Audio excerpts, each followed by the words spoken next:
Welcome to the Acer Predator pre-show. From Dota 2 to Fortnite, it's week 2 of IEM Katowice, and it starts right now. But above all else, we've got Counter-Strike. It's the new Legends stage. We get our top 16 teams on our road to the Spodek Arena next week.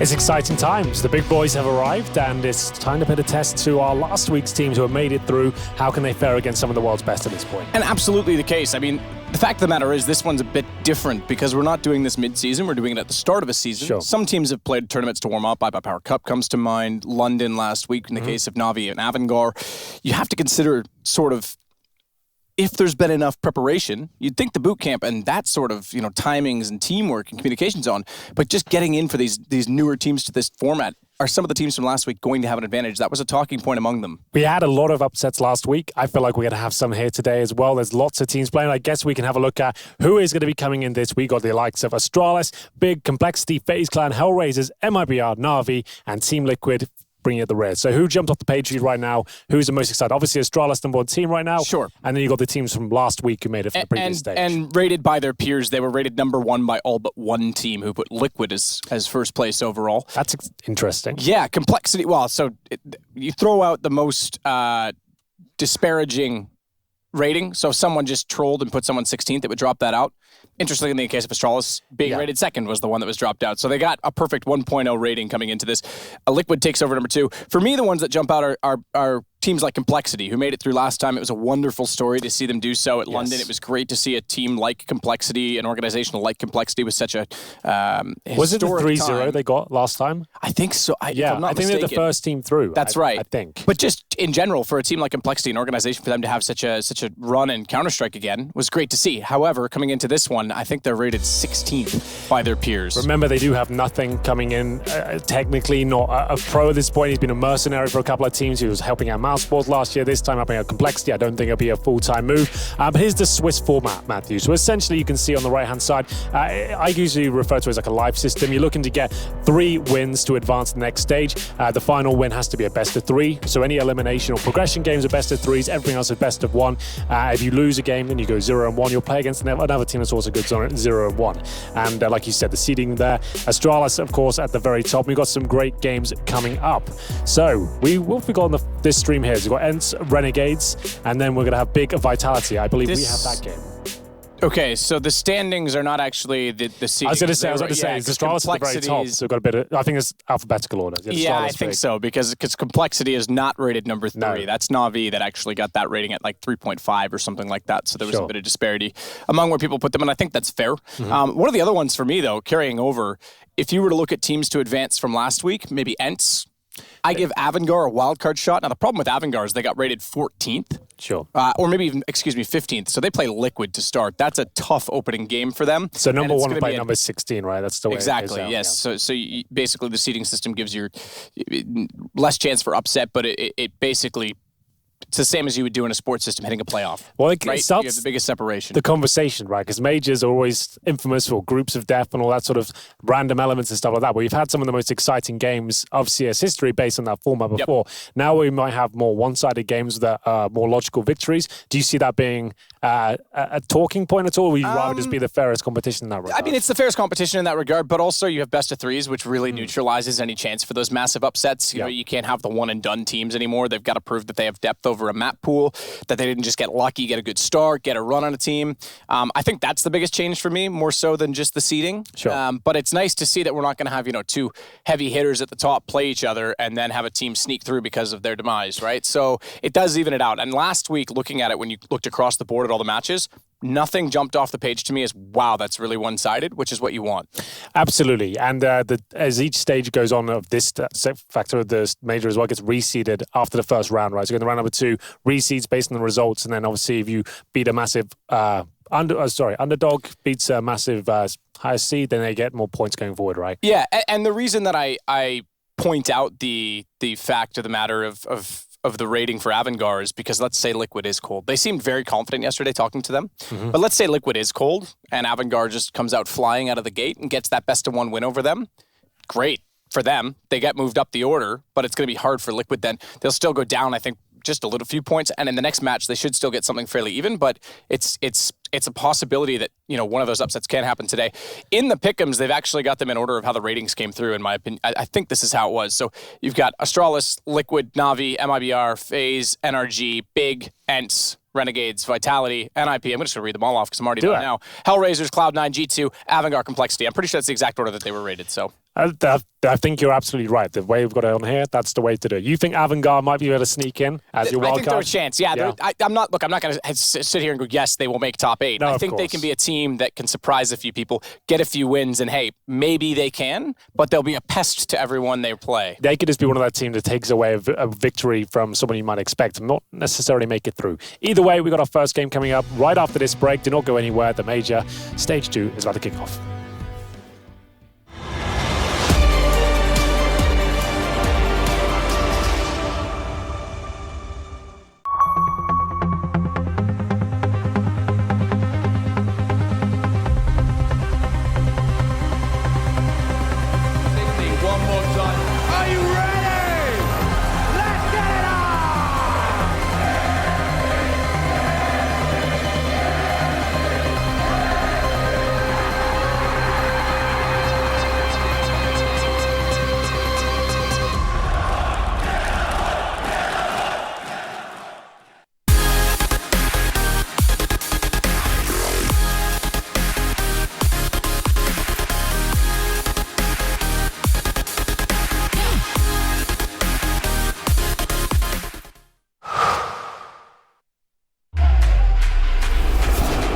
Think you can't clutch through a smoke while recording in full resolution and streaming the play to the world?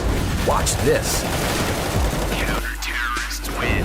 Think you can't get famous in a flash? Like become your own meme famous? Watch this. Think he's been there, done that? With Intel Core i7, he's just getting started. Game, record, stream without compromise on Intel Core i7.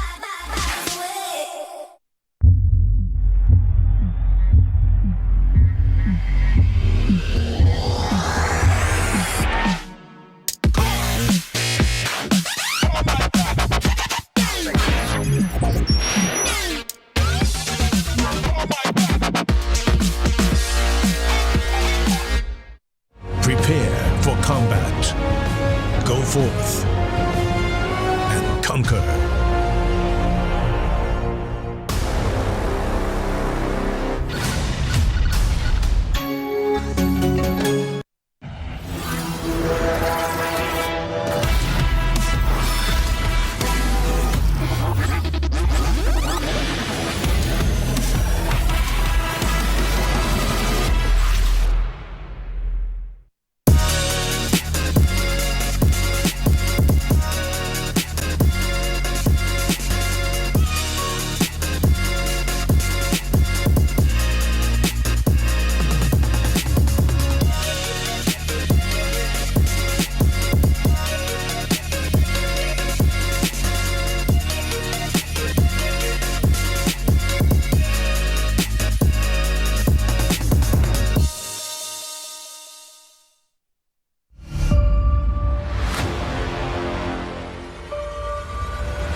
Masters is brought to you in part by Intel, Vodafone, Acer Predator, Mountain Dew Amp Game Fuel, HyperX, Bedway, and Pay Safeguard.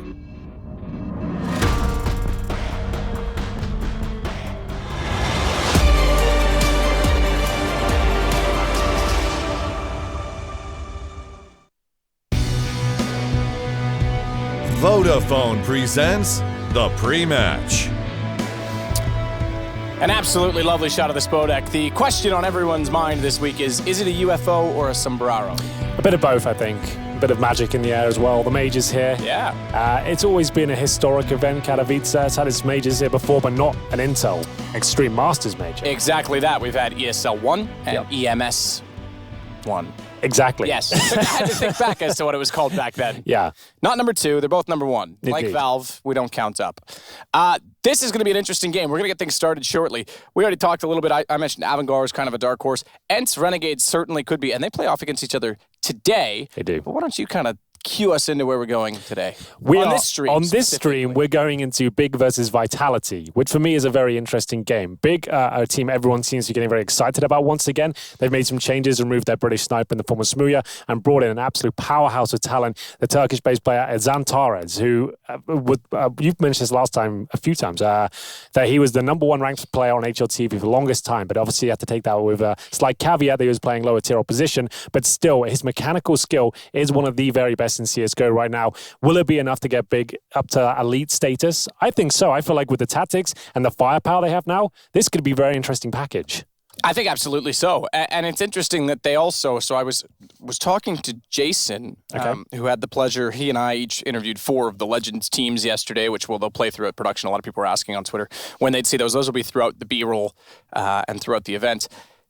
He was saying, I assumed, and apparently incorrectly, that Gobbi, being Turkish, having a Turkish background, went out and recruited Zantares and thought, hey, I can make something of this guy, experienced in-game leader. We know how methodical he is toward the game, speaks Turkish, makes sense. Apparently, that's not the case. Tabson was the guy who wanted him. Tabson said, go get him.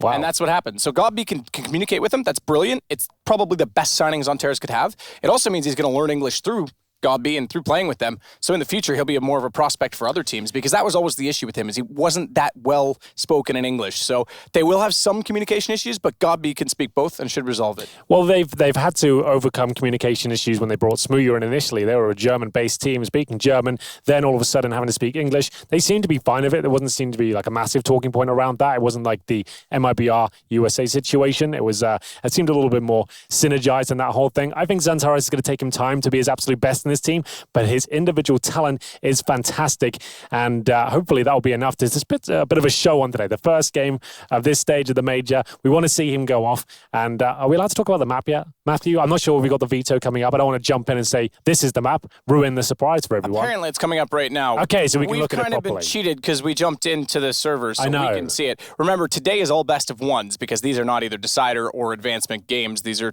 placement games. This is the start of the system. It's much like last week. If you were around to join us last week at the start, it's the exact same format again this week. It is exactly the same. It's going to be a mirror, but obviously we've got 16 teams now from last week, the 8 that made it through, and then the 8 previous legends from last major. It's worth noting as well, we know how difficult the minors are right now. Optic failed to make it. North failed to make it. Mouse Sports failed to make it. The European minor especially is stacked. You can avoid that process this week by winning one series. So if you win a best of 1 today, if you go 1-0 today, all those teams are guaranteed that they will not have to play in a minor again. It's only the 2-0-3 teams that have to go back into that. Which is a nice change, I think. Yes. There's a lot of pressure on it, kind of, if anyone did get sneaked through last time and they get battered this time, it means that they weren't ready. It's kind of like, that was put in place because of the Swiss system upsets, I think, and teams that were sneaking in. Now you've got the best of 3s and you have that. So if you go 0-3 this week after sneaking in last week, which was already difficult, it's going to be resolved. Like, you're going to have to go back to the minors still. So, but it is worth noting for teams like Complexity, who are, legends, a lot of people thinking they're going to suffer, obviously rated by their peers in the 16th position this week. If they just win one best of 1, I mean, that's, for again, Vitality, team that wants to build. G2, team that's been having problems. Cloud9, team that's been rebuilding. Even NIP, who's gone through so many struggles in minors in the past. Just win one today, and you could be all right. I think that's absolutely true. I don't think either of these teams will be looking at that first. These are two teams that definitely want to make it through to the next stage and get to the round of 8. Vitality, bit of a weird team on paper. If you didn't follow CSGO that closely for the last year, you think this lineup looks amazing. I heard a lot about his Zywoo kid. You got some legends there as well. Yes and no.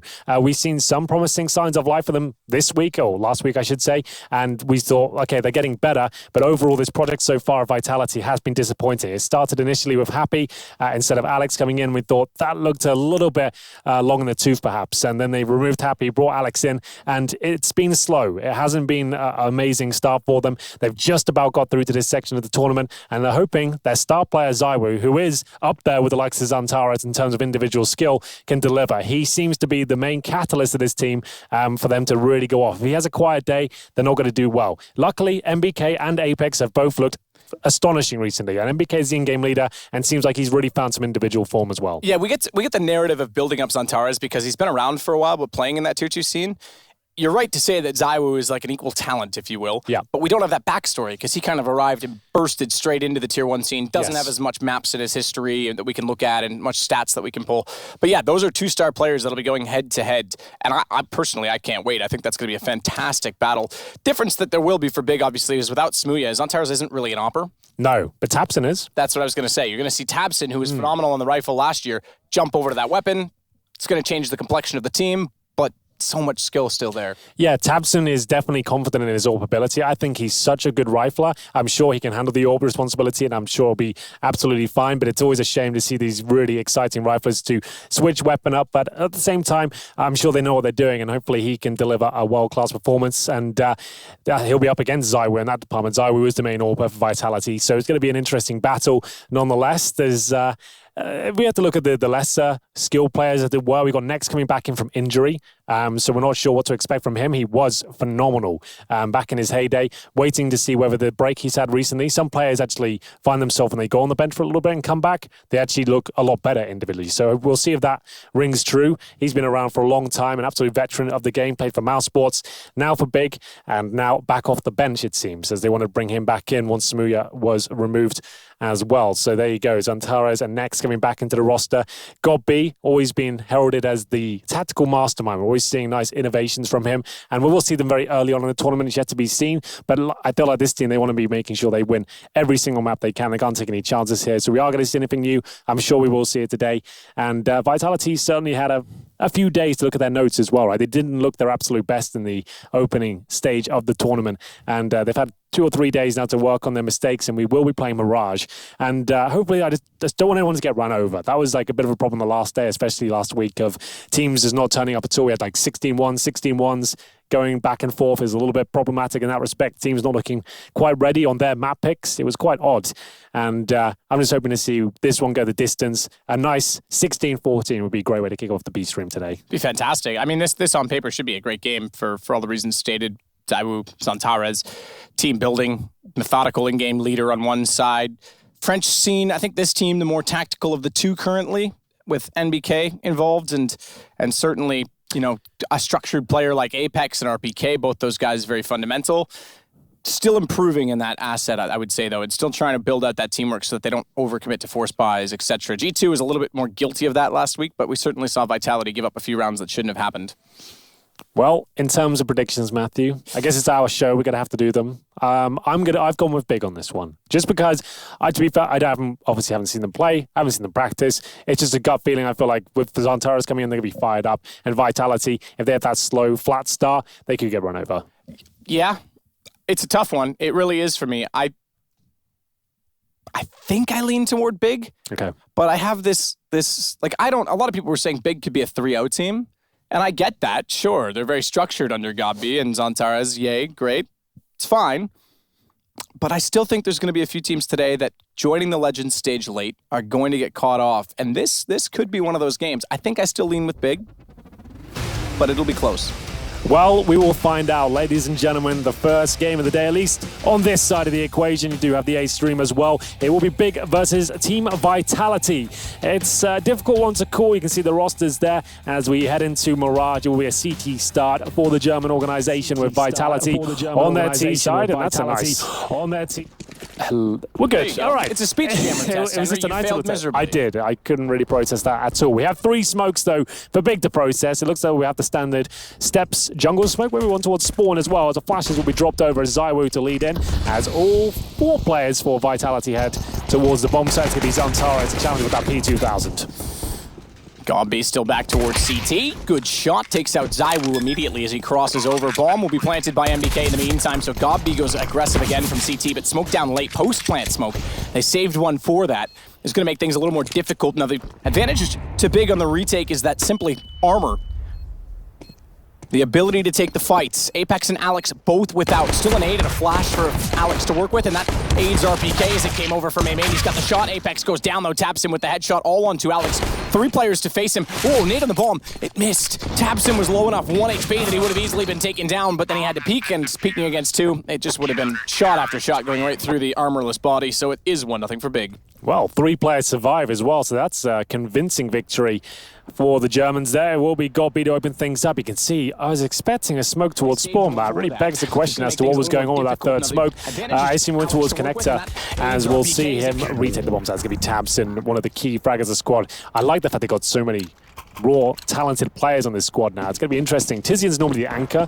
Just another player doesn't get much of a mention too often. He's actually pretty smart and skilled himself. He's not going for the big flashy plays. He's holding bomb sites and making sure he takes one down with him usually, as Tabson opens things up with, of course, that infamous weapon of this event so far, the AUG. He'll be joined by Nex in that department and a couple of SMGs as well, as Vitality, just to know, have 4 spawn in the second round. Now, we haven't seen an awful lot of this. A lot of T-sides waiting for the third round to get a really decent buy, maybe even with an AWP, with the bomb going down a pistol, but they've gone for Galils and UMPs here. So you can see them in a very slow default. They don't want to give up the fact they've actually bought into this one, so you won't hear many rifle shots fired. Zywoo there with the Deagle firing off a headshot, apparently.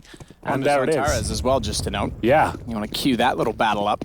That was Zantara's with an MP9, so yeah, he's had his clock cleaned very early on. Don't miss that throw up, Alex. Got it lined up with the dot. Tapson. He's already out toward connector. Cat smoke as well, if I'm not mistaken, or was that bottom side connector? I didn't see where the second one landed. Just saw the chemtrails.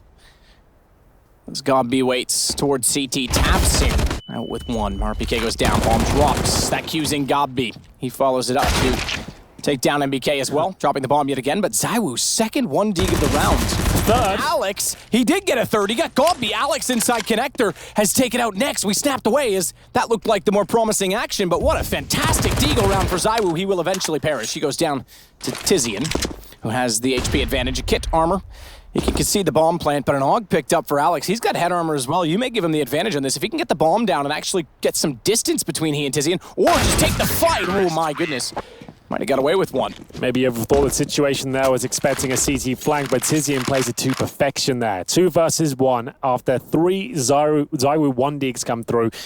Daunting prospect, especially when you got the MP9, but he manages to segregate the 2 Ts and catch them before they can plant as well. They look like they're going absolutely crazy over there. Apex needs to chill out. But it will be a Vitality round going against him, and frustrated, rightly so to be fair. The fact your star player gets 3 1-digs and you're in a 2 versus 1, didn't even get a plant out of it. It can be, oh, they're force buying again. Oh, okay, I'll chill out. It was just a partial buy, I guess. A couple of them, MBK's gone for it. So this is Vitality, some classic French CS here, and they will be wrecked at the initial sectors again. This time it's Tabson. They're not going to have much money going forward. This could be a 4-0 start for the French. Interesting, they went for this. Maybe a tilt buy.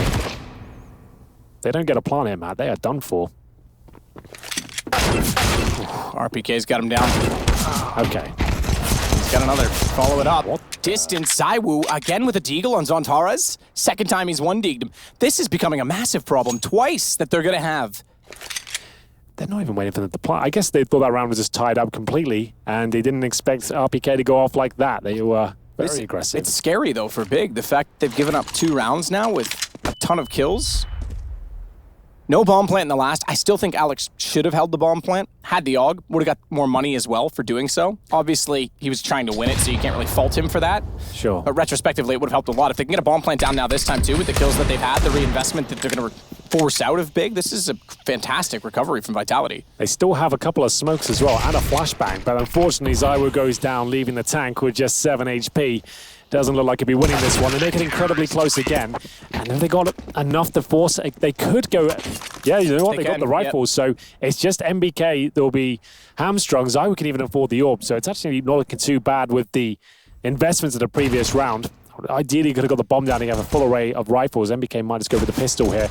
But still, they keep big on Alicia. So damage being done at least as the buys come through. There are CZ in the hand for MBK and as next to finish things off. They get the 3-0, but it's cost them a lot. But still, they have the orb on the hands of Tabson. He's got 8 kills so far. Looking to see what he can bring to this major with the sniper. I thought they were going around. They missed the smoke? Or was it in?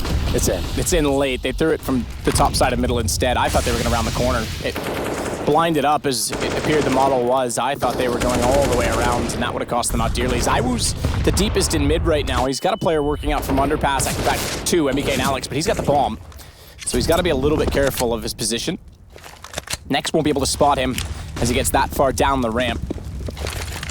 It's more the window, which is now smokeless. They'll actually put another one there now, and connector that they have to worry about. Zantaras was hoping to get vision. In fact, gonna just spray, hoping that'll catch the underpass players, but can't do so. Next, so much smoke in mid. He's not gonna have this information. Knows they're close though, based on sound spots them. That's all he had to do at this point in time, and he'll fall back. Concedes catwalk, concedes the window as well though. So a lot of map control for Vitality to try and take.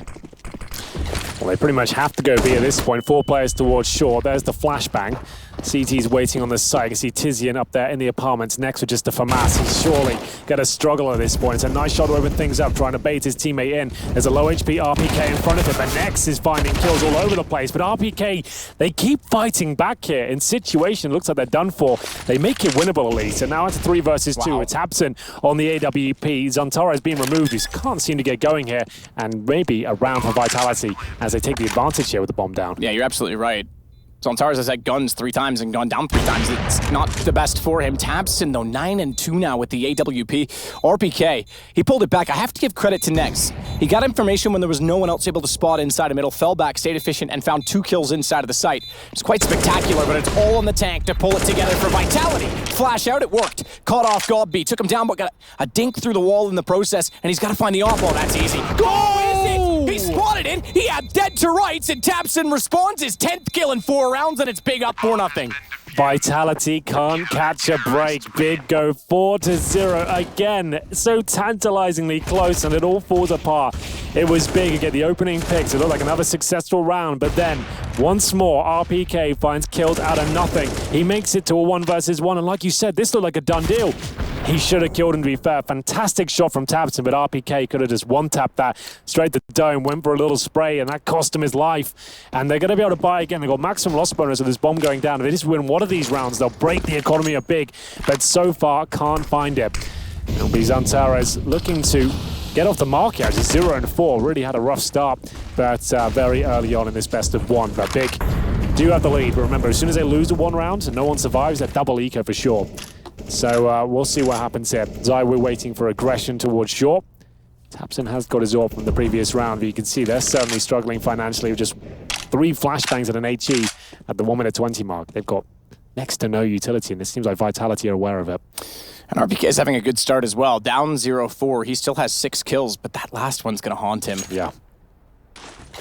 Had all day to line it up with the gun barrel sticking through, but smokes to mid again. Apex down below. Maximum loss bonus. And a bomb plant, so recovery now or never. Nade into the connector is going to put Alex on 56. RPK goes hunting. And Tizian this time is the one up on the balcony. Alex does actually win out his duel. So even with that nade, he got through. Goes down to 1 HP. But he's got Apex and Zywoo also working in similar fashion toward the A site. Zywoo is actually going to win out on Tabson. Entries this time, it's not recovery mode, it's for Vitality in their favor. Can they assume that Godby's at sandwich? They looked at it, they got him down to 19. He tries to do more than just the 1 kill. Hard to do, but Zantara's now arriving. Gets 2 of his own. And what remains is a 2-on-2, but Alex on 1 HP. Careful with the lineup. Yes. Ooh, that's a scary thought. Well, they'll go for the plan here. Alex, He could be sprayed. He could be... He had to be careful. Apex as well, even on 56. He could be sprayed by an AUG at that point in time. He's got the kill back. It is just on Tizian. Well, here we go then. He has no kit, no grenades, and 2 players at different angles completely.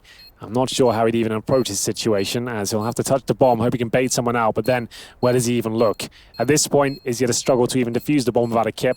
I feel like he's just trying to make some noise now and trying to ruffle some feathers. He might be better off saving the AUG at this stage, or get the AWP from Tabson's corpse, which I think is there. He's going to grab that and go down. So there it is. Finally, Vitality get a round on the board there, a sigh of relief, and they take everyone down with them. We did say that's a huge round if Vitality could win it. The fact that the previous rounds have been so close, it should force Big into the very least a force buy situation or a full eco. Zantares gets his first couple of kills of the game as well. They don't win the round, but he's starting to get warmed up, and indeed they will force buy here. They're going to see 5-7s, a Desert Eagle for Tabson. Next, with the same weapon in hand, and can't really discount Big on these sort of rounds. The fact they have Zantares and Tabson both very deadly with the pistols. We'll see if they can cause a dent here, but it's going to be a struggle next. Rattling off shots towards middle. Nothing connecting just yet.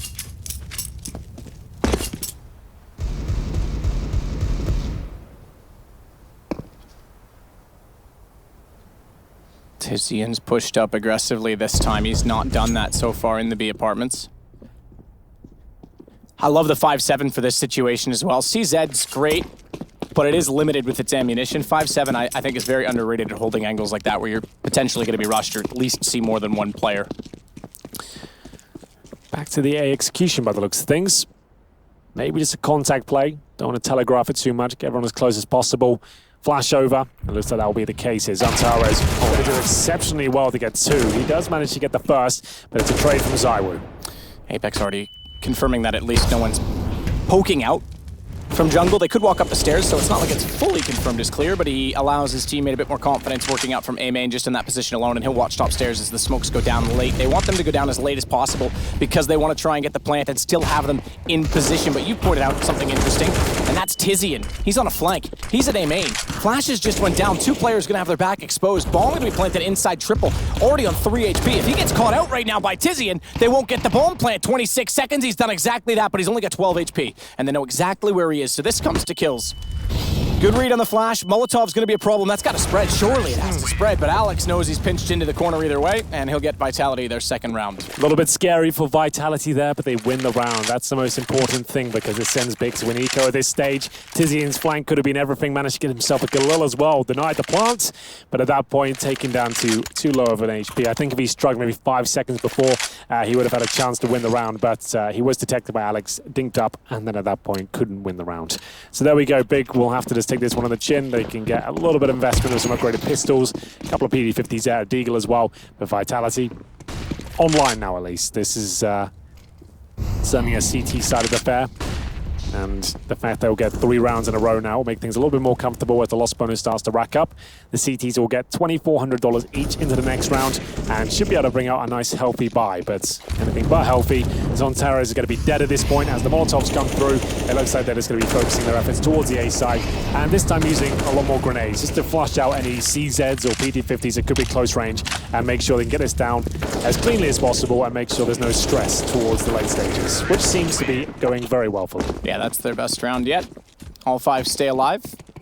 They avoided the reset the previous rounds, and they build up a bank. So very much back in this, and it all comes back to the every kill counts. You say the knock-on effect. Yeah. And that's showcased by how quickly Big was broken down on their own money. So 7 rounds done, split the difference. 5 AUGs. That was a talking point in the interviews Jason and I did as well, and there was some interesting answers, certainly. Not everyone was against it as much as some of the tweets in the community have been, let's just say. It's more of a can't beat them, join them sort of situation, isn't it? If you're just limiting yourself, you don't use the AUG, and it seems to be such an advantage right now. Yeah, that's the same sort of, look, it's an exploit and a bug that they fixed, and I get that it absolutely should be removed. Yeah. But if one person's doing it and everyone's doing it, it's one of those things. You can sit there and have all the morality you want and say, oh, it's not part of the game to me. Well, you kind of, exactly what you say, you got to join him if you can't beat him on it, so. Exactly. Well, the AUG not doing a great job so far. It's inflicted some damage. Apex down to 2 HP in this disadvantage they've found themselves in. It's going to be MBK now, making his way towards the A side. Drop down from the balcony. It did make noise, you can see. Got to be absolutely aware of that, but taken down in the process. Flashes towards spawn. I don't think the CDs have what it takes to actually win this round. They're dropping one by one at this point, and it's Nex rotating in from Spawn, who might also be dropped by MBK at this stage. He'll find a nice shot, but take 50 points of health off, and at this point, I'm not sure there's much Nex can do. He's got to smoke a flashbang, no defuse kit, they know exactly where he is. Absolutely they do. Ooh, that's not exactly the best Molotov. It does clear out the corner, so that was IWU knows he's going to be on the left, so easy done at this point in time. Not quite, he was moving around a little bit. Yeah. It's one of those PUBG moments where you get the Car 98 lined up. They just happen to move a little bit, frustrating. Apex looks fired up now. He was very upset in the first couple of rounds, and now he looks like he's super ready for this stage at the mid. Like you said, the first game was actually a really big deal. If you can get a 1-0 going in, not only do you avoid the minor going forward, it also means that you might be able to make it to the next stage, a round of 8, which would be fantastic for Vitality. It's been a really rough start to this project for them. Nothing really notable to speak of. It's been a slow start. I don't think there was a lot of expectation coming in for them. Certainly within the team itself there was, but when the community saw it, they kind of went like, oh, that's just the French B team, right? Yeah. But at the same time, they're proving now that they are the #1 in France. Day and G2 both in this stage can kind of argue for that again this tournament, perhaps. But yeah, it's been a slow start, I think, is a better way of putting it. They just haven't been at very many events yet to prove themselves time and time again. They've certainly got the momentum on their side now. Keep in mind, because this is a reset of the event, if you will. I would like to see, and I'm hoping someone's going to track it this way, and I'm sure maybe HLTV even has a filter for this. We tracked last week, and Cash was the only map that was T-sided. The rest were all CT-sided based on the percentages. Yeah. The overall event is one thing, but I'd like to track this week alone. So if someone wants to keep track of that, this week alone on percentage of sides, because now I think we're going to get a lot more of the tactical teams. It'll be good to kind of get a gauge as to where the game is heading towards, I think. Yeah, I think that's a decent idea to see whether the top teams can fend off the Orgs with more ease and work out a way to counter them more effectively. But there's a tactical timeout called for Big. Just to note, looks like the boys over at Vitality having a chat as well, working out what their move is for the next round. They know if a pause is coming through, it either means some sort of adaptions coming in, or they are discussing their financial situation. I think it's more the latter here for Big, as you can see. Well, as I can see, I should say, they've got about $3,000 per player as they reach 4th stage loss bonus. They're going to have to take a partial buy here. There's no real decision to be made. Partial buy has to happen. Then it's just what you do with it. A lot of teams are stacking B these days to see if B Rush comes in. Bit of a Hail Mary call, or you could obviously stack A, maybe get a scout into the mix with some pistols. We'll see which way they're inclined. Is Big head into round number 9 here. Just a 5-7 purchase so far. There are some PD50s. They haven't invested much. That might mean they're planning a double AWP setup potentially. I would be interested to see who gets a secondary AWP, but tabseN we know is the main. Maybe it'll be an anchor player in the form of Tizian to pick it up. That's if they want to go for it, but just speculating at this point. Got B with the Kevlar. Smoke, he certainly won't be getting up. And 4 players stacked on the A sides and pushing the A ramp as well. No terrorist presence there at all, so Santaras will push through towards C-spawn very quietly, but MBK waits in the palace.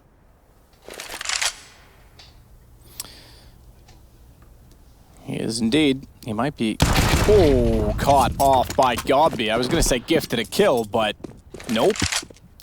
They were aware of it. They'll take the AK-47 as a result. That's a big push to make. It does confirm they had pistols, but tabseN with those pistols is going to find IEM. They're down 2 men already, and RPK is going to take things back into his own hands to find Tizian, at least, because the AKs have to get to B while it's vacant. Otherwise, they've got problems. With Godby already picking up a gun, knowing that there's one further down inside of middle, could have made things very awkward. Zontara is removed. More spotted at the window. tabseN falls.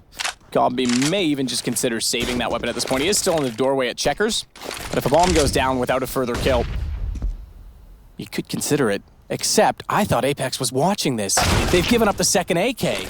I thought Nex was actually just going to secure exits. He actually got toward that AK-47. Apex gave that up, and he's gone down as a result. Now they absolutely will go for it as Godby gets caught out by Nex, but it leaves them in the open. Nex, he'll follow it up, and they'll get the rounds. RPK did what he could, but that is essentially an eco victory for Big. They get 5-7s, no armor, a couple of deagles as well, and Nex, we've been wanting to see what kind of form he's in. It seems pretty stunning so far. That rifle play got B to taking a bit of the aggro away, focusing it towards the window as Nex pushed up short. This is how it all kicked off though, and they funneled him towards the B side. That was such a great shot from tabseN, but it looked like RPK pulled it back. Remember, they've got no armor as well, so he's just chewing through opposition, but that was a turning point right there, right? Yeah, I'm so surprised Apex wasn't at least considering that, because it was the only other place that a gun was down at that point in time. And sure, okay, if they both come in the site, you want to be there to trade it, but in theory, until you see that AK get a kill, you don't really need to be dead on the spot. Watch the other one. I'm a bit surprised by that. Well, it is the victory for Big as they take the lead. 5-4. Gold back out for Tabson. 12 kills to his name so far as Vitality start the probe towards the B side of the map. Just MBK in the Palace right now, showing a bit of presence towards A. I should assume that's just him throwing a smoke and a flash to show someone's there. And he'll fall back and hold middle for his teammates if they commit towards the B side, that is. All still up in the air at this point. Zywo waits with the AWP in towards the B apartments. Like we said, Tizzy and the anchor player. Playing those positions, you can just be guaranteed just the one kill, slow them down as long as you can, and allow your teammates to rotate through. It's not the most glamorous position, but he gets it done.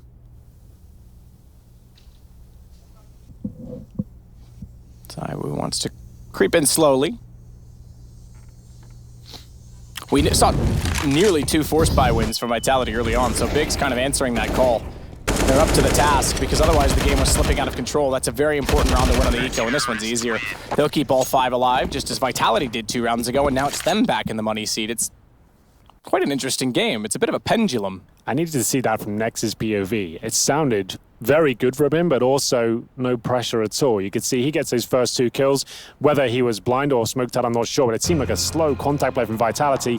He gets 2 kills, which is perfect for Tizian, who then drops the incendiary. They jump into it. They spray them all down. There's not a single kill for Vitality. So they lose to his pistol, no armor in the previous round, and then a very flat B approach as everyone goes down without a single frag, no plan, and they are going to buy. I can confirm. I've seen an all purchased as they get to the end of their finances here. They're not going to have a perfect situation at all. But it's not too bad. They've got 2 AKs so far, the AWP, as they work out which weapons Apex and MBK will hold. It's going to be a CZ and a Deagle. So not the best situation. They'll take a timeout now to discuss their options. You're better off with set pieces in these sort of rounds because you want the pistols to go in first and at least maybe steal a kill away, or at least get very good comms to where the rifles can then focus their crosshairs. So we are seeing initial smokes being deployed towards middle and 4 players heading towards his A side of the map. The set piece looks likely. Will it be effective though? Apex sits back for the deep smoke. And we'll go toward jungle. NBK already down middle at this point in time. Just going to try and sneak through with the smokes down. 2 players with the back turn. They need to be careful. Zontaras. Communicate with Tabson. This is where we'll start to see how much communication within the team there is, because both were looking Palace for a moment. They need to consider that it is now open behind them at connector. Gobby pushes up. Flat. Oh, got him. Yeah.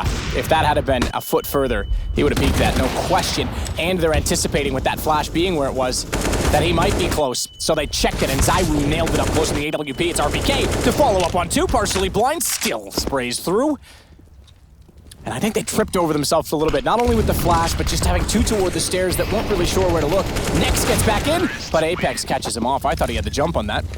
That flashbang defined the entire round there. If Goppy doesn't get flashed by that and he manages to swing off it, he probably gets 2 kills. It was really well timed. Unfortunately for him, as soon as he did get blind, they knew exactly where he was on the other side of that corner. And Zywo and Apex start to go to town as very clumsy from the CTs on the retake there. And they will find themselves in a little bit more of a troubling position at this point. It's going to be round 12, a UMP for Goppy.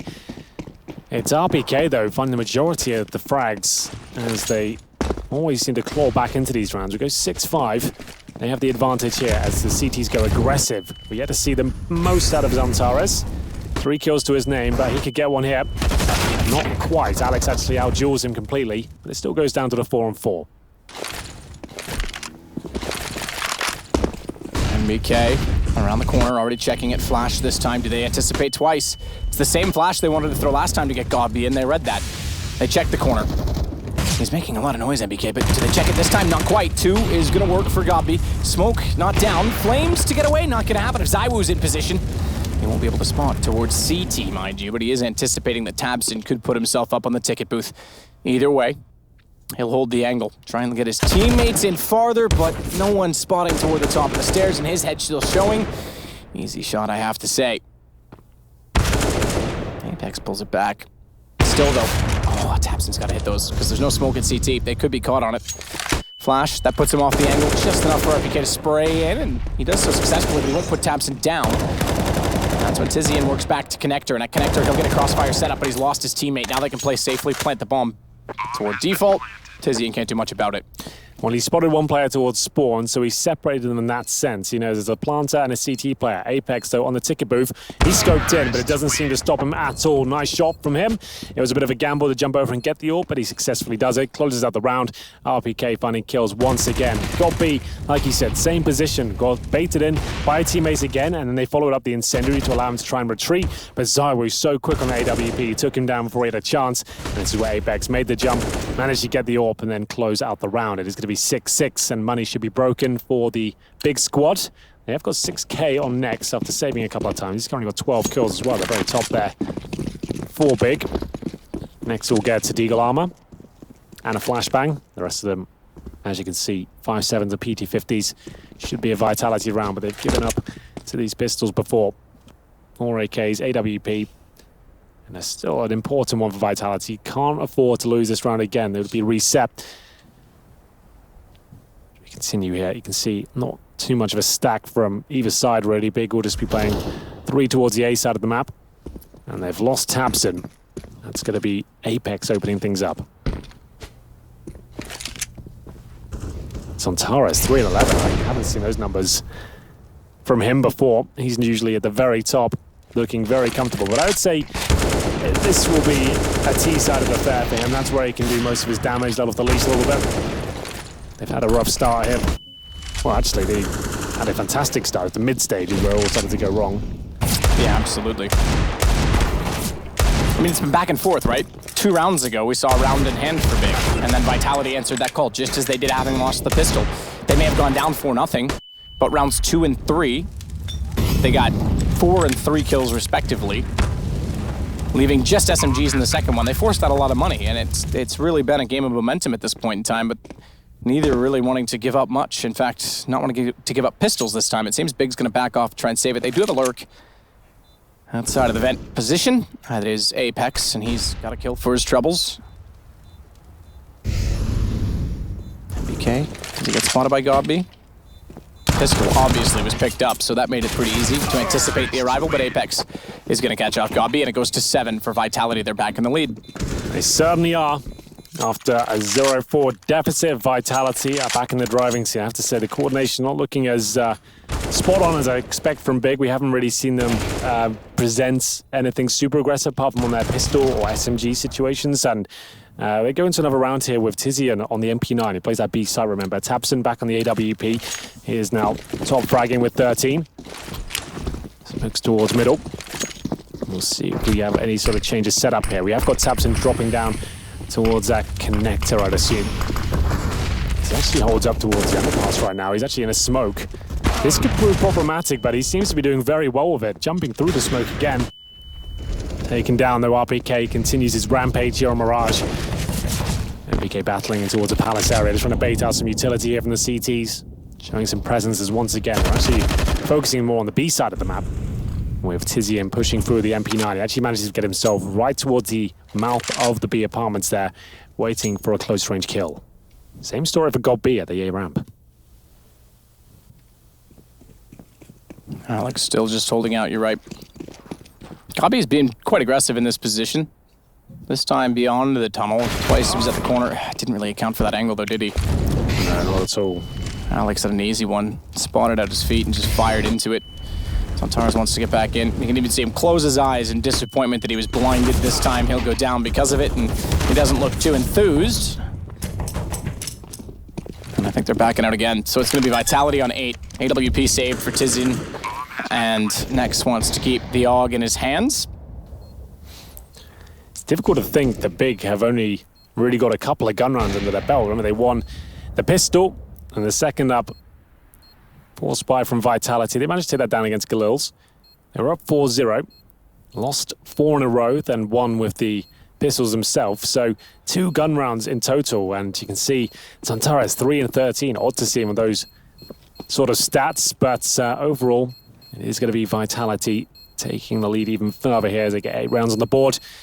And it's up to just a couple of CTs here to hold on to the AWP and the AWP. Whether they'll do that is yet to be seen. Tizian could be in a spot of bother here as his teammate goes down. They've got time to check him. He won't be able to kill both of them.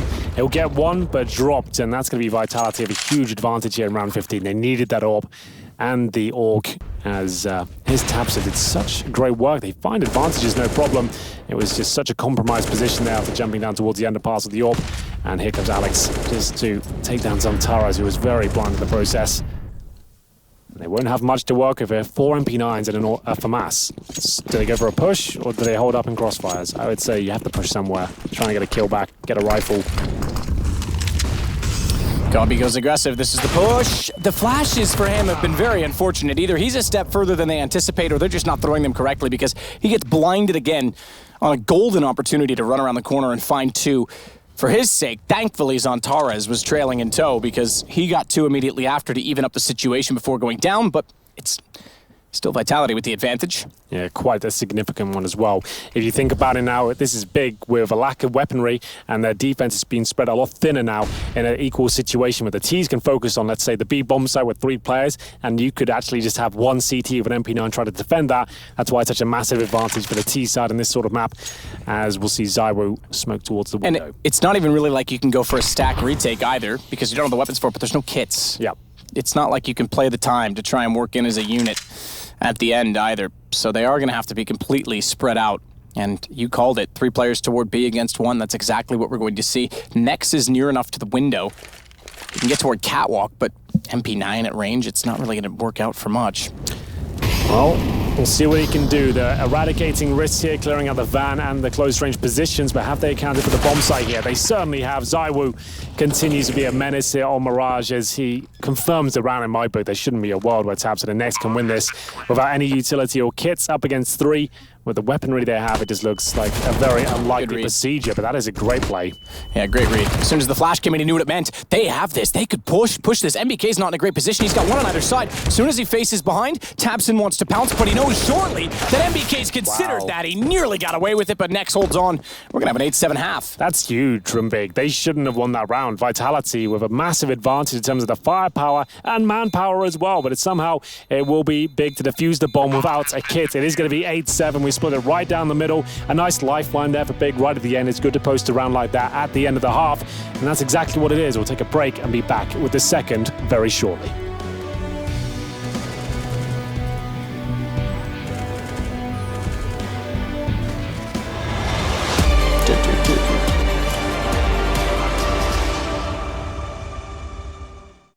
Show me an opening in the clouds, and I'll take it, yeah. Reminding myself to just let go. Don't wonder how far I can fall. Don't look down, never fade out. And I just wanna be someone and never fall behind again. Just keep on moving on. Never look down, never fade out. Never fade out.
We get back underway at 8-7. Vitality in the lead, having done so on the T side, which is interesting to note. And now they'll start off on the CT side with seemingly 4 players ready to battle. RPK has, okay, he's going to do the same. They got 5 sets of Kevlar. They absolutely do, meaning no kits, and 5 players heading towards the A site for Big. It's Zai with a challenge. He's been finding every single kill so far. Doesn't seem to be slowing down as he absolutely eviscerates them at the A ramp there. It's going to be 2 remaining players for Big, but they're not going to get the strong start they had in the first half here. Absolutely not. At this point, it's just a question mark whether they find a kill. That's a fantastic play. Great read. I was about to point out as well that 2 players had smoke on Big, so they wanted to go for an A execution. Hey, Vitality seemingly understood that, bought all the armor, got straight in their face, and shut down the A site. So 9-7, and this is what we talked about, Big, coming into this. A lot of teams, or a lot of people, I should say, in Pick'ems, probably not the majority, but a fair few had them at 3-0. You come into the Legend stage halfway through an event. Vitality came into form throughout all of last week, sort of a coming of age in that week to make it into this stage, and now they look pretty hot, I have to say, against Big so far. Well, full eco for Big. They will be getting AKs in the third, so this is the double-digit round for Vitality. Just want to try and keep as many up as they can. If one player goes down, actually won't hurt them too much. It means they actually get an extra rifle against the AKs, as Apex will try and farm some cash with that sort of mentality in mind. Ideally gets 2 there for the extra cash. That's $600 in the bank. They should still win the round hands down. Tapson goes down to 1 HP, just to know. So incredibly close to getting $1,200 there and a couple of kills. That's not meant to be. At this point, they'll probably be a little less aggressive. Just to note as well, MBK's only got 5 kills. But Vitality doing the heavy lifting. He's not necessarily the star player. Certainly is a protagonist on the team for many reasons. But Xantares kind of is on the other side, and I think he's only got 4. He's got 5, I believe. He's 5, got 2 okay. that last round with the MP9. They got his numbers up a little bit. But he was 3 and 13, yeah, 5 and 15 now. So Glock only, probably not going to be increasing that number anytime soon. As he'll be dropped, it's up to Next now. He's actually causing some damage yet. A couple of kills in your full eco isn't the end of the world, and Tapson very far removed, but it gives him a chance to chat about the next round coming up. He'll see if he can use his HE at all and find a frag, but at this point I think he knows he's dead. We'll just throw the nade in and hope for the best. Waiting to see if he'll get intel, anyone close. Chuck it in. Not giving anything here, really. He doesn't blow himself up, that's cool. There we go.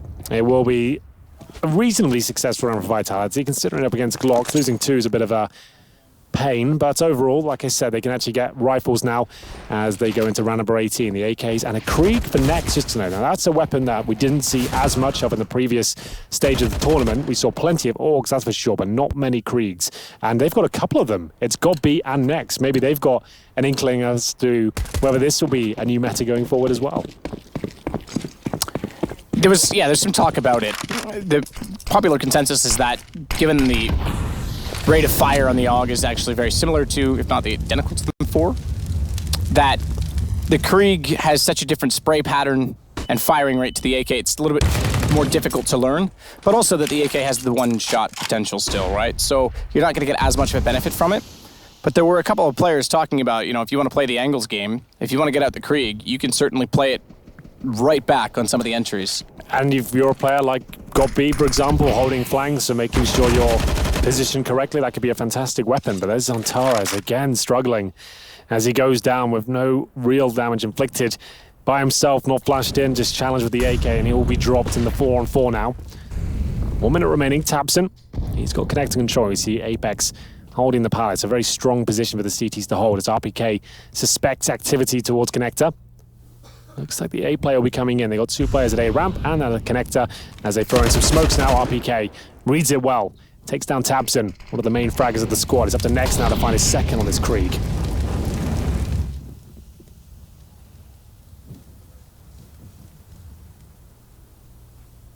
Galil on the opposite side of the spectrum for Tizian. And they'll push the A site. Oh, trying to push out RPK. That was intended actually to go to Shadow. So that won't give him any movement, RPK, though, because they've got either side of it covered off. They don't have Palace, and Apex shows off how powerful that can be. Ooh, Gabi, careful. This is where the Krieg, at range, perfect. Headshot onto Zaiwu all the way through. Connector to Catwalk, and Next takes down Apex. Bomb planted just for that extra little bit of money, but 8 rounds for Big. Yeah, scrappy round, but they get it done. It's the Kriegs actually proving to be very successful there, especially that shot from Godby towards Shaw. You could see he could take his time and just tap away and make sure it was a clinical headshot there. After the initial kill, we thought Vitality would have the advantage, but Godby and Next pull it right back. The two players of the Kriegs get all the kills, as it will be the first round and a half for Big here.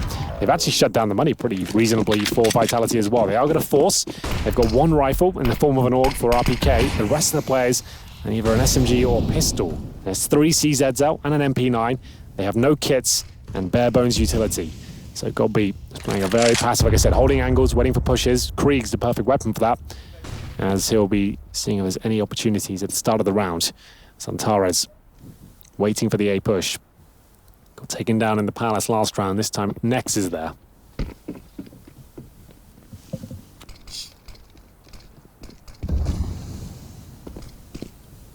Three in middle, or soon will be if Tizian elects to go all the way down. Heard a smoke, though, toward the B apartments. And I think that encouraged him to go back up and just see if he can play the pick game on it. He's flirting with the idea, but meanwhile, we go back over toward A, right on board with Zantares, going against NBK in the corner. And there's still no real commitment from this. 54 seconds, bomb still in spawn.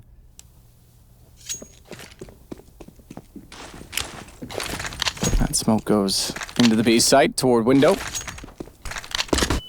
And Tizian certainly heard that they've already used his smoke defensively inside of the apartments. So maybe he's hoping that they won't be able to slow down the rush. The problem is they haven't dissected the fact that there is 3 inside of the site. Great crossfires. Alex even inside of the flames, able to run out of them based on the smoke that's positioned by the truck. This becomes a bit more of a problem. 26 seconds, they still have to go. Jumping Zantares, thankfully will get one when he hits the ground, because he could have easily been taken down while he was trying to fly. Remember, they're sponsored by Red Bull now. They've got wings on the big side, but it's going to work out to at least a kill. RPK tries to work back in, AUG in hand. Bomb already conceded, though, at this point in time. And man, oh man, they've made this round extremely interesting. Godby's got to be almost perfect. 26 HP. Lineup can't find the second, but they give away the information. And he is tagged down to 53 for Next to go hunting on the Krieg. He's lost track of him, but 2 shots from MBK. Now he knows exactly where he's playing from and what his intentions are to play behind the pillar. And Next, with time, starts to dance around and win it out. Next looks incredibly sharp. Like we said, a lot of players are finding, these days at least, if they find a slump in form, they go on the bench a little bit, work on their individual skill, maybe clear their head slightly. We know he went out for actual physical injury, but it seems like his wrist is looking incredibly strong today. 20 kills and 12 deaths is a huge round of big to pick up. Once again with the Krieg on the T side. We haven't seen many teams approach the terrorist forces with that weapon, and it seems to be working out very well for them at least. And we go round 20 here, full eco for Vitality. These teams seem very equally matched. Taken down though, couldn't really afford to drop that weapon so early on. I don't think they'll lose the round, but still, he gets out-dueled by USP at that range. It's not ideal. And Zywoo's got the Krieg now. They could lose to a full eco at this point. This is turning into a bit of a nightmare for Big. Zantares has not performed as we would have expected, and certainly not how we've been hearing things. Teammates were saying leading into this event that he's a top 5 player in the world with a bit of time. Don't have all that much time here at this stage of the tournament. Yeah, that's the problem. Keep in mind, though, that he's new to this team, but he's not a rookie to the majors. No, definitely not. Space Soldiers have been here before. And here's where the Krieg's powerful. I'm not surprised to see Godby's team, of all teams, being the one to start using this on the T side. Just holding those angles, waiting for the counter peaks. When they rush in, NBK underneath the window gets one more with the pistol. You're right, they could still be in trouble. Zantares got the counter kill, but 19 HP left for him. He's easily in position to get taken out and go down. Thankfully, he's held his nerve, and it seems, well, I say it seems, they will on the T side. RPK still in this. 4 HP is all he's got to find. RPK with 24. Oh, Tizian with it. Excellent aim. 2 kills for him to clutch back the round 10-10. Wow, way too close, but Big win it. That's all that really matters. They're going to have a struggle of a bye going forward. And Vitality at the full eco get it down to a 1 versus 1 there. You saw that opening frag from Zywoo. Did so much damage to that Krieg as well. I mean, they got no armor here. And it comes down to that situation. Way too close for comfort, but it is going to be 10-10 and a tactical timeout for Big as they have to work out how they even invest into this round. And I think this is almost a perfect time for Vitality to even consider a tactical timeout. So they'll take this with open arms, given that their money it's there for this round, but they have to be very careful about how they go about things because they know that they can break Big. Well, Krieg out, got B with the MAC-10. That's actually a very viable weapon in this sort of round, especially if you're going to group up and make execution play towards B, perhaps. As you'll see, there'll be a few players without helmets on the CT side. Zywoo, glass cannon, no armor at all. He'll get ripped apart. The MAC-10 gets close. And Apex and Alex will also be in a lot of danger if the MAC-10 finds them without the helmets. And it will be a B play, especially if you've got that sort of MAC-10 set up. You want, ideally, him to go in first. It'll be Zantares, though, with the AK, trying to perform here. And, again, taken down first, as it's up to Godby to try and pick things up. Remember, this MAC-10 will do a lot of damage against players without armor. There's the first. He can find a second here. He will be traded out in the end. It's going to be a 3 versus 2, make it 1, just taps him remaining, but he's certainly capable of winning these sort of rounds out. To the off in a 1-on-2, when he has to plant the bomb, now he's not even going to get to fire it. Alex just pushes in, denies the plant, and it is Vitality to take the round. This is money gone now again for Big. That's a bold call, I have to say, from Tabson. You'd think maybe even a fake plant with a smoke to your left, and then see if he pushes in, but fair enough. He committed to the plant either way. May not have made a difference. Yeah, didn't work out for him. Certainly had time to play with there. Straight for the plant, was hoping he could steal that away and then win things out with the AWP, but back and forth we go. Vitality now with a huge upper hand, and there'll be no force buy from Big. Just the eco here as we get into round 22. This is going to go the full distance. We said we wanted a 16-14 game. It looks very likely at this stage. We'll see who comes out on top. I'm not sure at this point. Vitality certainly have the upper hand in this round. Should be going 12-10. But the objective for Big at this stage is get that bomb planted. You can see it will be RPK with a grenade, probably an incendiary in hand. As soon as Alex starts firing from these boxes here, he presumably gets 1 kill, but you've seen the incendiary come through, and it should be quite the cleanup. It's an incendiary. Yeah, saw them jump over. Nice shot. Tabs in, the incendiary is down, then you can see the damage being done as they walk in. That gives Zywoo a shot. He's got taken out by Tabson too. 2-1 Deeks. We're still in a 3-on-3. Guns aren't really grabbable yet. They've got to clear the corners of the site, try and wrap around on... Oh, RPK, who ran out of ammo. Wrong time to do it because he was in a perfect position. Thankfully, Apex is in the right place at the right time, but it goes to a 1-on-1. 2 rounds between them. That's going to limit the money a little bit further for Vitality. Also gives Big a chance to get back into it. Tabson's already bought, and they're... Well, I mean, that makes it obvious they're going to force at this point, but they could have maybe held for 1 more, because now if they lose, they look at 14 rounds on the board for Vitality. Well, next we'll have the MAC-10. They've got Godby with no grenades. They're going to have to go. They can see, like, this will be what we call a flash attack round. It's when you go towards the A side, 3 players towards a palace, 1 smoker spawn. You flash over as much as you can and they just get the hell out of there. It's Godby to open things up, though. It's a surprise tactic. Zantares, that's more like it. They take a lot of damage in the process, but they are finding kills here with the AK-47s. It's up to Apex to bring things back in Vitality's favor, and that's one hell of a shot. The 1 bang with the AUG as he continues to find kills here. Zywoo that arrives at the scene of the crime just in time. It's going to be 13-10. It looked like Big had that one tied up with the opening kill. Apex got 1 kill with a bullet he shot the second, maybe less than that, before he was blind, and the second one he was fully blind and had the crosshair placement already there. That's pretty good. Yeah, it's not bad, is it? It's 23rd frag. RPK with 26 as well, and Zywoo gets there just before they can plant. I like the approach from Big. You can see it worked out. Zantares hits one hell of a shot. They weren't expecting such a fast play, and they had limited resources there, but it doesn't work out, and now they're down to Tech 9 speedy 50s. You said if they lost that round, they were in a lot of trouble, and they found themselves there, right here, as they'll have to try and win this one out with no armor and basic grenades and taking a bit of a nuke towards middle. That's going to be Godby and Tabson down to less than half.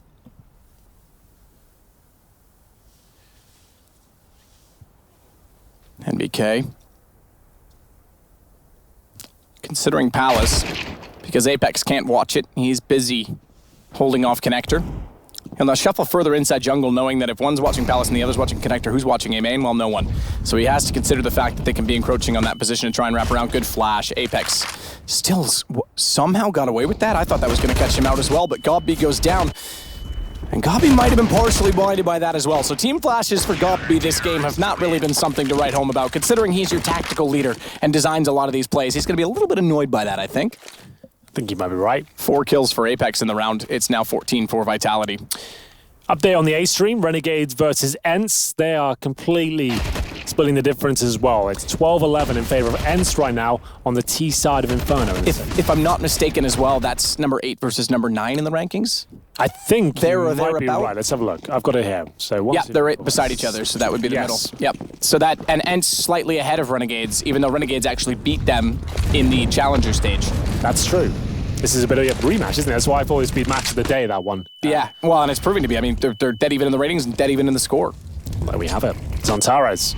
11 now, starting to find more impact in the second half. His AK-47 is where he does his best work as he smokes towards a connect, and then he's surely going to try and get in there. Smoke goes down from window. Needs to be very careful of the swing from Apex here, which is coming in. The flashbang's decent, the shot's even better, and that's Zantares going down with nothing. Really well timed there. It's a great play from the CTs. Good time flashbang, exposed player, clinical headshot, as RPK delivers another.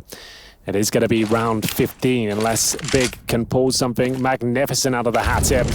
Molotov means they have to go through the window together, and they're already taking damage. It's RPK who will be dropped, but you can see he set his teammates up so well here, but great shots from Tabson on the low HP. He might be able to keep the dream alive here as he gets another. A 2 versus 2 now. How have they done this? It looked like the round was completely over. Decent execution towards B. The smokes towards the pillars will buy them a little bit of time to establish themselves in the post-plant situation. Tabson on for the ace as the CTs begin their retake here.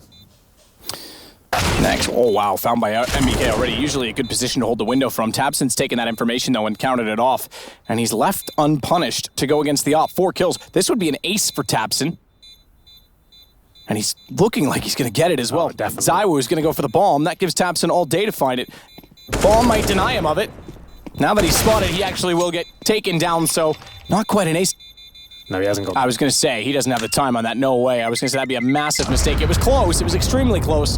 But Tabson wasn't going to give that up so easily. So it is the 11th round for Big. Keep in mind, to start off Challenger stage, we had, I'm sure of it, a record-setting amount of team kills on day one.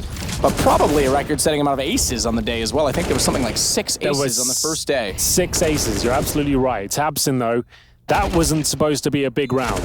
That was vitality all day long. That was a 4 versus 2. They head towards B, and somehow, even with 30 points of health, he wins out the round with 4 kills. Call it a 5th at the round victory as well. He took down that CT with a bomb blast. As we get into round number 26, it will be Zywoo nailing the jump towards Shaw. More difficult than it looks as he waits there for footsteps and trying to dodge the flashbangs as well. He actually pushes past the smoke now.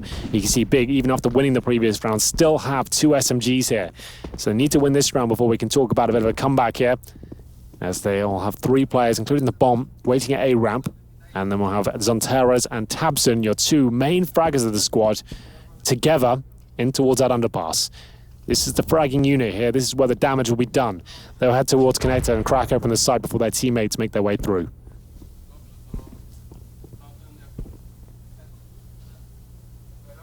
Two underneath.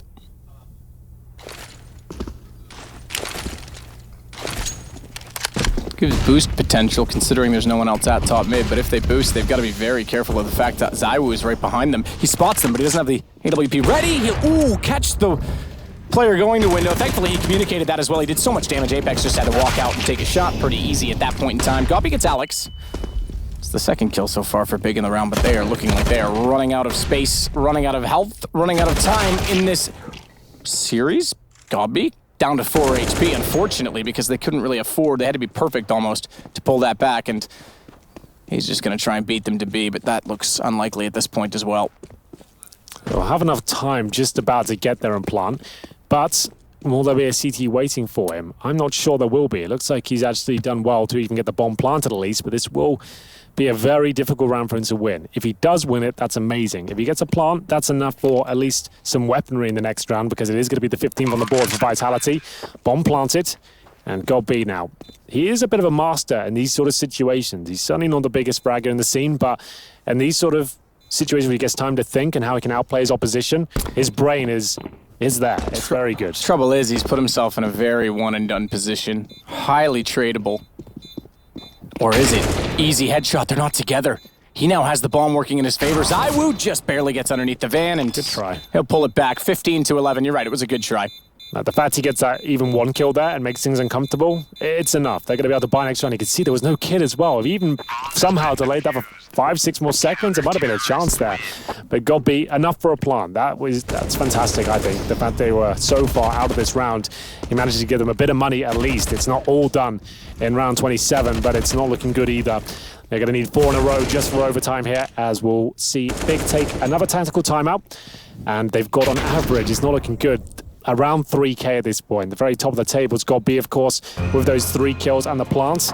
He'll have $3,850. The rest of them all hovering around $2,200. So a lot of work to be done here. 1 round cost them the game, and that'll be Vitality going 1-0 here. Remember, they started 0-4 Vitality, and they've brought it right back. Yeah, they have. Absolutely. And this is a challenger team taking on a legend team and potentially getting the win. Avoiding for Vitality, the minors at the very least. Obviously, there's a much bigger goal at stake here, but that is certainly something that in the future they'll realize is worth it. Oh, yes. A execution. Smokes over, boys. Send those pistols in. Got B with the rifle. Now, that is when you've got Tabson and Zontaras there, presumably you'd want them on the rifles, but this is the way they've probably practiced and it's the way they're going to play. Godby had the most amount of cash. He keeps the rifle and allows his stars to use the pistols here. Zontaras, to be fair, 11 and 25, not playing up to that star potential just yet. No, this isn't quite what we would have expected from him at all. Still has 72 ADR, which isn't tragic considering. He's had a lot of damage. He'll have lots of one-on-one duels, but the problem is he'll get 90 damage in, but he loses the duel from what we've seen almost every time. So that hasn't been what we're used to seeing from him.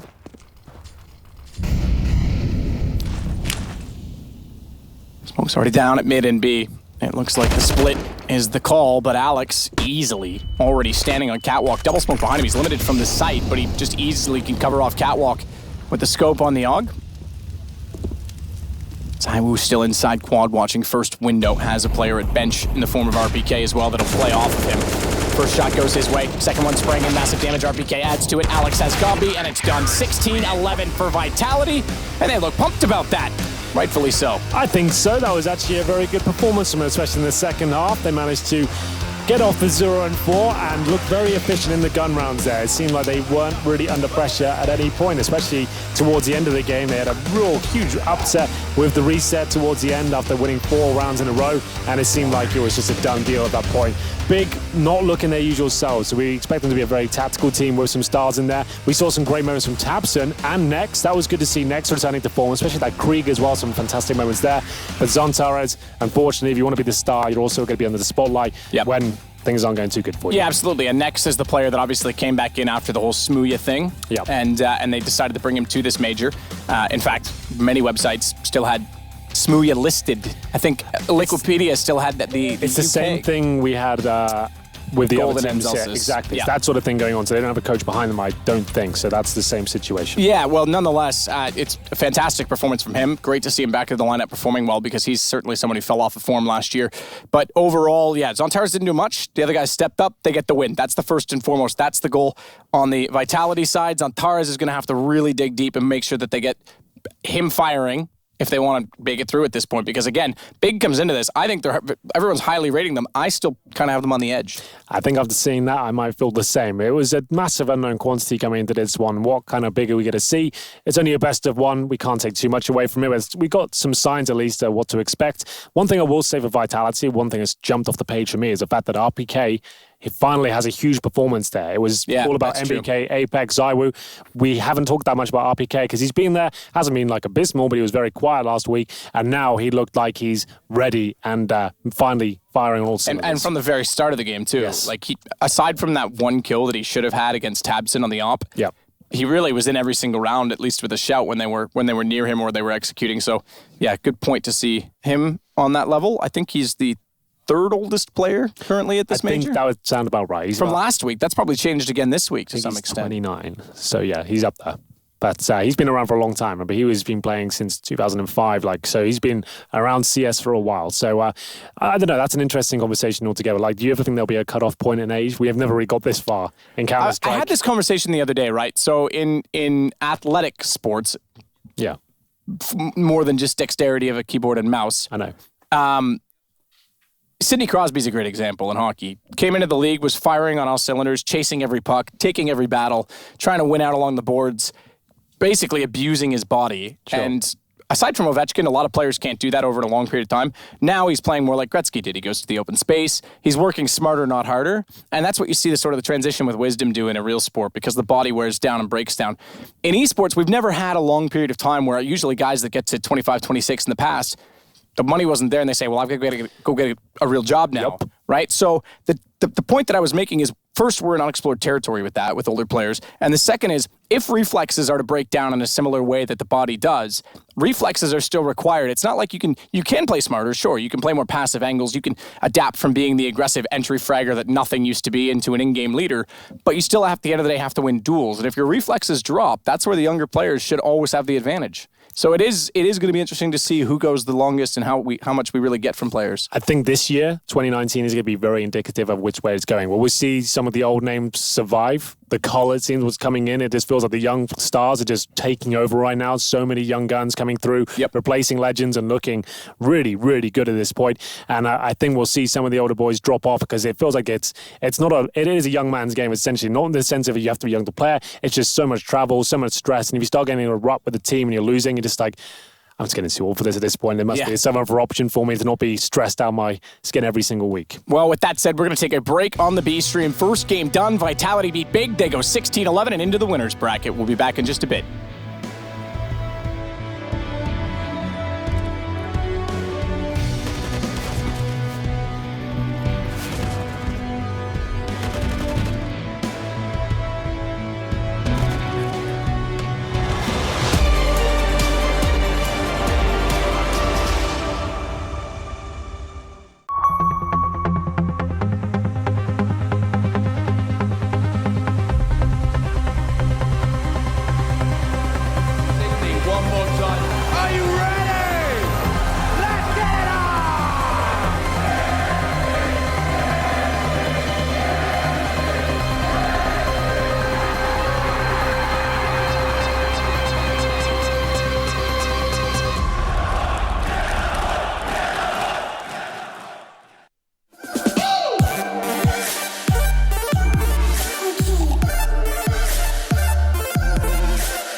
Think you can't capture a clutch in full resolution while streaming the play to the world?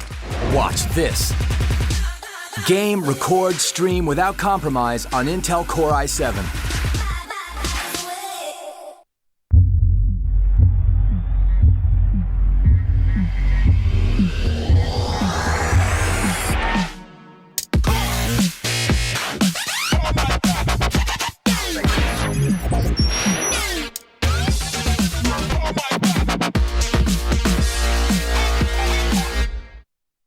Prepare for combat. Go forth and conquer.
Intel Extreme Masters is brought to you in part by Intel, Vodafone, Acer Predator, Mountain Dew Amp Game Fuel, HyperX, Bedway, and Pay Safeguard.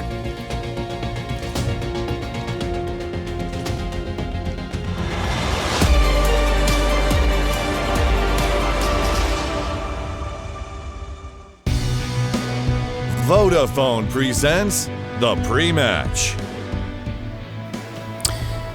Yes, it's time for the pre-match. Another match coming at you that should be quite exciting, I think, in a lot of ways. We get to see FaZe Clan, one of the favorites for many people. Certainly, if not a favorite to win the tournament, a favorite in many people's hearts. I think so. It's got so much prestige behind the organization. The players within it, it's always been considered a star-studded roster. A new look this time at the major with Adren coming in as well. Yep. They did win the E-League Invitational about a month ago at this point. That was a 4-team tournament. They managed to beat Cloud9 in the finals the last time we saw them play.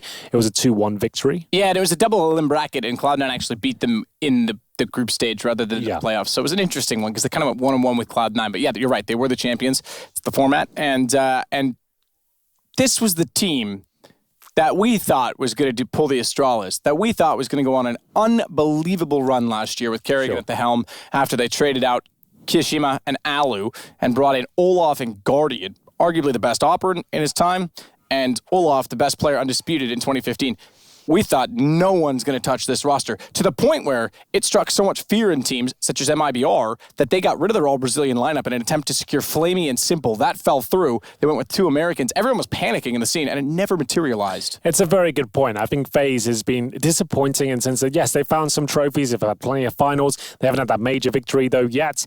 Whether this is the one, I'm not so sure. I'm not convinced yet this is the time. I feel like it's going to be a bit of a slow burn. But still, they should do some damage here. Opening game against Hellraisers, we could talk about them a little bit. They just signed Hobbit, bringing him in as well to the lineup, and they've obviously still got the star-studded Issa and Voxic there. Has always been a massive talking point. Dead Fox, a little bit more of a veteran of the squad, and then Angel as well, the in-game leader, has always talked about being the fragging IGL. Yeah, absolutely. No, and yeah, I think you're right. I'm not still on board with FaZe again, but it's incredible to think how much effort and time went into this roster and how impressive they were for such a period of time that they never won the major. Remember, Cloud9 denied them in Boston. That was supposed to be their major. Yep. There's that famous shot of Nico just thinking, this can't be happening. It can't, it's breaking down again. You go back to Krakow before that, even when they had Alu and Kiyoshima, a lot of people had them as the favorites, and they didn't succeed there either. So, yeah, Nico's been on this team for a while. He went here to make it the dream team, and it just hasn't been a dream, really, to be honest. Lots of tournaments won, but no majors. Hellraisers, yeah, you bring up a good point. Hobbit coming in, he has won a major. Yep. He won the Krakow major with Gambit. He won it with Zeus at the helm, but now joins Angel, who really wanted to play with Hobbit, who really wanted him on his team, considers him one of the top players in the world. He was in the top 20 last year, not this, 2017, not 2018, I should say. And I think if he shows up in form that we know him capable of, people are writing off Hellraisers too soon. I actually have them in the top 8. I do. Yeah, I don't think that's the worst shout at all, because they are infamous for being Giant Slayers. They are very good at being a plucky team that no one really rates going into the tournament, but then they always steal away a playoff spot somehow, and we'll see if they can perform here. It'll be a good litmus test to see where they're at right now. I know Hobbit, towards the end of Gambit and his tenure there, he dropped off individually. I felt like it was the whole project that no one was really performing that team. Like, it just goes without saying, the Gambit aren't here at all at this major. Didn't manage to get through the CIS minor, so it goes to show that they've dropped off completely.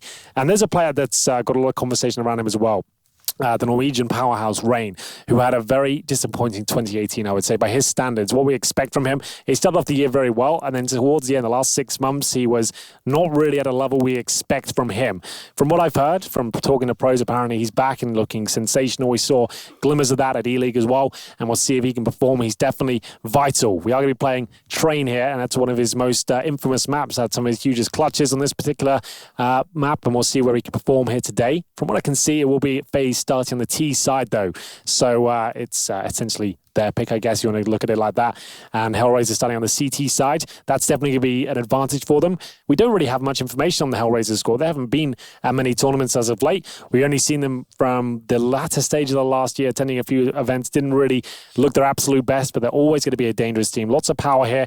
And Voxic, for me especially, want to see the most out of him. He is considered a world-class AWPer. Whether he can live up to expectations today against Guardian, who looked amazing at E-League. He was one of the players that really shone for them at that particular event. Is a scary prospect, and FaZe certainly the favourites going into this one, but it should be a good game nonetheless. I hope we get double digits at least for Hellraisers, maybe a bit more, who knows, as we have the final huddles coming in here. And of course, we didn't mention that Yanko is now the coach of FaZe. It crossed my mind, and then it quickly, we moved on so quickly, yes. I never got a chance to say it, but Sure. yeah, absolutely. He's come over. Imagine that. Goes from being an analyst to coaching MIBR and then FaZe as his first two teams. Yeah, not bad, is it? some of the biggest organizations possible and some of the biggest players and talents available to you. What happens now, though? Does he go to like Astralis? Going to replace Sonic? I doubt it. Does he just come back and join us? I think for Adrena and himself, I think the major is like the sort of trial period. They kind of assess the team after this one and see where everything sits and whether this is where they want the team to go. There's a lot of rumors circling around other players that have been considered for the 5th spot. Adren's still there for now, and we'll see how they can do in this major. It's certainly a scary team on paper. Whether that translates on the server, though, will be seen in a few minutes as they start to put the headsets on now. I think that we're almost ready to get into this one, and which will be the second game of the day on this broadcast. We have 8 best of ones in total to bring you. Yep. And I think we do 6 we're of going to them? do 6 on this stream. Yeah. So this is our show for the next it is 6 hours or so. So I always buckle knew in. I'd have a show someday. Yeah. Just thought it would be like a Play-Doh show for kids or something. But I do want to ask you, Henry. Go on. Prediction. For me, with FaZe on the T side, I think Hellraisers will break double digits. They'll win some big clutches, and they'll have some big ore potential, hopefully. But overall, I feel like FaZe, as long as they get one of these pistol rounds, should be winning it, like 16-11 or something like that. But if Hellraisers do somehow manage to shock and upset here, which it would be a massive upset, I feel like this could be the beginning of quite the interesting stage. I don't want to use the word massive yet. In best of one, if it's a best of 3, I'll say yes, it's massive. In best of ones, early in the event, you do kind of want to favor FaZe because, like you say, they won E-League and they've played a little bit more recently. But I don't want to call it a massive upset yet. It's fair enough. I don't want to overstate any of the best of ones. No, it's fine. Like, I can only really assess from what my gut feeling. I got the first 2 predictions of the tournament wrong. You're not wrong in saying it's an upset. You're absolutely not wrong in saying that. I just want to rein it in a little bit. Yeah, that's fair enough. Well, we'll see what they can do here. All eyes on Hellraisers here. If they can win the pistol on the CT side, they'll be off to a flyer. As we get into it, FaZe will have 2 smokes. Flashbang suggests an outside play. Smokes towards either side of the bomb site. Molotov towards the Hell position, perhaps, while they get through. We'll see how it translates here. Inside, very unlikely, unless it's going to be a huge fake here. As the smokes are deployed, you can see left and right at the bomb site, just there. Flashbang from Adren as his teammates get ready to go towards Pop Dog. Guardian's already there, and they've lost the initial kill. What a shot that is from Voxic. Yep. That's not a bad way to get things started. Drop the bomb temporarily, but it's picked up by Rain. They had multiple players heading for E-Box, so it was easily recovered and then planted. But Rain had spotted before he got ducked down behind the train. It gives Issa the exchange. Gave them the information as to where Issa was, so he got taken out immediately after. Hobbit did as well, but we're in a 3-on-3, and Olaf's playing the big one. He's going to try and go for the flank. Won't have anyone directly in front of him because Dead Fox already taken down, but he will certainly be ready for Angel if he can find the shots. He was. Voxic, the man who started it, has to end it, and he needs 4 kills in total doing so. Bomb's already too far gone. He doesn't have a kit. He's too far away from it. It's going to be FaZe Clan to win out the pistol. Some cool music as well to go along with the action, it seems, as Nico looks very happy with that one. It will be 2 kills for him after losing the initial frag. You could see that round played out pretty much as we built it up. The smokes either side of the bomb side there, and then we see the bomb planted. The CT's unable to deny it, and then the frags going in their favor with a nice flank from Olaf Meister, waiting for the CT to rotate from inside. Makes his way through the connector and closes out the round. We get into number 2 here, and we'll see if there's any sort of purchase from the CTs, and there certainly is. They force ball in the second round here of Train. There's going to be a couple of scouts, 5-7s, Deagles. Now, you don't see this too often. On maps like Inferno, you can definitely justify it. We do see it on Train with this double scout combo because it's such a long-range map, but not every team will want to risk everything here, especially if you're what we'd call the underdog at this point, because your financial situation going forward it will be a little bit compromised, but it just means they'll take a full eco next round if they lose this, and they'll actually have pretty decent money as the loss bonus has been modified these days. Hobbit looking towards inside, actually hitting a few shots on Rain there. Takes him down to 49, and he won't know that, but still, it will be the inside pursuit from FaZe Clan here. Molotov towards a bomb site, and going to be a final commitment with the opening kill not quite coming in. There it is, a couple for FaZe. Yeah, they could have finished that kill probably behind the train on Hobbit, but didn't want to spray through Olaf Meister to do so, given that they already had the advantage. No need to tear your teammate apart with an SMG against pistols. 4-on-1, just Dead Fox remaining, and he's easily found. Olaf already deep inside of the site. FaZe Clan go up 2-0. 2-0, as you would say. Yes, that's true. Well, it should be 3 at this point as well, for reasons I just mentioned. Is this a timeout? I did hear a vote called. I did, and I think this is going to be technical? I mean, Yeah, it should be. There's no reason to have a tactical timeout here. Yeah, it is technical, just to confirm, so presumably just a headset issue, but you wouldn't have a tactical timeout here because you're full eco anyway. There's not really much you can discuss. There's nothing. It's not like you're going to surprise buy on anyone either. No, exactly. The referee just ensuring that no one's talking. There's Dead Fox on the right-hand side of your screen, the former AWPer. Now that we're calling them referees, should they get some sort of like striped uniform, like other sports? That would be quite cool. Yeah. Just to stand out a little bit, make it clear. Yep. I think they used to do that at ESL tournaments like 6 years ago, maybe 7 years ago. I Maybe remember seeing them. give them a whistle as well. Yeah, they could do that. Yeah, I'm down. And then the head referee, the chief of referees, which would be Mihai, can walk around with like orange stripes on his arm. That's actually, this is building up quite nicely. I think we should submit this idea officially. I'm into it. Wow. Maybe make them wear skates in the booths as well. What, are you doing like basketball now? Is that what you're going with? It's skating around the Hockey arena? and Okay. CS mix. Okay. We'll get into round 3, and we'll see this full eco come through. Angel's got an HE grenade, presumably used towards main. Rain will take a little bit of damage there, just 8, so nothing too significant. They don't even have much firepower here, but they know what they're up against in terms of just pistols, so don't need to upgrade these weapons. And let's try and farm some cash here. It's an idyllic start for FaZe as they look to find a clean sweep here. Should be able to happen. Guardian not checking the closed corner, though, will cost him at least 1 frag. Olofmeister doesn't want to go for the quick trade. Plays it smart and wait for the CT to give him a free kill. 3-0. But remember, with the loss bonus the way it is now, you can actually get a decent buy. Like, both approaches are viable. You can eco the second buy third, or buy in the second and have a pretty decent buy here as well with an AWP, albeit glass cannon. Does Voxic want it? He does not. So they're focused on the AUG as well. So they could have got the sniper out, but I guess the fact they're up against SMGs and they know it, they want to just have a bit more utility and hold them off. Guardian's not wasting any time. He brings out his AWP and he won't have any rival sniper against him. He was absolutely lights out of E-League, and we'll see if he can kick off the first gun round with a showstopper here as he holds towards the main entrance. Get boosted on pallets. Very common boost, just to look above the bomb train here. And we'll see now CT's play a very defensive game. Yeah, Issa's already re-smoked out at Pop Dog.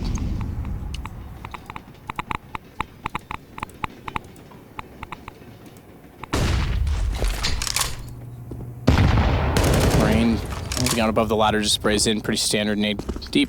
Spray close. Hope for some damage, but no one there. So Guardian didn't get anything from the boost. He drops back down. We know he's one that will fire the wall shot. Oh, yes. So keep an eye for that. If not, T side, definitely CT side. He'll go for it once or twice. It's pretty rare that it hits, but it's worth mentioning because the one time that it does, it looks absolutely brilliant. Hobbit's going to start it off, though, by taking down exactly the man mentioned on the AWP, and Issa's going to add 2 more to it as Hobbit steps out with the AUG. And Hellraiser's looking to take their first gun round. Talk about a convincing one as well. Before FaZe can even get out of the choke points, are absolutely taken down. And it's Olofmeister left the Mac 10. He's got $7,000. This is by design, though. Obviously, you'd think, oh, he can upgrade to an AK. Why wouldn't he? It's a Mac 10. Because they're on the T side right now. They want to just snowball. They want to take advantage of the fact they have so much cash and try and maintain that if they can. Unfortunately, this round didn't really work out for them. They can still buy into the next. If Olof can get 1 kill here, that would be great, but I doubt that's going to happen. You can see so everyone looking in his position. They heard him drop down, and it will be the first on the board for Hellraisers. Like we said, very convincing round. Didn't drop a single player there. They recovered the AWP. There's still plenty of money for FaZe as they get ready for their first official gun round here. With all the rifles, they might not have an AWP. They'll have to drop it. Well, they have done that straight away, so Guardian will get that, and it means Olofmeister now will buy out the rest of his utility. Still got $2,100 residual cash. A nice healthy buy for them. As we head into round number 5, we'll see who comes out on top. Can Hellraisers maintain that level of performance against a full buy? I'm not so sure. There's a Dren. A new signing for FaZe. Used to play with Hobbits back in the Gambit days. Obviously won the same major as him as well. Hobbit to be flashing in. Yeah, that's brilliant. Olaf just standing there in the corner. You could see him behind the dumpster. So Hellraisers, after winning their first gun round, take the lead in this one significantly. First pick very easily sustained, and then Nico sits on 52 HP. Dead Fox Angel, they'll cover off the inside sight.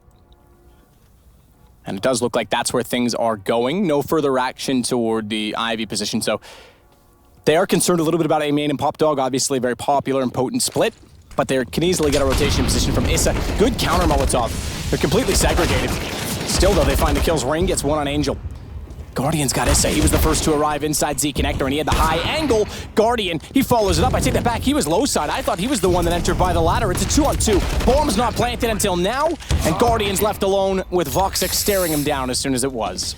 Well done by Hellraisers there. They managed to fend off the initial default there, managed to find a man advantage as well. The Hobbit push towards Ivy, funneled them towards inside, and the CTs were very aware of that fact. They rotate players in, they have a nice stack going on, some great shots from Guardian at close range to actually get them into the round and get the bomb planted, but ultimately, Voxic waiting for the repeat, he was able to find the kill in the 2 versus 1, and that was the end of the round. It's 2 in a row for Hellraisers, and it looks like we might have the first eco from FaZe here. They have enough for at least a partial buy. They can get some deagles and armor here.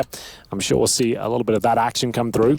Rain being very conservative with his cash. 4,600 only gets the deagle. So he'll be the one to drop the orb next round, I assume.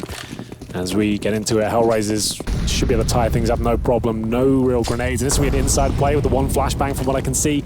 Usually you get everyone towards brown holes like this, and then flash over, try and trade out a frag if you can, and the fact that Rain's gone down suggests it'll be going even quicker. So 1 flash over, in we go. Flash won't do much for Dead Fox there, so he's going to have a chance to repeat this, but actually it's all falling apart. 4 versus 3 now, and the T's will be able to manage to recover a rifle, I'd assume, as this on the flank brings it into a 3-on-3, and they still have the advantage here. Yeah, the MP9 picked up is all they get for it. Nico already gone. This is Molotov'd out rather rudely by his teammate. Certainly that was not the intention, but Adren getting aggressive. They figured it out. Process of elimination. He had to be inside of the smoke. Hobbit able to spray in and find him, and it's now another round. Tie game. CT side for Hellraisers looking pretty good. FaZe, no slouches on train either. Absolutely not.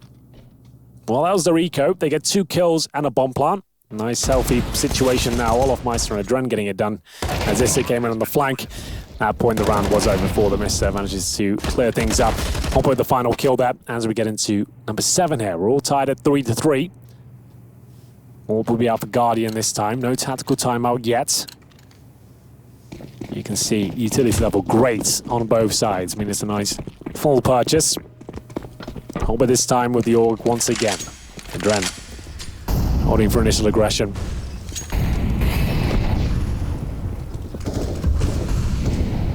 Angel still down at the bottom side of the ramp.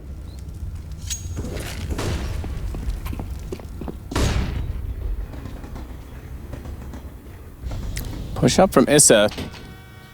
It's not guaranteed in this position that you're going to get a kill. Sometimes late shaking it, the T's will flash in. And oftentimes, you can be traded quite easily, so have to be somewhat careful with that. Molotov down at the bottom side of the ramp already, but it's a bit early because they're only just gathering inside of the brown halls now.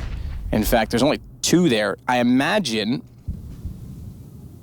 Yeah, so this is a good time to look back here. I was wondering if they were up the stairs because the map can be misleading in that one spot on train. They are still in A main. I imagine this will be these 2 hitting here, trying to sell a fake on B, and then back through Pop Dog. Well, that's Nico and Rain. Quite a powerful combo. You could even justify 1 through Pop Dog and 1 pushing B on a lurk, maybe. But you gotta get some movement. The fact they have so much B-Horse control, and they're now going to deploy 2 smokes in. This is definitely going to be the fake, Matt. You are correct. So they're going to send these players in, but Adren has... Oh, sorry, Nico has been taken down. It's Angel to find him, and the CTs are well too aware of this, but still a trade comes through. That's a trade that Olaf, he nearly read it. They had 2 inside of the ladder room. The fact that Angel pushed, figured out and spotted them falling back, they knew it was a flank, and then they also knew that it was likely going to be Pop Dog the next position. Olaf did very well to identify that himself and try and take them back out of the equation, but Guardian, good shot on Hobbit. They're not done yet. Bomb will get to the site on the back of that shot, thankfully, with 8 seconds left, because that in itself would have been the round if Guardian went down. That 1 Molotov thrown towards Pop Dog was fantastic. You can see what it's done to the CTs now. They've had to separate 1 connector, 1 at Ivy, time ticking away. They have both got kits. But 2 kills to find on this outside bomb site is an incredibly difficult procedure, and they'll actually turtle up together as well. Guardian focusing towards Pop Dog until he hears a defuse come through. He'll flash and then peek, I'd assume, as now Angel's going to be spotted. Guardian's going to nail that shot, no problem at all. Issa, his days are numbered, and he just bails out of the situation. It's going to be FaZe to win the round. He gets the AWP. Their money is actually pretty decent, especially if he saves his weapon. He'll be able to drop one, no problem. They could even go for a double AWP setup. Like we said, Dead Fox used to be the AWP of this squad, so maybe that's where they'll be leaning towards as the game develops. There's FaZe managing to come back. It was a B fake, and you could see Angel and Issa, very well done initially, but as soon as that Molotov came in and the rain flank came through, it all started to fall apart. And that was 2 great mid-round calls, because, again, if they were going to flank, or fake, and go back toward Pop Dog, Issa did well to hold it, despite Olaf's best efforts. But then as soon as he identified that they'd lost that fight, the Molotov holds him in, and Rain just goes, right, I'm going through B. I'll just go the other way. Yeah, and it worked out perfectly. Well, there won't be a double AWP setup. It's still going to be in the hands of Voxic there. FaZe in the lead on the T side now as they continue to run their default. Nothing really changing for them. Angel will be backed up towards inside as a misthrown Molotov there. Rain makes up for it. 3 players inside in total. As soon as he picks his lower ramp, he could be in trouble, but manages to negate the initial AWP bullet. Finds the kill on the ledge towards Angel there, but still a 4-on-4. The CTs might even leave inside completely open at this point and just stack outside after showing so much presence. We'll see. So Guardian in the inside of the hallway already. Adrian trying to get inside of A main. We'll get Hobbit, who thought he could sneak in, but was apparently wrong. Former teammates, by the way. Indeed. Former major winners together. So there's 3 major winners on FaZe. Take that back, excuse me. Just 2, Olaf and Adren. I was including Guardian in that. He's been runner-up so many times. He has. Na'Vi a couple of times. 3, 4 times? 3 at least. Na'Vi twice, and then once with FaZe in Boston. Well, so far so good in this round at least. Nico might be able to close things out here. He gets the information that Issa is indeed inside and the bomb's being planted outside. Nico is looking to close things out at this point, and Issa just trying to stay alive as their money is starting to be drained. You might get away with this. Survival instincts kicking in. Nico's cleared. Oh, he looked back. I was going to say Nico's already cleared that angle and he got away, but Nico was aware that he had to be somewhere near B, so it will be 5-3 in favor of FaZe. Yeah, that's an interesting storyline in this game itself. Hobbit and Adren winning sort of a Cinderella story major with Gambit together. Now they find themselves on very different teams in very different situations as well. Yeah, just breaking off from the Gambit's nightmare it became after winning the major. It seems like some teams find it to be a curse almost. If you remember when NIP won their major, they felt like it was just too much pressure at that point. Couldn't ever relive that magic, and it just never came together and it all fell apart. I guess the only teams that really kind of stood the test of time that was maybe had Fnatic, won multiple titles, then SK Gaming as well. Obviously different organizations across that stage, but it seems like when certain teams win the major, it seems like it all goes wrong. Look at Cloud9. After they win the major, the team just completely dissolves. Like they lose their star players and it falls apart. Very odd sometimes how it all works out. Gambit, they won that major, never really saw them again after that. No, we didn't. And part of that was the Kane/Zeus ordeal that led to their departure from the team. Right after winning the major. Yep. It's a weird one, isn't it? Hey, so yeah, we won that, but we don't know what Kane really did for us, so we don't want him as a coach. And then Zeus just kind of went, cool, I'm out with him then. Indeed. And that was the pretty shocking stuff. That Zeus also went back to Na'Vi, which was the team that cut him, and then they went, hang on, you won a major. Maybe we made a mistake. Come on, homeboy. Well then, tactical timeouts, and it looks like Hellraisers won't be investing into this round. It's starting to get a little bit daunting for them now. Really needed a strong CT showing to allow me to believe at least that they could do this. They got 3 decent gun rounds after losing the pistol, but now it seems like they're starting to drop off. They're going to have to take an eco here. They've got 3, 4 HEs they'll be used towards the main entrance, and Guardian, he might even go down to this. If he goes with an aggressive pick, he'll probably be dropped. Nade's coming in, and one more will do it. Not quite, they haven't landed quite correctly, so he takes a lot of damage. If one more of those grenades was on target, it would have got the kill. Like there that? it is. Like Just that one? that. He was even Indeed. scoped in looking at it. He just Okay. couldn't respond in time. Nico can. If they want to push through and try and take that off, Nico's going to protect it with a Molotov, trying to press the E key on top of it. They're just feeding the man. Yeah. It was getting a little bit scary with the Molotov in his hand, but actually worked out perfectly. Not too much panic, and he'll win the round as it goes to a 4-on-2. Is there an Angel? Deagles, no armor. The only kill they've got so far is the aforementioned HG grenade. But right now, just waiting to get a bit of intel here. They're being very disciplined. Nico with 3. On for the ace, but Olofmeister confirming inside is indeed clear. He's already walked by just about everyone. Going to try and get up toward the Z-connector here. They're cut off by Angel. When I say walk by everyone, I mean spots that everyone would be in at this point, so he's cleared the site. They'll get an AK for that. Issa is left alone, but that's all right. Likes to be alone. Far from the site as well. Nico on the AWP. If Issa was aware of that, he might try and challenge Rain and go for a fast defuse. Not that he has a kit, but he was miles away. Issa will just back off and save the AK. That's the smarter decision. So it's been slews of 3. FaZe started out 3-0. Hellraisers tied it up, and now we are 6-3 in favor of FaZe. Looking very comfortable indeed. They lose a few kills. Issa will save the AK. Like I said, when teams get into a real rut, the double AWP setup is an option for them. The loss bonus certainly got to get them in a position where that's possible. Hobbit and Angel both within AWP territory, but it's Voxic that needs the weapon, so they'll have to drop it for him. Might be a tactical timeout again here just to organize that situation for themselves. Issa saves the AK, so they'll certainly buy into this one. Just the one AWP again, so not really too fond of the double AWP setup, it seems, these days. There's a Dren getting it done. Issa with some nice shots. Managed to get a decent amount of kills considering the situation. 6-3 though. Anything but good when you're on the CT side and you're considered the weaker team. Voxic makes his way towards Ivy, looks towards main entrance, and now it's Nico deploying the initial utility to try and make his way out of main entrance. Same story for a Dren. They'll exchange blows as FaZe come out on top. It's a 3 versus 3, but certainly favors them as Olofmeister continues to apply pressure outside. Hobbit, the last line of defense, as a teammate rotates him from connector. Sits in the smoke right now, has bought enough time for Angel to get on the scene. But surely, after giving away his position, they'll be done for. They could just take the bomb and leave the premises. Good shot from Guardian. Seems like that form from E-League has been transferred over. Nothing really missed so far. And Angel, the in-game leader of Hellraisers, 4 kills to his name. He's going to need 3 more here if he's got any chance of winning it. They know exactly where he is. Behind the bomb train here, and there's the final shot. Nico, great stuff to close things up. And it will go 7-3. And they're back to an eco once again, or at least a partial buy. Partial, but they break the streak of 4. Of 3, they get their 4th FaZe side. Starting to really show that their form on train is pretty world class again, and putting Hellraisers back in their place. So far today in our games, we've actually had some T-side dominance. Not dominance, but it's T-side favor.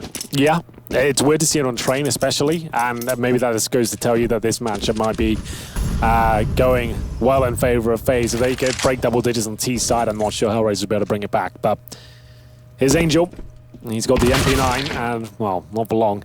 That's removed. He did decent damage towards Rain, but unless you're finding a kill with that sort of buy, doesn't really do too much for you. As now, the Molotov on top of the pop dog here. And just wait to see if they can flush out some CTs. There was Issa there. You saw him take a little bit of damage there from the Molotov, so that actually clears out the pop dog room. Instead, Fox waiting inside of the Deagle. He's the only inside player at the upper ramp. Deagle's last game certainly had an impact. We saw it quite early on, certainly in the hands of Zaiwu.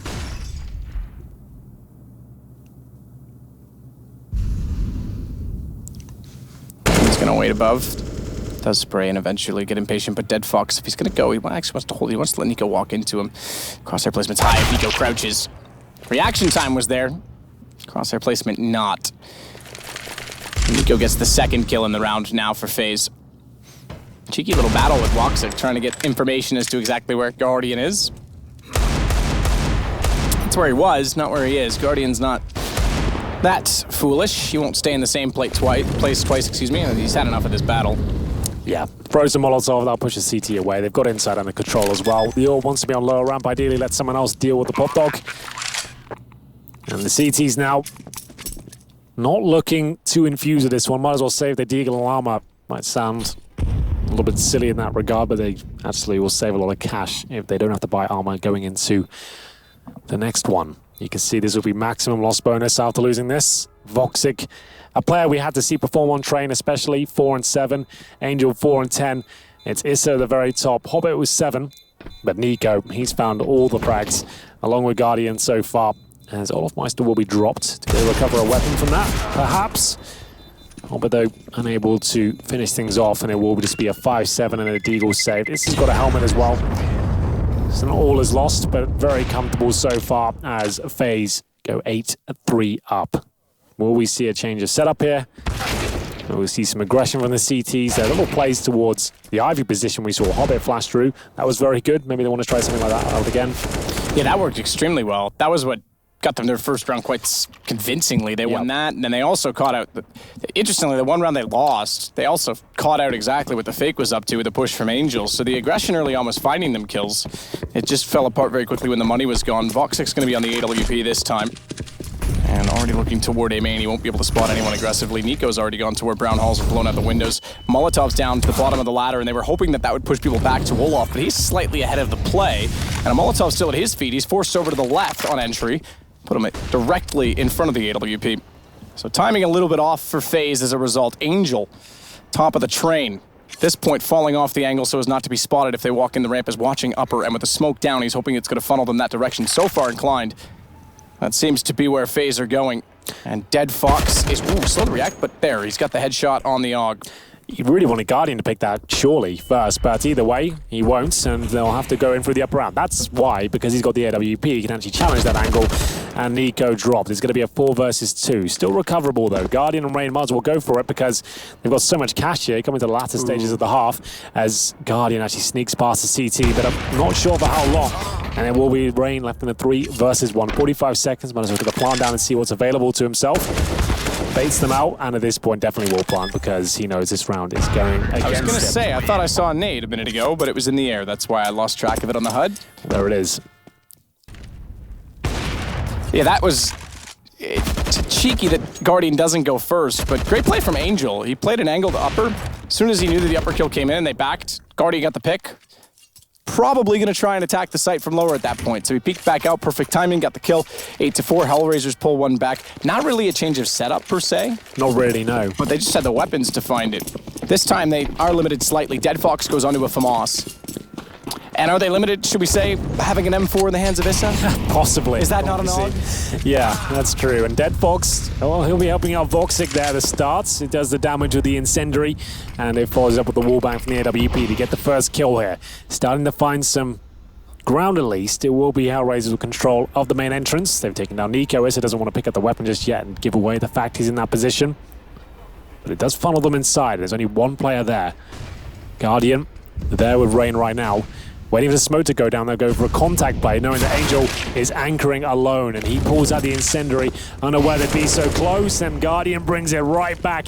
Doesn't just need the sniper, he's also a world-class rifler, as we'll see them do most of the work towards inner. It's Hobbit who has to save the day here, but he might be outflanked. A player towards Connector, not looking in his position.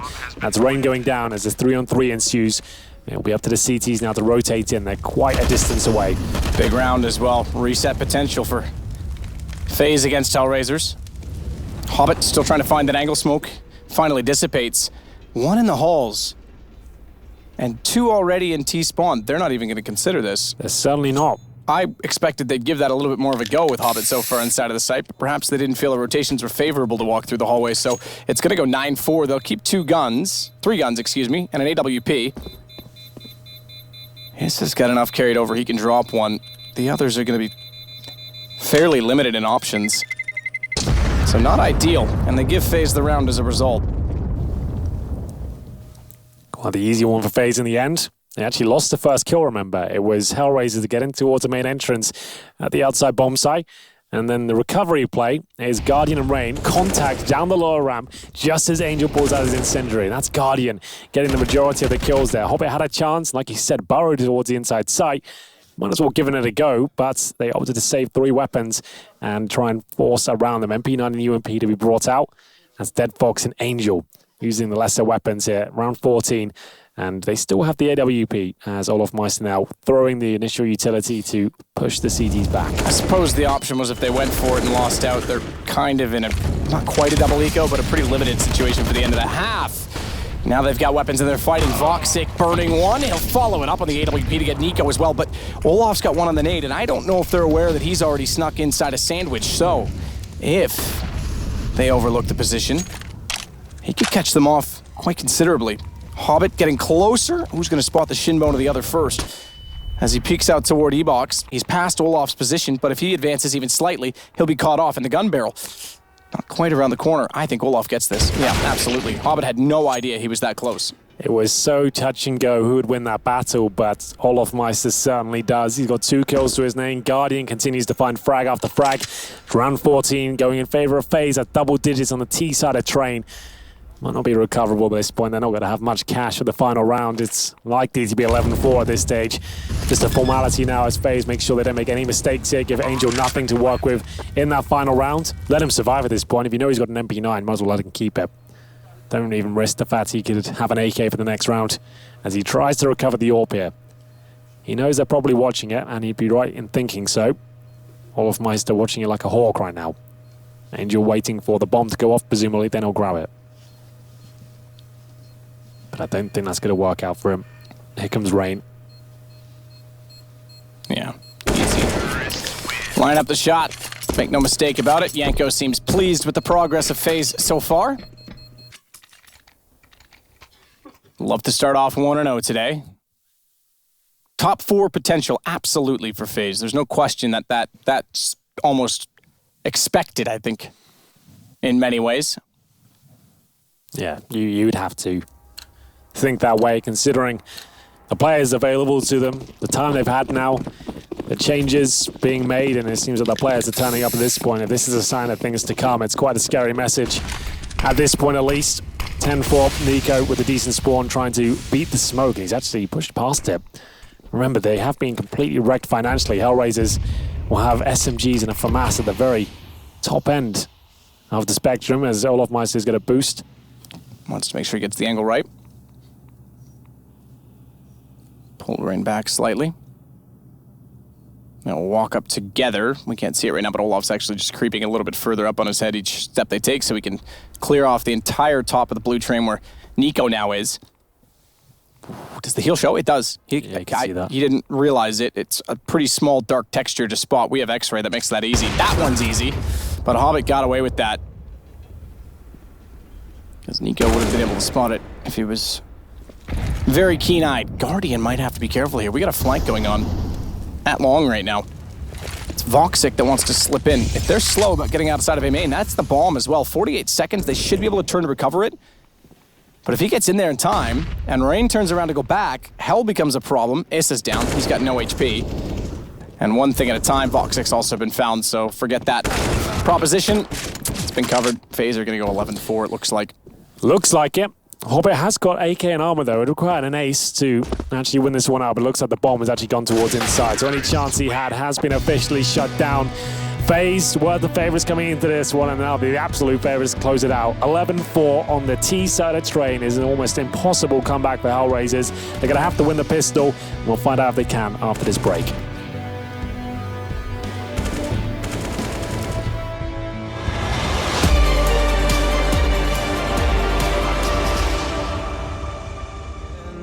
Clouds, and I'll take it, yeah. Reminding myself to just let go. Don't wonder how far I can fall. Don't look down, never fade out. And I just wanna be someone and never fall behind again. Just keep on moving on. Never look down, never fade out. Never fade out.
11-4 in favor of FaZe as they swap over to the CT side.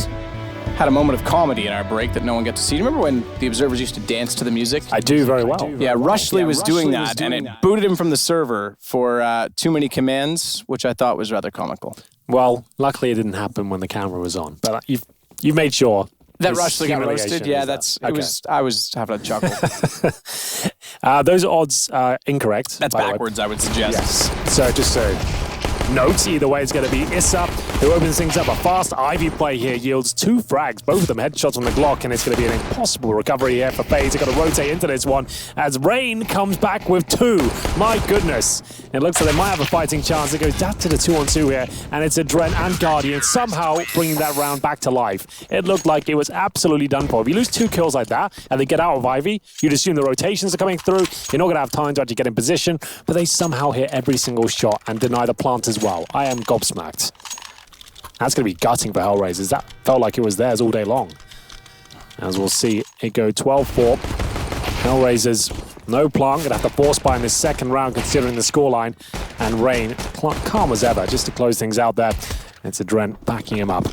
Round 17, here it comes. Tech-9s, Deagles, and a PZ-50. Yeah, it's a difficult affair for now for Hellraisers to try and get themselves back into it, and they'll run in straight to Olaf. He's tagged at 22, so he's got to be somewhat careful in that position, but job done. And Nico already rotating in. It's good positioning from Nico and good support as he's able to now make it 13-4. How's our A stream looking? It's G2 playing right now, isn't it? And they are currently... Let's have a look. Who gets there first? I do. Currently 7-4 in favor of Na'Vi. Who are on the T side, I think. I think it's Inferno. It is Inferno. Yeah, that's not too bad at all from Na'Vi. Oh no, Na'Vi are CT side. Okay, so there you go. So that it's still to play for. To play for, absolutely. This game maybe not though, because this could be 14-4. And Na'Vi's one to watch this event for all the wrong reasons. So, well, okay. Aside from Simple, he's exciting at all times, but lots going on within that team that's bringing some questions up. I don't know if you caught the interview from Zeus on HLT. Wasn't that pleasant, was it? Not the greatest quotes in that one. Doesn't bode well. No, it really doesn't. Go check it out after this game, perhaps, if you're not sure what we're talking about. Some strange comments made suggesting he's not really fussed by this being a major, and the future of the team he's not too sure of. Either way, like we said, this should be a guaranteed round for FaZe. And it is a very convincing one. Get 1 kill, but it's 14-4 on the CT side of Train, and their money is, limited at best here. They're going to have enough for rifles, but compromise we made is actually pretty decent. Voxer gets the AWP at least, but he gets no grenades. And will FaZe be able to find around about 15 here? That's the real question. Olaf will keep his UMP. Rain on the FAMAS. Guardian has his AWP. As we get into it, we'll have a look at the final few rounds here. If FaZe can finish it off cleanly or Hellraisers make a bit of a comeback, we'll see. Not looking good for them either way. Boost up for Guardian. AWP hasn't gone for the shot yet through Z connector. Olaf is ready at long smoke down. UMP this time, not MP9. They're pre-firing the angle, but he's got Nico with him. They're going to nade stack it and fire in. They're looking for any and all damage that they can find, and Angel suffers the worst of it. He goes down to 22. Clever little idea. Yeah, the smoke especially. Then the double nade as well. 3 of them there. Another HE lands. They've been tagged up a lot here. That makes the FAMAS and the M4s a lot more viable. It means it's 3 players actually in 1-tap potential now. So they become orgs now, essentially. They've been upgraded, those M4s. Flashes in towards Pop Dog.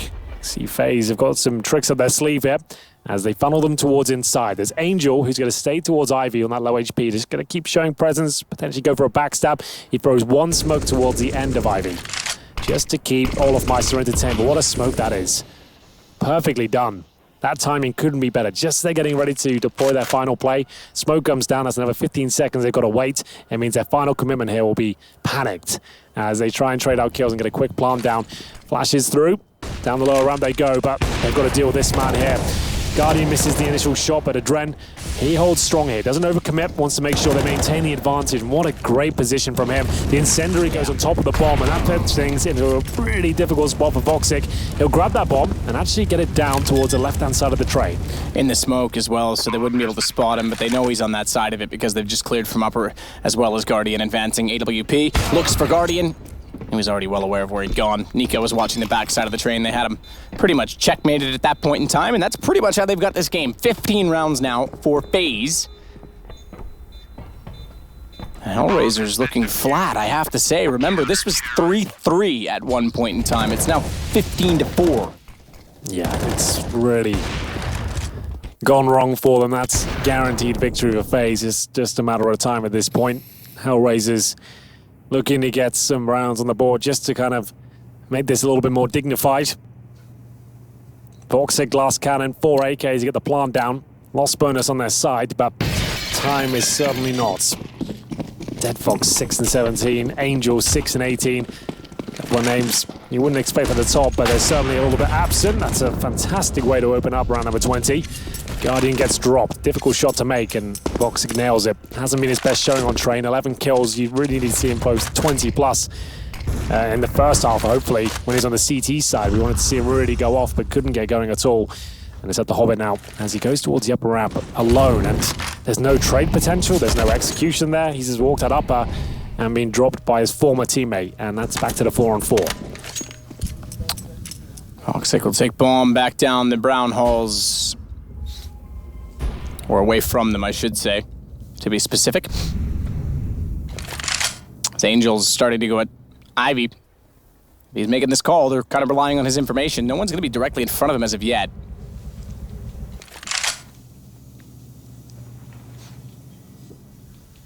"50 seconds potentially left in this game or less.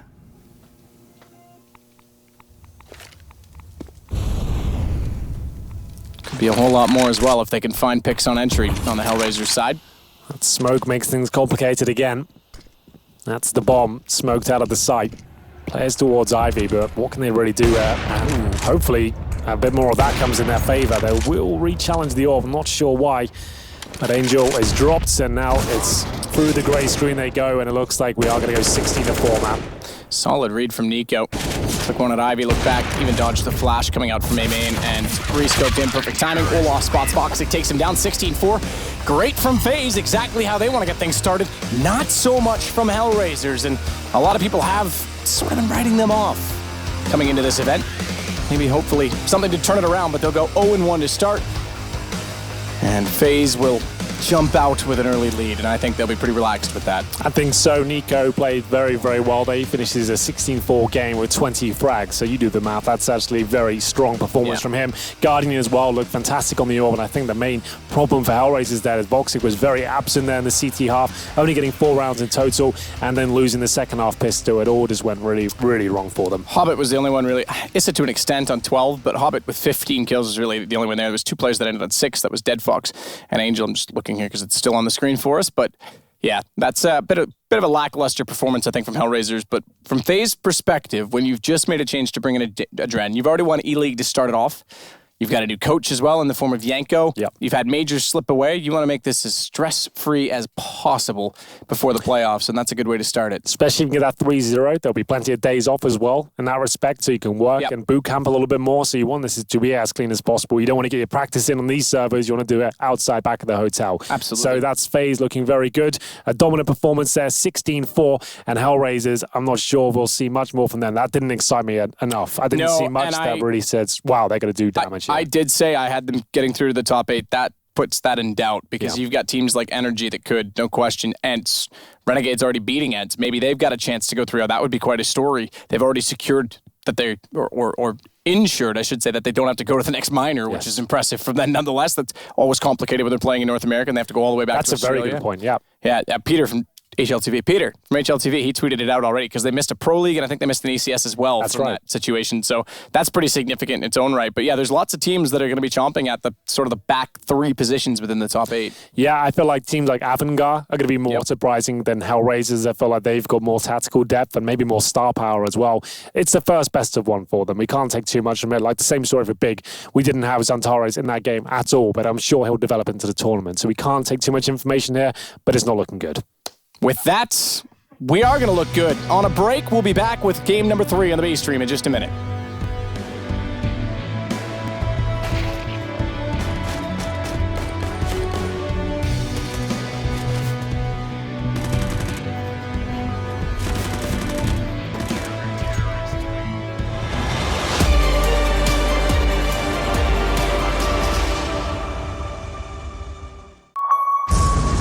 Champions of ESL 1 Cologne. Do you remember? Welcome to the Cathedral of Counter-Strike. Think you've seen it all? Are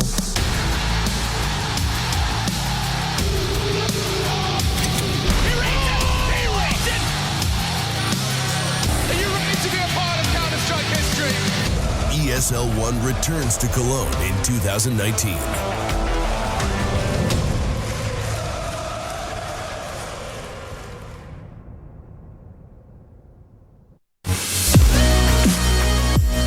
Are you searching for a better Counter-Strike experience all in one place? Compete for over $1 million in PUG and League prizes all on one platform.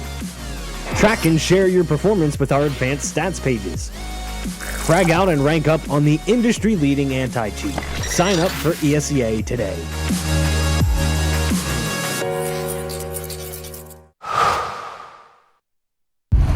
All eyes are on you.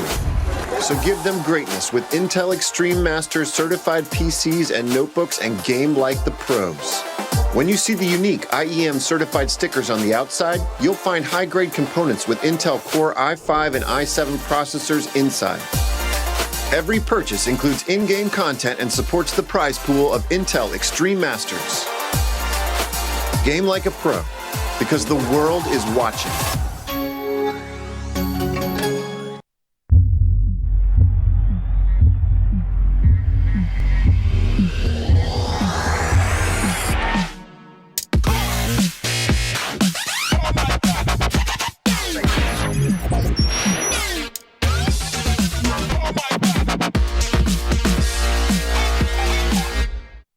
Prepare for combat. Go forth and conquer.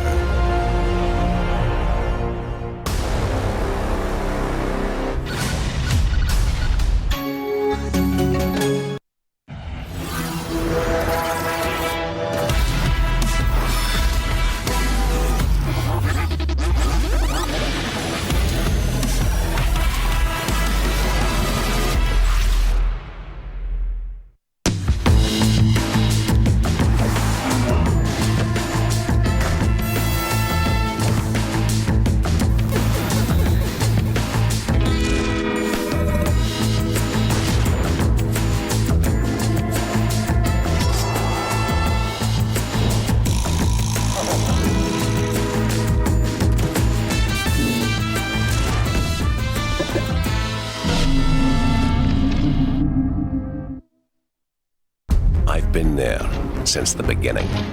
Every map, every frag, every moment. I run, but I never hide. With knowledge comes power, and power is to be wielded wisely.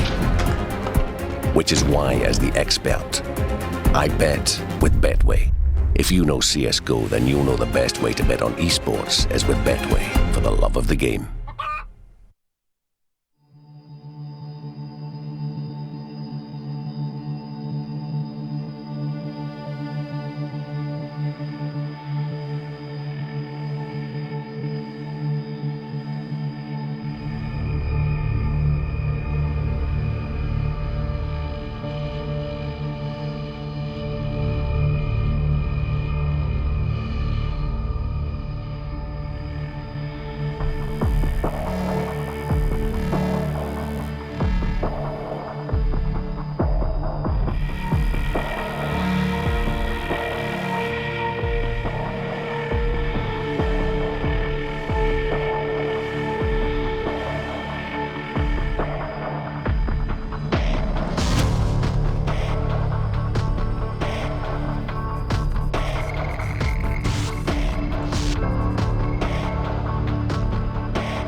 Intel Extreme Masters is brought to you in part by Intel, Vodafone, Acer Predator, Mountain Dew Amp Game Fuel, HyperX, Bedway, and Pay Safeguard.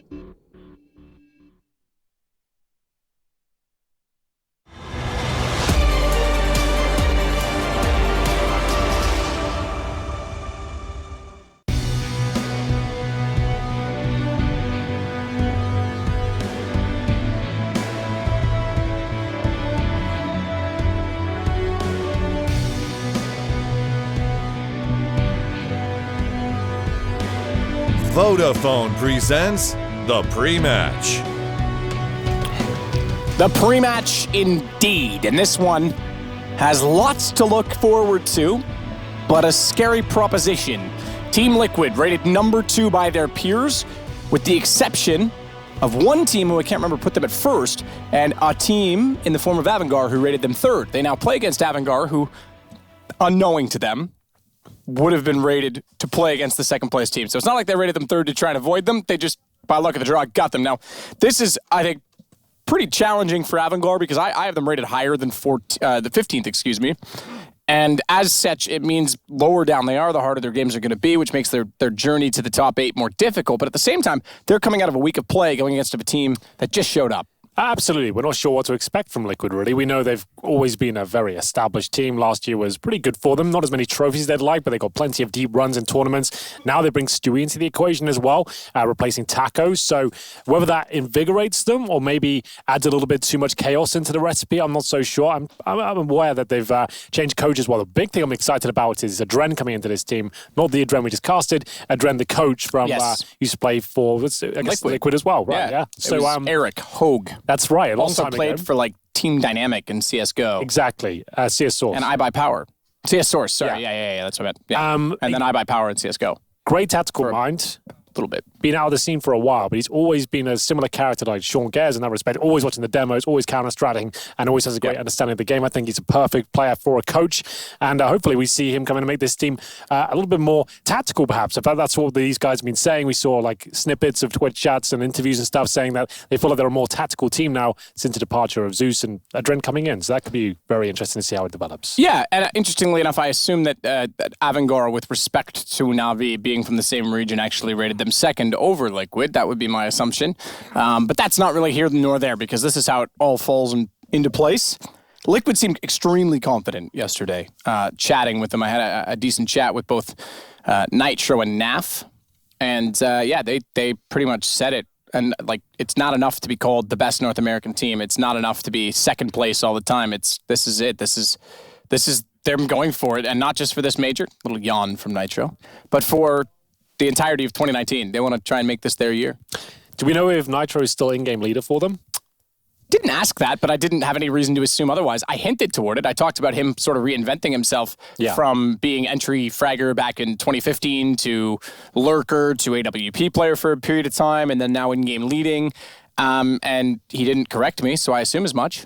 Yeah, I was just interested. I wasn't sure whether he sat in the middle still. It looked like he was on the end, but I thought it looked like he was in the middle. Well, I'd probably misread the situation. It looked like I was looking at your beautiful eyes and not the screen. So, but well, I have no reason to believe otherwise. It is going to be Avangar Liquid. We kick things off an overpass here in this best of one. It looks like Liquid will be starting on the T side with Avangar, of course, on the counter-terrorist forces. You have to say at this point, Liquid, going into this one, we saw a lot from Avangar. They managed to squeak through this stage, or last stage of the tournament, and actually had some impressive results. Big names to look out for if you're just tuning into the major. Didn't catch them last week. James, Kickert, Buster, obviously Fitch, who was he also part of the Gambit run as well? No, he was after. He was just after. He replaced Zeus. That's exactly what happened. So there you go. So a former Gambit player. So some names you should be familiar with there.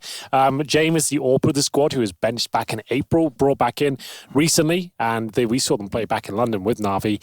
And he looked really, really good with the AWP. But he's going up against some world-class opposition here. Maybe not so scary in the AWP department. They normally have Nitro on that. Whether Stu will pick it up more is yet to be seen. Twists. Sterling can pick the weapon up as well. He's been recovering from health issues recently. And hopefully we'll see a healthy Twist turn up and do damage. Yeah, and throughout the form of consistency, first time ever, and I'm proud to say that there was two Canadians, not just one, but two Canadians in the top 20 for the HLTV ratings at the end of the season. He was rated, I think, 11th. Was it for Twist? 11th or 9th? That sounds about right. In that ballpark, at least. And maybe it was 9th. And either way, he probably, despite that NAF got rated higher up in 4th, if I'm not mistaken. I have to check these. Yeah. It's so hard to remember all of them off the top of my head. Sure. Can name the top 3, no problem. But the point being that NAF had a longer period of time where he was performing on that level, coming over from Renegades, joining Liquid. He was instantly a star player. Twist was a rise. He was sensational toward the end of the year. And in my opinion, probably has more potential. But the health issues, and then he seems to get down on himself a little bit with confidence. He's tweeted out some pretty depressing tweets sometimes when they don't win or they don't perform. But other than Simple, keep in mind, he is the only other player in CSGO history to win the MVP award while losing the event. That was in New York. Yeah. So that goes to show you how powerful he can really be at times. Yeah, he is a fantastic player, and pound for pound, Team Liquid have got Avangar beat. In the fragging department, they will absolutely ravish them. That's why Avangar need to be on their toes and be surprising and show, I think that lack of respect gameplay is what will win them the game if they can do it. They need to be aggressive. They need to be getting in their faces. They can't allow them to have free control of the map. They can't be too scared of them. And hopefully we'll see Avangar present that, because that's what I want to see. I want to see James moving around the map every single round on the CT side. B, short, middle, connector, long, just getting it done and being surprising. That's going to be the main factor here. Remember, Liquid, yes, they have players that can use the AWP, but they don't have a primary AWPer per se. So that's where the strength of Avangar will come through. I think that, strength of Avangar, but that is pretty much the one facet that can be a problem for Liquid. Yeah. They've got lots of strengths per se, but that's the one where they're definitely outmatching Liquid. And it's a map where it can matter, certainly. And we know James aggressive. We know he'll T-side op still, too. So it's not like they can get too carried away. If they can get positional control toward bathrooms consistently, then maybe they don't need to play so aggressively toward Monster and give up those positions for peaks. They can still play passive and avoid the AWP, but he'll go hunting. Absolutely. No question he will. Well, here it is. Team Liquid versus Avangard, the third match brought to you on the B stream here. We're flying through the games today as we get into round number 1. 4 sets of armor on the T side of Liquid. They've got 1 smoke, a couple of flashbangs, and they're starting to head towards middle. Staying together in that Wolfpack right now. They're not being super aggressive. They're going to take a little turn down towards Connect Up. It's going to be Stewie 2K leading the charge here with the Glock fade, looking to crack open a skull as well as he heads towards the bathrooms. They've got that 1 smoke that would be used, I guess, towards City spawn at the steps. But they're going to clear out long first. You can see they've actually got nice control of the map. Bathrooms clear, long as well. CT's playing a very defensive game here. And Liege already jumping in a little bit to check it, backs off. Look at Crizzen, though. If they're going to stack up that A position, if they're going to try and hold it off, knowing that it's often executed on the pistols because of the close angles and the fact that you can get vision on entry, Crizzen wants to take away information on B, but gives himself up.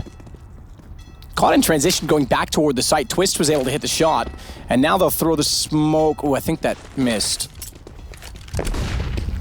Oh, it did make it. It looked like it was going to go slightly light, but it landed perfectly inside of the window. In fact. That was, that's about as good as it gets. We didn't follow it all the way through. I mean, I need to check my hand-eye coordination, but James going to have to check his. 1 on 5, bomb already down. Liquid hunting, showing off some of that confidence that they talked about coming into this and certainly showed yesterday in the media day. Keep in mind, they themselves have picked up a new sponsor. If Astralis has Audi, they've now got Honda. Oh, I didn't know that. That's cool. Nice to see non-endemic brands coming in.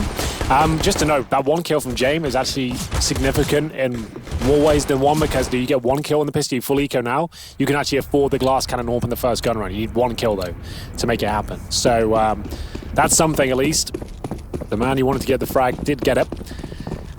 If he didn't, he wouldn't be able to buy the AWP. So there you go. It's going to be flashes towards middle now. The Krieg for Elise. Now, he is a player that's certainly adopted, I don't want to say newer weapons, that's not correct, or the more trend weapons early on. He was playing the Krieg before it became a thing, as he shows us how proficient he is with the weapon. A couple of kills towards long.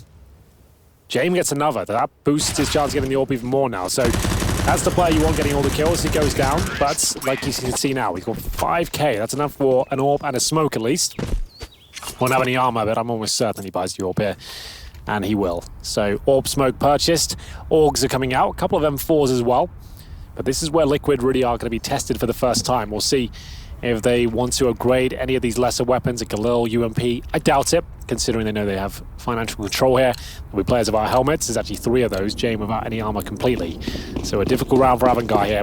No kits. And a lack of utility too. That's why Liquid are happy to use lesser weapons. There's not many incendiaries to keep them at range as the first shot connects. Nitro will be legged, and you can see James communicating there. He knows it did. Saw the blood. And now the default continues. Wanted that first pick. We know he's going to be aggressive, but unable to find the frag. Naf. Still just holding it off at this point with the UMP outside from short, but the M4 picked up already for Buster. Holding out of the sandbags, wants to get aggressive. Stewie's already clearing inside bathrooms as well. And Liege, this is something I talked about with Liquid yesterday as well. I said, if the AUG is in the meta, and they were saying exactly what we were kind of touching on last week, in that you can play angles and take duels formerly not available to the CT side, so therefore you don't rely as heavily on utility. But they were saying the Krieg is every bit, if not more powerful, for the T side. It's just situational on angles as well, and you could certainly play off, long with it on this map. Does too. And they said Elise loves it, he mains it, and he's going to main it this entire event. So watch out for that. That's exciting. He thinks he's far better off with it. Nitro's gone down to kicker. That's the AUG, the counterpart to it. He's going to look for a second one, but Elige was there. He got one, traded back by Twist. On entry, Krizen still inside the one-and-done position on the corner, but he's going to get far more than just one. Twist has to clutch it back at a 1-on-2, 18 seconds. He'll commit to the plant, and they won't jump on top of him because they're very spread out. James just wants to hold the angle toward the bank stairs. It's the flank coming in for Buster that Twist is going to have to worry about. Spots at one.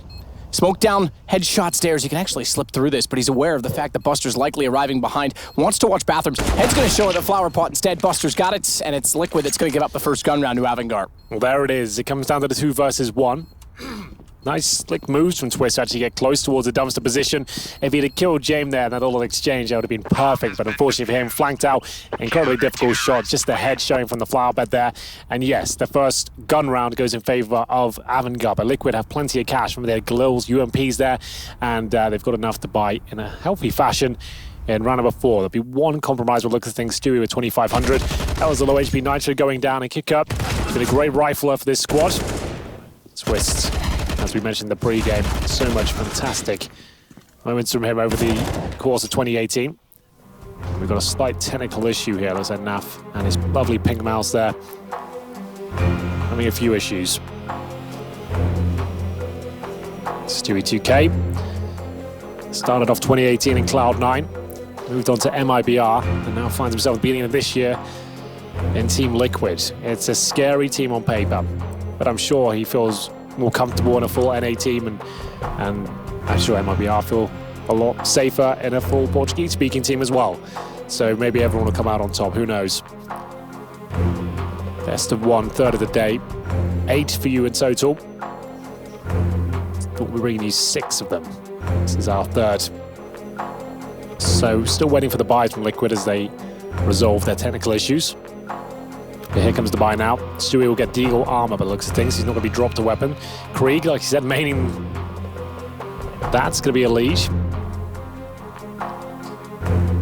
Now Fly purchasing up the utility as we get back into the action. James still has his AWP, and that's where we want to see him do initial damage at the start of each round. He needs to be mobile, dynamic, and see what he can do. He can't talk in this section of technical timeout. That's why you see everyone very silent and stoic right now. Yeah, not allowed to take advantage of these situations, and that's for a few reasons. One is the coach can't talk anymore unless it's a tactical timeout, so it's not like they can just chat with him all the time anyway, so they have to leave him muted, but also because teams formerly used to be quite cheeky with technical timeout. I don't think I've had any recent stories because of this rule set, but you go back to even late days 1.6, people, my mouse is unplugged, you give it a little kick with the foot. You need a technical timeout, you chat it out, you use it as a tactical, you kind of get away with it. So it just negates teams taking advantage of that situation. Well, it looks like we're back underway. So like we said, one compromise, and that's Stewie 2K. The Eagle armor for him. The rest will have rifles, no AWP to be seen yet, but Team Liquid don't necessarily need one. Round 4, they want to avoid damage at the start from grenades and potential snipers. Twist's not wasting any time though. Yeah, not at all. That's what we like to see from him, get aggressive. Yep, straight up towards that fountain. Fitch is already down on the stairs though, just to note with Kikert, so they can turn back on that. They have information from James, so their position is still sufficient in getting out. If James goes down, then it's a bit of a battle. They can get caught out too far. Avangard could fall apart quickly, but Stewie on a pistol is going to get swung on by Kikert. Did try and recover it. James also hit the shot on Twist. Great start from Avangard, and that's exactly why they designed that setup to play accordingly. It's worked out very nicely for them. Still with those players alive in the connector. Elige trying to pull it back at this point, but Liquid actually dropping. Surprisingly at this point, it's going to be a 4 versus 2. Kicker might be on track for another, but that's a great shot from Elige. That Krieg really come into play. They still have a chance to pull this one back. Plenty of time on the clock. They're going to throw a Molotov towards the connector door there. At Krizen, that's a guaranteed frag. How has that happened? The fact he was low HP assisted, but that was mid-air essentially. Nitro brings it back to a 2-on-2, and he'll move very nimbly in towards the B side. Buster waiting on the other side. Can he get both kills here? Smartly, he falls back and makes this a difficult procedure for Elige, not giving him the trade instantly.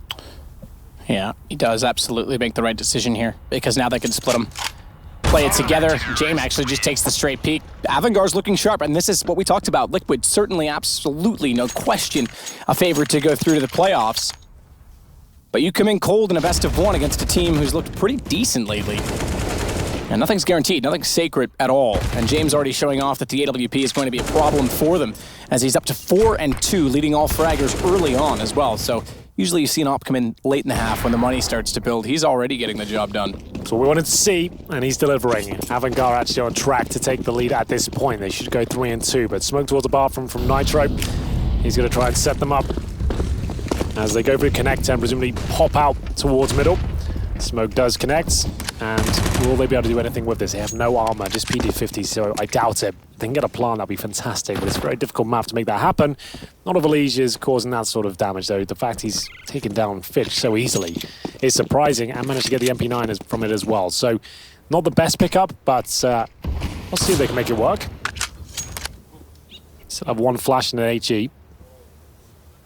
Nitro maybe spots a player here, but can't really do much about it with the Glock.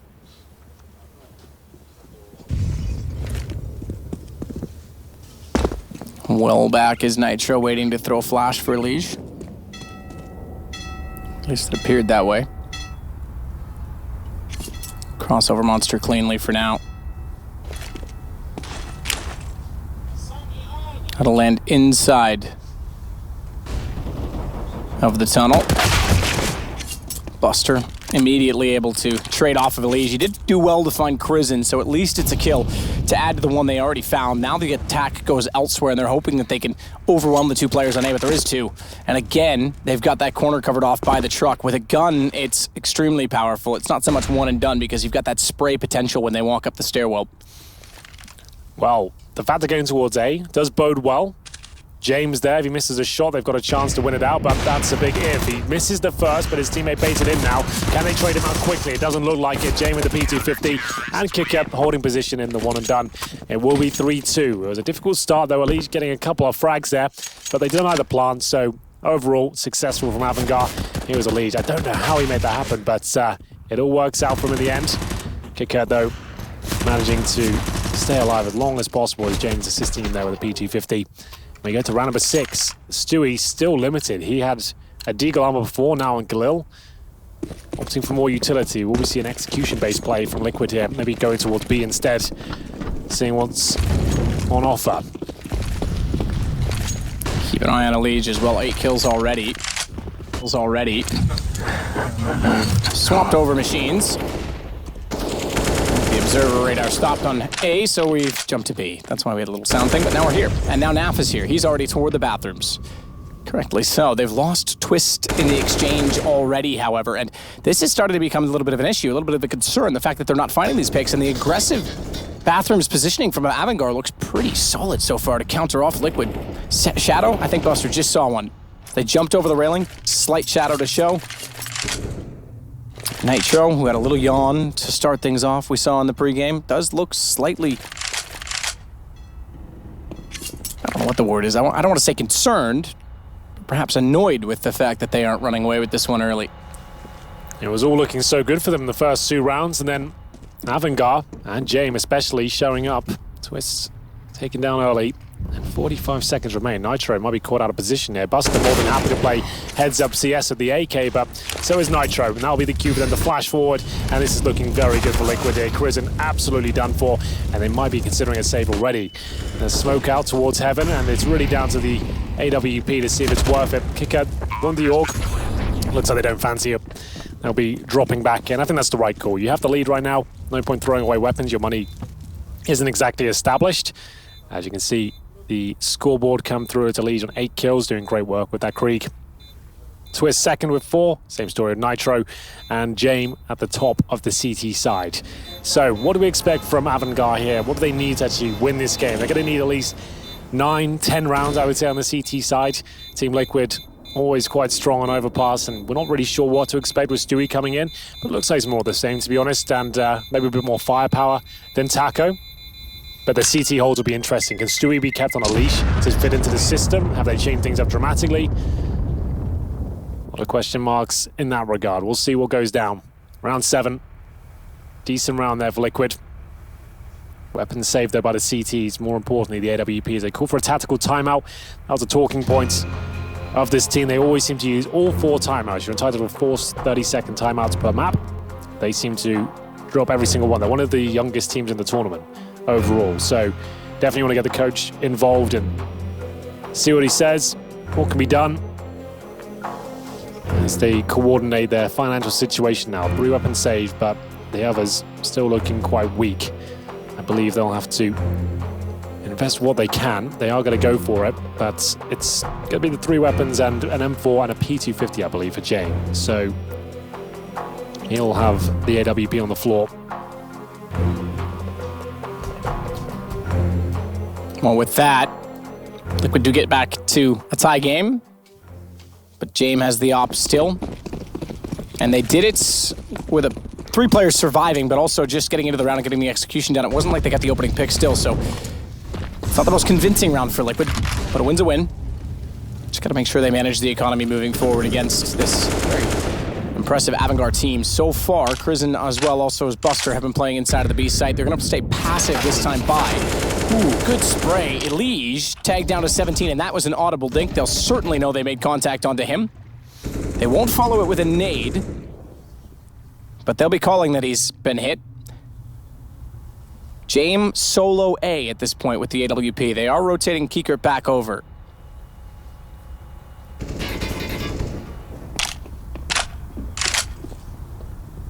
Liquid's playing a much slower game than some of the skill that they have might suggest. We expected sort of explosive gameplay, especially with Stewie coming into this lineup. Yeah, we can only assume it's a new system altogether. I assume like Adren made an overhaul of everything they had and started fresh, and maybe we will see a more tactical and methodical side of Liquid. Now Adren is the coach of the squad. This is what they need, though. They need to get the map control. James misses a shot, and now they can push out toward the bathrooms because it seems like they're a little bit hesitant to take these duels, to take the map. James even throwing his head back, and in spite of the fact that it would have been a pretty impressive and almost impossible shot to hit the player jumping, he's annoyed that he didn't take it. Kicker gets Naf. Follow-up opener from Avangard. And they've already got that damage onto Elige. Stewie's tagged as well. Avangard looking very impressive. Liquid's just playing into exactly what they want. Fantastic shot from Nitro, though, through this flames. Behind the truck, Twist will follow it. They spot the boost. Elige gets Kickard. Now we're seeing the accuracy of Liquid show up, and another bomb plant down. So slow but steady is certainly going to pay off for them. And they've got to back out. James on the AWP is already getting down the stairwell trying to save it. And Buster, although he was in position for the flank, he's not even going to consider going for it. He just barely gets through the doorway before he was spotted by Nitro.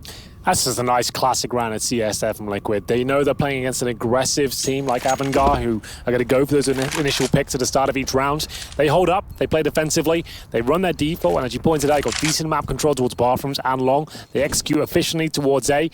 Buster might be going down here, absolutely will be. Nitro's aim looks absolutely stellar today, as it's just James to hold on to the AWP.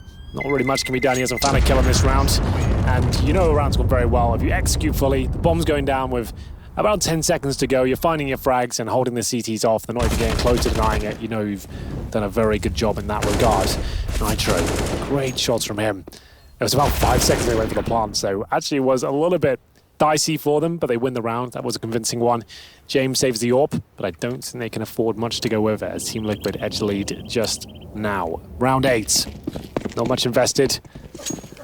James will be making his way towards the middle area with the AWP. Look for that first pick again, this time unable to leg. But he has spotted players crossing towards playground, so that confirms it's not a B rush at least. Got 3 HE grenades on the CT side. They're going to wait for a commitment to a bomb site and try and drop them. Or just choose a time and try and choose a choke point. We'll see.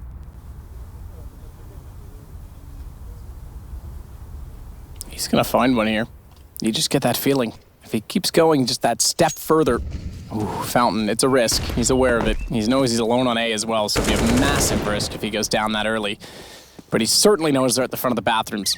And they're so confident in James that even when they had guns, okay, this time they're trying it because they've got pistols and they want to keep the op up, so they'll let him try and anchor. They did it last round as well, to be fair, where he soloed out toward long. Yeah, if you know you're against a team that's running slow defaults, might as well send 4B at the start. The AWP feels comfortable. Overpass actually pretty fast in terms of transitions. You can have 4 towards B with 1 at Heaven, for example. You can get to A very quickly. And they've left A completely open here. And that's, to be fair, James got the AWP and maybe doesn't feel safe right now. Wants to go join the stack as they execute towards A. The smokes towards the bomb site. Pretty standard stuff here from Liquid. They just want to go in together as a 5-man unit. They know there's an AWP up, so they're going to use every smoke they can, all the flashes, eradicate any potential threats. And that's going to be round. A slow-paced team, this Liquid squad, aren't they? This is not traditional North American Counter-Strike at all. Like, normally it's quite scrappy and heads up, and they're playing a very slow, disciplined game. It's good to see they haven't taken any damage here. No mistakes, no rushes B. It's actually a very good round for them. If you don't find any kills in CS and you get the bomb down, it's a very good one.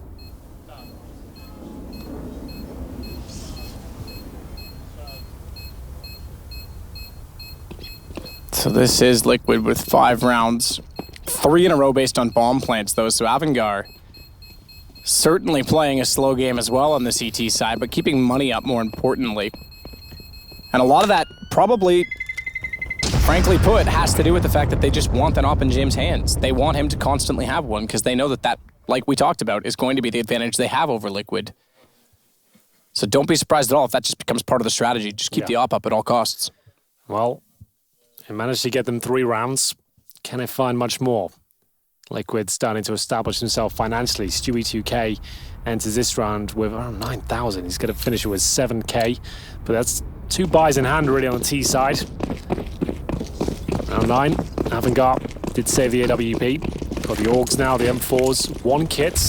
Not the best utility setup. Twist waiting for the incendiary towards shore, but that's not come in. Twist with a nade to the barrels. They're actually just forward of that mark, so it's only going to do... Oh, the second one, though. I was going to say only going to do minor damage to Fish. The second one absolutely slaughtered him, and then Elise spraying in caught him off. That's exactly the kind of start that Liquid do need. Finally, they get a pick. They dinged Crizin as well, but James, he's answering back. That's not bad. It's going to be Stewie 2K. Just checking out the close-range corners there. And this, again, playing into the AWP. He's twice now been on the A side alone. They've identified that. He's managed to save. Now he brings it over to B. And he gets a pick with it. Nitro, see if he's come up with exactly the answer to that. Okay, you want to try and keep that AWP dynamic, you want to try and play it over toward B. He'll start taking the bathrooms. James gonna rotate. Oh, he looked like he was going to rotate. And it wouldn't surprise me, see him gonna pick at B, start to switch back and forth, keep them guessing, rotate back to A late, but he's staying there. Just enough presence from Liquid, and that's where he'll be found until now. The rotation comes in. Has Nitro done enough to get them inside of the site because he doesn't have any information as to what lies inside of A? This is the slowest game, probably all major so far, to be completely honest. It's not weird. Just a slow T side, it's a slow CT play. Yeah, no one wanted to make a mistake here. But as the time ticks down, that only favors the CTs. Naf, though, doesn't miss many 1v1 dual shots. That's a huge kill. Yep. Because Kicker would have been behind them all going into the bathrooms, and that would have pinched them and pulled them away from Jane, who wants to get his AWP in position. Missing a shot behind the smoke. Is this where they call it already? Yeah, I think so. I think we're going to see this. Don't be surprised if Avangar, pending a complete slaughter from Liquid, they call a save every single time they're down a man in the retake. It's a very slow-paced game, very methodical, and it takes a lot of discipline in the CT team to keep saving like this. Like, you've got James there chomping at the bit to get frags and get stuck in. But you've got to think of the implication there. Like, it's going to be...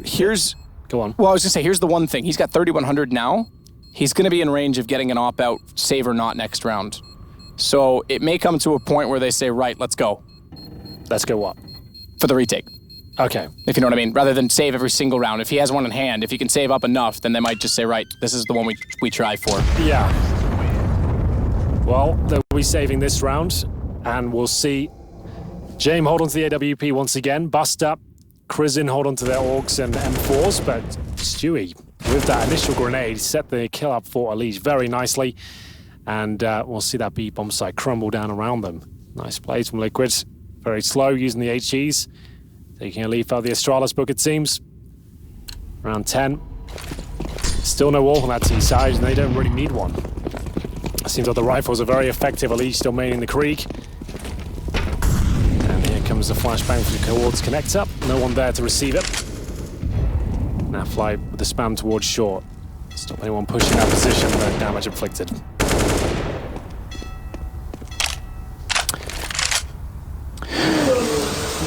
Still working down. He's still working in down. The underpass. I love hearing myself twice. I love hearing. As if it's not bad enough to hear me once. It's fixed, I think. We're good. Either way, Stewie's still working out from the stairwell. Little pop flash around the corner. He went down early in the rounds, or I should say in the half, when he had a pistol.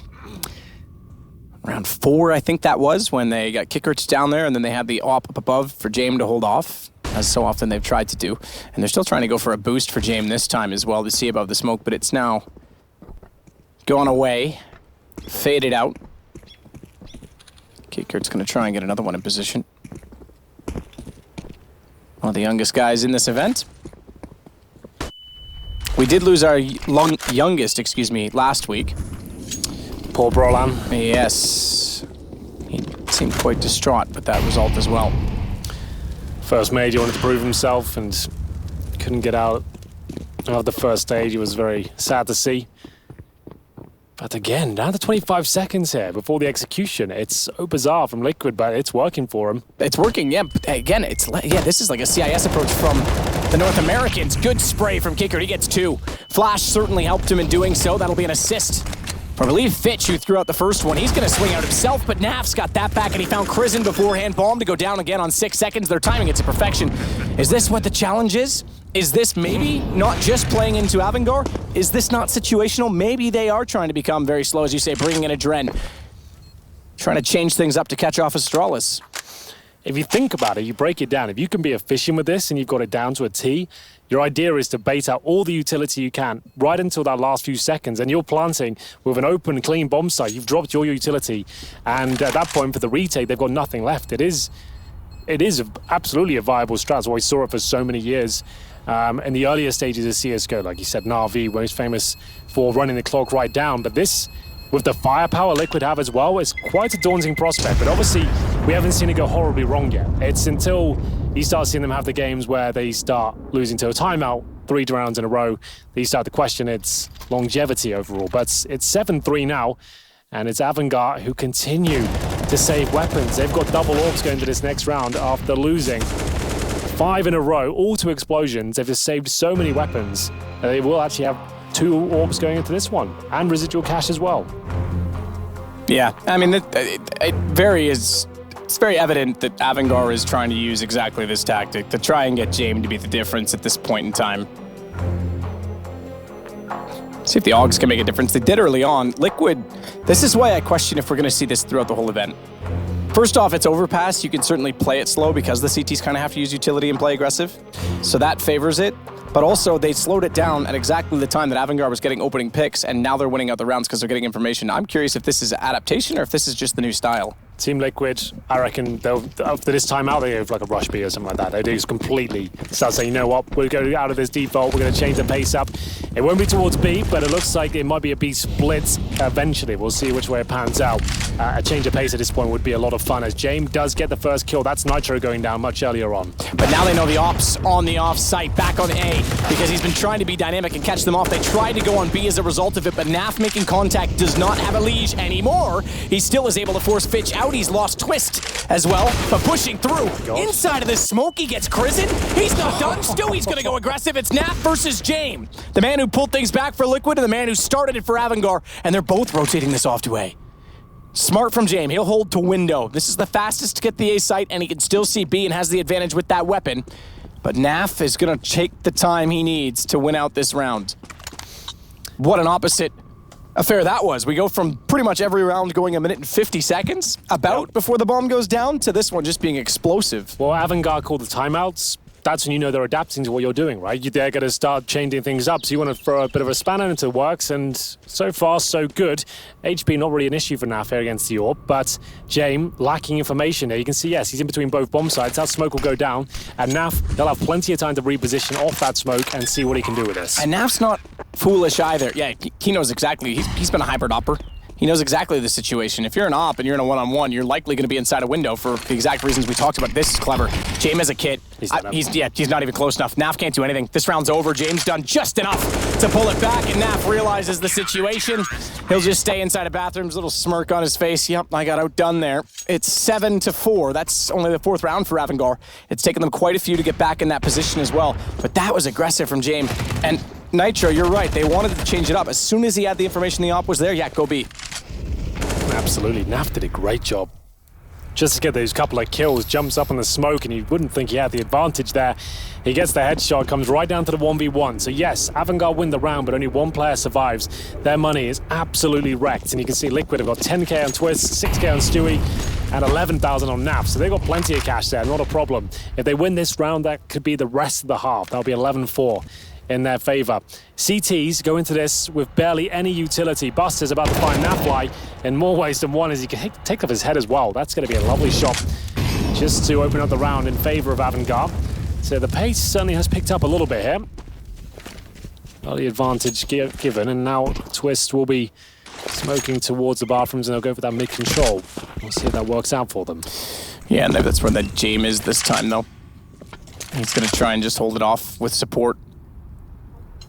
They haven't really done this for him yet. They haven't really played a bait and switch with him. They have gone for a boost at front bathrooms once that didn't work out. Kickert still found 2. And they have had him at long with 2 rifles in this position, but never quite like this. So they're still trying to change things up to bring that op in every single round. Flames to hold them off. Op shot came out. Oh, James just nailed it. I was going to say, I think from Nitro. So they had no information that's where James was. 10 kills now for him. Nitro on 6 is going to go hunting to pull it back. That's going to allow Elige to sneak up long as well. They just need to do damage. Oh, gun barrel showed. Kickert knows they're there. He's got the advantage in this situation. Boost up. Do they see him? Not quite, and he fires into it. Fitch follows onto Elige. That was the one player that could have changed the fortunes at long. And it's going to be Avangar with back-to-back rounds. There's tons of money, though, for Liquid. Nitro trying to remove any cash he can at this point. Knows he can't win the round, but maybe he can get a couple of kills. There's one. But at this point, 20 HP. And 9 seconds remaining, might be better off saving. He's got 3k residual, and he's got more than that in kits, so I guess he might as well hold on to it.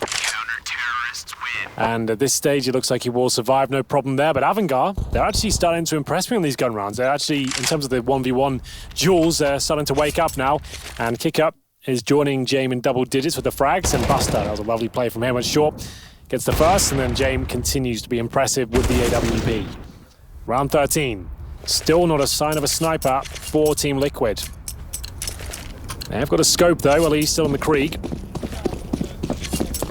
And still a lot of financial trouble for Avangar. If they lose this all 5 going down, they'll still be eco in the next. So if they can win this and get 7-6, they're right back in this game. But this round has long the line. Tons. Na'Vi went 1-0 over G2 on the other stream. That did conclude. Quite a while ago now, to be fair. Sorry? It's a big win for Na'Vi. Yeah, it's a great start. James this time getting counted off with utility. He's focused, he'll fall back. And we're back to the slower rounds, it seems, because 1:14, and there's really not much established on either side. We do have Buster, I believe that is. Yeah, it is. Pushing out toward the sandbags. He's going to take over short. Hasn't really gotten into this position too much, but it's the one round that looks like they want to make contact at Monster. Krisen sneaking up is going to support his teammate, but they'll almost have to play retake and try and hold this position. No flash over, but Elige walks directly into it. Krisen's still here. Now they know they're out there, and they get in behind. Nitro realizing the call. No one in the sight. Both got to be there, but they're completely surrounded. Smoke down a window yet again. That's the same one we saw. So it is going to be a wide open plant, thankfully so. But a Molotov down on the ledge. Interesting decision. That forces Stewie off of it because he was sitting there waiting for anyone to walk through. And that's going to put them inside of the pit with not much coverage. They weren't expecting to have to go into this post-plant setup. They were already moved out of it. Stewie's got to clutch it back. He's got 2. Looks for the 3rd, but Buster's got it on entry. And Avangar's going to find their 6th. You can see Liquid have done a lot of homework, a lot of theory crafting at home. They're trying maybe a little bit too many ideas at once there. You've got a massively open plant coming in. You've got a boost going on towards heaven. Molotovs raining in, and it just seems like maybe they're trying too many different options there while the bomb was going down. It left them in this really compromised position where 3 people were in the same position, getting wallbanged as well. We missed that, but great shots coming through from the CT. Stewie gave it his best shot here, but you can see the player coming from short and was taken down. That was a massive victory for Avangar here. Could actually end up winning the half now as they hold on. That's going to be 3 in a row for them. But nice ideas from Liquid, like that open plant. We don't really see that too often, but the benefit that gives you in a post-plant situation is massive. They tried to boost Stewie up. Molotov landed. It all started to go wrong.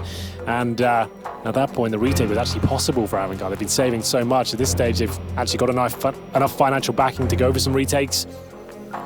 And that was exactly the point, right? Like, we saw them save the op so many times. Finally now they're saying there's enough cash built up. They've got a couple of rounds in a row.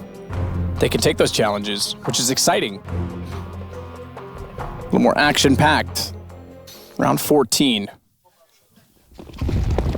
Tons of money left over for NAF and Twist, by the way, so expect that Liquid will stay aggressive on this round. No matter what the situation is late, good counter smoke just in the nick of time. They get through it, but Nitro still cops an 80, goes down to 74.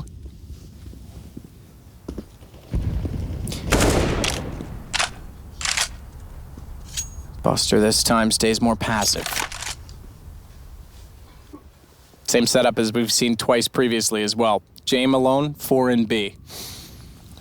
And Liquid's playing very passive. They haven't seen a lot from Jame and Avangar, so they wouldn't necessarily know as much per se that they're going to run this and going to rely on him so heavily. But other teams in this event, if they catch eye of that on this map, if they see them again, this might be punished. Yeah, certainly good information to get on the team. Still not clear if Liquid are going to be winning this half. They got that long control again, but James there. Watching the flower bed. Players like to boost up behind this, just like that. He's aware of it. Elige, the only scope player there with the Krieg, taken down early, and Twist now trying to get a bit of intel to see if the orb's repositioned or not. James actually still there, dodging the flashbangs. Will he nail the shot? Thinks better of the repeak. Waiting for backup from his teammate perhaps. Hear a flashbang go in. That's going to be him challenging once more. 35 seconds here, 5 versus 4 in favor of Avangar. It's Nafly trying to crack open the side with Stewie, and they've done a great job so far. Isolating Kicker in the corner. Gonna try and work it back out. Does get the bomb down. It flings forward of the smoke, but they've won the exchanges to recover it. They've got a deeper smoke as well toward the bank stairs. So Twist picks that up. Molotov's not going to reach him. Oh, I say it, and they extinguish it anyway.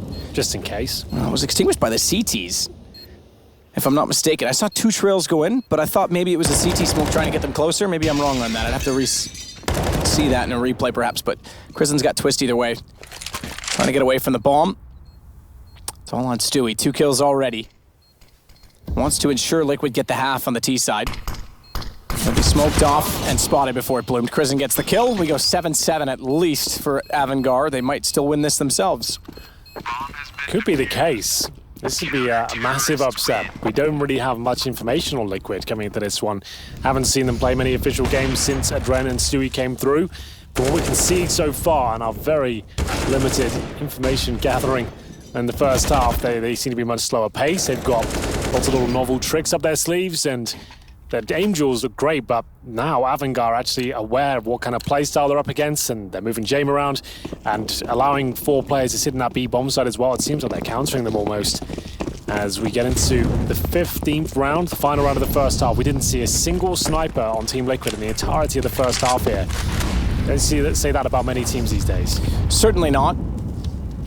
And considering how slow they played as well, you'd think that an op to get picks would be part of that plan, but they're fine so far on the rifles. It's a close game, though. This absolutely has potential to still go Avangar's way. Kickert's checking out to see if anyone's worked in from Monster, still with the AUG.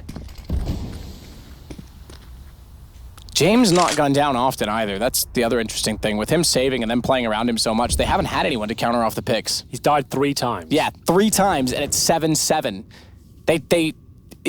It's curious to me that if they're going to play this slow style, Liquid, they don't even care for it. They don't even care to fight him. Just, he's been getting picks and not getting punished. If they had a counter op, it might be a little bit different. Well, certainly a different looking mentality from Liquid, I have to say. Time ticking away once again. Here's been the man himself, James, holding towards the bathrooms, alone on A once again. He has to patrol towards middle and long. It's actually not as daunting as it sounds. Like, usually, to get towards the end of long, you have to have a smoke at the end anyway. No one's just going to walk down there with nothing. Drops incendiary to allow him to pick towards middle. It works out perfectly. Nitro dropped. And this is the final round as well. No saving here. Do they just fake this and go back towards B? It looks like it's going to be a pretty clumsy fake. Just one smoke in.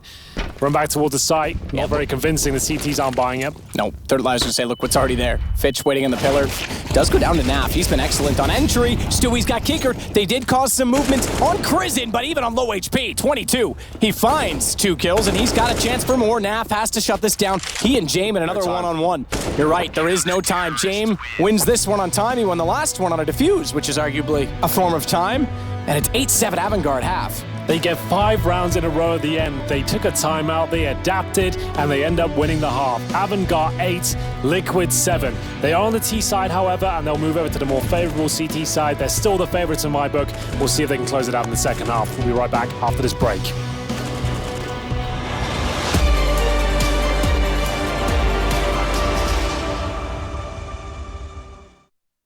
Show me an opening in the clouds, and I'll take it, yeah.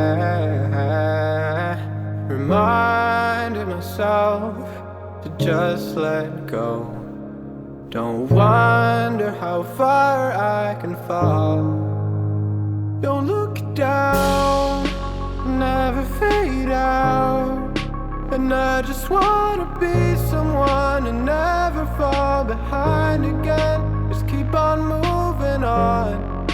Never look down, never fade out. Never fade out.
Don't look down, never fade out.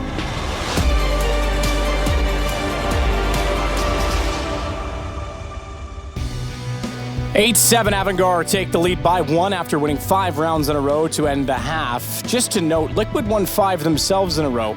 All of them came to bomb detonation, and every single time Jame saved the op. They are clearly playing around the op with him right now against Liquid. It's the best way to do it, I think. As we pointed out, and I think rightly so after seeing that half, it's all down to the fact they have a world-class AWPer on the side of Avantgarde. Liquid are lacking that, so they're taking advantage of it, making sure they keep it in their wheelhouse, and he had an AWP every single gun round pretty much, James, that is. So great to see, and will it be a factor in the second half? We will find out as we get into it.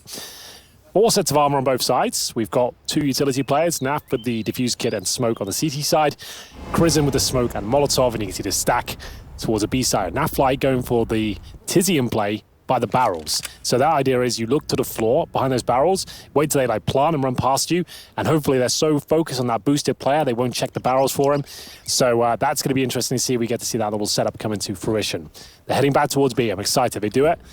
Watch out for Nafly. He won't challenge at all. He's looking into the floor where he can't be seen until they fully commit. Execution's one thing on the T side, and we saw Liquid really slow it down, but aim duels are going to be important for them on CT. Certainly they touched on the AUG and the fact that they can do so with less utility potentially. But Avangar's aim has been something to note. Krizen's looked very good in this game. Kickert's had a few double kills. Jame, that storyline, we've touched on it plenty for good reason. Point is, if Liquid aren't hitting shots, Avangar could actually stretch out on this T side. Because I think they're going to probably play more aggressive and confident. Watch out for Naf. Check it. They checked it. Oh, they got saved. Big time. Now, oh, he nearly got a chance. Twist bailed him out, and then he nearly got the chance to surprise, as was the intent, but it didn't quite work out for them. Bomb gets planted, and Stewie inside of the smoke was not able to find Buster, so he's now holding off on Catwalk, and this is it. This is where the aim comes to play, and Kickert's got plenty of it. Nitro sliding and needs to be careful not to get spotted from Cat. Did take down Buster. He was low HP. He's still got to do further damage, though, and allow Twist in. He's done that, but he's caught off by Bags. He gets by it. Reload, I think, required for Kickert, or he just didn't have the confidence to peek again. But low HP for both. Kit down. He's trying to play this with the sandbags to cover it. They get off it. They want to take the fight. They'll get it. Twist just barely. He finds the kid on the floor. It wasn't pretty, but they get the job done. 2 versus 1. It looked like the terrorists actually had the advantage at one point, but they managed to get the kill, and that's a sigh of relief, I would say, for Liquid. They were getting run over in that round. They're trying so many interesting setups and little quirky plays like the boost and the open plants, and now this boost towards CT spawn, and then trying to bait in Naf as well, who, unfortunately for him, got checked out straight away. They found him behind the barrels, and yes, he got saved, but he wasn't able to get a kill, but they win the round. So the damage he did was significant at least. And Avangar, I like this. They are going to buy in the second round and apply some pressure here. There's only 1 rifle available on the Liquid side. They've got 4 SMGs up against 2 AK-47s, some Tech 9s, CZs, Deagles. Fitch actually leaving his money at 2K. Interesting his teammates go all in. Are they just have one player with money to give Jame the AWP? Is that the objective here? That is okay. So he drove through with the AK. I thought he found something else, but there we go. Recovers it. Maybe throwing a decoy or something at the start while he dropped his AK? Yeah, it's possible. I didn't quite catch the full intent. Yeah, you can hear I can hear it, yeah. That's exactly what happened. Yeah, so he's throwing it to mask the fact that they haven't brought out a secondary AK, at the very least. Cheeky little tactic. Doesn't necessarily tell either way. Most teams will be aware that players do that, but also he might just be throwing a decoy for the sake of being annoying. He still might not have that AK. It just goes to show, like, if there's the fact they've got Glocks and most teams with full eco this round, he's just saying at least one of us only has a Glock, you know? It'd be interesting to see someone have an AK, throw the decoy with like a Tech 9 or something, because then it's going to say like more what we force on pistols. Why would we? I guess if it's only Glocks, I guess that's 6 of one, half dozen of the other, right? Because he could be trying to sell it either way.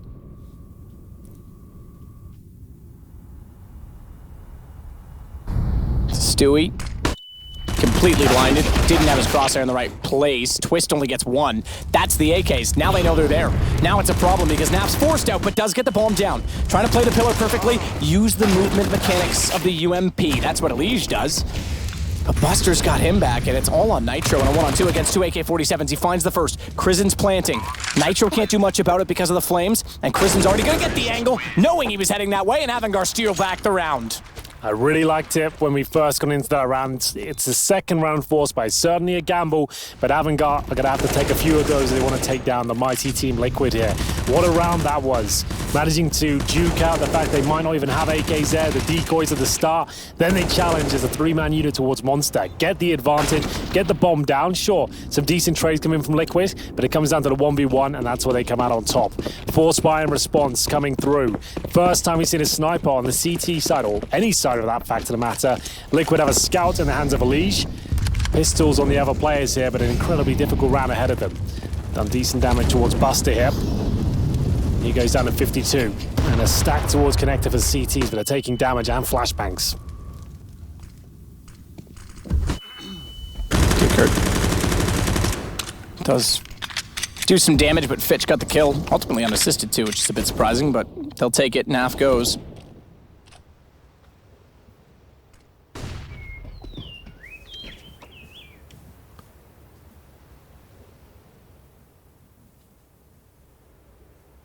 Liquid's getting a little bit desperate with their positioning, pushed up with these pistols in corners, waiting for players to fall into them almost. Twist and Stewie together on the site. Stewie's on 9 kills, just to note. Twist on 11. And we're saying as well that switching Twist with Taco, they play similar positions on T side. They had to make some adjustments between Naf and Twist to make room for him. Speaking of, he steps out, 2 fantastic kills, and he gets away as well. That single smoke down entrance side of Monster. Krisen couldn't chase him to the sandbags, and he'll double up. They've got trade potential, another headshot. What a round so far on the CZ75 from Twists. And they'll have confidence. They know James out toward Monsters. He's tagged to 1 HP, and they've got to back off this. 19 seconds, there's really no options for them. They kind of have to, you're right. 1 HP on James, kicker with 20. It looks like this force buy in response has actually worked out for them. Twists getting all the kills there with the CZ and actually staying alive as well. That's fantastic from him. I think Liquid actually needed this lifeline as well. As Nitro will just be checking things out with the CZ. Doesn't necessarily just want to die though, because if he does, he loses his armor. The money's not exactly strong right now. There we go. We're all tied up. Liquid the absolute favorites here, but Avangard showing they can go toe-to-toe with the best as well. As they make it through to the round of 16, just about. Now we'll see if they can perform in the gun rounds here. Only those couple of AKs though, unfortunately, they got to force buy themselves. That's a similar situation. 2 AK-47s, a few pistols, smoke to extinguish the flames at the start, and Elise will drop back. Nitro, organ hand. Holding a defensive angle here, looking for the initial pick. Remember, they are slightly limited. I'm sure Nitro eventually will get an AWP, but you could see an entire game on overpass without an AWP at all for Liquid. That would be fascinating. They're still happy to play in that way.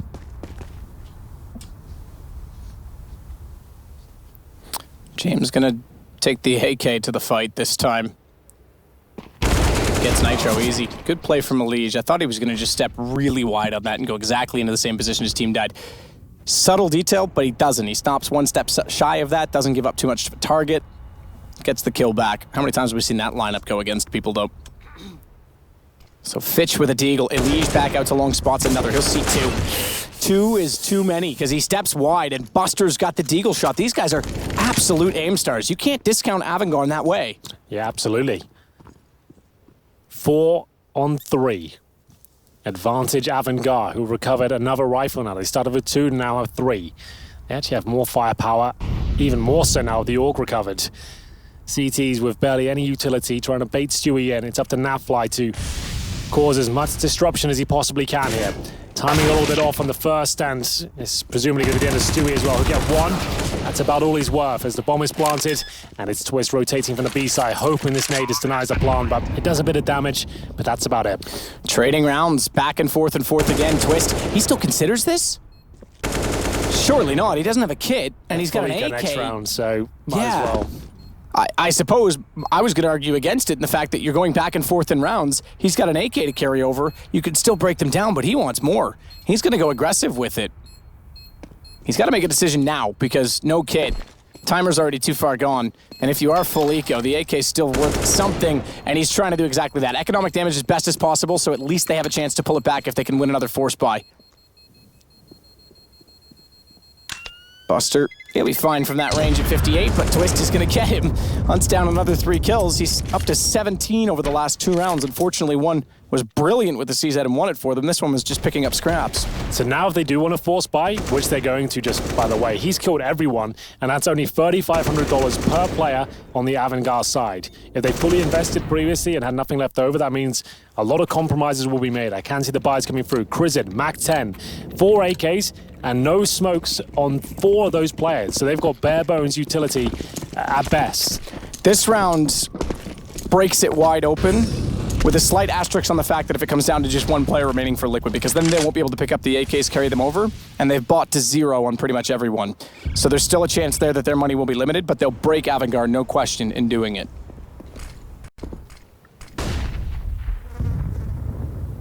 Everyone trading rounds at this point. 2-2 to start this half, and it's been 1-1-1-1, if that makes sense. Well, it all slows down here. No smokes at all. Hoping for CT mistakes here. We shall see. He should be aware of the fact that all 5 players went down and Twist saved the AK. They probably were going to buy into this due to that fact. Krisen's Mac 10 could do damage there. You can see 3 players of our helmets, Elijah without any armor at all. As they make their way towards long as well. Bomb still in T-spawn. Krisen is holding outside the B bomb site itself. Fitch going to come join him with the C4. Time ticking away, and how do they execute to a side? So they got to play a contact towards A, try and cause a rotation here, get a couple of trades, then walk the bomb in towards B. That's the plan at least. Will it work out? They need to find a kill. There it is. Watch for that bomb to start making its way towards the B side now as Stewie's left the site completely open. He hears the flashbang though. Nitro's got a bit of indecision on the truck. He wants to bait Naf in. Planting B. Yeah, he wanted to try and not get caught out, but you're right, they're playing B. Stewie's realized that he's gone down. Just hold off at this point. I think save that AK again for Twist. Yeah, he's made that call. He got close to the window, but too little, too late. Nades going in toward him. James still off site. Okay, that's an interesting call. Spotted 2, rather than just saying, right, I've got an AK, I'll take the fight. He goes, I'll back off. And that way they'll hopefully run into him, but also they can't afford to lose guns at this point. They already saw what happened last round when they won. They lost everyone, and it's still left them in a bit of a problem. So Havengar's going to get 11-9. 2 guns saved from Liquid on a 2-round loss bonus. They, in my opinion, won't buy around this at all. And Havengar get a round in hand. So we're starting to see them take full momentum here. Yeah, we shouldn't see Liquid buy here at all. They've got the AK and UMP, but this is where, if you start force buying these situations, this game could spiral out of control. So they can definitely still win this and get PD50s to go with it, at least. And Twist is a player that can single-handedly win a round if he has a rifle, especially the AK on the CT side. And now they've got the UMP and Nitro. It's not a completely done round, but it's looking likely Havengar pick it up. They're not going to invest anything apart from a Zeus in the hands of Stewie 2K. That's about as interesting it gets in terms of purchasing. Naf, oh, he's boosting anyway. Another Molotov. Bounced off the stairs, though. Bounced away. Nitro still got caught. He got burned. It was stacked, and it reached him at the last second, so it was double the damage. Molotovs do stack in this game. They distribute damage points rather than an entire area of damage, if that makes sense. Yeah. Rather than spreading out with the flames, each individual flame kind of does damage. It's one of the reasons why the smokes for so long were bugged on them. It's because they were actually just hitting where there wasn't any damage being applied.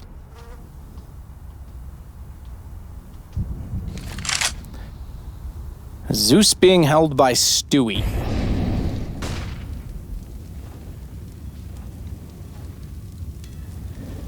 Now this isn't surprising. We have a CIS team that's playing slow.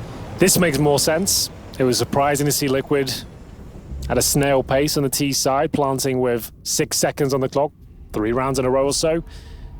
But Havengar, yes, a little bit more expected. Setting up the smokes for the A side at this point. Might take the bomb back towards B. I think that might be happening. There is a stack there.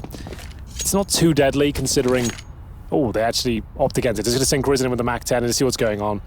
Once he gets the intel here, he can give a clean call. If he sees more than one, that'll be enough. Twist is there with the AK, so that's definitely the call now. He stays alive, go towards A, boys. He's done a great job there. He hasn't found any kills, but that information is priceless. The fact he's seen the AK there and another player, he can just say confidently you can plant A, no problem. Such an interesting game. It's not even one that you can say... On paper, it's an upset, but you can't say it's like they just caught Liquid off guard or Liquid played poor. This is a pretty strategic game so far, and Havengar's showing some skill. Yeah, this is Team Liquid presenting their new look. Much slower. They've got lots of tricks up their sleeve. Seems like they've been doing a lot of work in the theory side of the game.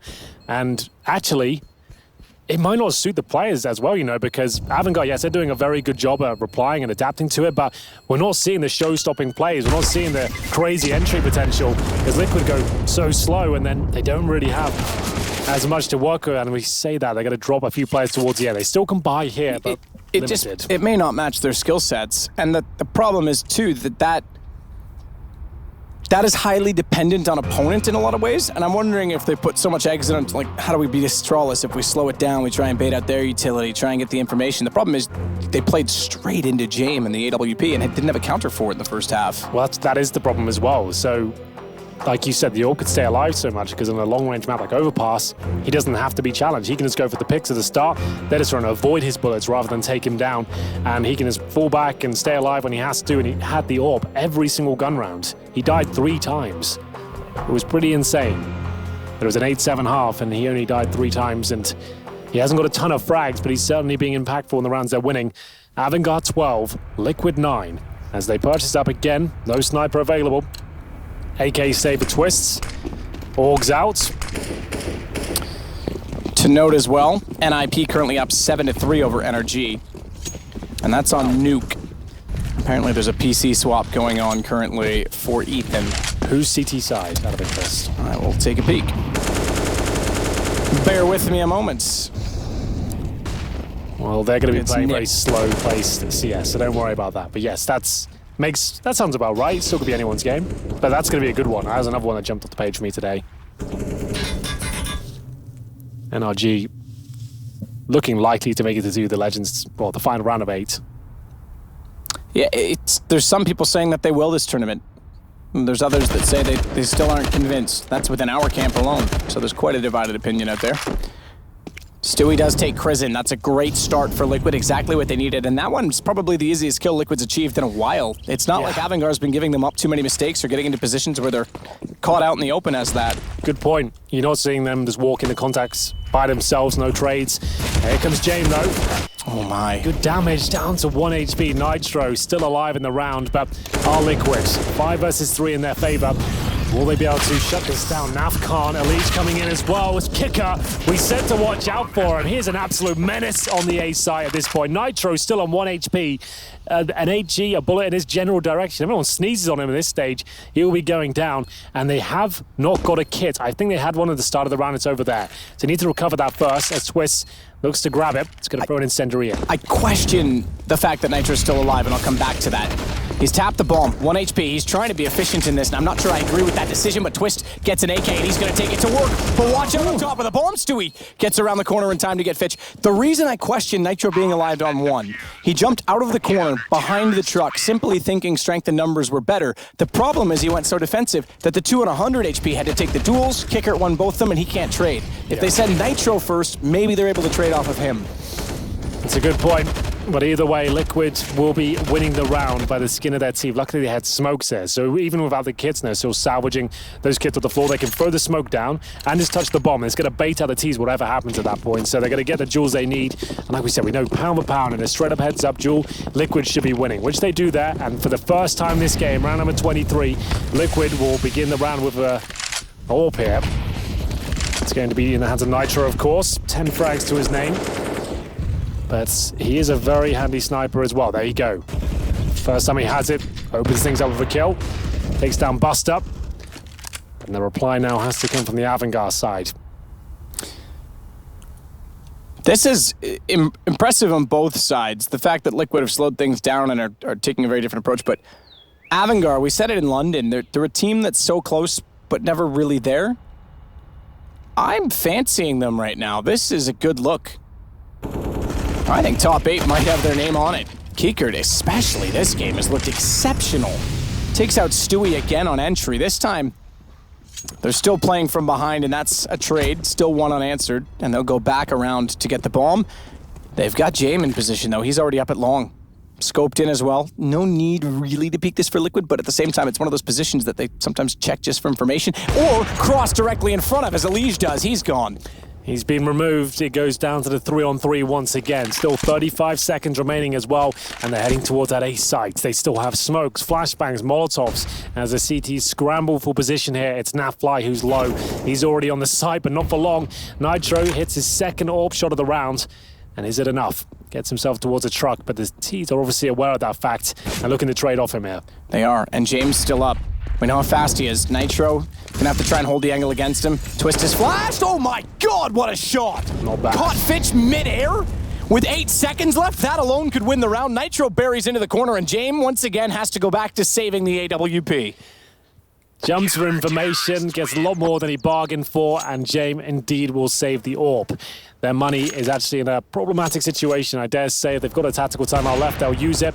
Nitro hitting a pretty standard shot towards A at the start, but then his teammates really come into their own. He hits a Nitro on there and Twist with the AK. That is pretty unreal. As he goes 12-11. And this is the tactical timeout. It's not actually. So James saves his AWP. I don't think they're fully investing. Let me check. They've kept the money around $2,000. So a couple of them deagle armor, but they're not investing everything they've got. They're allowing Liquid essentially to get to 12-12, but there is always a chance that James can find a few, and it can snowball into an avalanche. We'll see. The impressive part about that twist shot, too, is he wasn't even pre-aiming that. He flicked to catch him at the apex of the jump.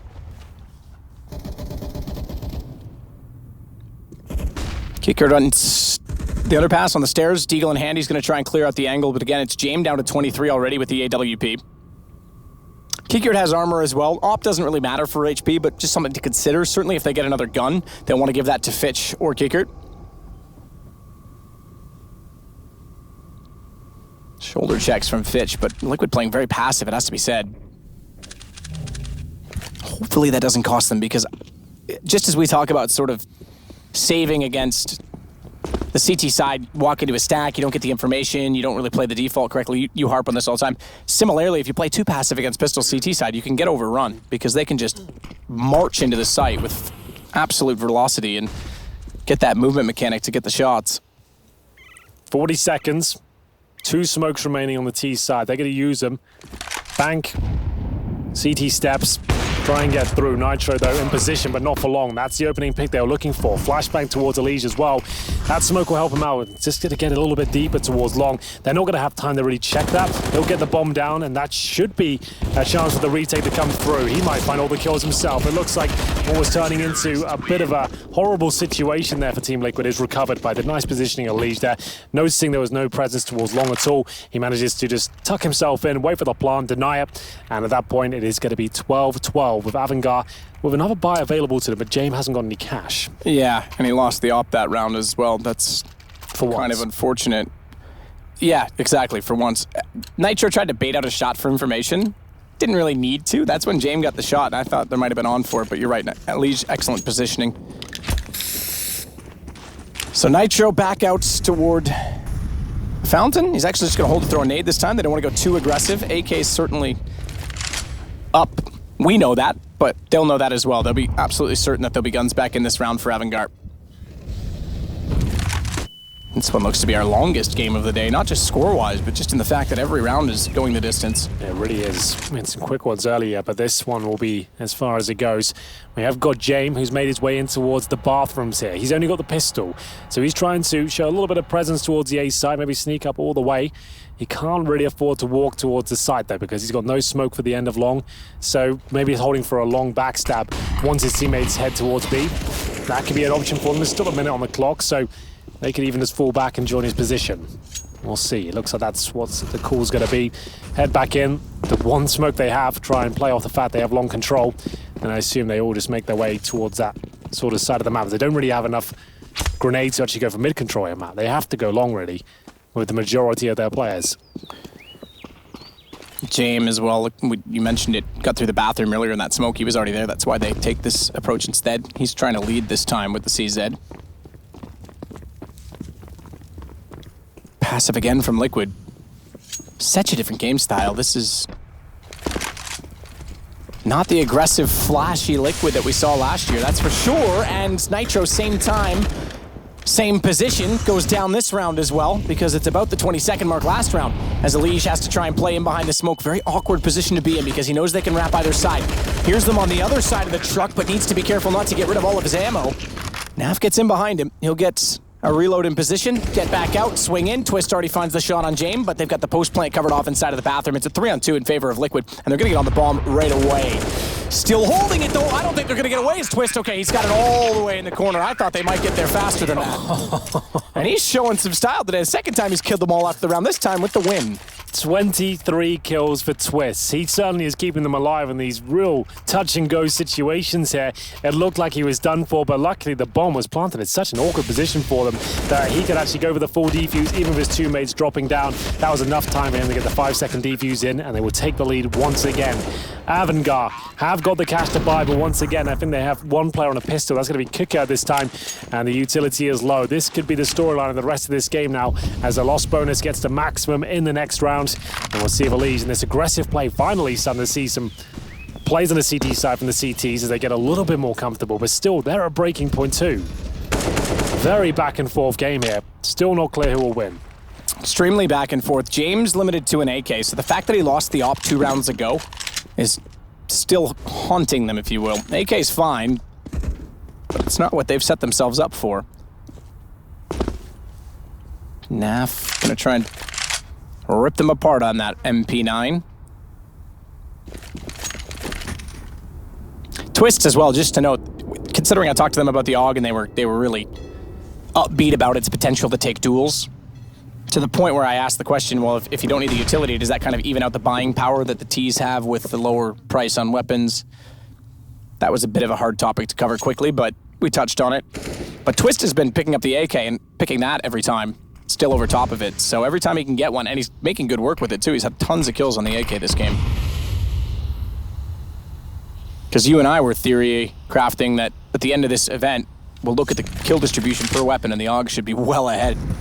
It certainly wasn't the first stage, but this is where it really counts. When the big teams come through, the ones that are the trailblazers of the game to show us how to be played. And here's one of them.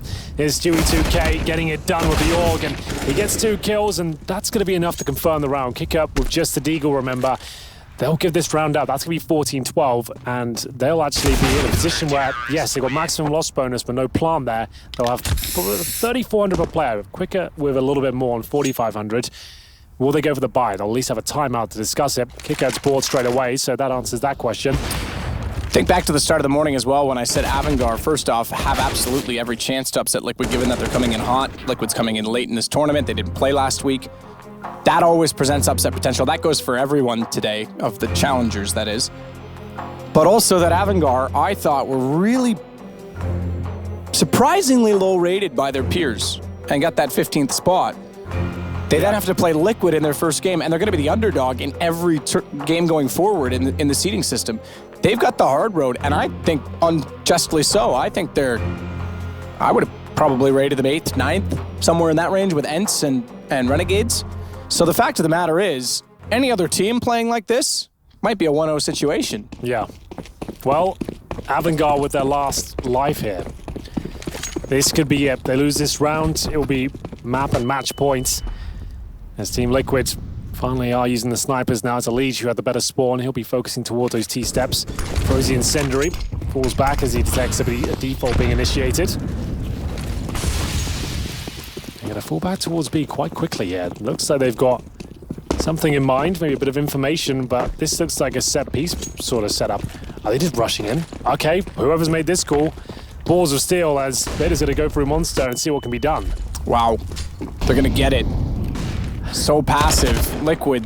The one time that they go fast, are not in position to counter it. And what's the call? Because you mentioned this, there's not a lot of money left on that Liquid side. Twist gets the opening kill, but that's 1 of 5 they need on a retake with the bomb already ticking. They've got kits on all 5. They now get a 2-man advantage, so look for them to go for it. 2 in the window. Nades down on the ramp as well because they know they have to be burrowed that far back in the site given how quickly they were on top of the case. But Fitch, good find on Stewie, follows it. Elige goes down. Are they on the defuse? James the only one left alive at this point. Nitro's going to search for him. James gone. Naf has the kill. And the defuse on now is going to be confirmed to make it map point for Team Liquid. An interesting one from Avangar there. Something tricked them or cued them into saying we're going to go in towards B and just rush through. Maybe the fact they saw Elige towards middle with an orb. I'm not sure what it was, but either way, they go in toward that site, get the bomb planted. So, at least that's something. That's the headline there. It wasn't the most successful round, but they get the bomb down in the maximum loss bonus. They have a chance now of bringing this back in terms of grinding out 3 gun rounds to take us to overtime, but that's going to be some grind here. You got 3,400 plus the 800 of the plant, and at this stage, Nitro heads towards long. they win this round, Avangard, they'd only have to win one after to break the finances. So this isn't impossible. And if they won this and one after, you're at 14, you're looking at overtime. Yes, exactly. So this really is it for them. Not only to stay alive, obviously, but to get them back into it. It's not like they've got a whole lot of work. But it is a whole lot of pressure. You walk through smoke like that, James. Yeah. That's not the one. Prison does the same toward NAF. That's such a disciplined game from them the whole way through, especially for Jame on the op, and then... At least flash it first, or teammate to flash it if you're going to walk through like that. Because not only do you give the shadow advantage, but you're also going grey screened yourself, so you've almost given him Achilles on the other side. Well, what a gamble that is. So I walk through, there is a player there, I am dead. Didn't work out for them, and right now, 5 on 3. A-Stream, just to note. I'm trying to work out what's going on. 12 to 4 for NIP. Oof. On the T side with the pistol. Yep. So Fitch, Kiekert's Buster, trying to pull it back. Kiekert's been absolutely phenomenal in this game, to be pretty clear about it, and there's why. Finds NAF.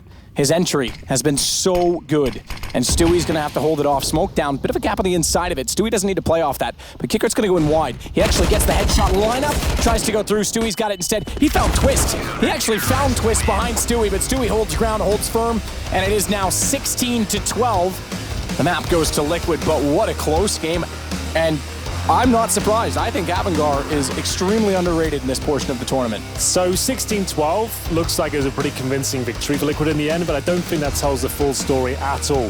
They had it, once they got established in the second half, they looked a lot more comfortable, but there were so many close rounds there, so many moments where Avangard could have broken them. It came down to the minutiae there of the last few seconds, but Twist, I have to say, MVP for me. We were kind of working out who was going to be the star player today. Was Stewie who lighted it up. He was relatively quiet, but Twist continues that amazing form he left off in 2018. Yeah, and if they're going to put Stewie into a lot of Taco's roles, I don't expect him to kind of hit that star level that Twist and NAF have. The team's kind of found a mold with them being relevant, but they certainly played a lot slower than normal. And that came about 3 rounds in, maybe trying to counter off the AWP. Still might be an issue for them. I mean, you go against the likes of Device, even Guardian for FaZe. Kenny S, if he plays like he did in the last 2 games last week, they've got to have an answer for that. Yeah, I agree. It's a bit of a scary one going forward without the main orb. It seems like their T side especially, they're not going to be bringing that out whatsoever.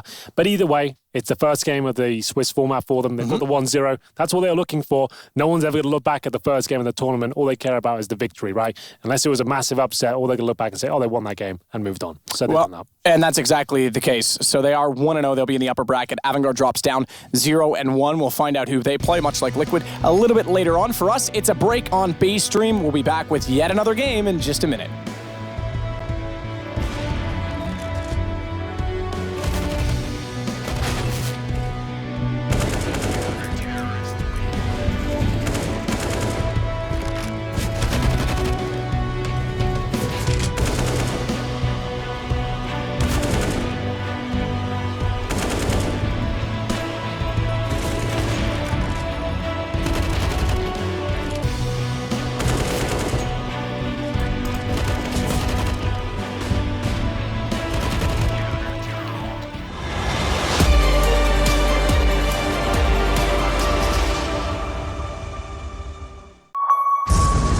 Champions of ESL 1 Cologne. Do you remember? Welcome to the Cathedral of Counter-Strike. Think you've seen it all?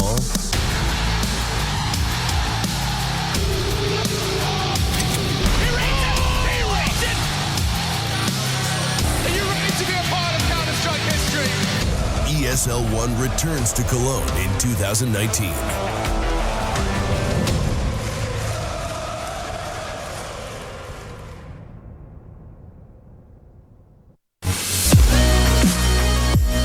Are you searching for a better Counter-Strike experience all in one place? Compete for over $1 million in PUG and League prizes all on one platform. Track and share your performance with our advanced stats pages. Frag out and rank up on the industry-leading anti-cheat. Sign up for ESEA today.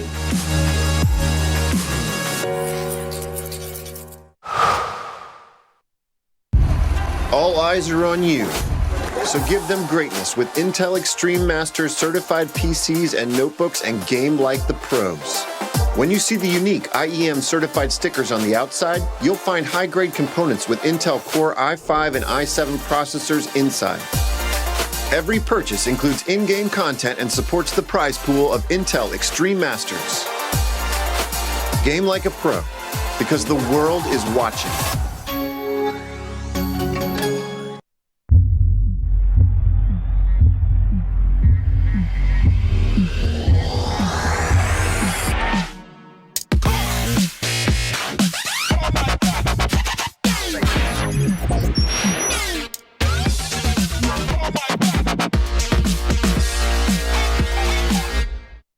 Prepare for combat. Go forth and conquer.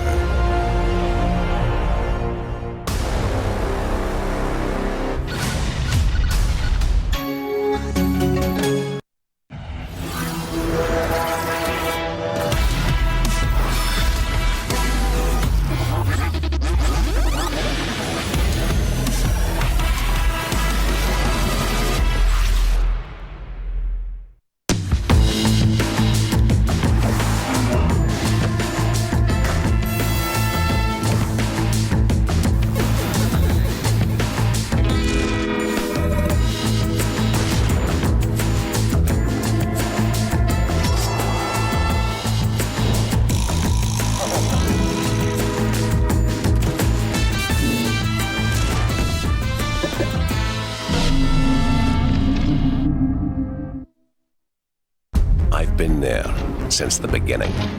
Every map, every frag, every moment. I run, but I never hide. With knowledge comes power, and power is to be wielded wisely. Which is why, as the expert, I bet with Betway. If you know CSGO, then you'll know the best way to bet on esports is with Betway, for the love of the game.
Intel Extreme Masters is brought to you in part by Intel, Vodafone, Acer Predator, Mountain Dew Amp Game Fuel, HyperX, Bedway, and Pay Safeguard.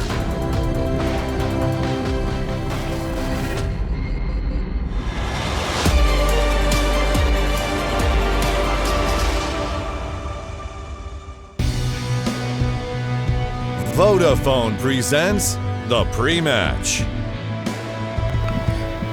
The pre-match is our time to talk about things. I've got something I want to talk about, Henry. Go on. Why do European coffee machines only offer you this much of an option as an espresso? I want to fill this entire glass. It's Italian I got this culture, man. much.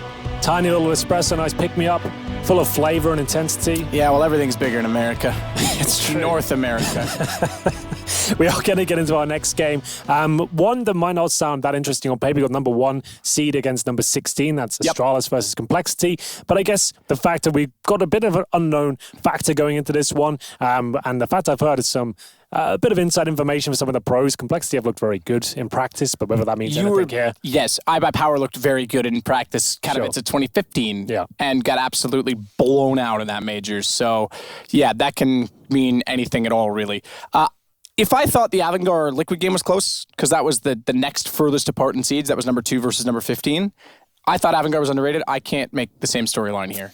Astralis should have a walk, in my opinion. Now, you are right. If they look good in practice, that's one thing. Complexity come into this. By the way, this is 2 legend teams playing each other, because it's not like it was before where a legend played a challenger. It just goes strictly on rating. Both these teams are cold. They absolutely are. And Astralis coming to this one. Remember that there was some, I guess, controversy before this event with the whole radar situation. They were big, but not advocates for it, but they were ones certainly using it and trying to say it's part of the game. We're going to use it and stuff like that. That's now been removed. I don't think that's going to have a massive factor, but it's certainly a talking point here.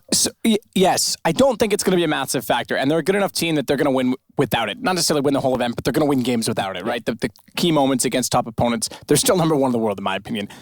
They did admit to the fact that, sure, we were using it. If it's there, kind of like you said with the AUG, if you can't beat them, join them. You might as well take advantage of it. But they did say that they actually changed their gameplay because they got really good with it and they were able to exploit it. Whereas Fallen said, every time I tried it, I just died. So it was a bit of an advantage for them, but to their credit, they found out how to use it. Now they have, and they've already identified this, they have to change a little bit. They can't play around the smokes in quite the same way. It's not like a thing you start using it, you instantly become better. I tried using it at home, and it actually, it's so distracting trying to toggle that when you're in intense situations, trying to look at the top left of your screen, it can be a nightmare. So definitely not like it was the reason they were winning, no one else was. It was just something they were taking advantage of. But Complexity coming to this one, remember, nothing playing for them, and he stepped in for Mouse Sports last year. And made a final. As soon as he stepped in, Mouse Sports went to the final in Belo You're over there. I don't even, that probably came through my mic, so I might as well just identify the fact that you're kind of dying right now. No, I'm back now, just clearing the pipes. Okay. It's all good. Get him nice and ready for this game. Exactly. No, but you're right, nothing stepped in. He is become a mercenary. He's gone through every role, every position, every iteration of Counter-Strike, and still can show off with the big boys. He was playing quite well when we were down in Brazil. That was 6-7 months ago. Yeah, that was quite a while ago. Another shout out as well, Ricky. It was May last year because the Le Mans 24 Hours was on at the time. Well, that's how I remember it as well. So that's perfect. I figured you did. Ricky into this squad. Australian player, moved to North America a couple of years ago, I believe, and was in Rogue for a while, and now finds himself in Complexity. He's a fantastic sniper. First game of our scenes in the major in 2015 in Cologne, as part of what was the name of that team? Not Renegades or Vox Eminor, the other one. Do you remember? Black and white jersey. Imagine. Not Imagine. Imagine played for them. Immunity. That's where he burst into the scene. and he was a bit of a showstopper with the AWP, and he still is. He's still a very good player, and hopefully he can cause some damage here. We don't want this to be a complete bloodbath. We like these games to be competitive. The 16-1 scorelines aren't that exciting to watch, and on paper, it looks like it could be one of those. So I'm silly. Go on. You got it wrong? May is, I should know this. Okay. I bragged about a racing stat. May is the Indy 500. June is the Le Mans 24-hour. I just thought of that, sorry. So it was June last year. All right. Well, that's where nothing played for Mouse Sports, and they managed to get to the grand final, just to note. So still capable of playing in teams, and I think it's playing smartly instead of trying to be the star player or anything like that. He's just got to try and play a role and make sure he plays to his strengths. And he's a very intelligent young man. I'm sure he can work that out as we get into things. It is going to be Nuke, I can confirm, as that will be Complexity starting on the CT side. Do you want to know something crazy, though? Go on. They start CT side. Both teams are cold. If Complexity is an unknown entity, this puts Astralis' Nuke streak at jeopardy. Yes. They're starting on it. They're going to, what are they at, 28, 29? It must be. It was 27-0 for the longest time. They must have played a couple of times since then. So I think they went to 28 that we casted, and then they haven't played in a while because no one's picked it. But that means they're going on to their best map, the longest streak in history right now, and it's a weird one because Zonic always says the more they play it, the more likely is things go wrong. They start T-side. Yeah. At the same time, they could just blow everyone out on it again. We'll see. Looks like we're ready to get into the action. Ladies and gentlemen, your fourth game of the day on this stream. Just to update you on the A stream as well. NRG currently facing NIP. That's going the full distance. It's 13-11 now in favor of NIP, but they're on the T side of Nuke. We're about to kick things off for a pistol round on our game here. Complexity CT side, Astralis. We'll have a look at their buy as it comes in and see if we can work out what they'll be heading towards. And yes, remember, they have got an unbeaten record on this particular map with this lineup. It's around 28-0. The crazy thing is, though, the Complexity knows that, and they left it in the pool. So I'm not fully. I guess it's because it's one of those maps. If they do get a pistol on the CT side, they can find some form. They can get 10 rounds, win the pistol. It's going to take a lot of variables to come in their favor, a lot of ifs and maybes. I think this just got spicy. I really do. I agree. Nuke is one of those maps that can really fall apart very quickly if you have a rough start here. If Astralis win the pistol, though, I would dare say it might be done quite early on. They're so good on this map, so versatile. It's the P250 for Glaive. He's got a smoke and flashbang as well. As they start to make their way outside, looks like a fast upper split to me. They're going to drop down in front of this main entrance and see what they can do. And actually heading towards the ladder and focusing towards the players up there.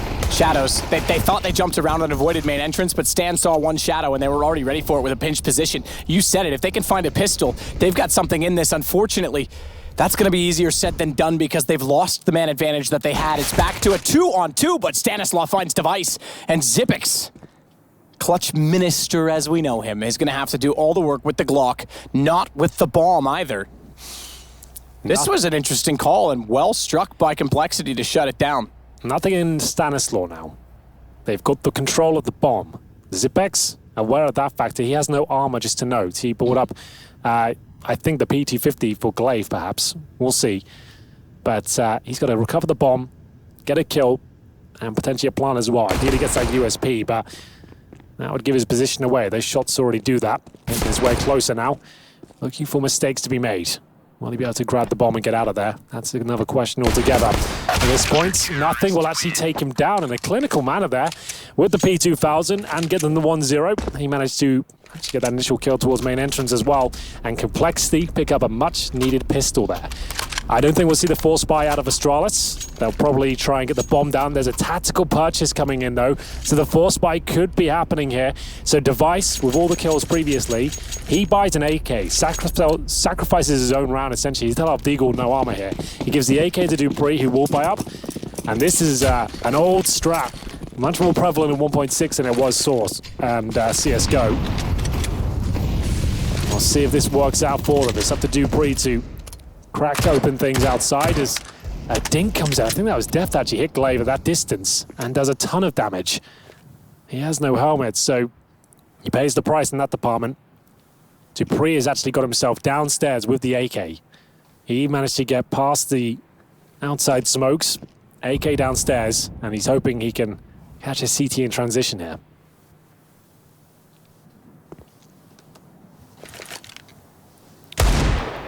Pre-fire, why not, from Device, just hoping to get someone in behind the vents. They are approaching outside. No one out there, despite having the weapon advantage. They're going to give it up. So oftentimes you'll see someone go with a rifle there because that is the most open position and where you'd have typically the most open advantage. Dupree, he just got underneath completely. We missed it, but he's actually already lurking in from the bottom side of ramp. The AK in hand, he's now got 2. He's followed it up on a def as well. There it is. Dupree's backstab with the AK. As he pointed out, is looking very successful. 2 kills with it, nothing. Drops down the vents. He's going to get maybe 1 frag out of this, but almost no chance of winning out. He's got 19 HP, and this play from Dupree was sensational. I was watching his progress down towards lower. He managed to get towards the radio room, and he had to break the window there. He waited for his teammate to throw a load of grenades and footsteps towards ramp before he actually broke the window. That took all the attention away. He comes up, backstabs 2, and that's going to be Astralis answering back of a gamble play there, as it will be 1-1. They survive with an AK, a FAMAS, Glaive on his CZ. I'd like to recover a little bit more, but nothing will have to save at this point. He heads all the way in towards the other side of the map. Nothing can be done. The round is over. 3-0 will survive for him, though. And it's Astralis tying things up. And what a way to do it as well. 1 AK-47 is all it takes. Will Complexity return the favor? Sounds like they are. I hear a lot of buying going on. Indeed, they will purchase up CZ Scouts. The FAMAS from the previous round, nothing will be the one to drop the sniper to Shazam. Now that's an interesting question. I haven't watched much of this Complexity play. You've got Shazam and Ricky here. Who's going to be taking main orb responsibility on the CT side? You can only have 1 orb. Here, I assume Shazam. I think Ricky's fallen back into more of a rifle role, but we'll see.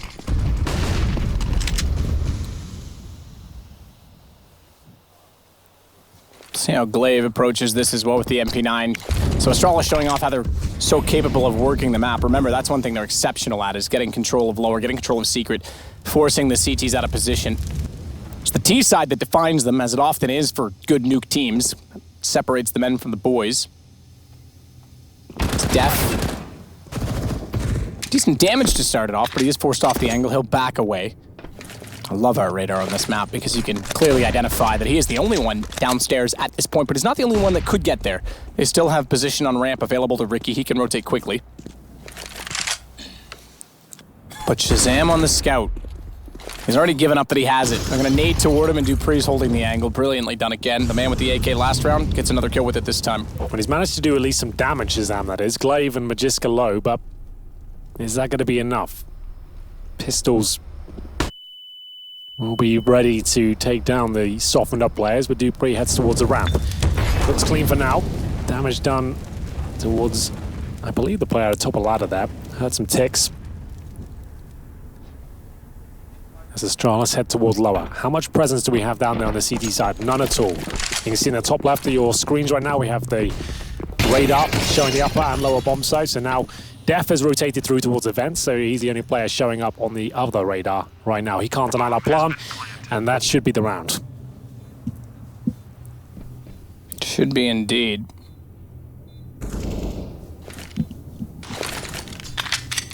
Stan not able to do anything with it. Has Dupree hunting him down as well. Nothing's got device.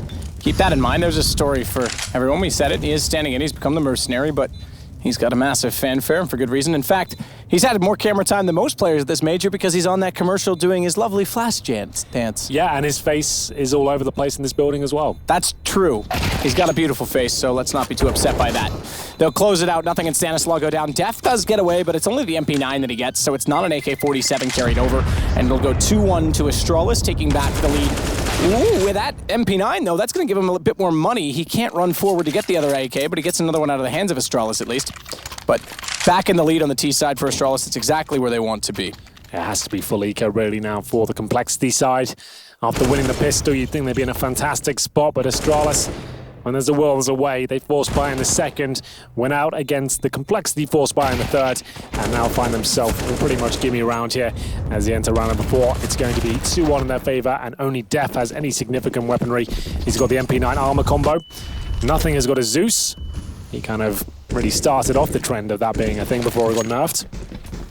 Flashes towards outside, and Astralis head back to the lobby. See if this Zeus can do anything from on top of the hut here, as Magisk has full ramp control. I'm sure he'll be communicating that to his teammates as he makes his way towards the heaven position. They're actually going to head towards lower. Device lying in wait, waiting to take players down towards the vent position. First kill comes in, he goes down to 1 HP though, and he knows he has to get out of there. Unfortunately for him, Def is waiting for the flank. Shouldn't have too much impact though.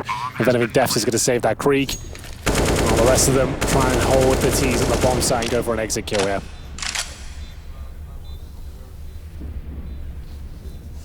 So not to mention that Astralis have a 100% win record on Nuke. They also have a 100% win record on Cash currently. They don't play it as frequently. It's pretty much their go-to veto, right? So when they can play it, but they don't usually like to. So I guess they probably played like 4 or 5 times maybe this lineup. I didn't see the total stats. So it's hard to dig through HLTV on the phone while doing this, but yeah, still impressive. It would have been like maybe some Pro League games that would have come through, but it's Def. And maybe a couple of the best of 5s as well, right? Yeah. Because they would have played quite a few of those last year. But yes, Def does get on the board with 2 kills. That's Device and Magisk going down. Still, though, they've got lots of money. Device, in fact, has enough to go to an op should he elect to do so. Probably unwise, considering you wouldn't have a lot of utility to go with it, and it's T-side, so he will stick on the AK-47. But 3-1 now, and Complexity. Great start winning the pistol. I thought this could get spicy. This is where they start to get tested. Guns brought back up. They'll carry the Krieg over for Ricky. They've got 2 AUGs to play with, and Nuke, they could certainly be a factor. You get one toward ramp to look in toward the trophy room. Outside, heaven. So many options for the AUG to really let loose as Stanislaw tries to do that, firing inside of Squeaky. Nothing's even waiting to counter off a run in case anyone wants to drop inside of the vents, because we know Astralis likes to work lower, if only to have map control. And that's what Glave's trying to do now with the smokes. Flashes over, Dupree trying to send the AWP packing, but taking all bullets, and it will be Def to strike first. Opening kill for Complexity. And now Magisk trying to answer back. Def shouldn't really be peeking that again. He's got 44 HP. They've got the advantage. They just want to hold on to that.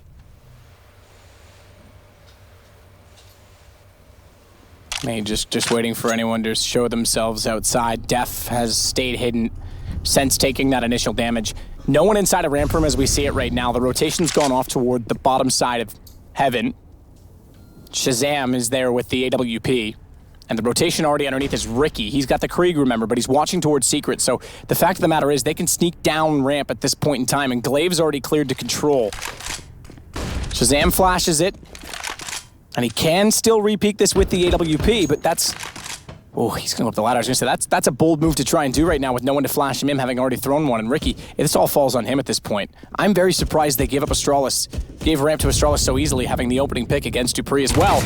But Ricky gets one. Bomb didn't fall down, unfortunately for him. And when he steps out, Glaive is already inside of the door because, again, he was in control for so long. Keeps his head down, and Def walks back into it. I'm surprised he gets away with that, but does he? It's traded by Stan. Bomb planted. It's still the man advantage for Complexity, but no kits. But here it comes. Will the double kill come through? Not quite yet. Device still has a Molotov. He's going to try and deploy that towards the end of the round. Zipex protecting him for now from the wall banks here. He's very vulnerable up there, and they will take him down in the end. That's the utility threat taken away. CTs are no smoke at this point. They're still going to struggle as they're up against one of the world's best in these sort of scenarios. And now Shazam touches the bomb. Remember, no kit. And Zipex is just enjoying this. He knows he's won the round. It's all done. And Shazam, he'll actually go down with a blast at this point as well. What's he up to?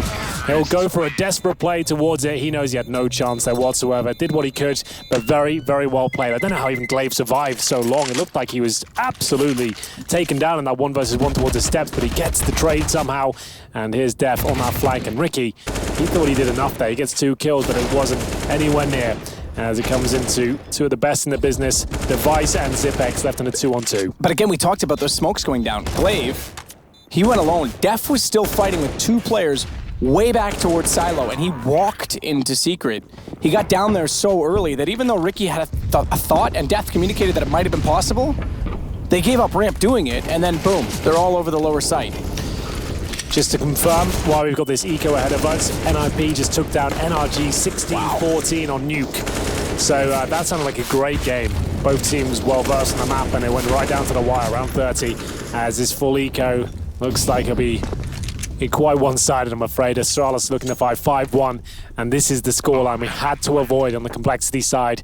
On their CT forces, they had to have this scoreline in their favor. This actually looks like it's going to be a very difficult recovery. If they get 5 rounds at this point, they'll be happy with it because it's really not looking good. The loss bonus starting to get up there. This will be maximum going to the next round. It was Shazam on the AWP in that first gun round. They have got 2 AWPers there, but it seems like Shazam will be wounding on this particular map. But actually, with wallbang damage, successful. Glaive is doing a lot. He doesn't have to find these kills either. Zeus. Oh, he got it. Glaive goes down. At least something to smile about, but there's not much else to because 5-1 make it 6 for Astralis. Excuse me, 5. It went to kills. Changed it already.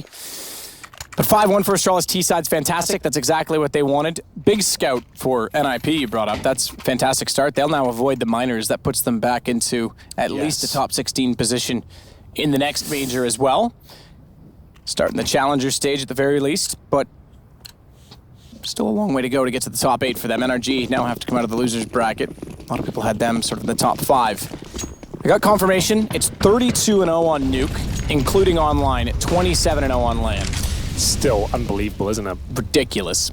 And this looks like another notch in the belt, to be honest. But either way, Ricky holding ramp at this point. Device of the AWP on the T side now.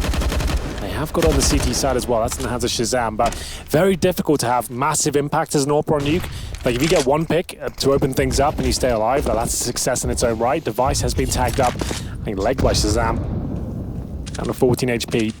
But it doesn't matter too much Nuke. If you're the AWP especially, just holding these tight angles, looking to challenge, and it will be Shazam to strike first. He takes down Dupree. As the flashes come through, Def has got a low HP Device in front of him. That gives up his position now. Def goes back, knowing one's there, but Magisk 1 step ahead and gets the kill onto him.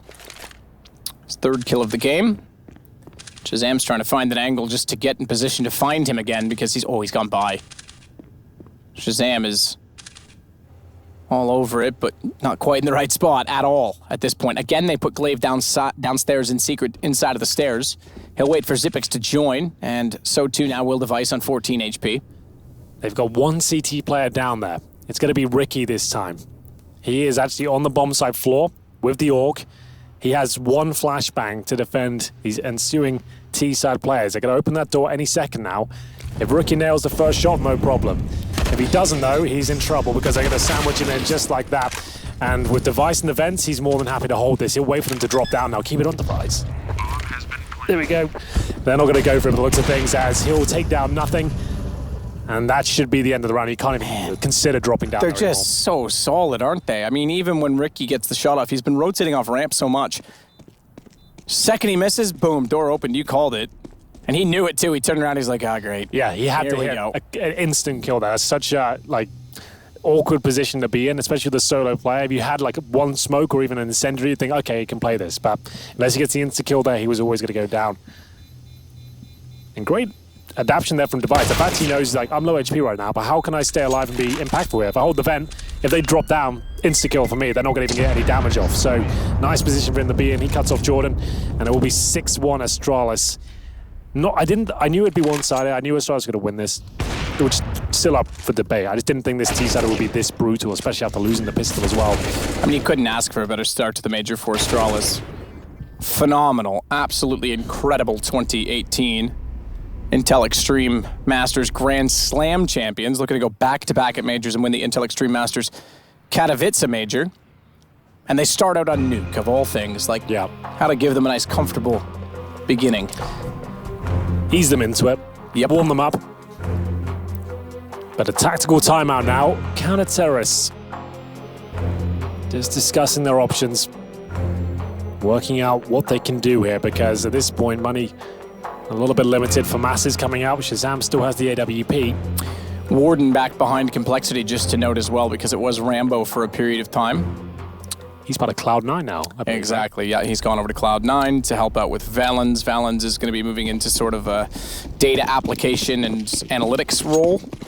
More of a technical role, I guess, with the organization. That was his background, I believe, so that makes sense. Either way, Shazam will have the opening pick. First advantage they've had in a while here, and Ricky might be giving it up. He pushes forward towards the CT boxes here. He needs to be very careful indeed, as Def looks like he might be going down. There's Ricky, who does give up the frag, and Device takes down the AWPer as well. You can see them discussing on screen right now. Def is just Can't see what can I do? I'm holding ramp here, guys. Everyone's dropping. With the advances we've gathered, got to stop challenging. Got to try and use our numbers in our favor instead of going for more and more frags. Advantage again to Astralis, nothing. Smoke down inside of Hut, aware of the situation that they're going to be wrapping in behind on Heaven. Doesn't want to overcommit to pushing into Hut, though, because smartly Astralis is anchoring that as well. So completely surrounding upper. Again, Astralis so good at utilizing outside and lower. They have Heaven, the players upstairs. Normally they have the advantage holding the upper side. Now they've got both sides to cover off. Nothing reads it, though, and he has the bomb. That's a weird one from Zipex. He alone walking into the heart. Luckily his teammates are there to recover the situation. Maybe could have timed that a bit better to actually make sure he survived. But either way, they're trading out kills. It's Stanislaw now who goes down to 8 HP. Def will have to join, and they've got no utility. And one player that's pretty much removed from the equation. So it's up to Def, really. What can he get done here? He's got a flash. Now Molotov out of position. That's a nightmare for him. He's had to run through these flames. It works out. He's done it. It nearly caught them off. He's got it down to a one-on-one as well. Stanislaw, just 8 HP to work with. As he tries to get back inside of the site, Glaive knows he's going to be going to the bomb, so too will he, but doesn't want to overstep the mark. 2 kills already for Glaive. He's heard him tap it, and he'll run out to take down the Canadian. It's 7-1 for Astralis. Keep in mind, this is our last sort of bracket, if you want to call it that, between this and the A-stream of 0-0 games, our opening games, our 1-0 or 0-1, and then we reset everything after this to figure out who plays who going onward. Nothing did what he could in the hub. Got the bomb down, but you could see they were surrounded. They got the opening kill there as well. I'm surprised at the decision from the CTs to actually push further, try and go for more kills. I'd be falling back if anything, and trying to make Astralis run down the clock and make the next move.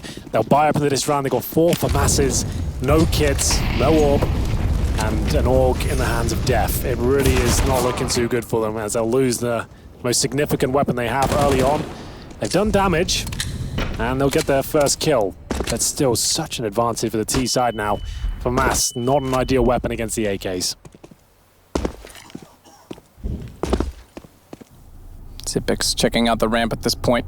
Well, they seem to be able to walk in there every single round, it seems. I think they've become well aware of the fact that every time they get someone lower, it's Ricky that they're finding down there, and he's the ramp player. Yes. So that means he's rotating really early.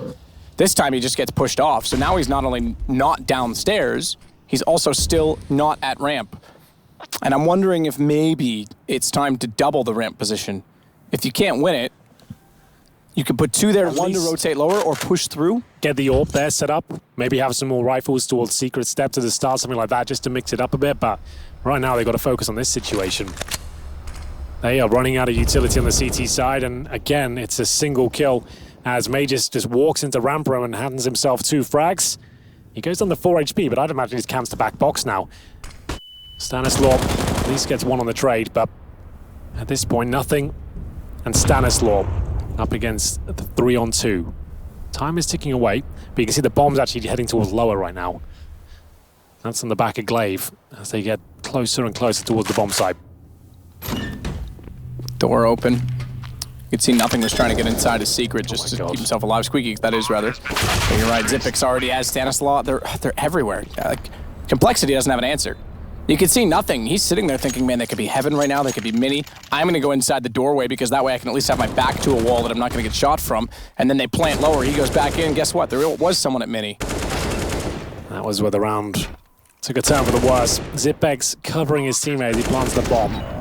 Spot on. Nails it. 8-1. Complexity have to take an eco. Maximum loss bonus on EK so far. They've won the pistol round so far. That is it if you're just joining us. Looks like the streak of Astralis on Nuke is safe for now. If I had to hazard a guess at this point. Another opening kill for Complexity. They've had plenty of those. They haven't necessarily translated to round victories, though. I think the AK's picked up. Yes, Stanislaw's managed to grab it through the gap. They might have another kill here as well. Magus tagged up, and grenade comes in. Actually does a lot towards Death. Lands right on him as they boost a healthier player up. Not for long. He's being tagged himself, but he does get the frag. Zipex will help himself toward decontamination. Just nothing down there. Good position. We talk about this, but Deagle, Zipex may not check it. take that back. I don't know. I don't think nothing had to swing that, to be honest, but he was trying to get an angle because he didn't want to let him walk in and plant the bomb was the bigger issue, perhaps. Ricky got a Zeus kill last time. Let's see if he finds another because it's all they've been able to get so far. It's Zipix this time. I think it was Glaive last time, if I'm not mistaken, but 1 on 2. Bomb not yet planted. It'll go down at the upper site. I suppose if he secures himself a kill and an AK, fine, but rounds are going to be more important than Zeus kills. 9-1 looking likely for Astralis on the T side. Yeah, he's got no shouts in this one. No armor, no nades, no kit. Might as well save the AK. Nice job to get the Zeus kill. Is that 2 Zeus kills for him now? Was it 2? Yeah. It was Glaive was the other one. He's had 3 kills in total. 2 of them were Zeus's. It's not the stats you want to be hearing.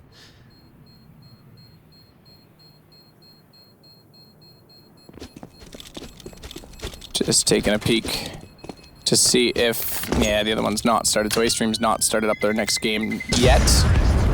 We're so efficient on this stream. No fluff here, just hard-hitting action. Just get it done. Game. That's right. Get in, get out. MIBR Cloud9 is that's a good game. The other game that's about or due to start on that stream. That will be a good one.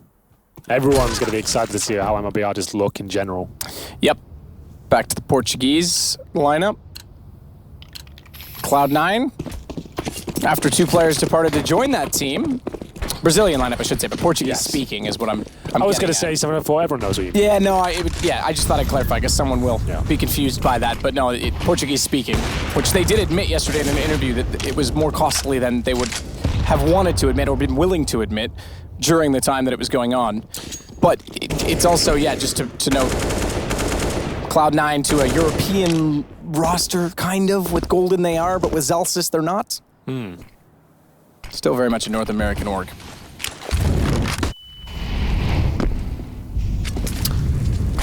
Complexity, just looking to salvage anything here.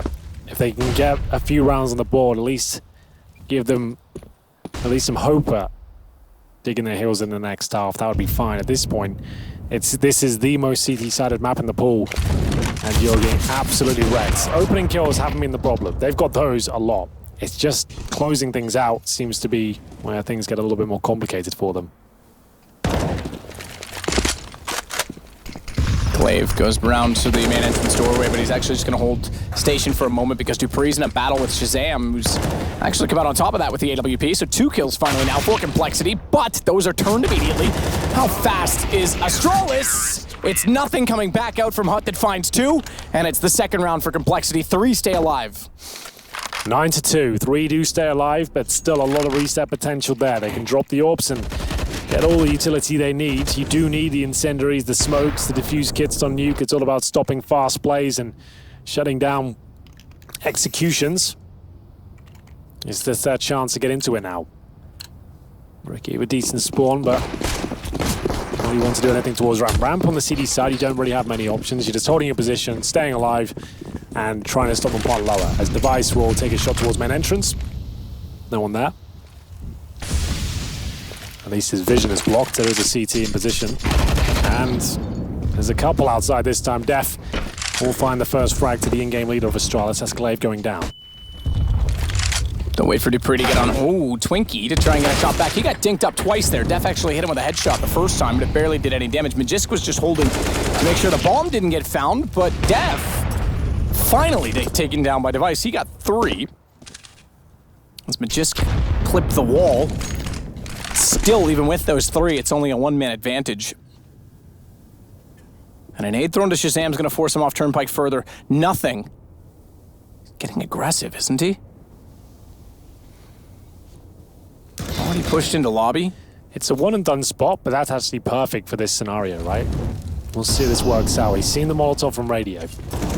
Problem with that, okay, he's got it. He might actually get into secure position against Device. It's an AWP, they forced him out, that works. I was gonna say, the problem is if they don't peek from main where he was looking and the guy beside him walked out, thankfully he saw that Molotov. Just to note, nothing could have got an AK there. He opts to stay on the org. So that's kind of fascinating, the CT side for the first time in my career in CS. You're a CT player saying, you know what, I don't want that AK. I want to keep on my CT weaponry. We were hypothesizing about that last week. I saw him talk. I watched the head cam while we were talking. I was just like, should I pick up the AK? And it was like, no, stay on the AUG, man. It's like, no brainer. Yeah. Well, Def got 3 kills with it outside, which now amounts to the 3rd round for Complexity. Dupree takes nothing out of midair. How fast were they through HUD? He was still getting secure on top of the site. They're going to go through the flames twice as much. Magisk wants to enter. Device thought Magisk cleared it, but that's exactly when they walked out from behind the silos. Ricky gets a kill, and Stan pushes forward. It's all on to Zippix. He's downstairs, though. He's evaded them all. He'll shut the door behind him. He'll get the plant. Fast peek. This could be, and it could be Zippix going down. He's got the knife out, not ready for Shazam, and it's 4 now for Complexity, 3 in a row. You can see how important the utility is on the CT side. It's a perfect demonstration. If they do try and rush upper, and you can do the first player came with the ladder, incendiary towards Squeaky Door, the second as the hut. At that point, everything's covered. You can stop those rushes and shut it all down. So there we go. It will be Complexity maybe arriving a little bit too late to this one. If they can get 9-6 though, that would be great. It looks like the money's actually a little bit underwhelming for Astralis here. See the pick and predictions, 99% in favor of Astralis. So a lot of confidence from the crowd here. Stanislaw getting it done against the upper rush. Shazam to close it out. And an eco here of sorts. Astralis do have Deagle armor. And they've been up against rifles out here, so I guess this makes sense. They want to get close. It showed us Shazam as he'll nail the first. And now he knows he's under pressure. He needs to hit every single shot. He's doing it. They're turning this around, Complexity. Astralis changing the pace, got caught out a few times. Device does hit 1 deke from way downtown. Shazam goes out of the round with 2 kills, and Device, well aware of who he killed and what weapon he had, goes around to get the AWP, and as soon as he gets it, he finds Def way back towards CT. Hasn't had to do a lot, hasn't had to be a highlight machine so far, Device, but more than capable. As soon as he picks up the op, knew the exact angle of where to look. He'll now hold at red crate. If he goes any further forward, Stanislaw is waiting with the M4. They might actually push this as well. He's back over to the Deagle, but he has the angle lined up. AWP swings out. Got traded. Ricky was there. That's why they went. That's why they had the courage to do so. Bomb gets planted, and it's on to Magisk. He's got one already toward the stairs. That'll give him an AUG to pick up. Doesn't have to peek on Ricky as of yet, but spots him. Now they have the information. Zippix pops out of the vents. They're everywhere. Device and his Deagle managing to get a lot of damage done here, and Shazam gets the opening couple of frags. It's essentially a 5-on-3 that's somehow gone in favor of Astralis. Device gets the AWP out, and all bets are off. It looks like he's hitting every single shot. This was a deciding moment, though. As soon as nothing got dropped with the Deagle, and now 10-4 down. Money's okay for the final round, but that had to be there. The 5-on-3 against Deagle armor only. Maybe too aggressive with that orb. Sure, it got you the first 2 kills. We gave one of the world's best snipers his favorite weapon in return. Stan just waiting. Chaos ensues. 2 AUGs carried over to the T side. They're just spraying everywhere with them. That goes the other way. It's not that they don't even want to drop the AUG for the AK, or the AUG for the AK, excuse me. They don't. They will drop an AK for an AUG. Yeah, even the T's want. Yeah. It's all falling apart here in the Counter-Strike world. Nothing makes sense. And Stanislaw again finds him the opening pick, but that really has not proven to be a recipe for success. They have got a 5-on-3 here. Ricky aggressive towards ramp. We'll take down the second. But it's the final round, no saving here. Glaive is actually all the way down here, and Ricky detects it. That should be it now. 10-5. We'd normally say 10-5's a great score to have on Nuke if you were on the opposing side. Yes, if you're on the CT side, it's actually pretty terrifying. Dupree upstairs. Bomb is in the hands of Zippix. So it's a 5-on-2. It's now a 3-on-2. As Zippix gets nothing pushing through from the ramp as well. And you can see Complexity. They're getting picked off one by one in too many situations. Shazam scoped in. I think they heard that. That would have been audible from that point. So they're already going to try and smoke him off the angle. Molotov, even better. So he can't just stand there. He's got to remove himself completely. And as a flash comes through from him, it actually blinds up both, but they can't afford to push that either. So this suddenly becomes Astralis with the advantage. Clever positioning from Zippix. He's going to go all the way up on top of the hut. Knows Shazam wants to come back in from that angle, but has to get off because Dupree gets in a battle. Zippix can control the peak. 1-on-2, finds Duke. Def walking in already. They had no idea that he'd actually rotated back into the hut, and he just plays the bomb at this point. A 5-on-2, and with one shot, Xipix finds 11 as they pull it back together. A 5-on-2, it actually happened. Every advantage Complexity got, they couldn't convert the round. Astralis outclassed them in every facet of the game. 11-4 as Astralis go to the CT side now. We'll take a break and see who will be closing this one out. I've got a tight feeling it's going to be Astralis.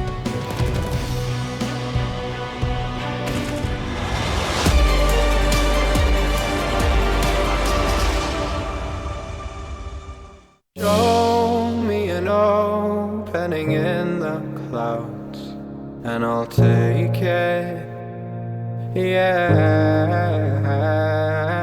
Reminding myself to just let go.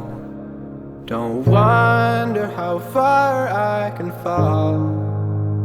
Don't look down, never fade out. And I just wanna be someone and never fall behind again. Just keep on moving on.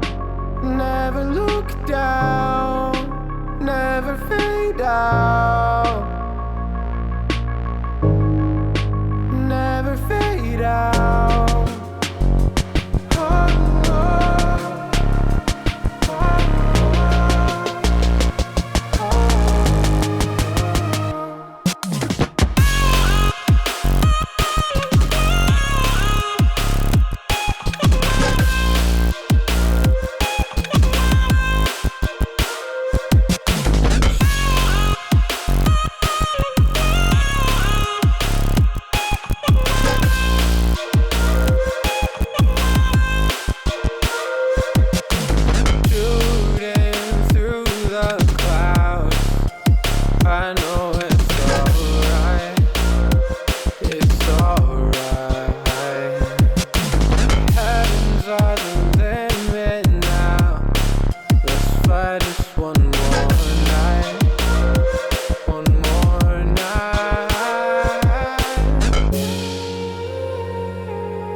Don't look down, never fade out. And I just wanna be someone and never fall behind again.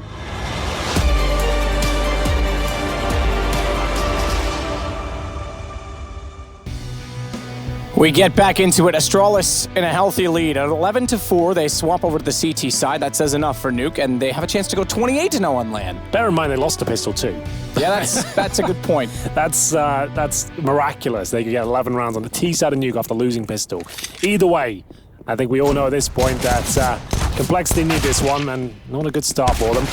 Dupree, though, who will be finding the bomb at least. How many headshots are these guys going to get? Not enough, it seems. Stanislaw nothing replying. All the kills happening at Squeaky Door right now. 3-on-2 in favor of Astralis. Actually, it's 2-on-2 now. Maybe it's their turn to win a 5-on-2. Yeah.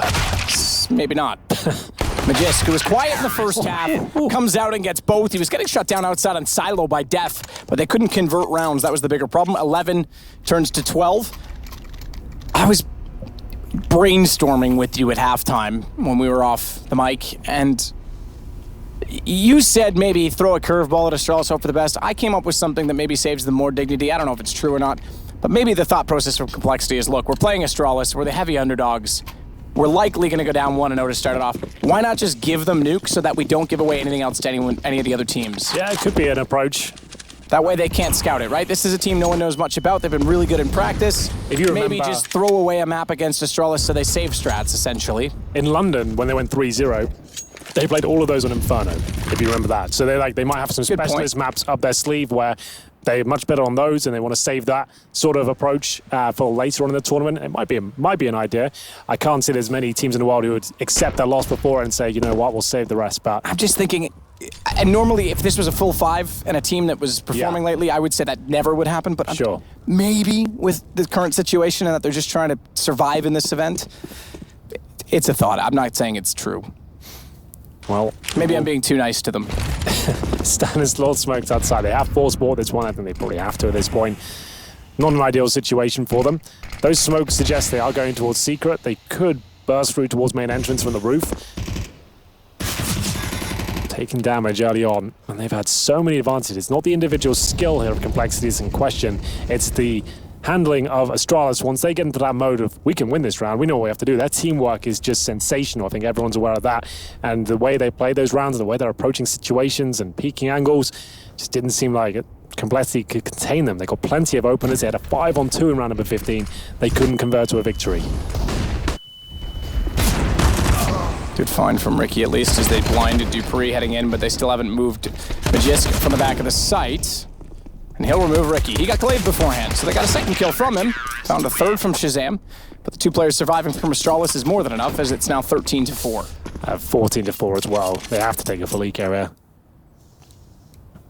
This is as bad as it gets, really, in terms of financial situations.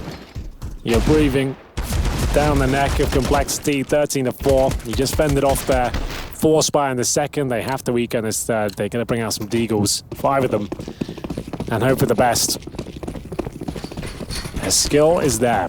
Complexity of good players that can certainly frag. Preparation, though, is the main problem when you're against Astralis on the map they've never lost on.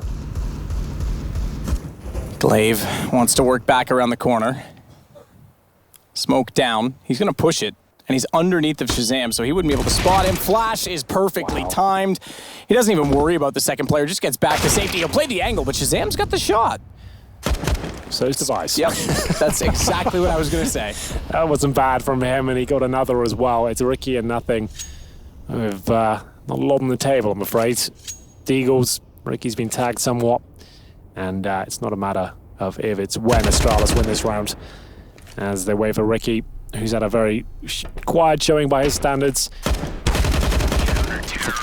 Didn't have many kills in the first half. I think he finished on 5, a couple of them being Zeus frags. Now his total's at 9. 14-4, last chance saloon for Complexity. Nothing. Decent spawn. I assume they'll just go for the default, so they'll go for the outside smoke, see what's done, and see if they can get a play down towards secret. Or just go for a full execution here. Off the bat, try and get towards upper, knowing that it's likely the orb comes out, which it hasn't just to note.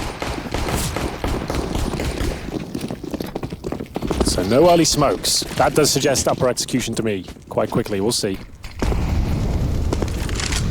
Jeff outside, sprays into the smoke. They're actually going to go by it. Glaive gets through the smoke into secret, so it's the fast entry to secret, which has more of a risk than rotating down through the ramp and through the hallway, past the nuclear reactor, back up onto the stairs. 4 AUGs and an M4. Remember Magisk, before they lowered the price value, he used to rave about these weapons, but never really showcased it.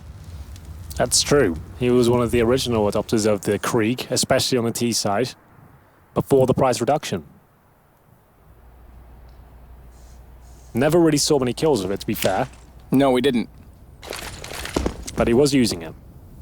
And MBK gave it a crack as well.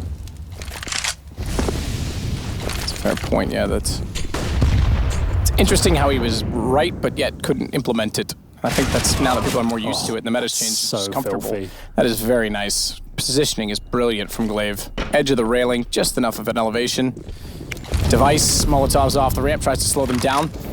He's hoping that if that funnels them, they back away on Turnpike. That's why Magisk held station rather than trying to peek out against 4 of them. Instead, now Dupree gets lower. He gets into control. Device watches right side. He covers left. Everyone's got a shooting gallery. Dupree steps out, gets taken down, but Glaive gets 2. And it's now map point for Astralis to go 1-0 against Complexity. Yeah, we know Astralis are winning at this point. To be fair to Complexity, for reasons you mentioned before, it's not like it's not an embarrassing result. This is the world's best team on their best undefeated map. I don't think anyone was having a conversation that Complexity be the ones to take it off them, but they would have liked to have got a few more rounds, get a bit deeper here. They won the pistol in the first half, and it's going to be potentially a 16-4 scoreline here. The individual skill looks good, though. Against a less organized team, I feel like they will cause some damage, maybe on a map they're more comfortable on, but we'll see.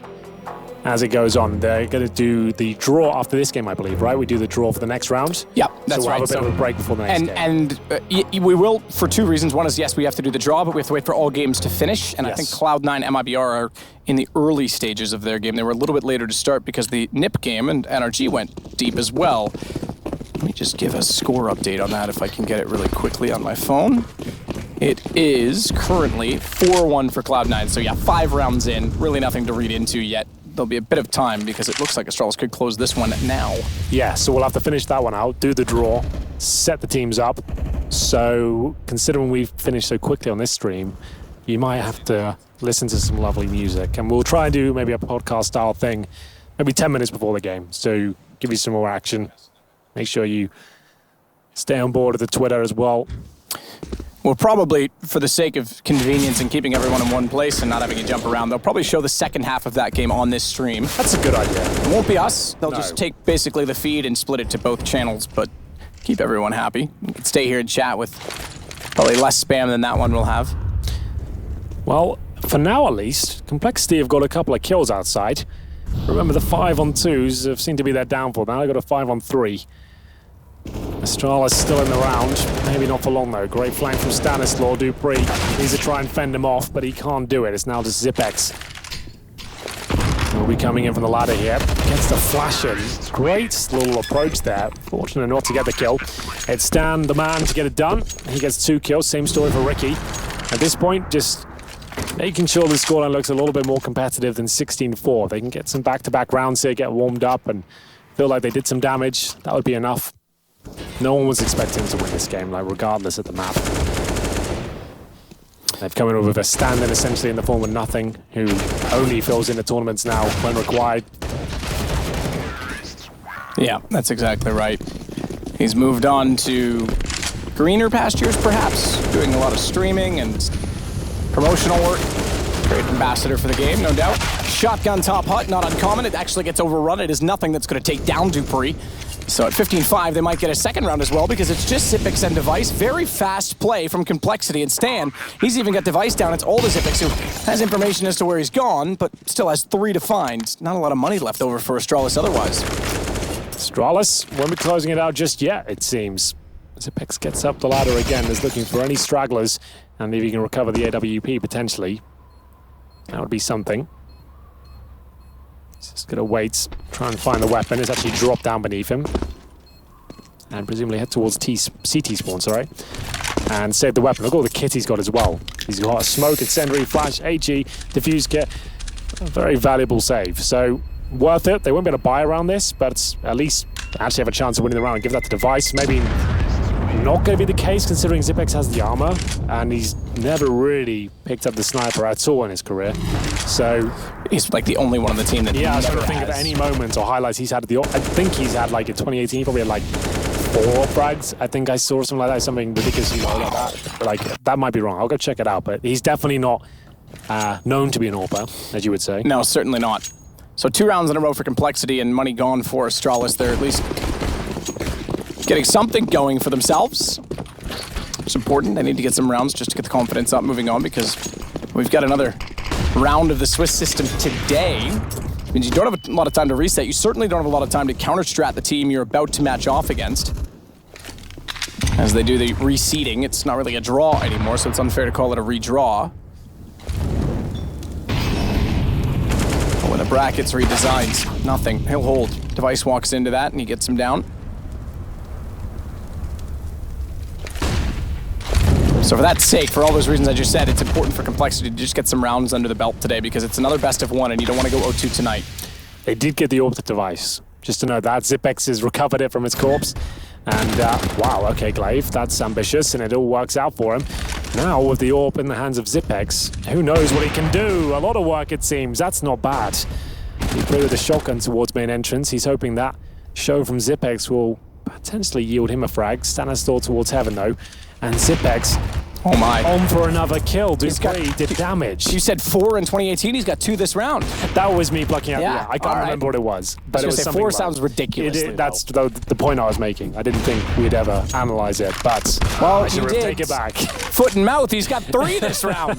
He's a superstar. He's going to double his total of 2018 right here, right now. Oh and my. He's done it. He's got 4 already. It's so funny you said that number, and that's what he gets in 1 round on the op after we just said he never ops. It's 16-6. They pull it back on that alone, and Astralis go up as expected, to be fair. 1-0 over Complexity. It was expected, maybe not in such a dominating manner. Complexity got a couple of rounds towards the end, but of course, as soon as I say something completely sensationalized, that's when that happens. Anyway, it will be Astralis who will be picking up the victory. That is round 1, done and dusted. As of today, we have 2 more games to bring you at least. We are casting with 4 more in total of round 2. 4 more in total. We'll bring you 2 more on this stream. We shouldn't say it's round 1 done and dusted as of yet. MIBR. Exactly, yeah. Cloud9 are still playing. Yep. And Cloud9 actually in the lead early, 4-1. It's kind of hard to gauge that. Still pretty... I think it's Inferno. I think I saw Inferno. I could be wrong. But, yeah, either way, we're almost on the opening matchups. Not really any upsets, so to speak of. Ents Renegades, they were pretty evenly matched, so it's not really an upset. But I think maybe people had Ents as the favorite. Yeah, definitely like by a few percent. Like that was a very equal matchup, and they've already played each other before, so it's difficult to say Ents were the clear favorites. Sure, and then obviously on our opening match as well, that kind of went against what some people would have predicted things to do as well, with Big falling slightly shy. Yes, I thought Big had that one, to be honest, but to be fair, we don't know much about Big at all, and Zantaros didn't show up to that game, which I'm sure he will as he develops into the tournament. I've never seen him go like 5-20 before. So yeah, no, that was kind of shocking. The closest game, and I'm not. Ents Renegades aside, on our stream, I'm not surprised by this. Avangar Liquid, I had a feeling that was going to be a tight game, and I think Avangar is going to have a tough time, but I think you have to watch them. Liquid got away with it ultimately, but yeah, that was a close one. So we are going to take a break on the B stream. We'll probably bring you the second half of the A stream game on this stream, so you don't have to go anywhere. You can still catch that action. And then we'll do the break to allow the reseeding to happen. I don't want to call it a redraw because that's misleading. It is done based on an ELO system. It's an algorithm they've built around the rankings, and it matches everyone up fairly. So it's not a draw, but it is a reseeding, if you will. There we go. I think that's covered all the bases quite nicely. We'll take our break and make sure we're all refreshed and recharged. And you hear the gun in the background as well, getting ready on whatever server that is. I assume it's the A stream coming up next for you guys, so we'll leave you with that.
All eyes are on you. So give them greatness with Intel Extreme Masters certified PCs and notebooks and game like the pros. When you see the unique IEM certified stickers on the outside, you'll find high-grade components with Intel Core i5 and i7 processors inside.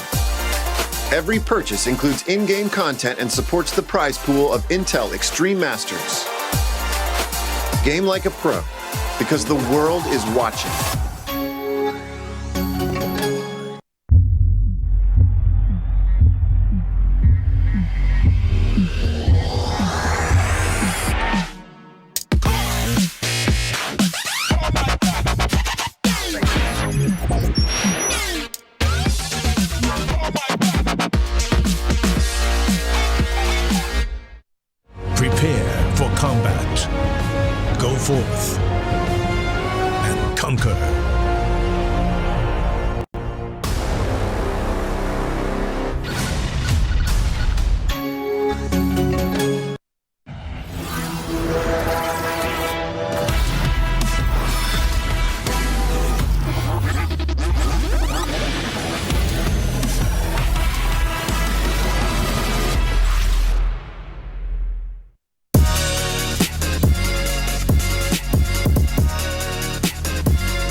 of videos on it, dissecting their play.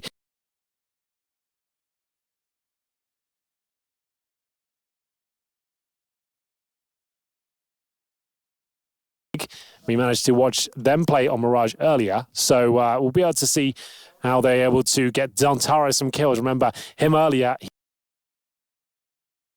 on against Vitality.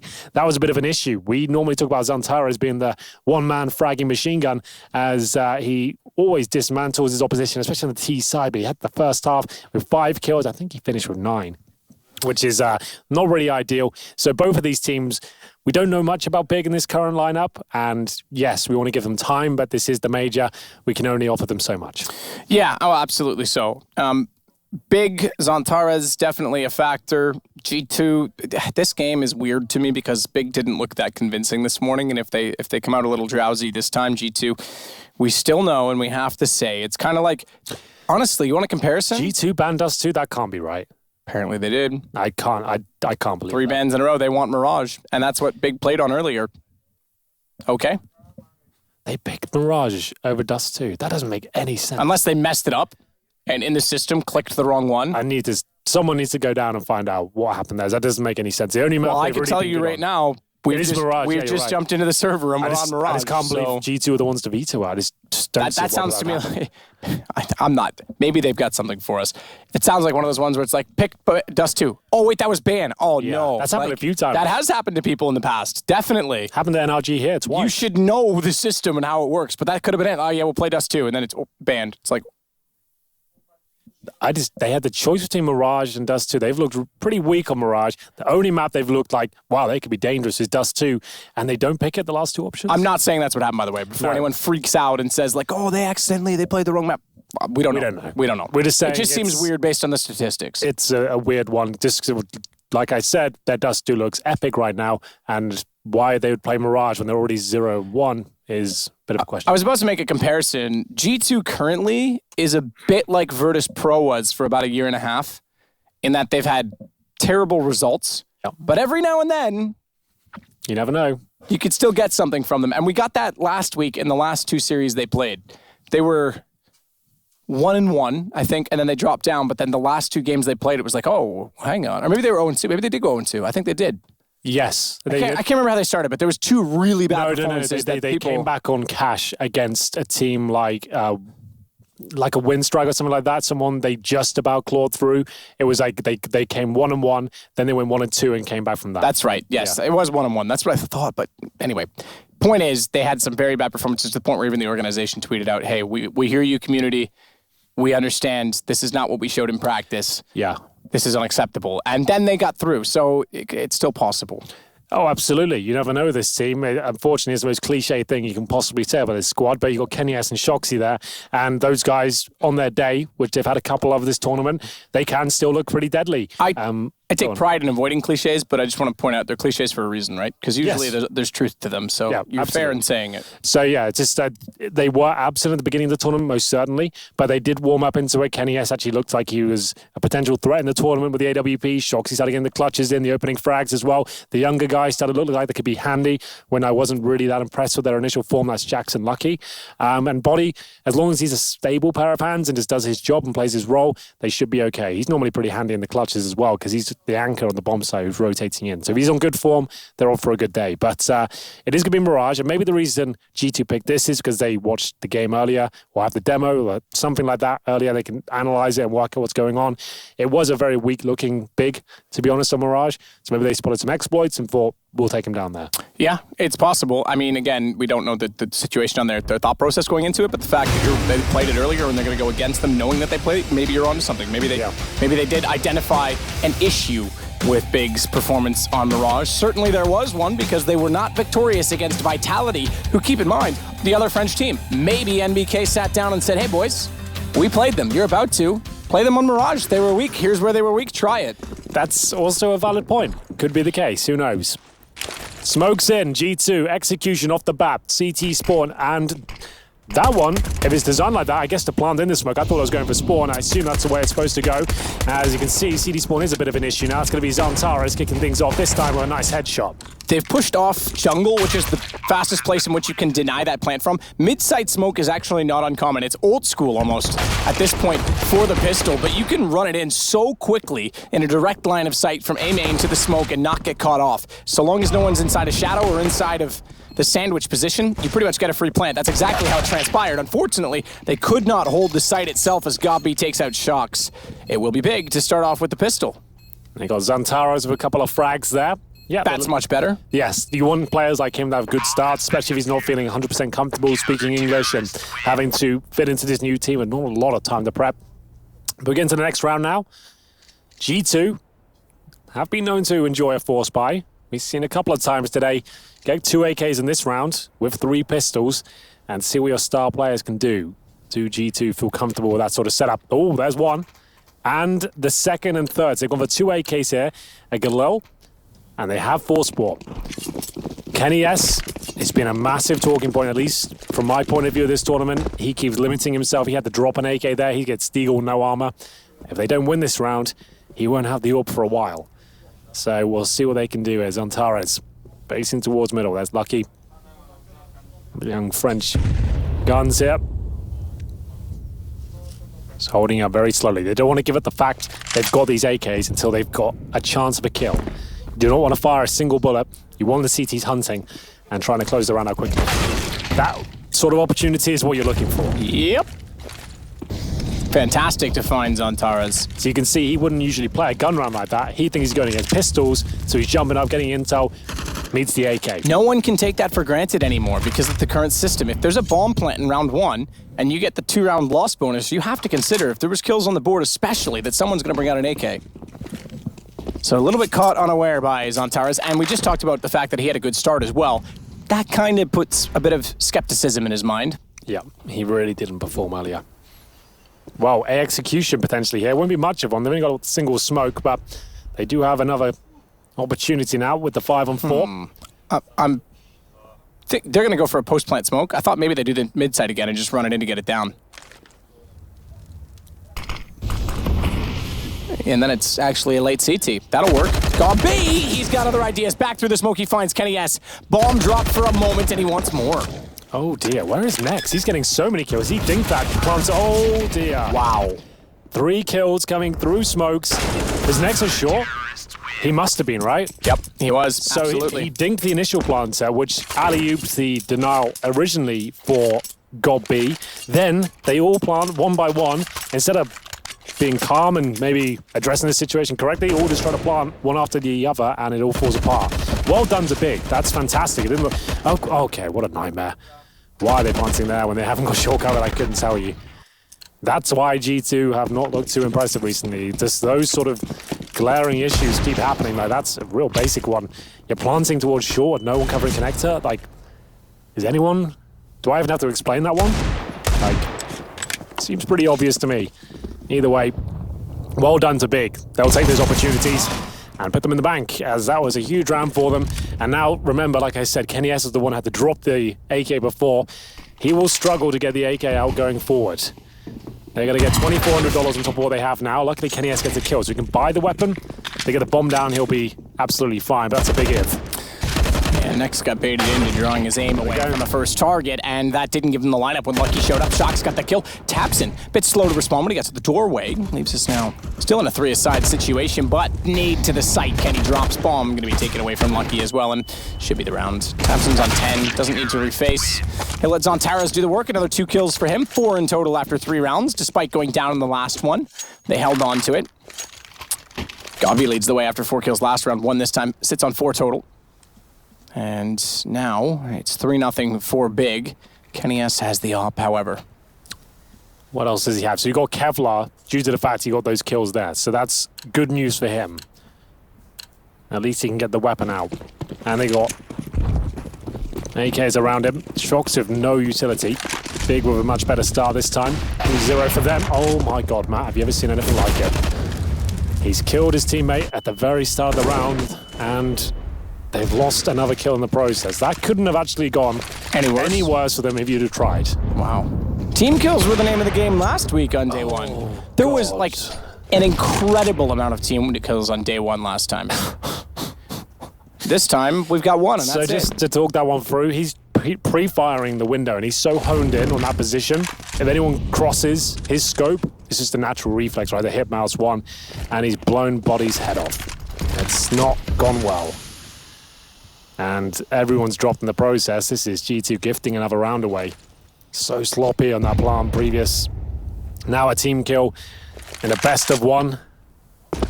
Kenny has got some making up to do here, but 5 on 2 is not looking too promising for him. And the connector now. It's going to rattle his confidence as well. That's him back to 0 kills. Holds connect up. It's up to Jax to try and find an opening here. Kenny just seems quite happy to hold connector.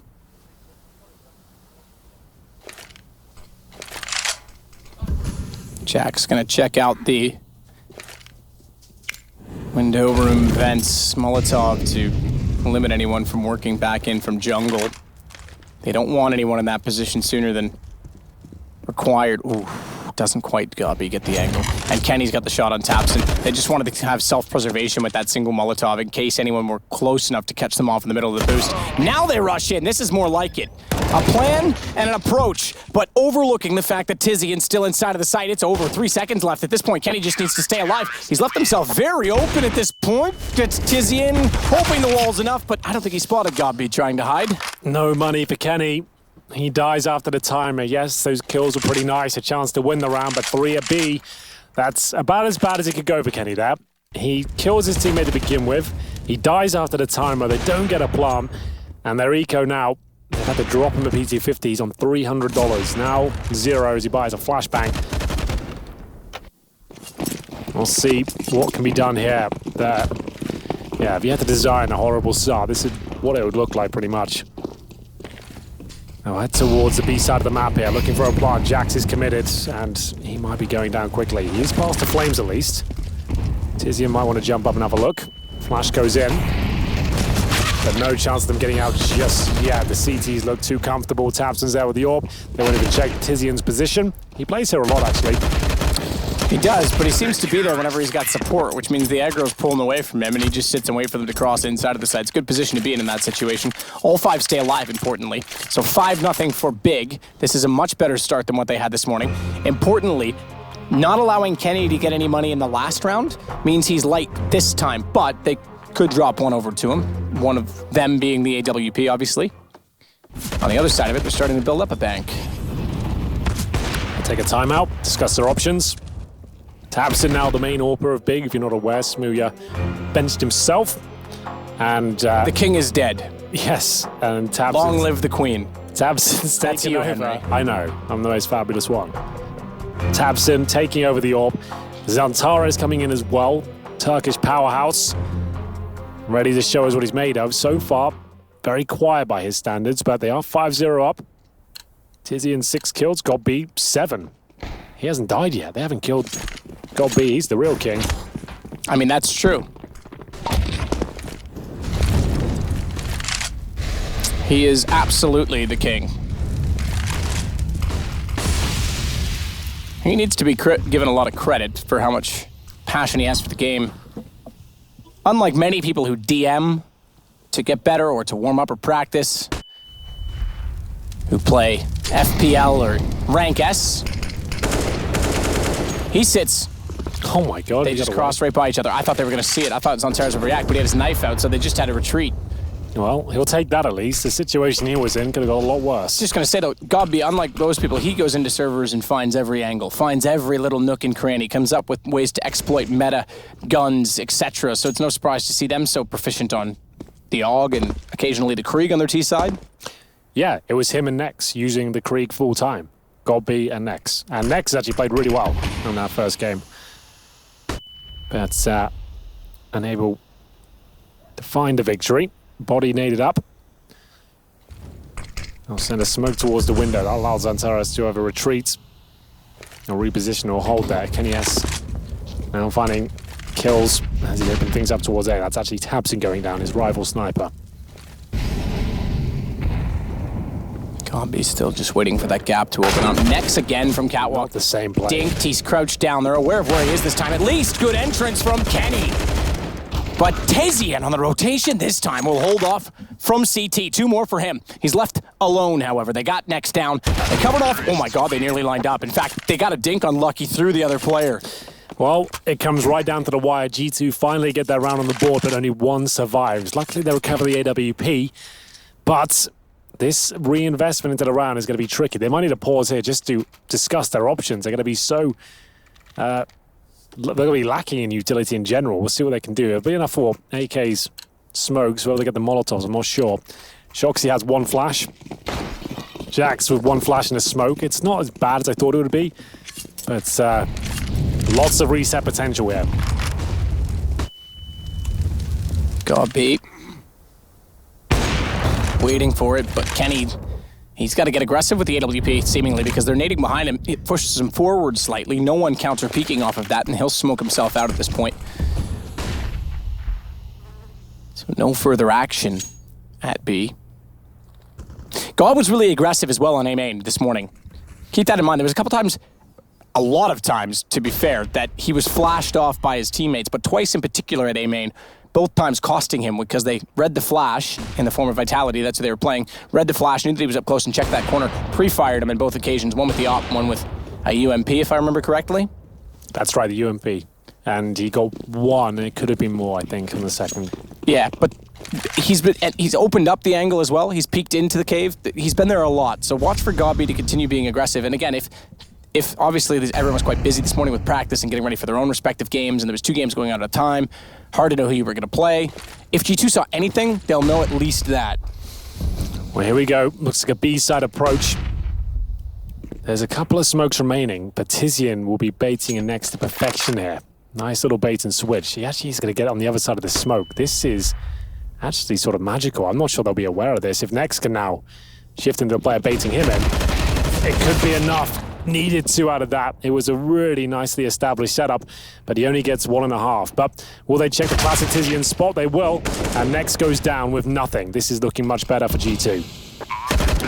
Low HP body somehow gets buys on Taras. Still sits with those 4 kills that he had in round 3. It's gone a little quiet, and this round seemingly quiet for Big as well. Gombe just going to hold off on the extremities because they want to, at this point, amputate the exits, cut off all the limbs, make sure nobody gets out. Gombe does take down Kenny. He doesn't have a whole lot of money. The AWP will be on the balcony. Gombe, though, doesn't want to stay there and hold it. Interestingly, he's going to give that back up. I thought killing Kenny, he might actually just sit and watch that hallway. But he seems to have a better read. He seems to think they'll just go out the easy way on Catwalk, and he's gone all the way around. Spots Lucky, but good shoulder peek. Thompson still has ideas to take down Shox. In fact, he got Shox. Lucky died to the bomb?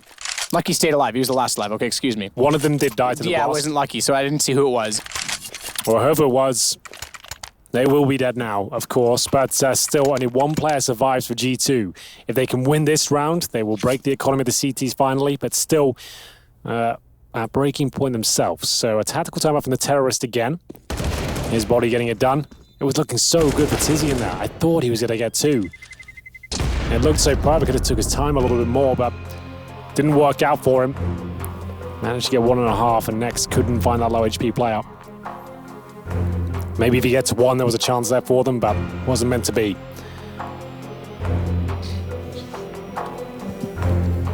So, Orb did survive, but not much else on the CT side. So they have an AUG, AWP, Gombe with the SMG next to the CZ.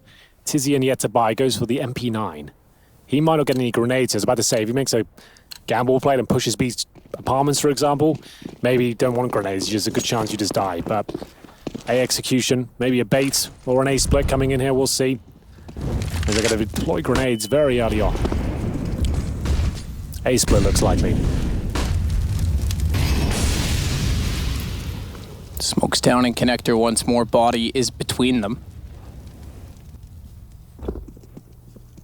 So Taras came out from underpass a little bit too late. Wouldn't have spotted Body. They may not know this. And that smoke's dissipating. I have a feeling Tabson's going to be sitting wide open at this point. Op in hand. They've got no idea Body's position. He takes Gobby instead. Now they know. He may have been better off not to take that shot because depending on Zontaras' movement, he might have been able to sneak out and take the op as well. Nonetheless, it comes down to Tizian next and Zontaras left alive as Kenny pulls one back, but then gets immediately taken out. Zontaras seems to get 2 kills in every round he gets 1. Next closes it out on Jax. I think that's his 6th total. He's had 2, make that 3 multi-kill rounds, all with 2 apiece. Well, that's the round G2 couldn't afford to give up. Now that has reset them. They're 6-2 down, looking at about a 0-2 here at the major. Like Matt said at the beginning of this game, you could go home tomorrow if you go 0-2. Kenny S on the AK, managing to pull a kill back, but Zontaras showing us what he's made of on that AUG. And next with the flank, finishes things off. And at this point, G2 have used their 3rd timeout out of 4. I feel like, as well, just for, I guess, a mental sake, if you're a Legends team and you're one of the teams to go home tomorrow, that means having your legendary spot, all this preparation for the Supreme Major, this top major we're having right now, you're gone in 3 days. And you're back in the minors as well. Yes, but great point. But just to be here 3 days while watching the first part of the tournament, it's one thing for a challenger team to go after being like, okay, we've been here a week, we had a bit of a run, we got into it. You can take some confidence from that. If your Legend team shows up and gets 0-3 and you're gone in 2 days, it's like, well, we just got absolutely wrecked. Like, what can you say? There's nothing you can say. No, absolutely not. It's not acceptable, especially with the best of 3s now in the elimination game. So, either way, here we go. And it's going to be, I guess you'd call this a partial buy. Body's invested everything. So lucky and shocks, to be fair. So I guess this is a force. As they make their way through, they've taken so much damage here. The bomb's gone down towards B, so rotations will occur right now. Can Tizian stay alive? Oh, he's an anchor for them. I think he's underrated in terms of his ability to play a similar role to Body. Holding those B bomb sites, he always seems like his aim's pretty spot on. Definitely one of the players, I guess, he's not really touched upon that much. But he's top fragging right now on 13-4. Yeah, solid performance so far for him. And it's now 7-2 for Big. And that was their force buy. I thought it was a partial, but 3 of them fully invested. So they're back in the doldrums now. $2,000 per player. They will get $2,400 on top of what they have right now into the next round. That's if they don't get a plant. So they will have a buy into the next one. Kenny S can buy the AWP, but won't have everything he needs. As they go towards connect here. Short's been a problem for them in this position. This time, yep, make sure that's covered. They've got to quickly. They might get a nice couple of kills here, but Gobby's there to shut down any hopes and dreams they had. 2 kills of the MP9, perfect weapon to take down his unarmored terrorist players. And there's another one for Kenny. His 2nd of the round. Is there a chance for a plant here? Taps in 4 HP. There might be.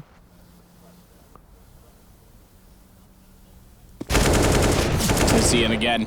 Does get Kenny to the edge of the wall. Steps back out to get Jax as well. Another 2 kills for him. Phenomenal performance thus far. 10 rounds in, he's got 15. Gobby on 11. Those are the 2 guys you don't see at the top of the leaderboard all too often. Next was up there this morning with Tabson. But those guys leading and still no Zontara. Well, I shouldn't say none. He's 8-4. It's not like he's having a poor game, but yeah, just not taking us by storm. Yeah, we want to see him have that breakout performance on this team, just because we know what he's capable of. But looks like he's kind of easing himself in, as Kenny looks for the crossing players here. He's got no helmet. I did say he will be limited somewhat as the CTs get aggressive towards middle. They double down with the smoke. They close off the gap with the incendiary as well. Grenade wouldn't do any damage, but allows them to get in position at least. Got B. Like you said, he knows all these little exploits and tricks. As he sprays towards the T steps now. Is that a thing? I didn't even know. If anyone knows, it would be Gobby. I've never even considered that. If that's a thing. That's got to be... I've never seen anyone do that. That's got to be at least like a... It's over 240. Like, it's a long jump. You'd have to be pretty good at your jumps to do that. Shocks, Zontaras, I don't know. Maybe someone tweet us and let us know. I've never even considered it, so I don't know if it is or not. That's like the one situation you could. Smoke at the top of Horseshoe, you could see above it. That's like the only time that's... I suppose T-side, maybe you could use it maybe to exploit Cat as well at some point. That would be interesting. That's if you can get up there. I have no idea. I assume you can. I assume you... Well, but you'd see people boosting there more commonly if you could, right? Yeah, that's what I think. That's... I don't think you can. That seems odd. The thing is, I'm not doubting because it's Gobby. Nonetheless, next back in. Bomb's already down. Body follows with 2. And it's G2 with a 2-man advantage. Make it 1 more because Jax finds Tabson toward the window. It's just Tizian. Shouldn't say just. He's had an excellent game. This time it's not going to stand true as Lucky gets the kill. Yeah, the fact that it's Gobby made me think, well, if anyone would know. Sure. But maybe he's just fooling us.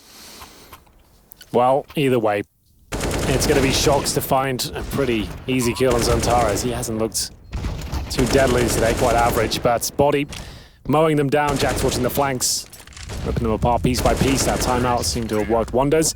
They haven't broken the finances just yet, though. I don't think they've already had big on an eco just yet. Round 12, 8-3 down. It is a CT-sided map, but they might be getting at least 5 or 6. Kenny's taking a lot of damage there. He might go down to it, not quite. 12 HP, though. Tabson misses out on the shot towards Shaw. He had the AWP. Body makes his way up now. And next, can't quite find the aim, but Zantares certainly can. That's towards Shaw. This round still within Big's grasp. Jax, he might have got a free kill here towards Shaw. We'll see how wide he wants to peek. Makes his way down. He knows that makes noise. Still looking at Shaw. Is the player going to be aware? Absolutely not. Guaranteed frag. That's Tizian going down, and that's the round itself. Now Molotov confirms that they'll be able to plant comfortably here. Nothing too experimental required. Default plant. Hold off. Make sure what's going on.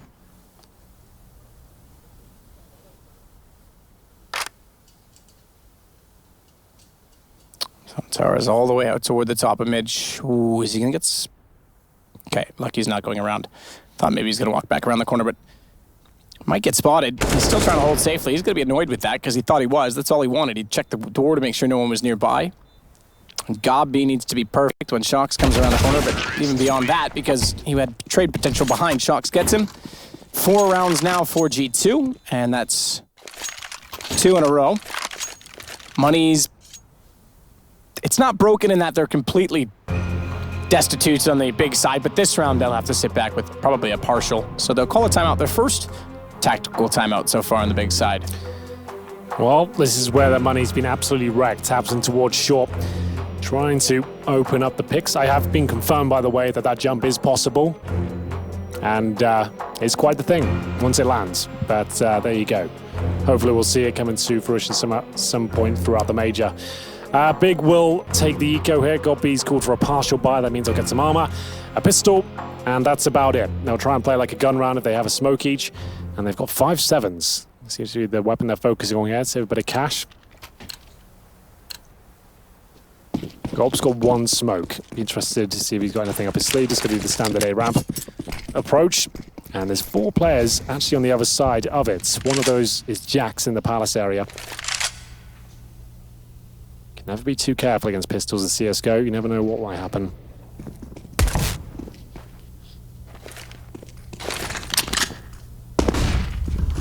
Apparently that is entirely possible.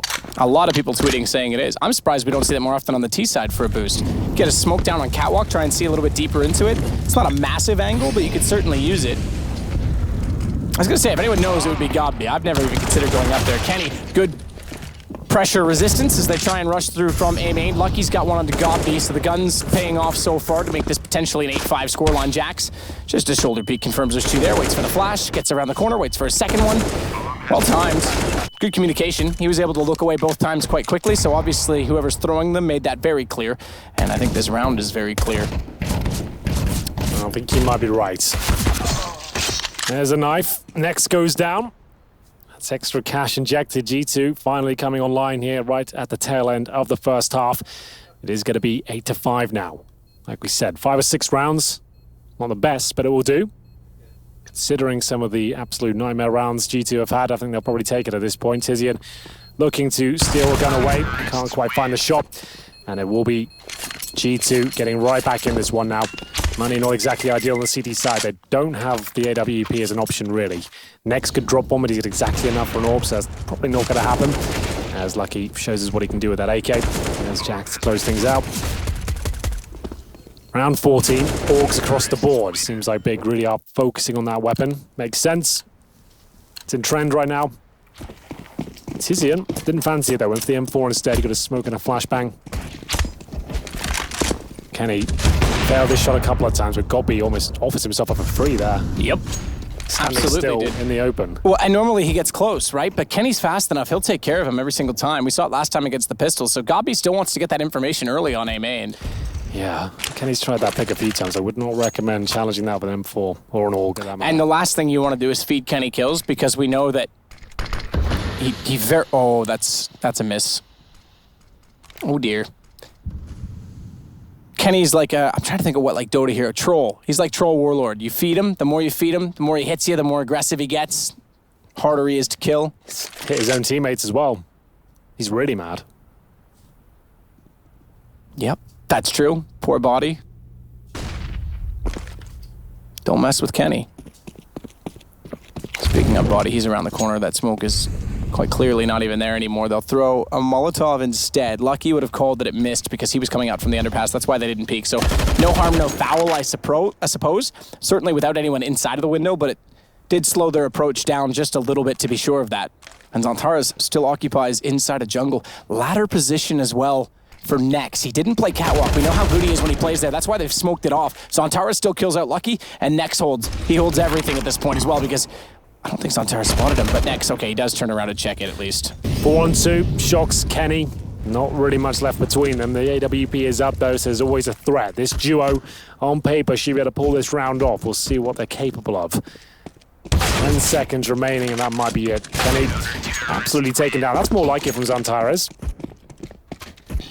As it will be big answering back, looking for double digits here. Will they be able to get it though? They needed that round just to stay afloat and round number 15. Shocks has got enough.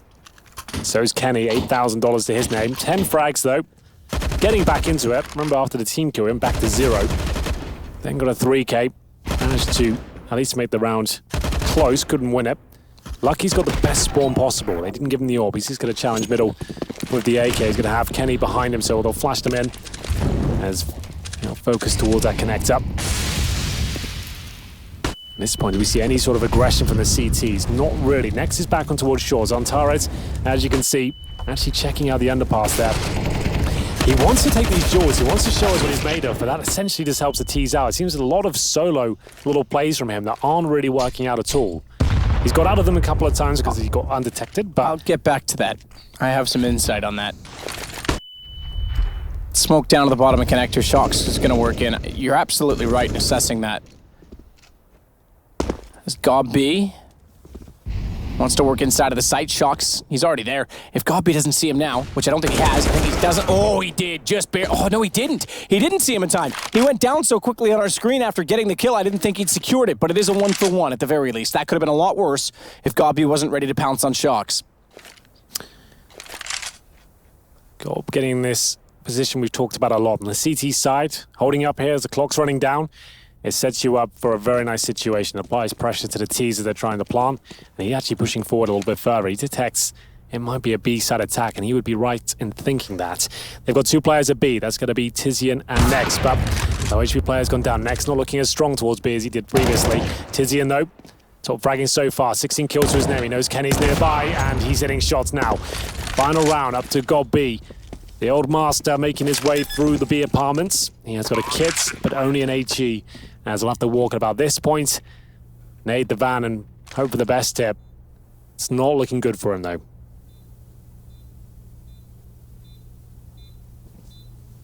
Spotted now. Absolutely was. They've already got the eyes on him with the op. Kenny switches over. Good movement from him.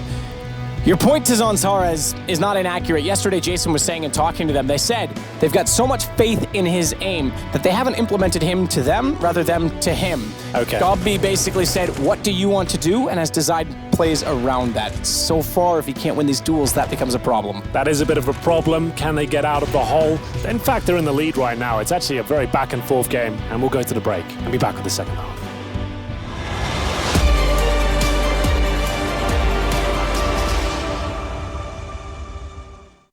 Show me an opening in the clouds, and I'll take it, yeah. Reminding myself to just let go. Don't wonder how far I can fall. Don't look down.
The French versus Big round 2.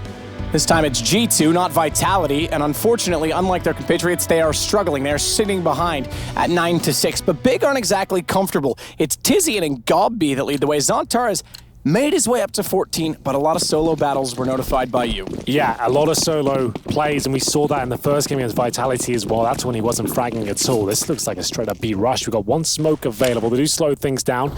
So one smoke will be deployed by Gobby. He'll flash them in as well. And we'll see whether this is going to be a successful take towards B. He'll double flash it, I assume. And that's going to be relatively successful, but he has to get off the position and now try and defend. This is a huge pistol round. Neither of these teams looking too convincing right now, but that's much better from Tapson. My goodness, they're going to shut it all down, but Shoxy still alive and kicking. He gets a third. He actually takes the bomber down as well. Can he buy enough time here? This is the return. If he can find the 4th kill, it won't happen. At least he's in a viable situation for Jax. What a round from Shox. Xantares, if you're going to give him a kill, that's the one to find because it might just save the round. He had so much positioning. He gets the assist on Jax as well, and it's now 10-6 in favor of Big. Single smoke execute. It seemed like they'd done everything on entry, and Shox just found perfect positioning. That's fancy footwork in some ways to dance around this pillar. I don't know how he gets 3 there. Remarkable. Xantares finally nullifies him, and will be Jax, who's dinked straight away. No chance he could win the round at that point. Double digits for Big, eco for G2. Mac 10s are out. Krieg there for next. You'll see Gobby using that eventually as well. And here we go. No force buy. G2 already are on the back foot now.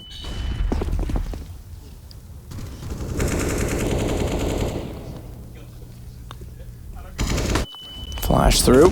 Gobby. Ooh, that's a gift. There's Shox. Lurking down there in the shadows.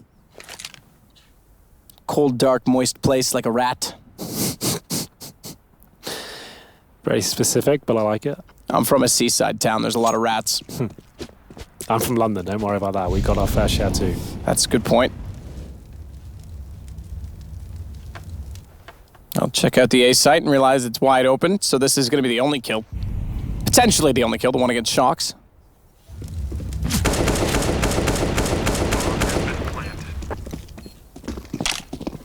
Well, not the most interesting round, I have to say. Walking towards the A-bomb site, get 1 kill, round completed. G2, not really much to hold on to here, and Big don't necessarily have to chase for the kills, as they're the only ones that have weapons to lose at this point. We'll see what can be done. Tabson needs to be very careful there, maybe overextending. He's probably going to go down unless his teammates can really back him up here. They are starting to arrive at the scene of the crime. Xantares all too happy to oblige and take all of the kills. He'll get 2 to his name. Tabson gets the USP. He's still got 28 health, and there's another dink there. Looks like Xantares will be dropped. His aim's starting to come into his own now. It's been a little bit shaky today. But next round comes in. That's a clean sweep from Big, just to note that. They can keep these Mac 10s now. Gobby, very smart.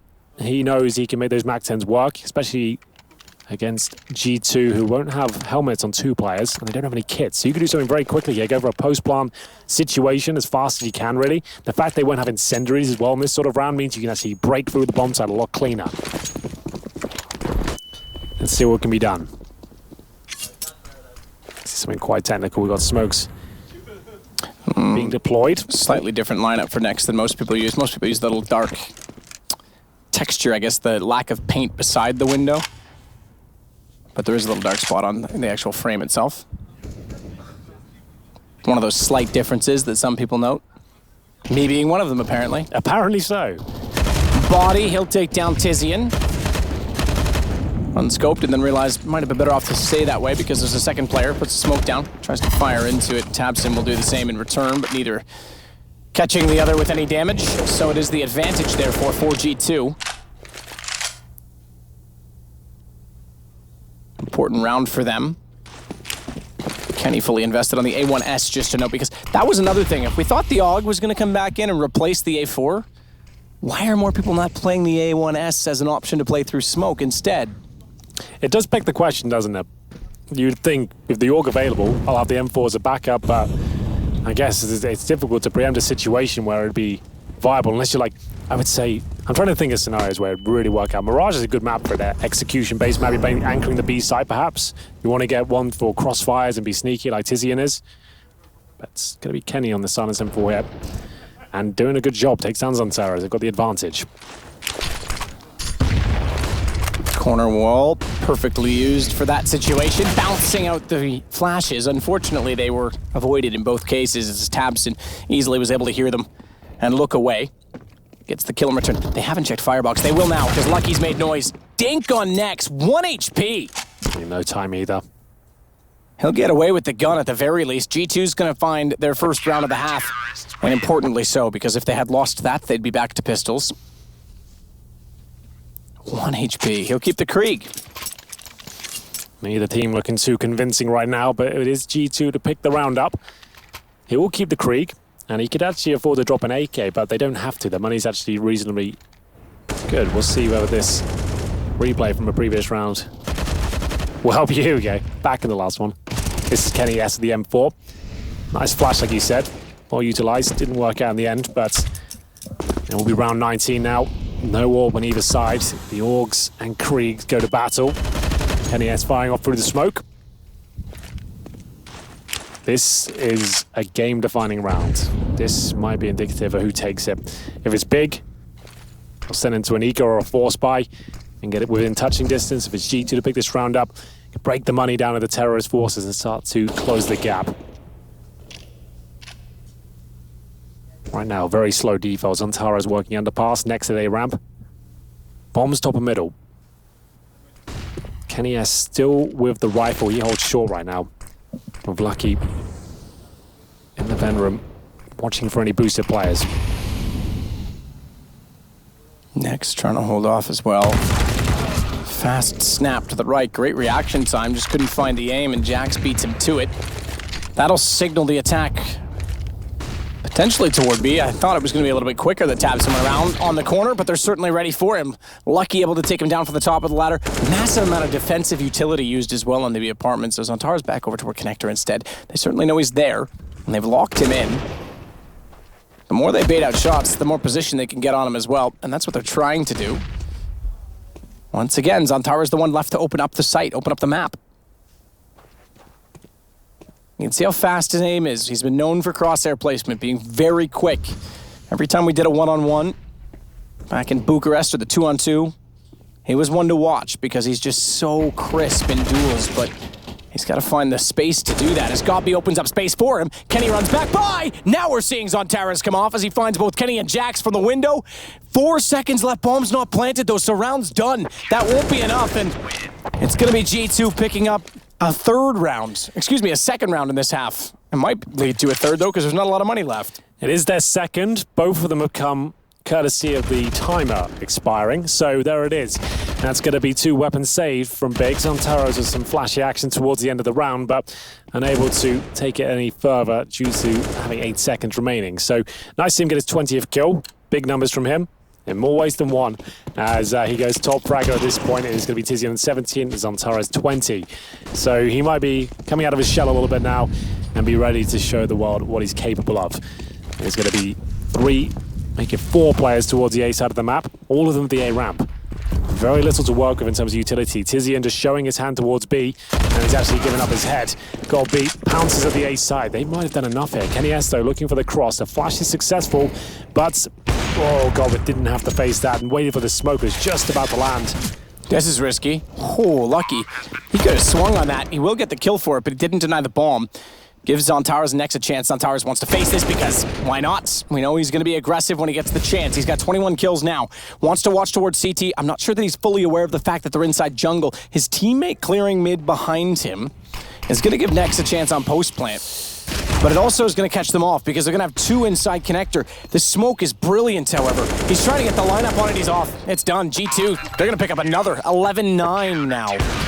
It was a nice idea to have two players in the same position after showing presence towards A ramp, but that one smoke just completely destroys any chances they had of winning the round. You saw Zontaras not even 100% sure what the bomb was.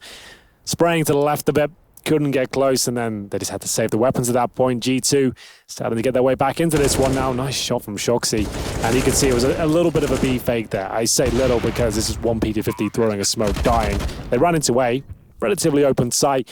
If they had just waited for that smoke to go down jungle, they might have had God be part of the situation as well. Not meant to be though, as they save one AK into this round, maybe two. We'll see what Nex is able to drop. Interestingly, Big would go 0-2, both on Mirage against the French teams, but it's a problem because if that's the map you're going to in best of ones, when in this case, you get the mid-3 vetoes, so the first two go to G2, then you get to ban 3, then they ban the last, and here we are. That suggests it's a map that's in their pool quite clearly, and it's probably going to be seen in best of 3s for them as well, so this is a problem for Big. Well, they've invested, not fully, but partially, around the two weapons saved. Get 4-stage lost runners, they get a bomb down here, they'll be relatively healthy. Obviously, this is designed to win the round with the two rifles here, going with the full A execution. Smokes all over the site. Flashbangs to go over, objective plant and trade out kills and hopefully clutch out towards the end. It's right at the start of the round. CTs are ready, Jax with a nice shot. Trying to avoid the utility at this point as the Ts commit through the smoke.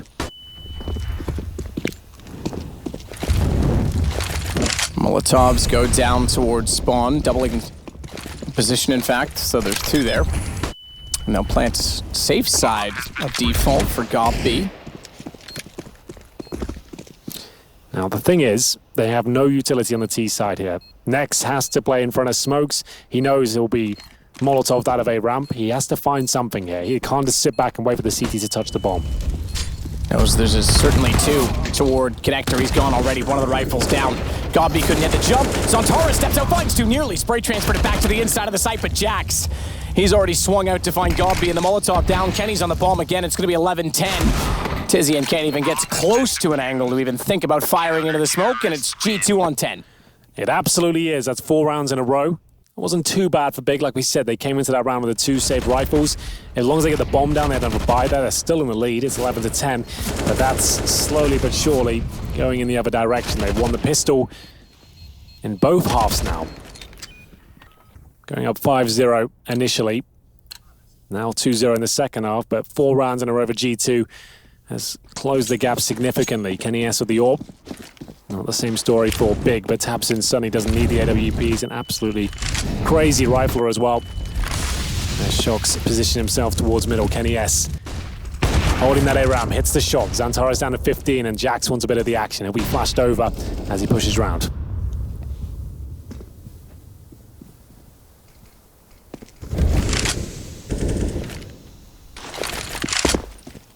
God, B. Cheeky little smoke. Away to CT. Not bad. Trajectory does give something away if it's carefully noted. Kenny that time looked a little bit distracted, but now that he's smoked off, Godby's going to work in through connector. He's got so much to worry about, though, because Jax already takes down Zontaras. He's got to swing out hard against Shox, and then if he does that, Kenny can still peek from CT. Or Shox can just walk into him. That certainly helps. One of the information, they still have the man advantage, but it wasn't really required from Shox's position. Jax on top of the site, though, holds off, makes sure he catches out Gob. And he's still holding inside with an AUG. It's not done yet, you know. Maybe not quite. 30 seconds, though. Kenny S holding spawn. Not wanting to give much away. He's only got 30 points of health here. They still have an incendiary on Lucky as well. As the plant comes in, that'll be the cue for him to strike, and it's perfectly done. You couldn't really ask for more from Kenny in that position. Jumps up, denies the plant, taps in now. Even if he gets the bomb down, I'll be impressed, as he has been tagged by Kenny. He'll try and bait out a CT here, and at this point, you're just baiting out your own death because they're surrounding you, and it will be 11-11 with the money at maximum loss bonus, and they do have a buy here, but it'll be so weak. Zantara's 3,400, exactly what you get for losing the round, so they might want to take a tactical timeout here and just discuss their options. Do they want to invest here? I'm not sure. I would say probably just go for the pistols, some armor, that's about it. Tech 9's coming out, max 10 for Zantares.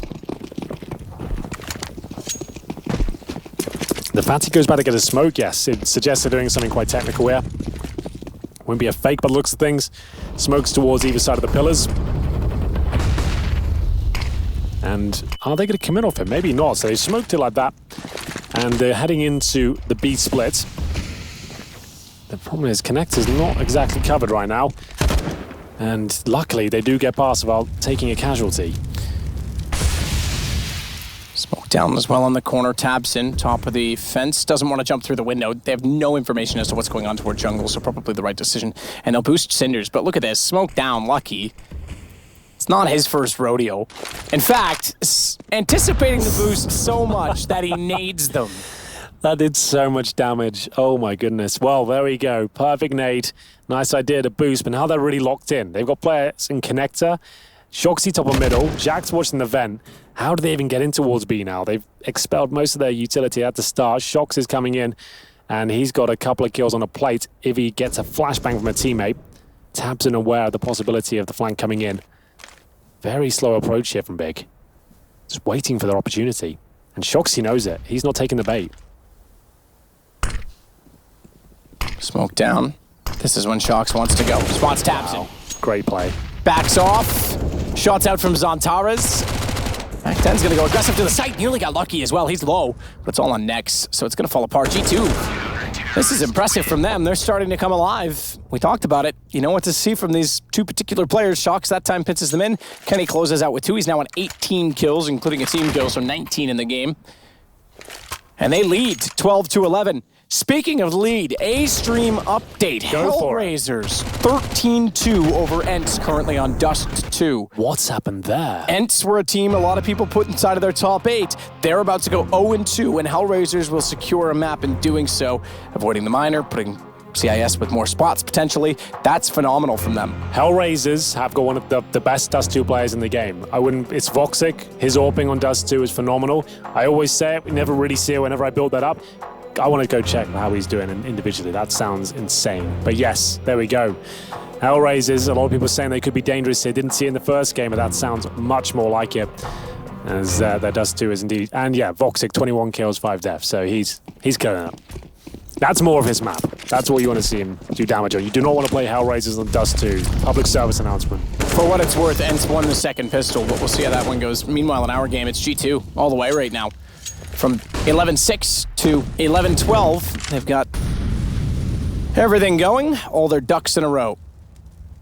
And they've got pretty much everyone in a row toward A main. Jack's at Palace. He's going to get taken out by Nex. That's the first time in a while they've lost the opening pick, and they'll lose the map control as a result of it. Shox wants to get aggressive and get underneath of Shadow, and Kenny will rotate to CT. That's the response. So they still have a decent setup inside of the A site. But with 1:17, the uncertainty is that Big can play the map. Body is pushed up decently inside of the B Palace. The apartments, the Bartmans. The Bartmans are back. And Big might be as well. Kenny S sitting in the flames right now, but just on the precipice of them.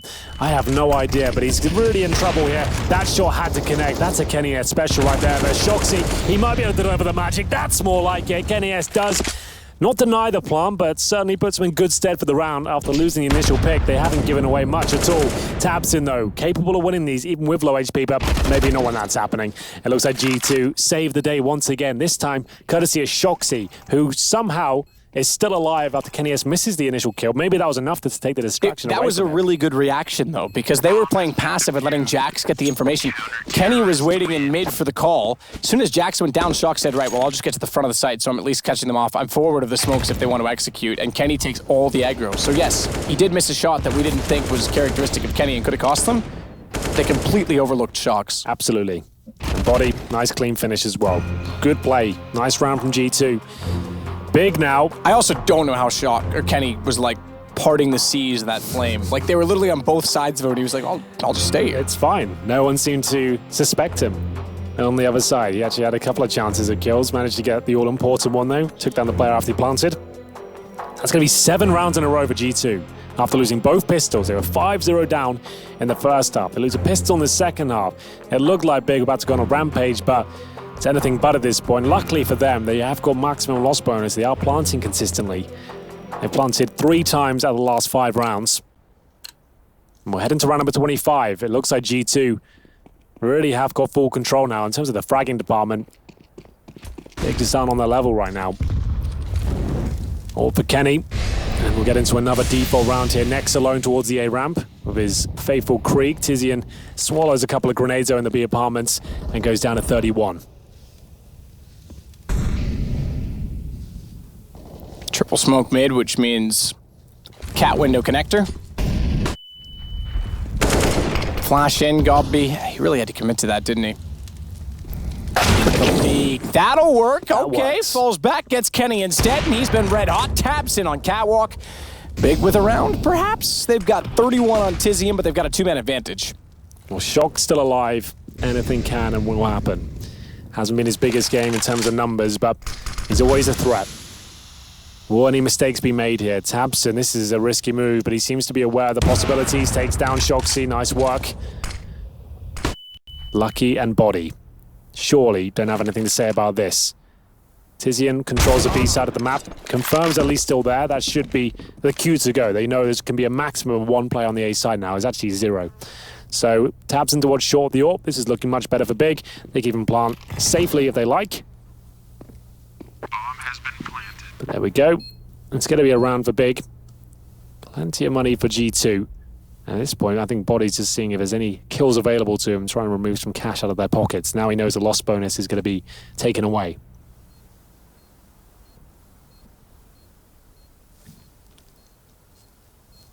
Tabson gonna go aggressive with the op.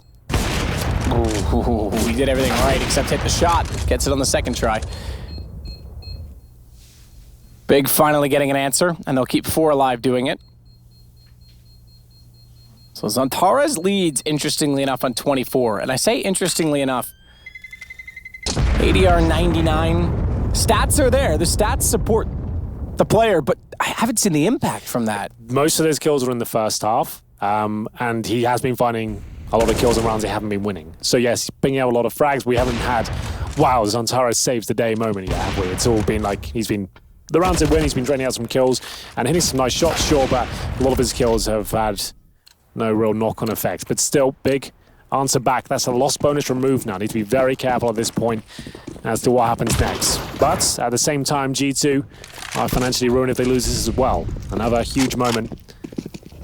It's a very quiet start here. Big don't have anyone towards the A side of the map. No one at Palace, no one at A ramp. Means you have to move pretty quickly. You know G2 like a push. Can't sit around too long. They're going to wait for these smokes to go down initially, and I assume they'll execute towards B. To go back towards T-spawn now, not knowing the CTs have already pushed, is a little bit scary as that smoke comes down as well.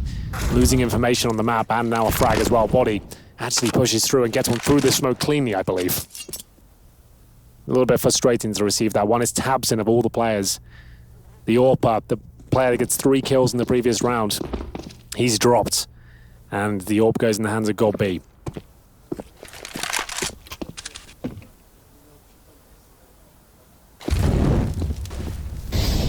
Molotov to the window, Gobby sneaking up the catwalk position.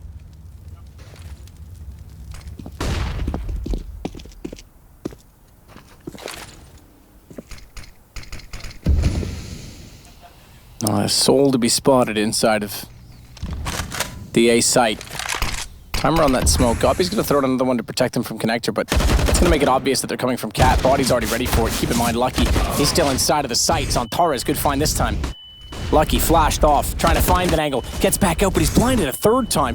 Fourth behind him. Nowhere to go. Tizian's got him so much utility from Big. Still the only one-man advantage with Kenny S still in play, but forced out. Gobby hits the shot of the AWP against him, and Jax is off to save. There we go. The door is wide open now. Gobby actually saved today with the AWP. Close range hits 2. Beautiful shots there. 21 kills, so he's now doing a fantastic job. As Jax will have no other option but to save the weapon. They're going to have second stage loss bonus. That's $1,900 per player. Shox will have enough to buy himself. Same story for Body. They're going to save an org.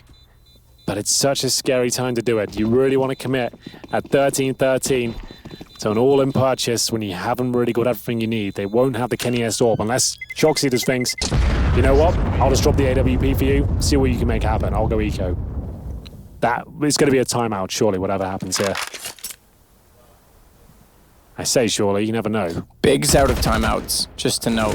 G2 need this one. So G2, I think, have 2 left, if I'm not mistaken. Well, you don't normally call it until the end. Yeah, so you use the freeze time, yeah. Let's see if they do go for it. They haven't, so they don't. Okay, well, fair enough then. Oh, Body's gone for a little FAMAS. Okay, this is why they probably needed a timeout. Someone's going to do a last-second decision like that. Let's really think about it. But he spent a lot of his money there, getting armor and a FAMAS. But maybe it's the difference maker. We'll see. He'll be boosted up towards short. Body jumping off the cinders to get information and timing it with the flashes. Going to go with Kenny, so it's worked out. His purchase so far, he's got 2 plus the assist. Gobby got the others back, but there's guns available and the bomb is down inside of middle. They've got to be careful because they've given up B. Tizian can wrap in behind. He's gone quiet, by the way, Tizian. Excellent first half. Haven't seen as much from him since then, but next, on the other side, Krieg versus Og. Oh my goodness. Next could actually do a lot of damage here. Body's looked away at the wrong time as well, but Next is going to throw a Molotov in his position. Shoxy can back him up. Oh, he's done for. He's burning. Tizian takes him down. That's a really nice play from Big. That communication to get those Molotovs down and leave him with nothing. They spotted him in CPL. Double Molotov the room and the exit as well. So that's really well played, but still need to recover the bomb now and still find 2 kills. Next confirms underpass is clear at least. Lucky's just waiting. Information for sure. They made so much noise. Shox, it's a one-on-one. Tizian hit Lucky. They pulled this back. And Next wants the fight, but Shox is going to win it. It's 14 rounds for the French. That's so huge. Just as we said, if Body buys that FAMAS and it turns out to be the difference maker, then that's such a godlike call. He pulls it out the last second of freeze time, ends up getting 3 kills with it. Really can't argue with the result, and that's such a huge round for G2 to pick up there. 14-13, they answer straight back. Their money's not ideal, but there will be a timeout used here, I believe. Oh my goodness, Big are going to buy. They've got enough for the orb. Looks like God B's going to use it. AK's coming out as well. Next on the Deagle, Zantara is going to afford AK armor. There's the Gob Sniper. That's going to be the main talking point. Has he got the decent spawn? Is that why he's got it? Let's have a look. He actually hasn't, so they're maybe dropping a slower pace strategy where Gob holds the B apartments with the push with the orb. Next on the Deagle, Zantara's AK comes out, 25 kills, but like you mentioned, it's not like it's been a stunning game for him. We haven't noticed anything that's been particularly stand out, but quietly going about it, isn't he? Oh. Kenny's going to smoke himself out of here as well. He's waiting for the nades. Now gets out safely. That's actually a big play from Kenny. So Shox has the A site to work with. A-Stream's getting a little bit interesting. 5 rounds in a row now for Ents. This one's very interesting because Big's about to go potentially 0-2. This round could certainly change that as they pull it back, but then lose it again. Jack's able to find Zantorres. Tizian commits. Oh, he was a bit confused by that. Yeah, because he spotted his CT player on the side. He's like, right, I've got him. And all of a sudden there's one beneath you, a van, and that solo little play has not worked out. Godby on the AWP, and the bomb on his back. Waits for the smoke to go down. He'll flush out the CT, but he was hoping there'd be one on the right side of the balcony there. Not the case. But Nex, giving himself up. It's now up to the CTs to close this one out. Godby hits another couple of shots. He's doing very well with the AWP today. That's a 2 versus 1. This is actually winnable. Goes for the AWP. Second one was impressive. He didn't have a lot to fire at there. And this is a situation where Kenny might hold on to an AWP and try and clutch it. Gob's not going to be overstating himself on the AWP. He knows he's not the flashiest. Go to the AUG, try and win this out. He's going to babysit the bomb as well. That's uncharacteristic of these situations. They wouldn't have expected it, but Jax is still looking that direction. And it's going to be map point G2. You could see that sigh of frustration from Godby. To be fair, he got 2 kills, got the bomb down, and around where his teammates already started dropping. But let's see the ramifications of it. It's going to, oh my goodness, it's about $3,000 per player big. Now looking down the barrel of 0 and 2. They're going to have to buy here. There's no option to partially buy, take an eco, anything like that. There's no timeout remaining, as it looks like GC might have done enough after being 0-5 down. Khalil's coming out. It's not going to be pretty. But if anyone can think of a strategy to pull this one off, maybe it's Godby. Mac 10s they've opted for, so they're going heavy on the utility instead of firepower. So G2 looking to go 1-1. Big would fall to the 0-2 bracket. That'll be a best of 3 for them tomorrow, if that's the case, if they don't pull this back now. And potentially a minor visit in the next major cycle, because if you do not win a series, either one of the best of 1s that you play or the best of 3, you got to play a minor. You got to go all the way back to the starting blocks. Kenny, he's got Godby down. He's going to, step out. Missed the timing. But he's got the opening pick and the information at least. Jax can rotate off. The Shox is still on balcony, so they've got a crossfire with rifles as well. Good smoke on the A ramp. The T's get somewhat... Oh, that's a nice smoke. If it lands in the Palace, that's sick. Well done. Either way. Is that the cat smoke? No, he bounced it off the wall. Oh, it's the bounce. Okay, my mistake. Towards Palace. Still pretty sick that it gets there. Jax is now able to very comfortably look toward jungle. That allows Shox to do the same. Jax drops down. G2 16-13. And Vitality and G2 beat big. Both of the French teams successful against a team that many people were expecting big things from coming into this event. Now, Matt, we said in the previous game against Vitality, Xantares is missing. That probably was the main reason. We'll give them another go. Same map, team from the same country. Xantares gets 25 kills and they still lose. And the fact that Godby's at the top there, 25, yes, very well done by him, but that's not the 2 names you want at the top there. Yes, Xantares is one of them, but you need Tabson up there as well. You want him firing on all cylinders. You want him finding all the frags. It seemed like he was having frustrating moments, and they had both pistols in the bag, a 0-5 star, and it seems like they couldn't get going in the second half at all. G2 CT side, once Kenny started looking decent, it all fell apart very quickly. A couple of signs of life there, 1 round here or there, they kept getting reset, couldn't find their way back into it. And that's going to be a 0-2 affair. Like you said, best of 3 games for them from now on. That's, yes, which makes it very difficult to make the top 8 from that situation, because you've got to win now 3 best of 3s, not just 2 best of 1s and a best of 3, or maybe 1-1 and 3. Yep. That's the long road. And the fact that they go 0-2 twice on Mirage, twice to the French teams, yeah, that's a huge concern. If I'm big tonight, I'm going to be pulling up the socks and maybe trying to rectify the fact that Xantares is going solo so much. And I don't necessarily pin that on Xantares. I think that a lot has to do with the decision of how they want to play with him. It's an interesting one for sure. We've only seen that one map, Mirage, out of them. To see how well that works out on other maps could be a different equation altogether. But still, really worrying time for big fans out there. It's their first major since making the lineup change, of course. Their first tournament, I think, in general. And they've gone 0-2. G2 bouncing back, though, after a rough last week. They managed to get to this stage, lost their first game. They've gone 1-1 for the day. They'll be back tomorrow as well. And I guess we'll take a little break, Matthew, and be back with our final game. At least we're going to be casting on the B stream.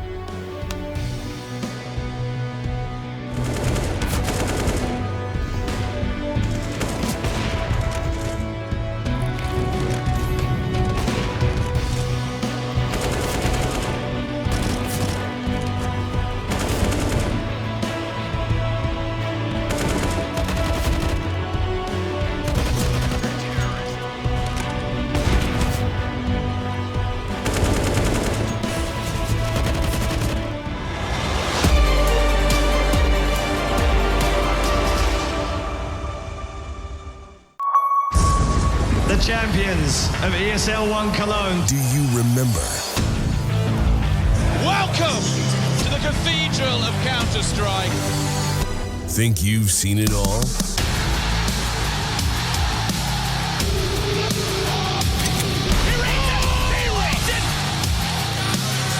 Are you ready to be a part of Counter-Strike history? ESL 1 returns to Cologne in 2019.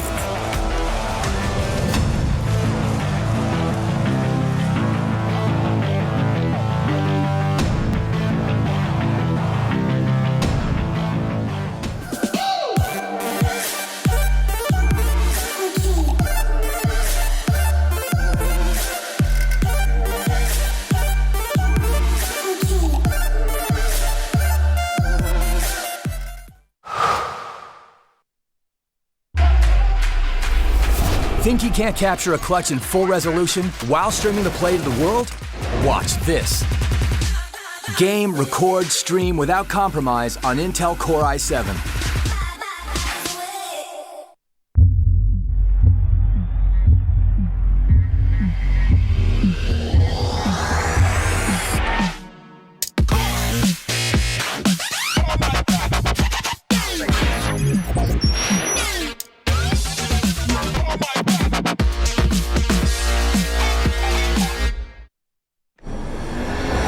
The synergy of brute strength, born of elite core power, to thrive under pressure in the most hostile conditions, and built to overclock. Prepare for combat. Go forth and conquer.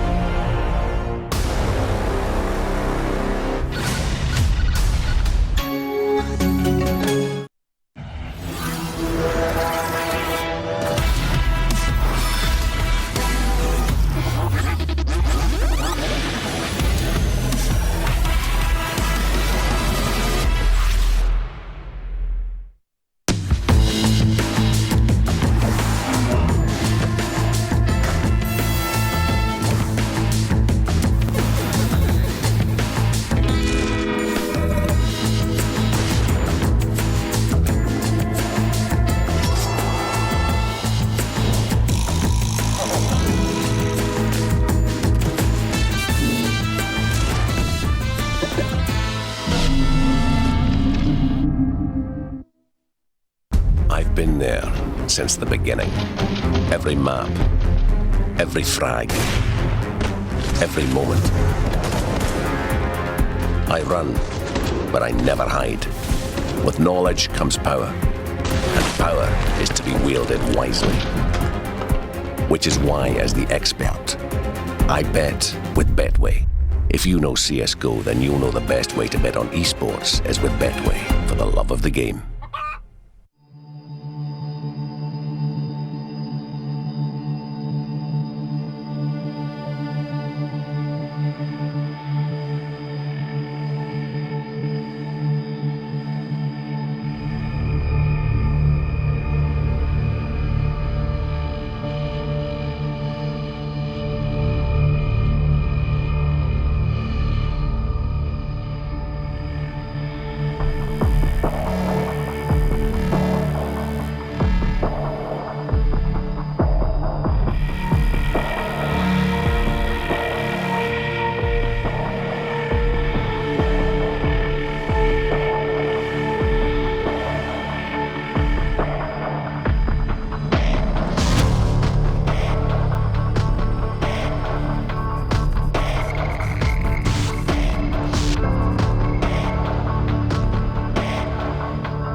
Vodafone presents the pre-match.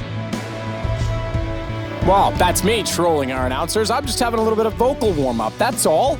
I've only done 5 games today. It's not that warm, Henry. Well, it's going to be a little bit more spicy now, Matthew, as MIBR stepped on the server against Complexity. Both of these teams looking pretty lackluster in opening games, especially MIBR. Complexity, we can give them due course to say, well, we've got to stand in here. We're not sure what to expect. They're playing as the world's best team initially. MIBR, however, 16-3 on Inferno. I'm not going to keep consistently picking and not getting the results on. They are blown out of the water completely. Cloud9 made them look very average. Yeah, I didn't get to see a whole lot of it, but obviously that's the map that haunted Phelps for a long time after the brutal play against G2, him and Fur pushing down. The fact of the matter is, I would have ruled Complexity out of this if I saw it on paper, but having seen that game, this might be Complexity's best chance. I think so. Snag a map right here and now, avoid the minors, try and survive in this event. Obviously, their ambitions are to do much better than that, but given the circumstances of the team, we know nothing is not a permanent stand-in, or permanent addition, we should say. He is playing just over the short term. There was rumors about who they were going to sign and who they were trying to pick up, and one of them being Tarek at the time, and that they were going to give it some thought and that nothing would come in and maybe he would come back in at a later date. We know that that's probably not going to be true at this point. So yeah, it's interesting to think that Complexity can certainly at least make it back to the round of 24 next time. They come in as a Legend team playing against yet another Legend team. So both their games, because of their rating, are going to be up against harder opponents. But I put the quotes around that because of MIBR's performance this morning. It was just not there. It was actually quite underwhelming. Yes, indeed. You'd think now they're back to speaking Portuguese. They've got a full Brazilian lineup. Everything they wanted, all the problems they said they had in MIBR before, rectified. They've got the lineup they want. And to lose to Cloud9, who haven't looked lights out, they're a decent little team on their day. Like, they've got the talent there, the experience, and some young go-getters as well. Zels has started to look much better. But 16-3? Like, come on, that doesn't sound right, does it? Something's gone horribly wrong there. And again, it's on Inferno for the Brazilians, where there seems to be more and more disappointing results are coming in there. And they've done something that is often not, it's a curse. They've gone for the Brazilian jerseys again. The last time I recall them under the SK guys wearing the Brazilian jersey was Sao Paulo ESL Pro League Final 2016. It was actually the game that we made out just before. Not that I remember it for that reason at all, Henry. And they lost to Cloud9 in the final, well, and they lost to Cloud9 today. So maybe get that out of the way early this time. Yeah, could be the case. Interestingly enough, at that point in time, they were also playing against Nothing. That's a very good point. That's true. And Nothing now looking to continue that curse with that jersey. Who knows? You believe in that sort of thing? Maybe they will after today if they go 0-2. Could be the last time we see them wearing it. Who knows? But it is going to be Mirage. Good things. We've seen a lot of Mirage on this stream today. And we're going to see a little bit more. That's a good point. We've seen 2 big games. We've seen this game. We saw an Overpass game. We saw a Nuke game. And that's it. That's that is it. Yeah, that's fine. This is the sixth game. Yep. But Mirage again. It's a map everyone plays. You don't need a ton of prep as long as your players have been on teams that have played Mirage before. You will understand the smokes and how it plays out and positions you like to play. So I'm sure Complexity will be more well-versed and maybe potentially more comfortable than Nuke, especially against Astralis. Especially Astralis on Nuke, right? We saw a train game as well. We did, you're right. So 3 Mirages so far, this being the 3rd? That's correct. Right. And there's Cold Zera. I didn't see him boasting big. Now, I only caught the last 5 rounds or so of that game in the break period, but didn't see him causing a lot of damage. And he's sitting beside Taco. One of the theories was that Cold has Taco back. Nobody likes Cold Taco. Sure. But it was the way that they played off of each other that actually allowed Cold to take over the #1 player status of both 2016 and 2017. I feel like Taco, after his tenure in Liquid, though, he'll be feeling like he wants to come back in this roster and not just be that same role. Full-on support. He's proven himself that he can frag and be a moving part of a team instead of a static turret that just holds bomb sites and flashes people in. I don't think he'll necessarily want to go back to that role. I have no idea. I haven't watched that game from earlier. But it depends on what his mentality is to win, right? Phelps, we know, is already, well, presumably, molded into a more passive player. The issue is that he was too aggressive. You had him and Fur and Cold. You put him and Fur in the same position, someone's got to take a passive approach, a backseat to that, if you will. Yeah. Phelps has now apparently become more of a leader, more of a, not in-game leading in this team, but was a leader in INTZ, has become more of a matured player, in the words of Fallen. Taco knows his role in this team was extremely successful. Sure, it wasn't the glitz and glamour. It wasn't getting all the credit. But at the same time, if you left Liquid and you have the whole point is to win, maybe you just say, yeah, I'll do that again. That's true. I'm with Zeus there as well. That is looking for trophies, right? Doesn't matter how they get them. They're not looking to kind of create any sort of veil of happiness for a certain player. They just won the trophies, and I guess Taco will be understanding of that as well. Like, we've got to play for wins. We've only seen one map from them so far. Could just be some nerves. Remember, SK Gaming historically, I think at this event, was it this event? Maybe last year or the year before, they opened up against Space Soldiers and lost the first map, and it was like a big upset result. And it was all... I think that was Cologne. Was it Cologne? I think that was Cologne. I thought it was Katowice 2017, but maybe I'm wrong. I was going to say Cologne 2017. Okay. But maybe it was Katowice. You could be right as well. There's so many... Yeah, similar formats, so many tournaments. Someone will correct us. I thought it was Cologne, but you could be right. They show the black jerseys in the photos. Yesterday they were wearing them, so they are here if that curse is to continue. Complexity will start out as the lower seed on the T side, so at least MIBR have that going for them. As we'll get double up audio back, but I like it. Well, you only get it for so long, I'm afraid. As Complexity start on the T side here, you've got to say MIBR the hot favourites, but who knows after what they displayed today. We'll get into it. MIBR starting off with three players. That's our observer was there ahead. He knew. He was like, I'll just wait here. They're going to do a triple stack. Well, will it work out for them? There's going to be three players in towards the apartments, the palace area. Shazam actually survives that duel. What's going on? They can't find anything. They had a three-man stack here. They get barely anything done. If one thing you can always say is safe for MIBR, it's the aim. They had the perfect setup for that sort of play. They got three players set up in a turret. They had a 1v3 against Shazam, essentially. Yeah, and he takes one down, takes the aggro away. They burst out the apps, and it's all gone wrong.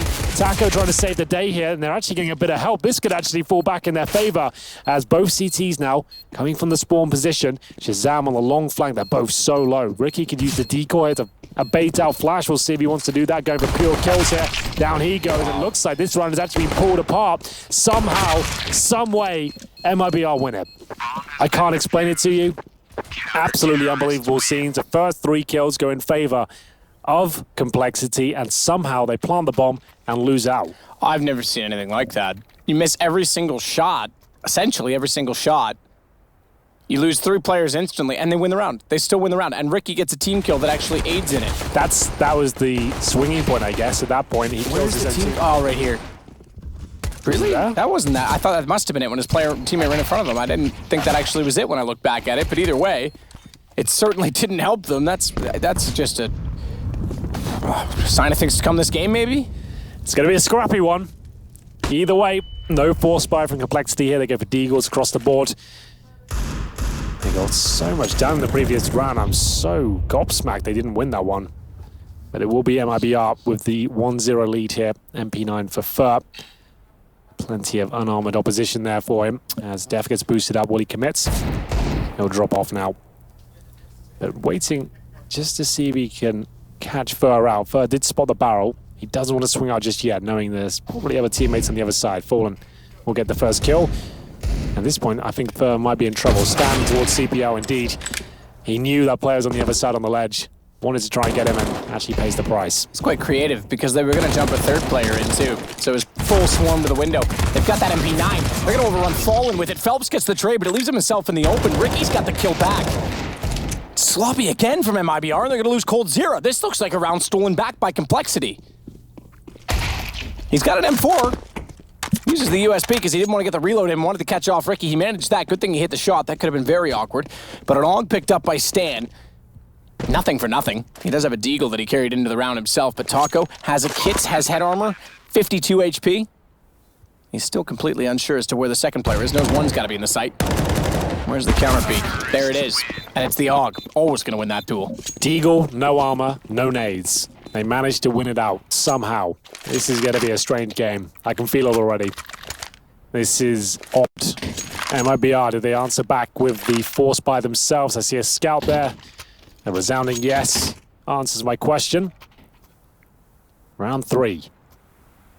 Back and forth we go. Can Complexity break MIBR first? They've got a huge upper hand here. They have the AWP, AKs, M4s, AUGs, utility, up against a scout and an MP9. Should be no way in hell that MIB are able to win this. But we'll see. That gives up the scout. No shots landing, but coldzera, he'll nail his, and it looks like it could be on the cards here, looking for the third. Still a 4 versus 3, but damage done towards nothing by that scout, and it's going to be converted by Taco. Good shot. Shazam follows it, finds a second one on Fallen, looking sharp. We know that he's capable of not battle. Phelps is able to take down Stan, at least holding off toward the ladder. He upgrades to the M4, but that's his... Ooh, no, it's not. I thought his signal to go. I thought he'd let it pass because he doesn't have a kit, but he wants to fake that he's gone through the vent. He's got Shazam looking toward Checker. Does he spot the gun barrel? He does. Shazam doesn't get the shot off, but surprisingly, Phelps didn't even hit him in that exchange. So now Shazam knows exactly where he is. He's committed. Time's not in his favor, and Shazam finds a third on the AWP. Nice work to actually bait out the facts. He actually took the bait completely. He thought he's coming vents. I'm going to watch this and then realize he would have crossed by now. coldzera sets him up at 2 frags at the start of the round. It looked like it could be possible. The buy suggested otherwise. Then Taco converting the scout shot player, and Shazam, great play from him, manages to hit a wonderful one towards short right to close things out. So it will be Shazam finding the all-important victory there. It does break the back of MIBR. At this point, their money's not really a factor because Complexity, they know they're going to win this one and get the $3,500 per player. It's just a fact of keeping 5 players alive. That's going to be the main objective. They can do that. They've got a nice early lead here. Fallen pushing towards A-Ramp. Ricky might be in trouble here. Not the best transfer to the second player, but still, they have the advantage. Fallen runs away with the AK-47.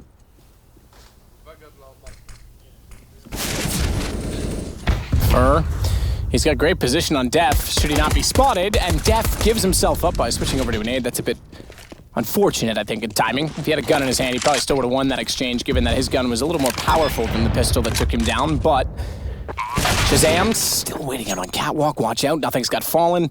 Fur's out of there with the MAC-10. Swing around, what guns were available? What ones went down if he can get toward the apartments?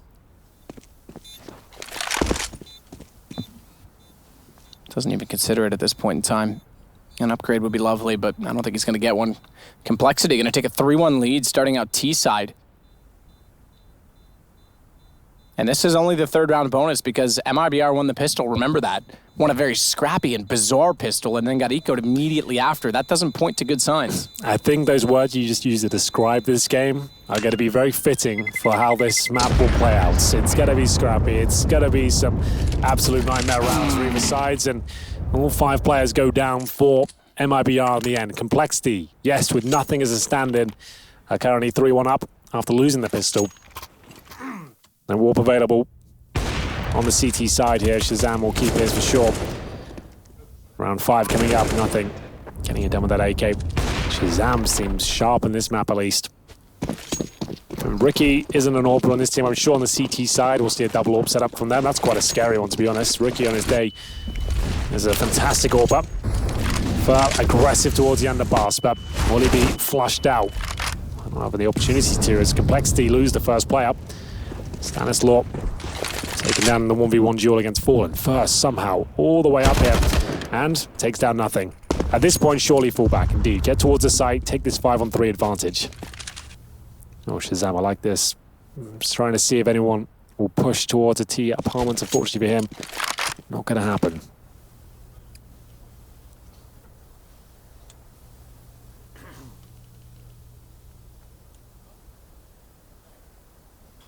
Shazam. Deagle.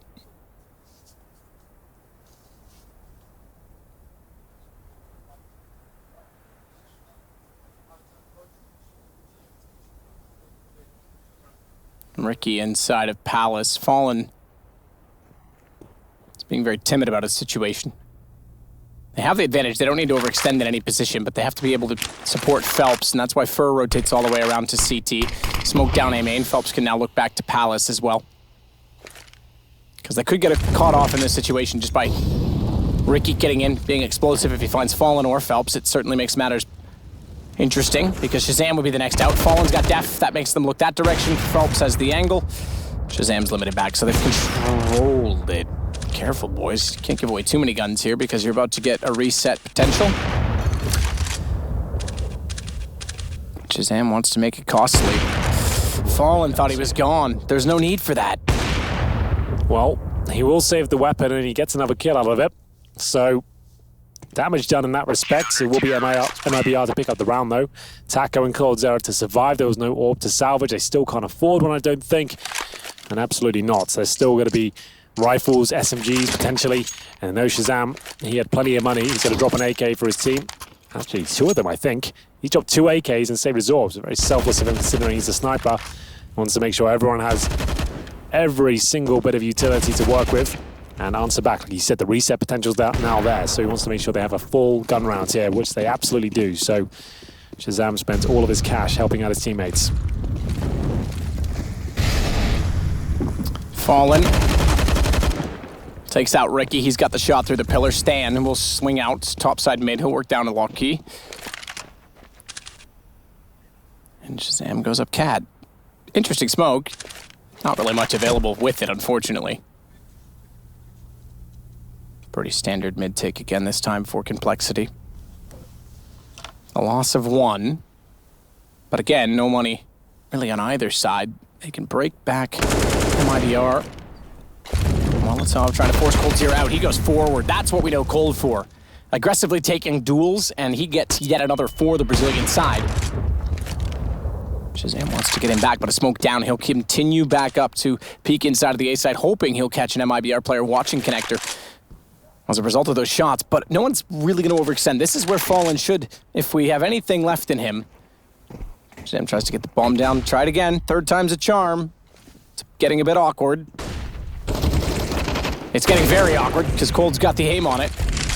Trade by nothing, but this is where Fallen, if he's still got the in-game leading at all, should be able to keep them disciplined.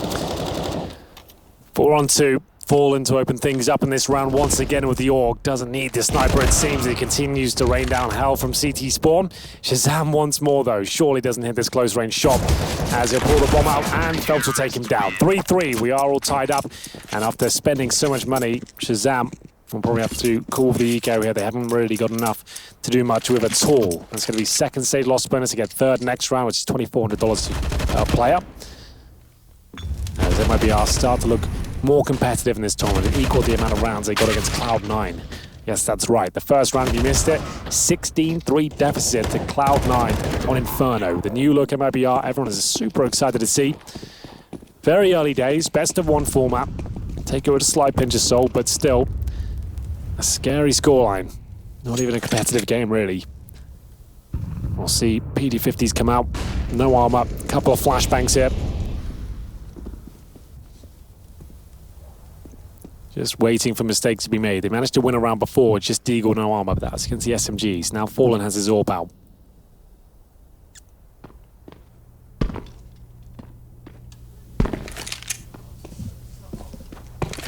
Shazam goes back toward T-spawn. So MIBR not against backup on 3, take advantage, and maybe this is what they need to stabilize, because this is something in a 16-3 loss they never had against Cloud9. They never had a chance to take momentum in their favor, to settle into a rhythm, I guess. I was going to say a meta, but that's the wrong word. A rhythm, a default, something that they can build on, a foundation on this team. So we'll see if that's available to them on Mirage. No surprise we're seeing Mirage a lot this week, too. Oh, absolutely. It's a map everyone plays. No one wants to veto it. They consider that a free beat to the opposition if they give that away. Saw it a few times. Okay, we still saw it a lot last week, but like not as much, right? It wasn't like the go-to in all the best of ones. Well, this round shouldn't lead to much. Phelps with a perfect position to shut this one down. Gets the 3rd just about, and he wants to clear it off with the 1-tap as well. Doesn't have to make that kill, just wants to stay alive, to be honest. Not looking for highlight reels here, we're looking for clean rounds. And there it is, nicely done. Fallen to close things out. He's got the AWP now. And they'll take the lead, 4-3. Still wide open this one. Zeus behind MIBR, Warden behind Complexity. Used to play for the organization many moons ago.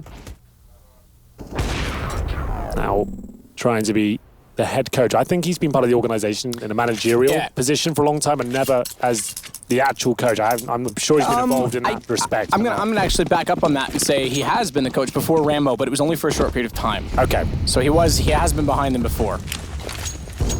But he took it very seriously because I have him on Facebook because him and I go back to, I say way back. For him, this is like yesterday in his Counter-Strike history. Sure. But for me, when I was starting at ESEA lands, him and I were hanging out. And I know that he was very serious about boot camp and was posting updates and saying things were going well. So he's definitely taking the role very seriously. Yeah, he's a legend of the game. Definitely a huge name in NA 1.6. But for now, they're on the comeback here. Nothing tagged up at the start, but he has found that initial kill. That's Fur. Known for his aggression at the start of each round. Drop this time. Nothing comes back in the duels. So they'll wait now. Just bait out the utility. See if there's any sort of reaction from the CTs. You can see them actually posturing towards middle. Shazam, Stanislaw, and Ricky. The bomb in the B apartments with Def and nothing suggests a B split, right? You've got no presence towards A at all. They're probably going to try and smoke towards the connector and window. Get their way up short. Take some attention away for their teammates. That's a smoke for connector just to remove some vision here from Fallen. You'll see it land right in front of him. He can't really push that. He's going to have to let them go by. As Complexity make their way up, Taco is obviously aware. Taco is very aware, but he's overrun because Def comes in from above, and it's now nothing to put the bomb down. Def from above, 1979. I thought that was, for you, that would be obvious. Too obvious, apparently. Yeah. Some romantic rights in this round for you, Henry. Well, it looks like MIBR won't be going for this one. It's a nothing opening frag. And a nice calculated play as well. They didn't panic. No one ran into any weird choke points and gave their kill away. They got the smokes down. Like we said, B split was being set up. They managed to do it very well. Didn't have any casualties making their way towards the B site. Traded other kill on Taco, who still is playing the B anchor. It seems we don't have much information on their current setup. He's always been the B anchor on Liquid and on MOBR. I guess SK Gaming. And he was always playing that B site. This time couldn't find a kill. Well, he got the one, but that was it. And in fairness, that was pretty good considering the situation, but yes. You're right. Taco needs to be an effective anchor. It's very common that we see teams get overrun at B when, well, Na'Vi, prime example, they play Zeus there. If Zeus has an off game, B. But that's when they start so much. Having to move simple over there. With of course. Yeah, eventually they're going to do something. Yeah, but that's normally the case. You are right. That is sometimes where the weaker players go. Is not a favored bomb site. It's normally towards A and those splits and working the ramp and stuff. But either way, money's still there for MIBR. I did say this would be a tie one. I feel like this could go the distance. Maybe the first overtime of the day. Back off the smoke this time. They don't want to actually peek it into connector. Double push position toward A main. Fallen on the AWP to do it. Ricky's above. If he takes one step further, Ricky's got it because he'll see his feet go by no matter what. But I have a suspicion that Fallen has no intentions of doing so. Not with an AWP. To get in the corner at that position, probably just a little too much of a risk. So smoke down, Def tries to fire in, counter off where it was thrown from. Fur's going to flash himself back into contention by throwing it out over top of the mid wall. And the smoke by design allows him to see catwalk. That's why he flashes high. It's not going to fully blind anyone, but might be just enough to throw them off when he gets the peek.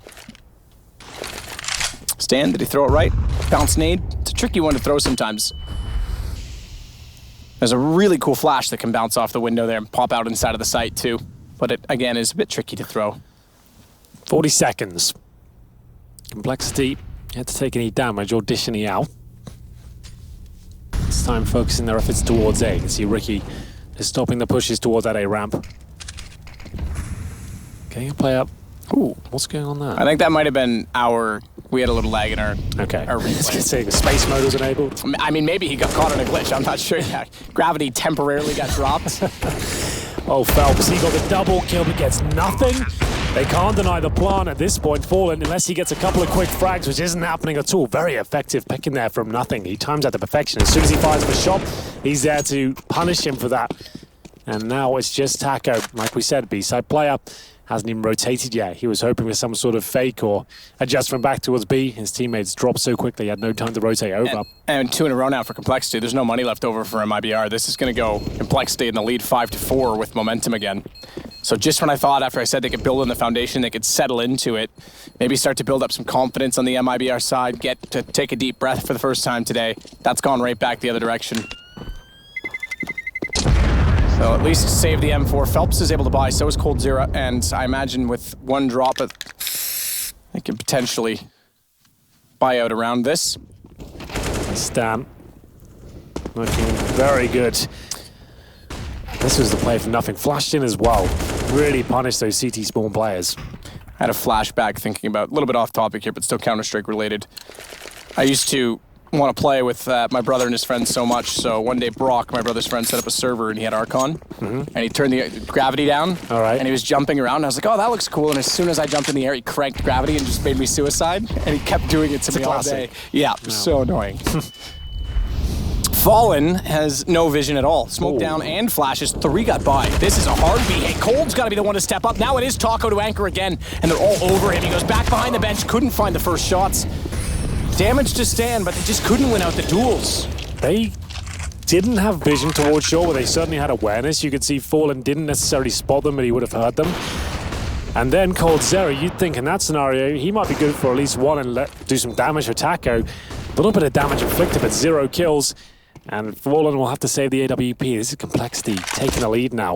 6-4. They can afford to go hunting here as well. They've got cash. If they can get a couple of kills here, ideally remove the AWP, that's amazing.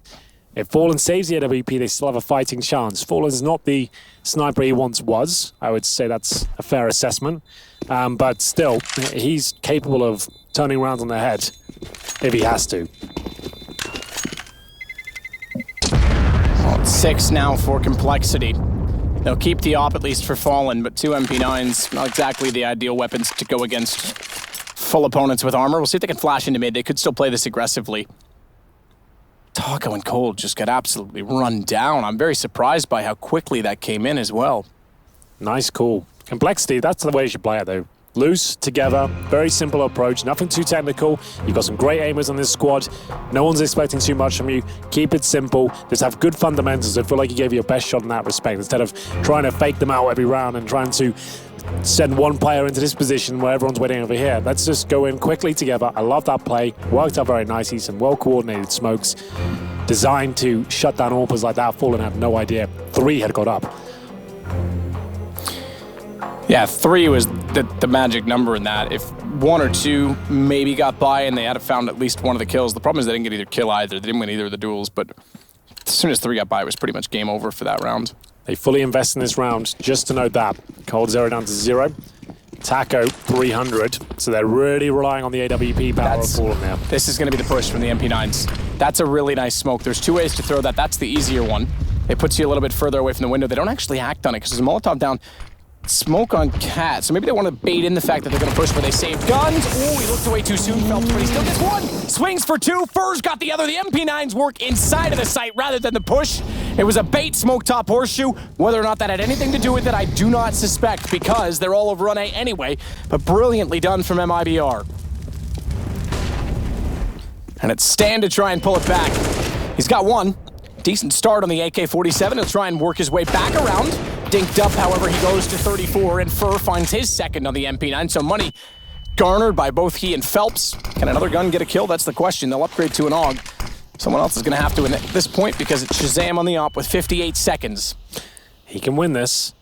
He's got enough money and resources to justify giving it a go.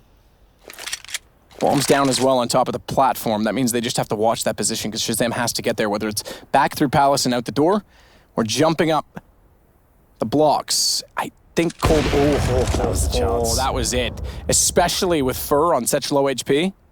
He stepped out, though. He's going to take his 3rd. That was his opportunity. Nice try. You could see how his mind was working there. Had to find a gap, any sort of entry. And we have got a double AWP set up for the first time. I think today we haven't really seen much of that. There's been so many scrappy back and forth games, we haven't really seen many double AWPs. So for the first time, it will be MIBR bringing them out. I assume, well, Taco's got it. He usually does AWP and B. coldzera is the classic double AWP setup of SK or MIBR. But Taco, he likes to just hold a nice passive angle on B. Means he can be left there alone. They have been struggling on that side of the map, so it's a nice little change of pace. 6-5. Complexity still in the lead for now. As they look to answer back. That was a great timeout from MIBR. Big round for them to pick up. And once again, keep it simple. Flash over. Let's find some frags. How does Phelps only get 1 there? Where are their bullets going? They nearly lined up for him. It's nothing that gets in behind the firebox. Molotov's not in position. Ricky's got the bomb down because the subsequent Molotovs thrown out by the T's certainly are. Ooh, Stan. Fully blind Fur. Yeah, really good team play from Complexity. Surprising, considering the circumstances. But here's Ricky. Get to see much of him yet, but that's a nice kill. On all three players on the CT side in towards spawn. They've got double orbs in this retake. You might as well save now, surely. And I think they are. I couldn't tell you just yet. They're still holding there. They've got to find 4 kills. Defuse at this point. Then it's going to end up going down, surely. Yeah, okay, they do get out. Fallen at least getting nothing, but yeah, they're going to get Shazam's op. Taco's out. Everyone's out. So 3 aside stay alive, and both ops, crucially. Didn't find kills on both ops, but this is the other thing as well. If you're going to anchor B, Taco, he's capable of secondary opping. He's not usually someone we talk about in that position, but he's done it in the past. It's not a bad shout to hold B with an op. No, it's not. It doesn't require a huge amount of skill. It's a straight line angle. You just got to get yourself in position. I still miss. Information, and definitely a viable weapon just to change things up if you feel like you're being focused on. Just to get the orb there, get an opening kill. They won't be coming back for a couple of rounds. So he'll hold on to it. Coming to the latter stages now, Complexity have the lead. MIBR said that language of communication was a problem in the previous roster. Seems like after today's performances, things haven't got much better, or at least not very quickly. Yeah, not what they were leading me to believe yesterday at all. I would have suspected that they were going to be... I figured... So the top 4, all right? Let's just take a step back for a second and look at the overall context of the tournament. Astralis, Liquid, those two seem like the 2 safe bets at this point in time.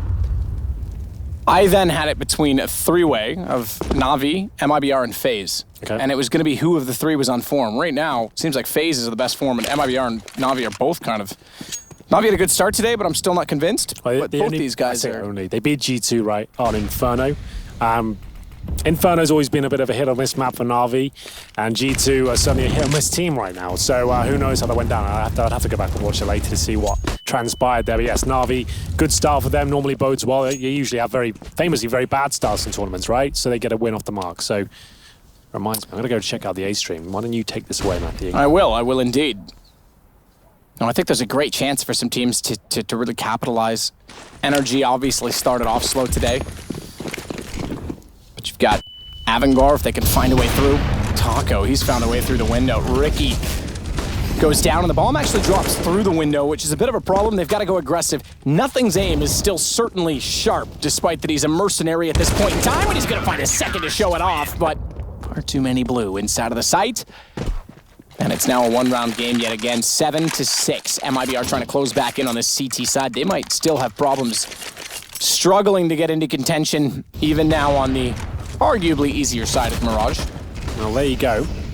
He saw the AWP in full effect there. Only gets the 1 kill, but it's enough just to slow them down and make sure that they have to adjust and start deploying utility, and he buys time enough to get them the round and the rotations in. Here we go. Firm, like we said, aggressive as ever. Likes to go with these initial picks, especially he's got the AK in his hands. Will he find the first shot? He does the damage to Stan, but that grenade won't be enough to take him down. Def has been tagged up as well. Fur takes damage in the flames, though. Probably wants to get out of this situation at this stage. Phelps covering the underpass for him. They head towards B. I love these simple approaches. This is all it takes from Complexity. Nothing too technical. Let's just get in together and surprise them. Yeah, when you see results like this from MIBR, you got to give chances to teams like Vitality and NIP, certainly, to make some noise in this event. Bomb down again. Nothing's going to hold off the window. Don't know that they'll go for this. Bombs 25% into its duration. Smokes down plus Molotovs. This is MIBR. They're the masters of the last moment retake. This is what they're waiting for as well. If Fur can get in, Taco's already down. We have seen them do some pretty... Oh! Shazam gets poked inside of the window. Fur's late to the party, and unfortunately, he was never invited at all. He's got to back away. You are right. Why is he still even flirting with it at this point? Get out, save the gun. He's got to get the AK, and I don't even know if he's going to get away from Stan at this point in time, because if he stays courtyard, he's done for. He's gone. Yeah, trust me, when you're casting MIBR, I've made the mistake so many times of thinking, well, they obviously won't go for this one, as I normally set up on most teams. But these guys, especially when they're on form, they're looking their best, they were really good at working out the last second you can have available for a retake. When the team don't expect it, you all jump through the smokes at once and you win the round. I knew they were going for that. But that has cost them a lot of cash. All 5 players went down, and as you can see, MP9s, CZs, and you're on the CT side looking at the barrel of a 9-6 half. Against Complexity, the bottom team in the seeding process, they came 16th place, and MIBR. This could be an absolute nightmare. They gave this one up. They go 0-2. Their debut tournament with the new look team. Watch this. Flash in. Ooh, they weren't blinded. Okay, I thought nothing was going to get a quick spray down there. Yeah, certainly a chance of it. They were ready for it. One turned away. They get an AK as well. Good, smart smoke. So maybe I was right. Maybe watch this. This could be the change of the rounds. Not as I predicted. Just to know. Oh my goodness. Avangar up 6-1 over NRG. Yeah, that's for me is the heartbreaking matchup of the day. This in many ways, sure, MIBR struggling. Great for Complexity. Avangar and Energy I had going through, and I think they're both teams that have worked really hard to put themselves in these positions. Slow, steady rise for Energy over the last year or so. Avangar always close, never there. The fact that they have to play each other and one of them is going to go down 0-2 today is heartbreaking almost. Wolfer trying to do what he can in this round as they start to pull it back. 4 versus 2. Initial kills going in their favor. CZ play towards that underpass has cost Complexity a lot. 30 seconds remaining, and it's up to Def and Stanislaw. I thought potentially a gift. Fallen was aware of it when he walked out. Shoulder peek, double check, and all on to Stanislaw. Sneaking over toward B. He's spotted by Fallen already, even if he finds this kill, which he will. Crossfire's established. Cold backside of the jail position. In fact, Beagle will do for him. 8-7. It's still Complexity in the lead after the T side, though. So this is far from over. They lost the pistol, but they still own the lead, and MIBR needs to be very worried. They can't afford to give this game up. We'll see what happens after the break.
Complexity in the lead. They go to the CT side and could put MIBR down 0-2 to start off the New Legends stage. They're not New Legends, MIBR. They're Legends of days gone by, and they're back to an old lineup.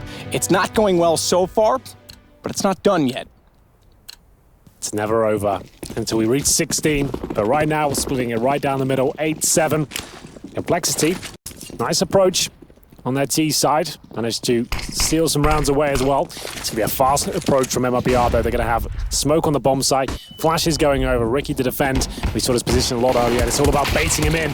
He needs to connect these headshots. Oh, that's just not good enough. He had 2 players in front of him. Had to at least get 2 of that. And it's his teammates doing all the work, taking all that aggro away.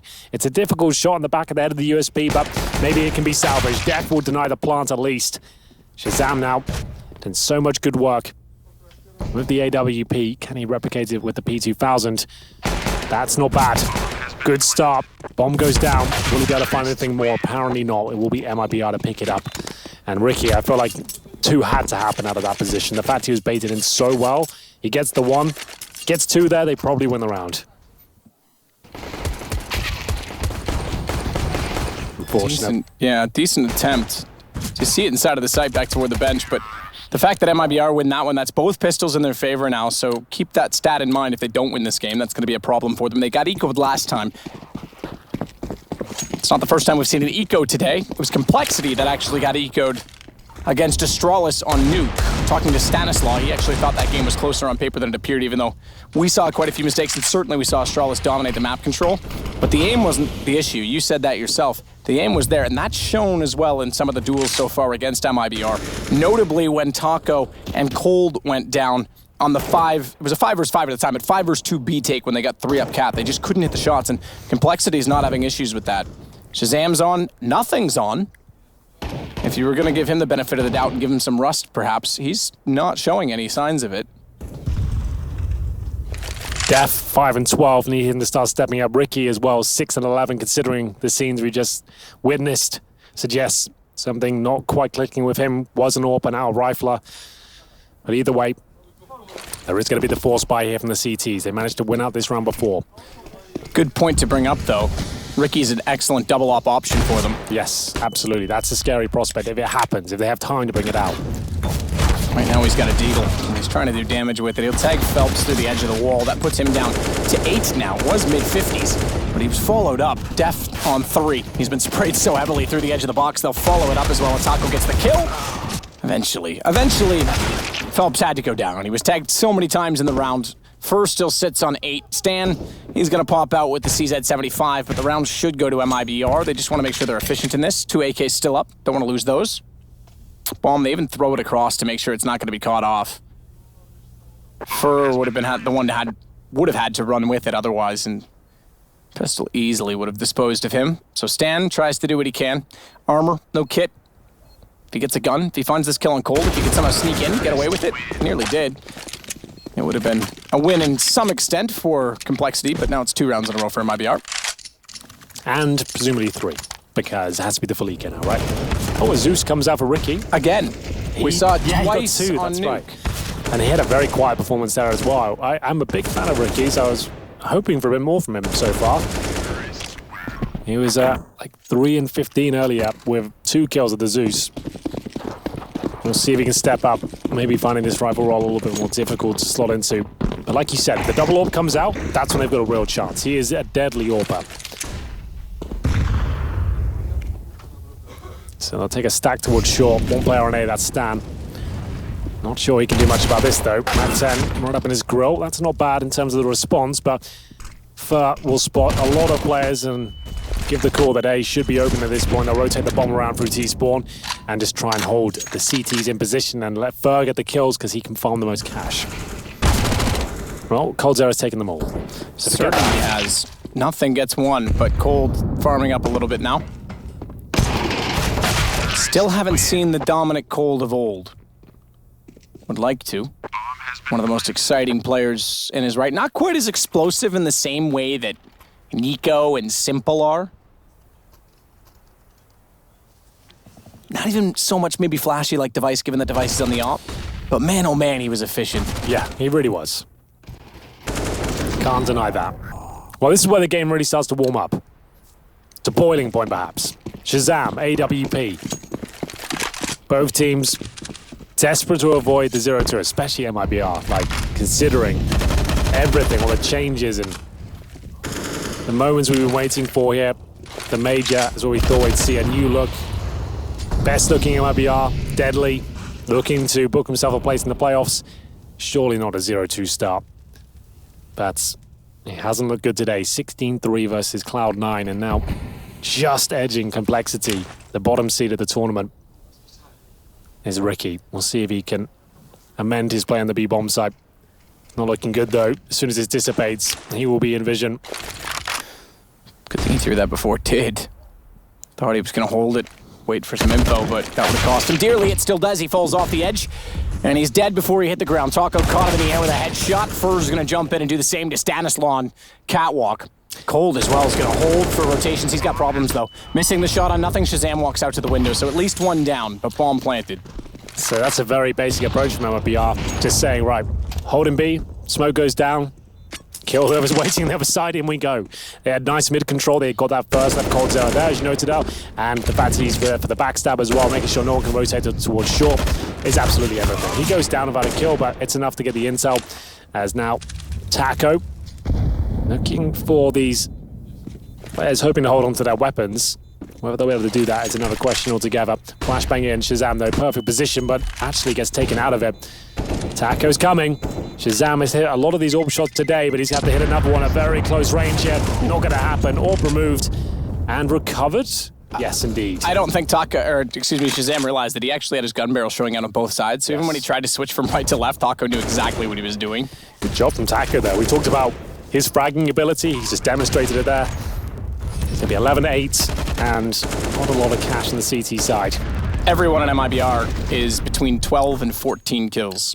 So they're all getting the job done. At this point, yes. There was a moment in the first half we thought Complexity would have run away with it. They go for the execution here, knowing they're up against not a lot, to be honest. So this should be enough just to guarantee things. Def is called that B is clear. Ricky, though, good start from him. Can he recover the rifle? He actually can. Maybe there's something to this round for him. He's had such a quiet start here, but he gets 2 kills, doesn't survive. Will it be enough? Yeah, he got caught by Taco walking up from Palace. I was curious if we stayed on him if he was going to try and throw the AK back inside of the site because he was so low. That would have been a pretty clever play. Drop it down, try and fire it further back so another teammate can pick it up. Instead, though, Def's going to go on the flank. He'll get one of his own. This has worked out very well. And now we'll see if Cold is truly going to show off the skill that he's known for. Commits to the spray, counter peek. Nothing actually got him, directly from CT. I thought the player at Jungle was the one to hit the shot, but 11-9. Complexity find their first round of this half. Fantastic start from Ricky. That could be the catalyst for Complexity to get back into this. He had a very rough start to the game, but if he ignites the flame beneath them and actually gets them back in the game, and he goes with not him on the double up setup, it's Stan and Shazam. Oh, that is fascinating. That is very fascinating. Stan, the in-game leader, and he's going to go for it. Good movement mechanics, to be fair. Got up, made the jump, no problem. He's on Catwalk. But I would have thought Ricky's the no-brainer in this. Me too.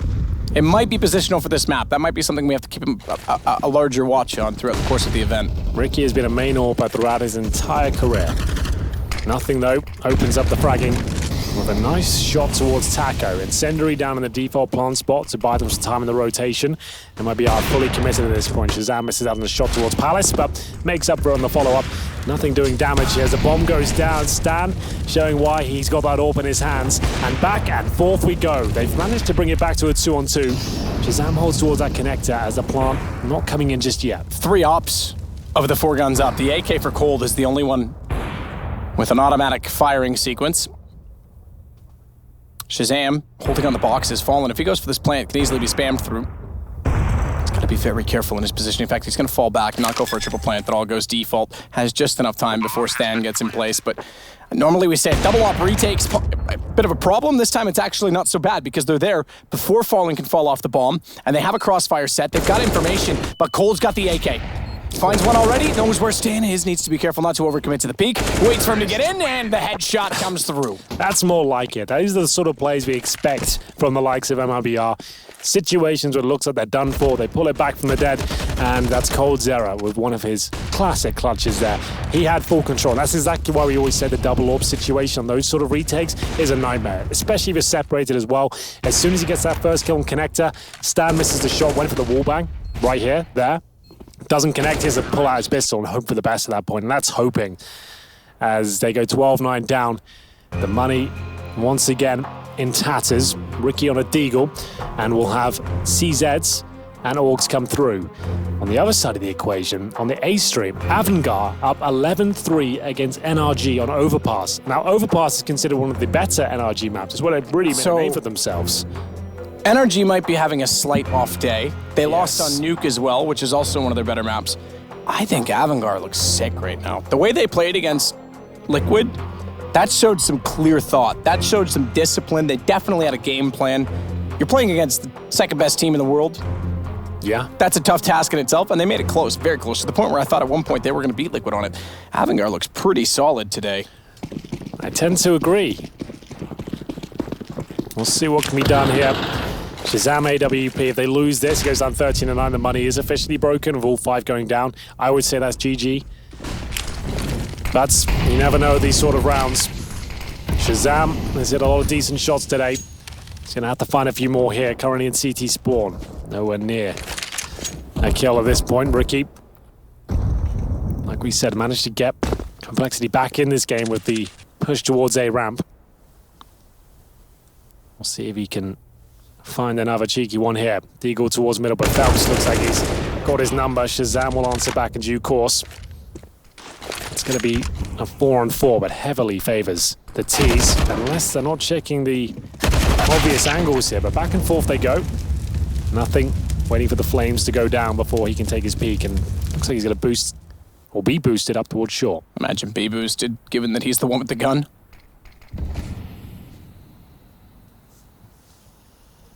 Just to make a noise to drop off that. He's already done so. He'll take the vent. Is that... Okay, I was going to say Phelps, he should be around the corner. I was going to say, is he still a little bit closer? But he hears nothing drop in. AK, directly on his head. Spawns the second one towards CT. Good information, bomb planted already on B. Or excuse me, on A. But they know exactly where to play this from. I think Shaw's going to have to back out of this because Stan's already considering doing so. He's already got armor and CZ. If he wraps around to Catwalk, he might catch off. Never mind, he's underneath. I was going to say Phelps, but he's gone down below. I thought he might still be over here, given the radar positioning, but no AK available, and Stan's going to be a little bit disappointed by that, I think.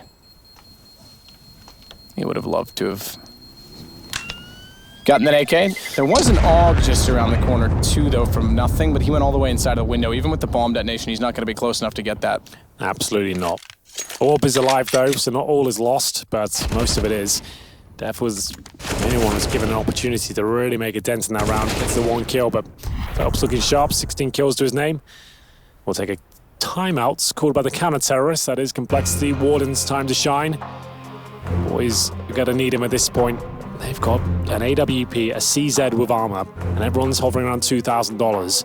I don't even know what the correct call is here. We're going to be thinking, if we force buy this and we don't win it, it's over. But if we don't force it, we've got an AWP here, we could be wasting that potential. There's a lot on the line. Ricky's gone for the Zeus again, so suggests they won't be buying up into this. They're going to allow MIBR to get the 40 round, take the full eco here. Use the loss bonus, which is currently at, it'll be 3rd stage after this one. It's currently at 2nd stage. They got 2,400 on top of the 2K they have right now. So it looks like they'll take the eco, see what can be done with a little bit of upgrade. And that's going to be a Zeus, PD50s, and the saved CZ from the previous round. Shazam really needs an opening kill. There'll be any conversation about winning this round. Looks towards middle, tries to fall back, and is up to Stam now. He has got the armor, but receives plenty of bullets towards his torso. It's going to be Phelps to take him down.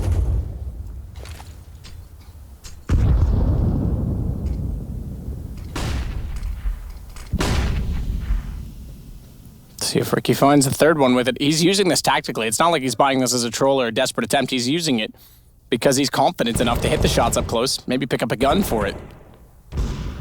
Try it again on Cold. Bit far, and I think he realized it as he tried to walk. That extra step, Cold took him down.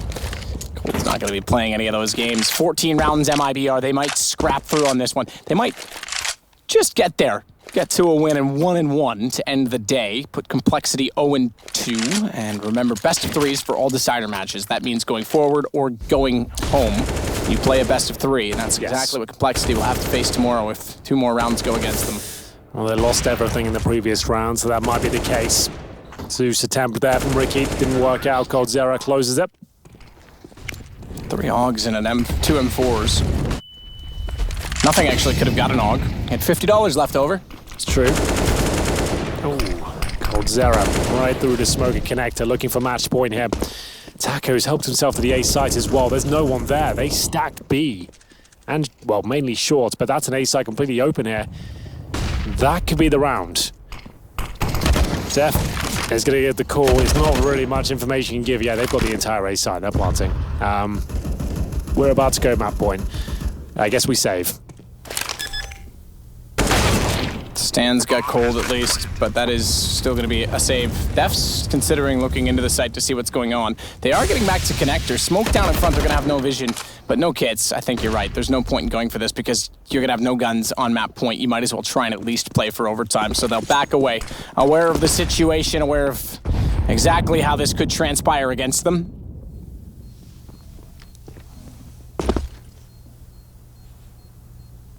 $14 turns to $15. Complexity.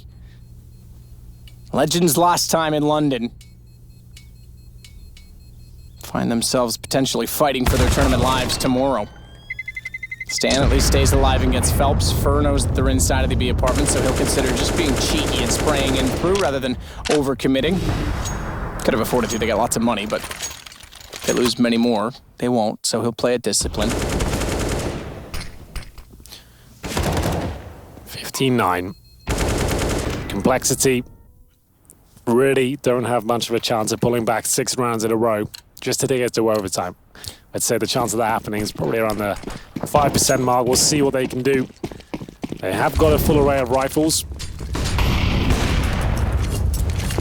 It's going to take so much, though, from the team that hasn't looked spectacular today just to get them a few rounds on the board, let alone 6. We'll see what can be done. Stan, AK in hand, boosted up above the smoke.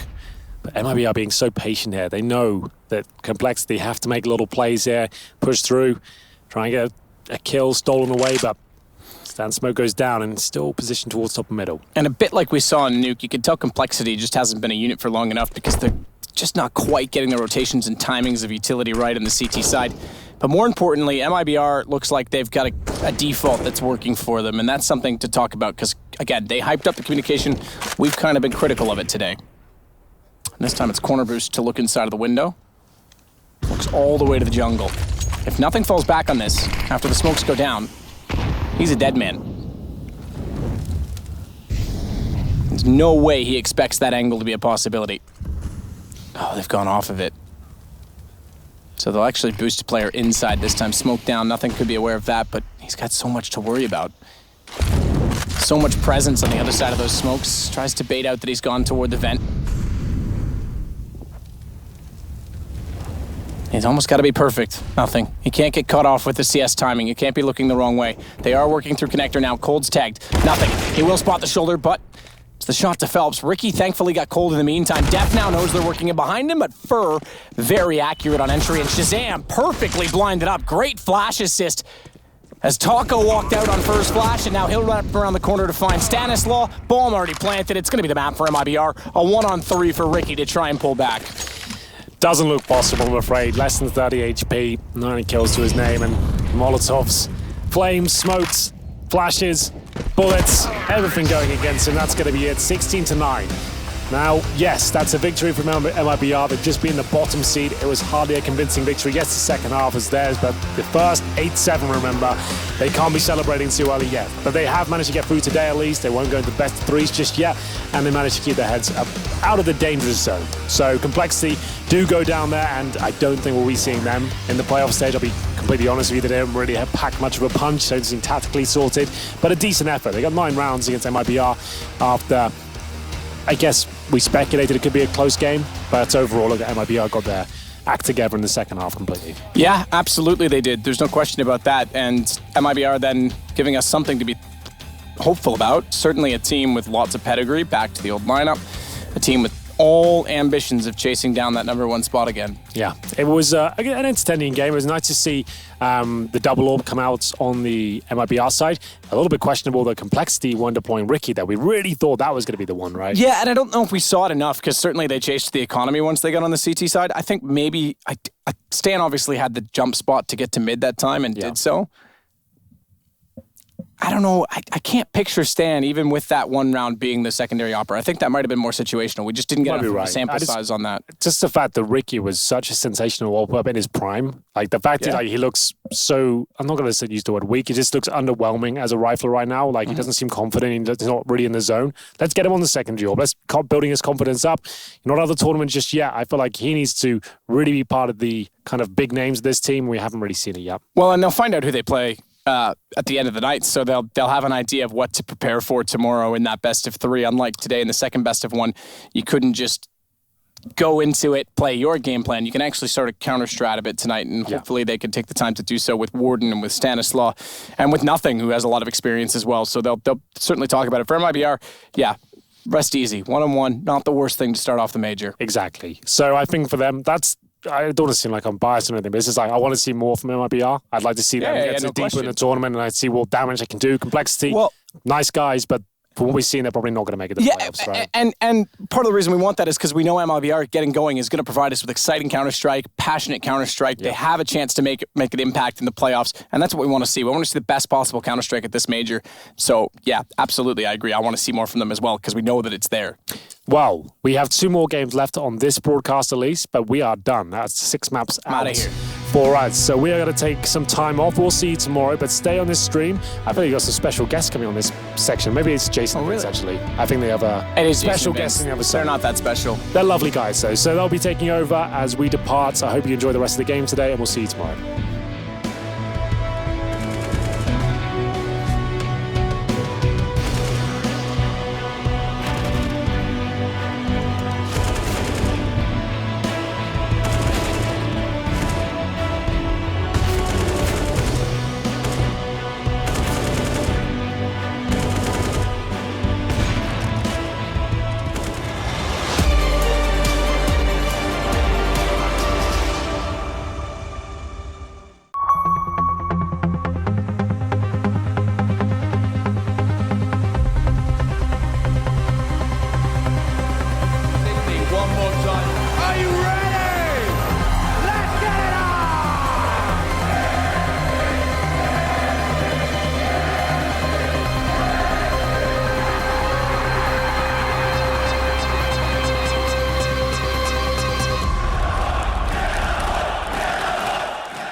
Think you can't clutch through a smoke while recording in full resolution and streaming the play to the world? Watch this. Counter-terrorists win. Think you can't get famous in a flash? Like become your own meme famous?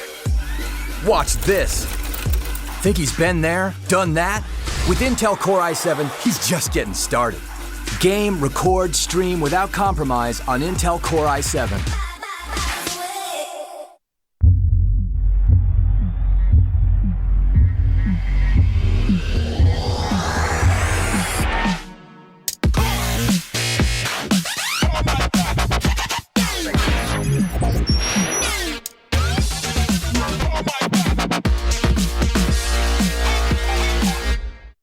Prepare for combat. Go forth and conquer.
Intel Extreme Masters is brought to you in part by Intel, Vodafone, Acer Predator, Mountain Dew Amp Game Fuel, HyperX, Bedway, and Pay Safeguard.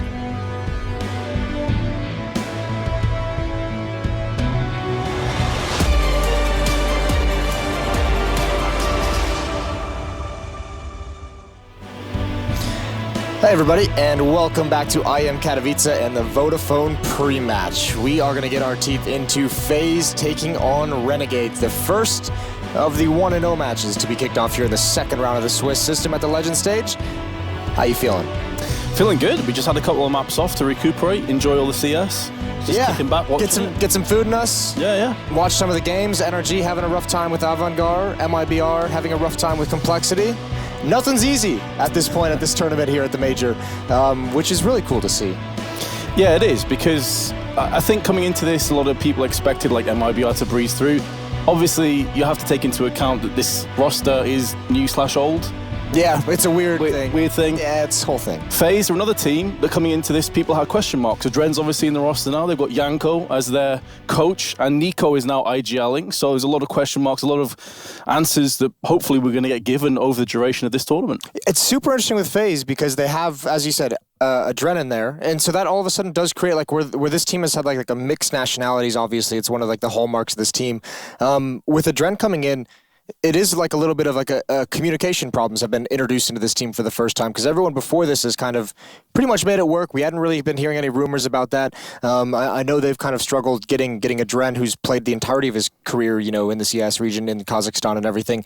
There are some communication problems, whether it's naming something a different, having a different name for a certain spot or whatever it might be. So that's pretty interesting that they have that wrinkle now added in. And for Renegades, obviously an improved performance, surprising performance from them throughout these stages and looking much better than people expected. But the question that you have to ask, and that's always hard to answer, is how far can it actually carry them?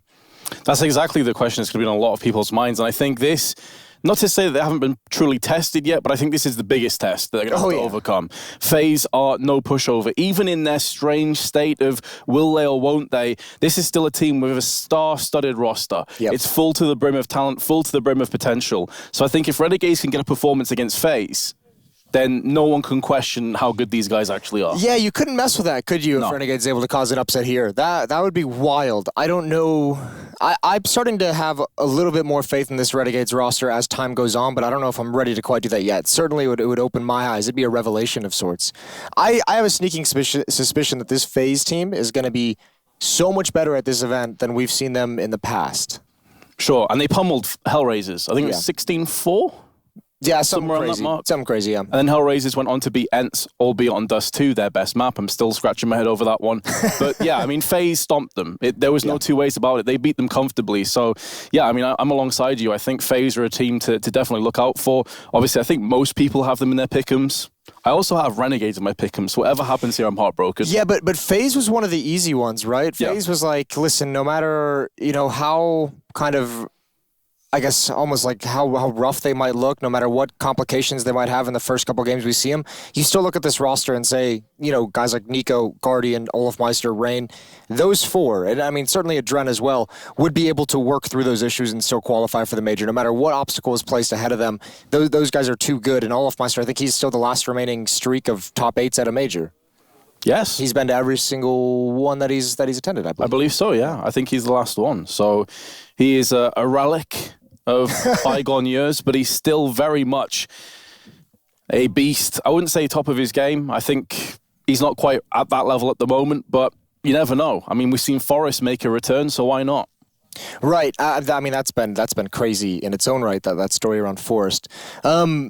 Yeah, I mean, I know I had part of the reason why I have so much faith in FaZe, and I guess there's a little bit of bias to it. Yanko, obviously a good buddy of ours in the broadcast talent side of things, now coaching over at FaZe after his short stint in MIBR. But just, having a dinner with him and hearing him say, Nico is in like the best form he's ever seen him. Yanko's a guy who's played next to Nico in teams back when he was in Serbia. He's kept up and been friends with him and everything like that. And now to have him as that coach and say something like that is a pretty scary thought, because we've seen Nico in some very good form, and that level of confidence and the level that Nico is at right now is it creeps me out a little bit. I'm not going to lie to you. Plus, Yanko's the kind of real person that wouldn't just say that. No, he wouldn't. He wouldn't just like kind of blow smoke in that sense, would he? Which, I mean, that's got to be a little bit worrying. So we'll see what kind of level they're brought out with. Nico obviously also calling at the moment. It'll be fun. We've done some content with the FaZe Clan guys here behind the scenes that hasn't been released yet, so I won't dive too deep into it, but they all say some very cool things about how this team is feeling at the moment. They just had a boot camp before coming here as well, as did Renegades. That's the crazy thing. We talk about the major. The biggest difference it has to every other event in our schedule is just the length of time that teams have to compete in this, between the online qualifiers, between the minors, between the challenger stage. Most of these teams that are in the challenger stage are going to be here for 3 weeks. Renegades has been here in Poland since January 3rd. They tweeted out. That is a very long time to just be in like one place, far from home, far from your comforts that they've built over in the States when they've competed at the tournaments and in the leagues there, to be here just playing and focusing on Counter-Strike. And it's hard to keep up your focus for that long. It sure is, but on the other side of that, I suppose Renegades, they're warmed up now. They come into this tournament, they know what to expect. They're already firing on all cylinders, I think it's safe to say. I mean, they've 4 out of 4 in terms of their matches so far during the major, including the challenger. So FaZe coming into this maybe a little bit slower, maybe a little bit colder, but then again, you go back to the previous result, didn't look like anything was off. That's kind of the cool thing is, some of these teams coming in as legends are going to look a little bit haggard in their first few maps back, and you can't take too much away from that because there is still a sense, and this is why there's a conversation buzzing around the timing of when these majors are, that teams are playing themselves back into shape at a certain point in some of these early group stage matches and these early legend stage matches. Either way, all that gets thrown out the window. Doesn't matter what the excuse is, what the problem is, you just got to win. Both these teams 1-0 currently in the Legend Stage Swiss system. FaZe taking on Renegades here in Inferno. They're going to start at the CT side. They sure are. So even in terms of the map, they're starting on the favorable side as well here, FaZe. The Renegades have a lot of utility at their disposal. 2 smokes, couple flashes, Molotov. Does mean that a couple players skimping on the armor. But then again, USP's typically going to be trained to the foreheads anyway. Nico's seen a bit of confrontation. He's going to dip out of that. As Gratisfaction takes point alongside Jacob. Both of them played pretty well earlier today, turning things around against Ents. It was back and forth, hot and cold. Adren going to deploy his smoke just to stall a little while longer, but the green button has been pushed, and we are all systems go. Gratisfaction survives longer than anticipated, and now JKS able to get his hands on a kill. Adren is the player that falls. JKS point blank range going to come out second best against Nico, but Renegades are at least turning up the heat. They have the bomb towards the site.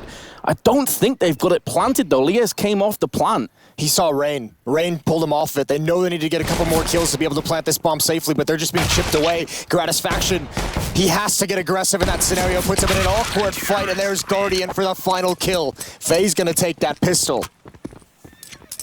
That was the big crux of this defense. Adren up close to that smoke and had to be perfectly timed to give Nico the safety to take the fight on top of Coffins. It came out just at the right moment.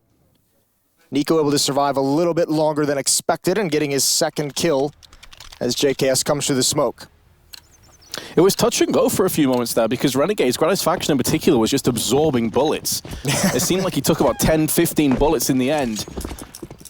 But FaZe Clan did hold on to a solid start. Molotov extends to Nico, has to reposition. But there's going to be no push behind the Molotov. They're actually filtering out more towards second mid.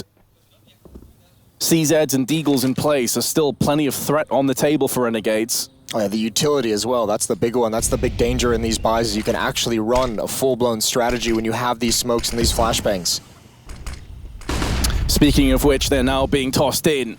Gonna give some map presence in mid. FaZe okay to give this one up for the time being. Grenade goes out, barely does any damage, and Guardian is gonna be pressed. UMP in hand alongside Nico's FAMAS. They're going to hold on. No, they don't.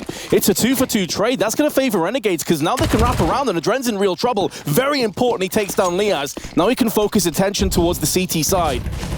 But it is an MP9 at range that's going to struggle somewhat, especially considering with this force, Renegades have armor on both these remaining players. Adren played that as well as he could. Had to choose to get aggressive towards Banana. He knew the numbers that were in CT spawn, able to eliminate one. Plant going down is not a huge deal because Renegades invested so much into this. That smoke is going to be tough for them to deal with, though. They're both on this side. Gratisfaction coming over for the boost. Over the smoke, maybe something unexpected that FaZe is not ready for. No one's watching for it. Here's the jump up. Olaf's gonna get spammed. And now FaZe is in a tough spot. Adren goes down as well. A good trade from Rain. But the second player, Gratisfaction, his mobility has won him this round. He's rotated all the way around, and he is gonna go down with the bomb, but he's gonna find Rain as well. What a response from Renegades. What a round from Azza. 4 kills. Beast mode engaged, a player that is taking up the in-game leadership role, but also fragging out all 4 of his kills in that round. And FaZe, a couple players on $1,400 are going to go for the Force. So Renegades in a fantastic position right now to crack this open and make the half theirs. So at least win in the early stages, right? We know how much pressure it takes off on the T side if you're able to get up those 3, 4, 5 rounds as quickly as possible, and then everything you get after that is gravy. We'll see what they can do with it.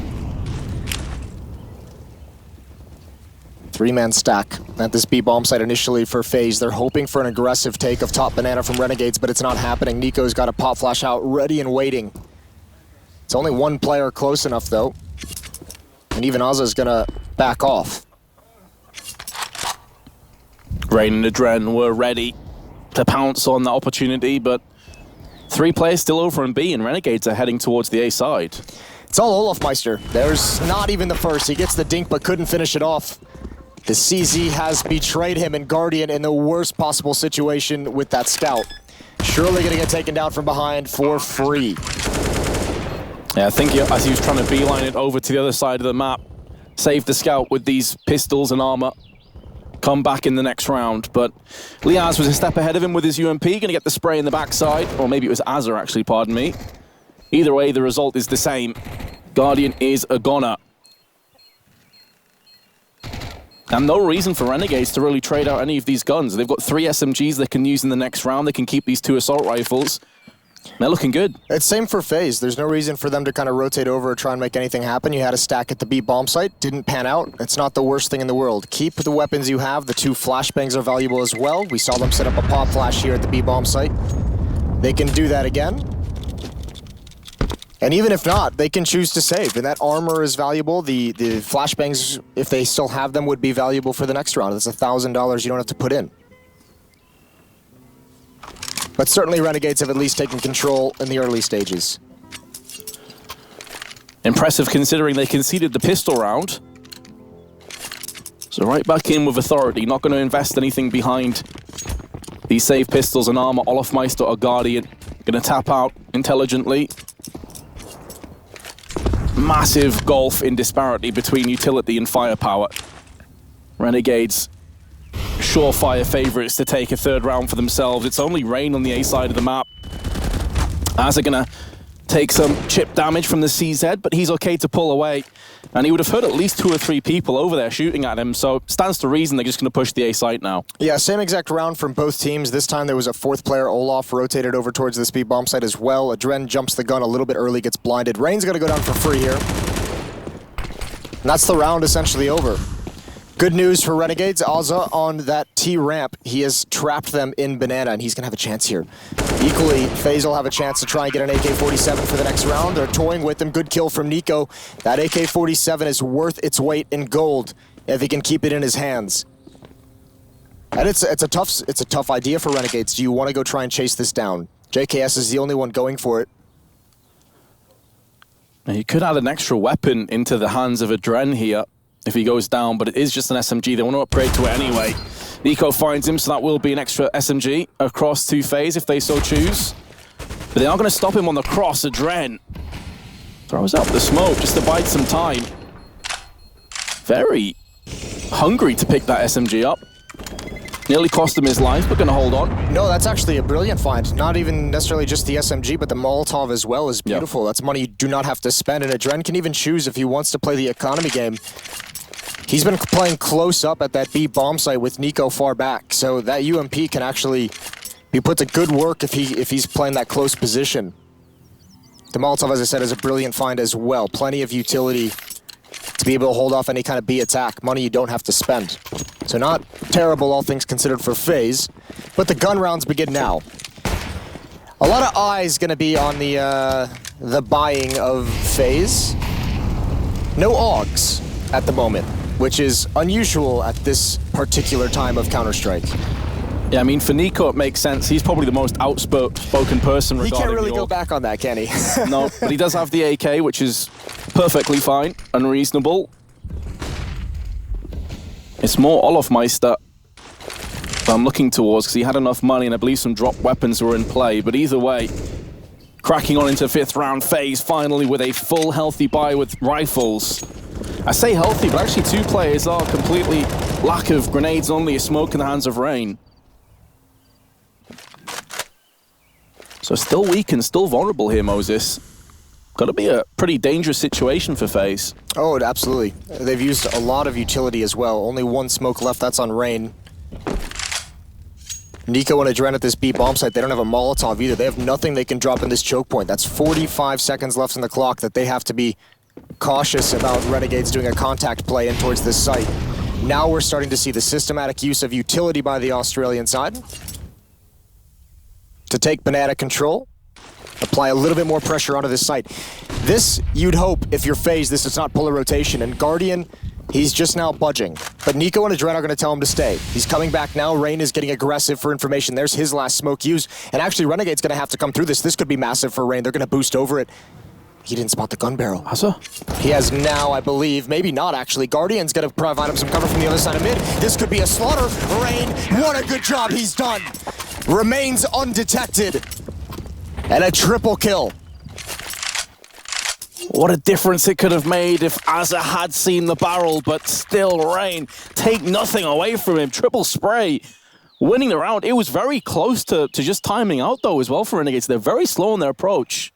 Yes, they were very 10, cautious. 15 seconds, something like that. Very cautious that round, which, I mean, yeah, that might be the approach they want to have on their T side. We did cast them on Inferno earlier today. But it is kind of interesting before FaZe is able to really establish any kind of economy and any kind of consistent utility behind their buys. Renegades, they could afford. There's a little bit more of leeway to if you want to pressure and be aggressive early on in rounds. Aggression, the state of play, as it stands for FaZe. They're going to double Molotov the Banana. Push down originally. Here's a flash into a potential quad peak, 1 by 1. Their water falling out of mid. They're going to take a grenade for their troubles, make it 2. But they're making serious movements through arches as it stands. They're somewhat sandwiched down. Rain is going to strike once again, but Jacob will return fire onto Adren. That's the bomb as well dropped with that kill. You could see the difference this round in how aggressive Renegades were. Remember, they started that hit on Rap side with about 1 minute and 20 seconds left, and they took a decent amount of nade damage. They got chunked down by the HEs. A couple of them at half HP before they made contact with the rifles of FaZe. Guardian wants the information, and he's found more than he really wanted. To spot both players at this stage, Renegades could rotate back to B, so FaZe can't take anything for granted. 1 smoke in play. Flashes being expended from the CTs to try and draw out a bit of information. That grenade has damage written all over it. Jacob's fortunate to survive, but he's been pinged down to 6. And with 25 seconds, they have to engage. They have to fully commit to A. And that should be a crossfire, snapping the round shot.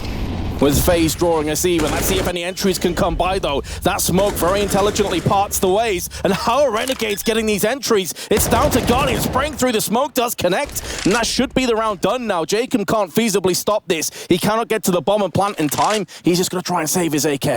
Yeah, but they're going to hunt him down. You have to imagine after the timer, they're now encroaching the position. Nico from above. A lot of extended time here at the Major. That's a big kill. No bonus money at the end. Nicely done from FaZe, but you have to say, you're right. Those 2 entries that JKS is able to get Olaf and Pit, turns around towards the bomb site as well, those are pretty massive in the grand scheme of things. Made that round much more dangerous. Renegades, unfortunately, just not expecting that 3rd player to still be there in defense.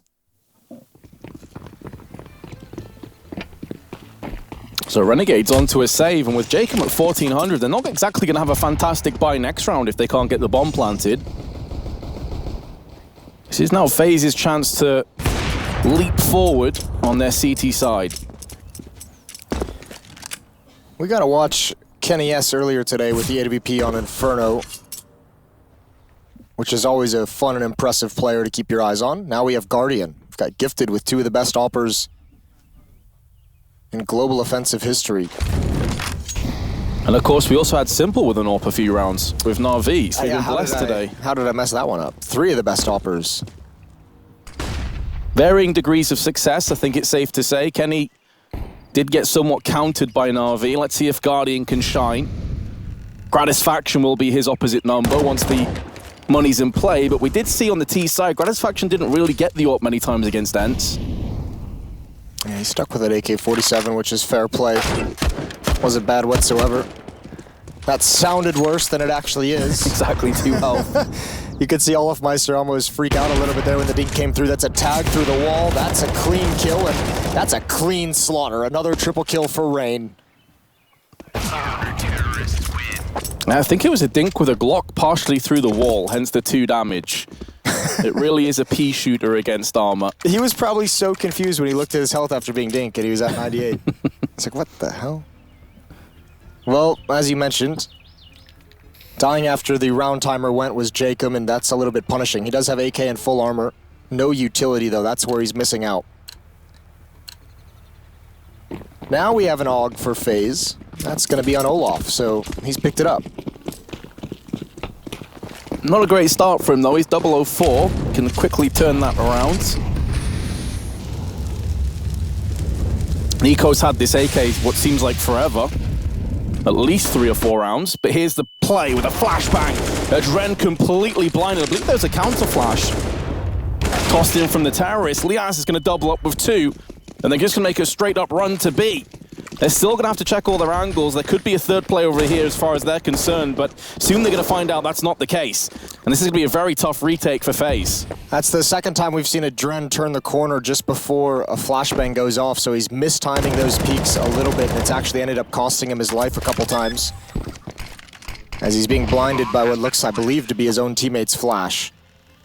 That's a very, very aggressive defense at top banana for FaZe when the 3 teammates are all 3 playing in the lane over at A, the farthest rotation that they could possibly have. No chance for recovery in this round for FaZe, and Guardian wants to stick around with the AWP. It's a little bit high risk, high reward. He wants to take some weapons away, limit the money. There's the first. Gratisfaction stuck in the site, but double scope. Guardian didn't see him. Reactions are fast enough for this shot.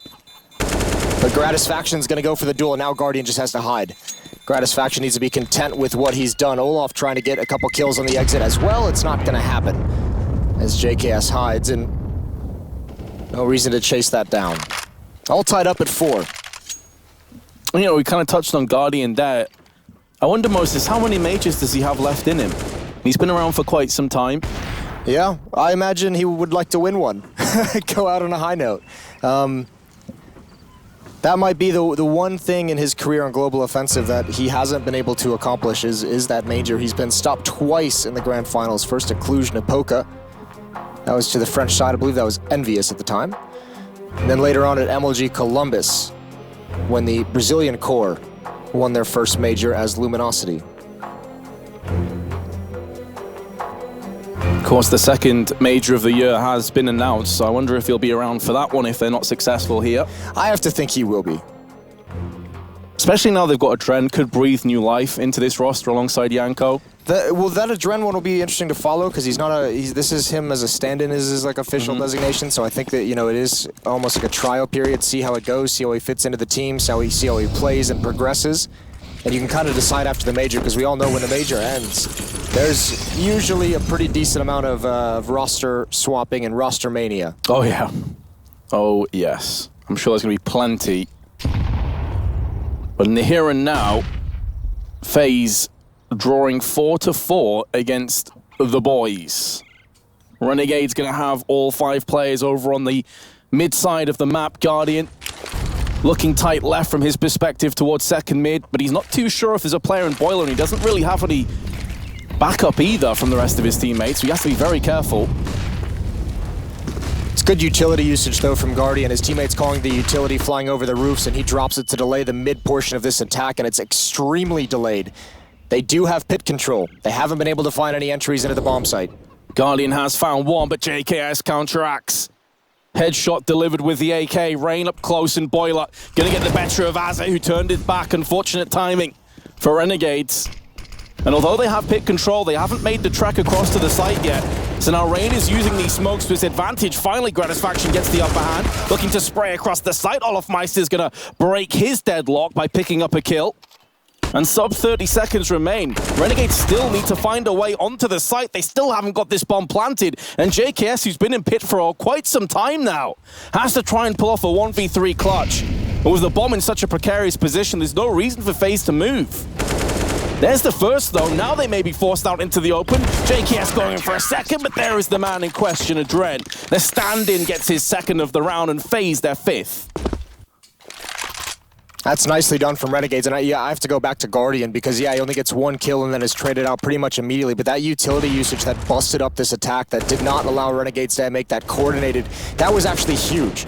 Renegades had to waste a lot of time with those two players in mid actually going back around towards halls, and yeah, they had pit, but they couldn't make progress onto the bomb site, especially behind their own smokes as well. They couldn't peek into the site for picks.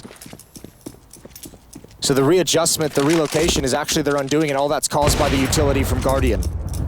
He's got 10 kills on top of it with 4 deaths. Tied for the lead on FaZe with Rain, who also has 10. Yeah, Rain really chugging along from the quad side. That was one of the things that, you know, when I spoke with Yanko as well, and he told me about Nico, he also said Rain we hit a very nice level in a really nice form in their boot camp that, you know, he was happy to see kind of Rain, who had I guess sort of a quiet end to 2018 is the best way to put it. Quiet 2018 overall, I think, and considering how good of a player he is, that he was kind of back in shape, back in fragging form. At one point, though, he did seem to be one of FaZe's best players in terms of performances towards the end of 2017, but Olofmeister is going to find the first. And speaking of Rain, going to try and hold on for quad. He's just trying to bite up enough time to allow the rest of his team to move into position. That flashbang does afford JKS the opportunity to run around. Now there's so many angles for Rain to try and lock down, but Guardian is helping him out. So much damage inflicted to Renegades, 13 and 11 in terms of health, and Gratisfaction is going to put his 11 to good use with a kill and a bomb plant. Desert Eagle in range to maybe pull off a miraculous clutch, but Adren says no. That round just immediately feels so much more dangerous for FaZe when they're able to get into that bomb site and swing wide on Rain against the graveyard wall. Olaf as well, that flashbang hit him perfectly, gave Renegades the second they needed to get out, get the bomb planted, get into the site and cause some kills. We're gonna get a tactical pause from Renegades. They want to talk some things over. Is their second as we move through into the 11th round. So they're going through them pretty fast. Understandably, though, because a lot's up for grabs here. They have enough money for a full buy. Already 4 rounds on their T side is pretty damn strong. So if they can add to this, they're in pretty good shape moving across to the CT side. So understandable why they'd want to take their sweet time. In terms of frags, it's pretty even and no one's really standing out. Oh dear, you want to know something funny, Vince? Go ahead. Guardian was stopped in the final 3 times. I was thinking of only the times he was on Na'Vi. He was also stopped with FaZe, so I've lost my mind. Oh dear. That was the Cloud9 win as well. How did I forget that one? One that a lot of people expected FaZe to win. Gonna have to tear up my passport. It's alright, mate. It's been a long day. It has been a long day. I'm sure people forgive you. You'd hope so.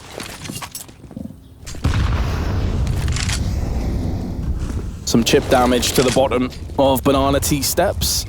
But Liaz not going to be deterred by that. He still pushes forward. Gaining a lot of ground in the process. There's a smoke in his eyes. That's going to fade momentarily. But Nico primed for another one. We've only seen a couple of aggressive plays. Adren this time, that flashbang is spot on. He's done so much damage and 2 kills, make it 3. Go his way, pop flash to perfection. And that passage of play may have just sealed up the round for FaZe. They've set that play up, or they've tried to execute it a number of times, and this was actually, obviously, the most impactful. That's perfect from Nico, but you also have to say, mistake on the Renegade side, not a single player of the 5 that are at top banana playing anti-flash. They're punished for that. Guardian's gonna miss his shot. Forced to play passive as he's been tagged down to 11. You still have Nico. And the back of the bomb site still alive. 40 seconds left on the clock, and he can chew a lot of this time off of it. Simply by hiding with his positioning. No smokes on these Renegades players as well, so they're going to have a three-pronged attack as they enter in here. There's so many different choke points, so many different spots in the bomb site that they can be hit from, and this is a losing effort. JKS, again, in a situation, we've seen it, I think this is the third time now in this half where Renegades players at the end can only be fighting to cause damage. After a timeout too, just to add salt in the wounds. His day's numbered, needs to die before the time runs out, and he will be successful in that endeavor. Yeah, when we talk about anti-flash for any newcomers that maybe haven't seen much CS, it's when a player is staring at a wall, basically back turned to the choke point, and you can see here why. Everybody lit up, their retinas burnt, clean out their heads. 4 players completely blind. No one had their back turned at all. Nika's racking up them flash assists. And from a pretty sketchy start for FaZe, they've now stabilized 7-4. It started out 3-1 against them after winning the pistol. They got broken instantly. Yeah, 6 of the last 7 have gone to FaZe.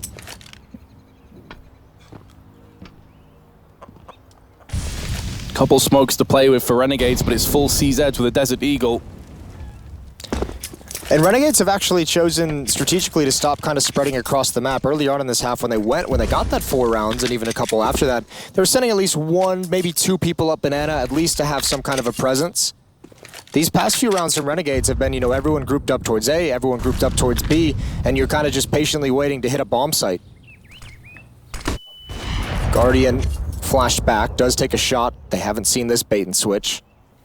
They may get baited into this here in Guardian there. Range typically played on the short side. Gonna get 2. Could be good enough. AK is now in the hands of Azza though. We saw him get a 4K earlier on, but he's been tagged up. His elbow blown clean off, down to 5 health. And finished by Olofmeister.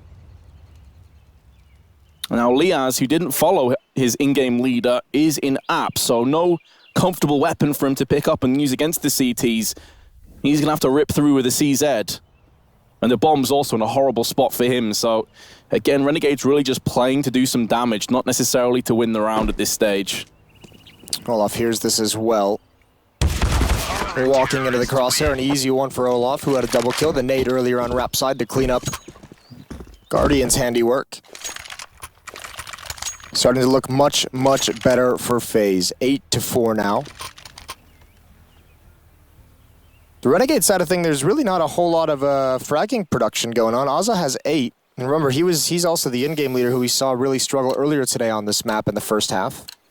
Individually, at least. He picked it up in a big way in the second half. Yeah, there's 26 kills collectively on Renegades, and we're going into round 13. So they're averaging about 2 per round. Not great when you consider that FaZe on the CT side now, their economy's in pretty good shape. Certainly for the rest of this half, FaZe should be all right unless they get obliterated here in this round. This is back to normal for Renegades, back to more of a standard defaulty kind of round. 3 players taking Banana control. They've fallen off it now as they have control all the way up towards the half wall. Liaz completely blind. There's that pop flash play again. He's not even playing anti-flash. He's just spamming as soon as the flashbang hits him. Spray and pray, I believe we call that. Sometimes works for you, sometimes against. On the right side this time, and Renegades, one of the better opportunities they've had in rifle rounds. They get the opening pick, make it 2, Guardian. Flirting with danger for far too long with no backup. Rain, who has been pretty slick today, on 14 and 6 over 100 ADR, has to turn tail and run. He is the last beacon, the last line of defense on A, with so many angles to watch out for. And there's a very slow rotation as well from Nico and Olofmeister. This call from Renegades is great. Just get in front of the smoke. Jacob's looking for it. Great trade from Gratisfaction, and there goes Olofmeister as well. Nico's tagged down. They know his location. They're going to take all the guns away from FaZe. Azza certainly has him locked into library. It's a swift end. There's your 5th. And that's a pretty comfortable half on the T side of Inferno. Absolutely. Yeah, that's kind of what we were saying before when it was 4-4. Renegade's starting to slip away, but they'd already built the foundations after those 3 rounds straight after the pistol round. Any more from here is a nice juicy bonus, and FaZe going to call a timeout. They know they need to wrap this one up quickly. Double up in play. Guardian's got one. Olof is going to have the second. Or pardon me, it's Nico. Well, we mentioned their economy. Going into a double op pretty much obliterates said economy. So if they lose this round phase, Renegades has a great chance to get up to 7 and have a very narrow deficit for the second half. Everything FaZe has is invested here. But one thing that this should allow, especially with Nico having one of the AWPs over towards the B bomb site, is for FaZe to have a little bit more of a mobile defense. They've been pretty static, all things considered, in terms of cheating a 4th player over towards A or cheating a 3rd person towards B. They've kind of let their initial crews at each bomb site handle the trouble all on their lonesome. Pretty aggressive out towards top banana between Adrena and Nico. But this can allow some mobility between the bomb sites. If they get a good read, they can have a very stacked defense. Nico perched up, actually taking damage from the Molotov below him. Somehow crawled up the wall behind him. That is significant. Not able to flick across. I think he was playing almost for anti-flash, but nearly cost him his life.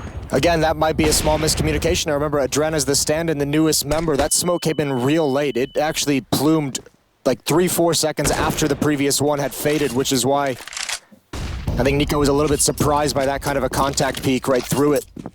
If there's a smoke there, obviously the T side pretty much has to flash or else they just risk being demolished. Guardian in lane looking for Boiler. Narrow angle, Molotov to slow things down. Everything I said about being able to cheat a player over towards a bomb site is negated by the fact that Nico has 18 HP. They cannot afford to leave him alone at that B bomb site. Yeah, that's a really good point. They're going to be far more static now, and Renegades, of course, have no way of knowing that, but if they just execute right here, right now, if they can get this first kill on Rain, everything opens up nicely for them.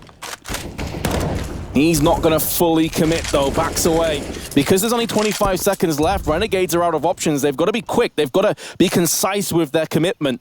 And they've realized, okay, we can't go B. Let's go back to A again. But there's 3 players stacked on the site. This could be a massacre. This could be a disaster. 10 seconds now, and Guardian is going to claim the first kill. And it's going to be every bit the disaster that I was anticipating. Guardian flicks across the head of JKS. He can't get Liaz, but Liaz doesn't have time. This round is going to slip away from Renegades. Beaten by indecision. They wanted to make that B split happen and just realized it at the last moment. They spent 5 seconds getting in towards that CT spawn and then realized they just had to turn back. Great play from Guardian inside the bomb site. If he does not get that second kill during that sequence, Renegades can likely plant the bomb and likely wins that round. A really, really solid hold from FaZe. 9-5 now. And the buy comes out for Renegades. Everything they possibly can. Which is actually a pretty strong buy. Only Gratisfaction set back onto the Deagle, but they've got 4 AK-47s. Plenty of utility to work with as well. Only the 1 AWP for FaZe this time. Brisk banana control. This time it's Azza. It's been really between him and Liaz, who's pushed in first on banana. There is a flashbang to greet them, but no smoke or Molotov just yet. There's a hate cheat. Chips away at Azza and a Molotov. A bit too shallow to stop him from peeking Coffin. And Nico's got to be careful he doesn't peek one too many times up there. But there is the smoke.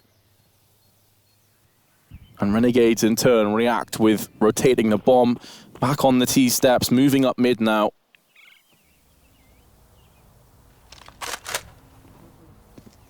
It's a pretty solid position from Azza though. He can gather information. If he hears footsteps in CT spawn, and one of the few times FaZe has cheated a 3rd player over towards this B bomb site, the majority of the attack is actually heading towards A. Great pick as Adren comes through the smoke. Guardian's gonna get tested. He does have the op over towards Rap side. Pop flash for Olof to get information. He sees nothing, but now Guardian knows what's up. So many bodies, they've gone towards CT spawn as well. He's gotta be careful behind him, but it's the B bomb site under pressure. Well, he still can't hit anything on the cross. Rain up close and personal, can only get one. And that leaves Nico in a world of hurt, but can he turn it back around? 20 seconds to try and stall. He's landed himself a second headshot. That could have been enough. Gratisfaction now going to go for the plant, get his spams up through the coffins. He so nearly claimed the 3rd. JKS tagged down to 12. Nico has done everything but clutch this round for FaZe.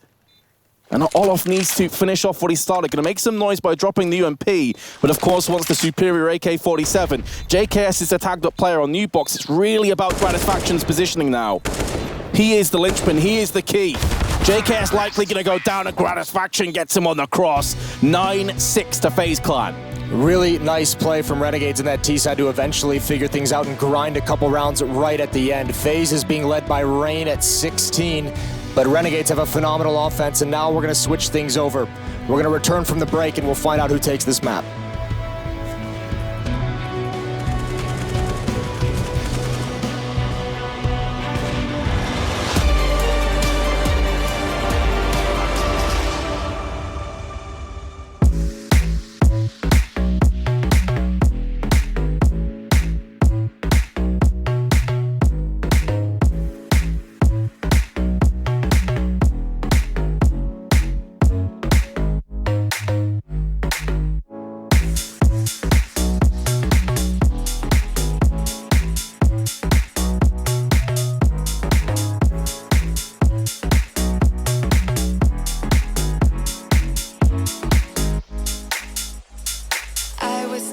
On my own, when you spill that rum and coke on my t-shirt, yeah, your eyes made it difficult to get my baby.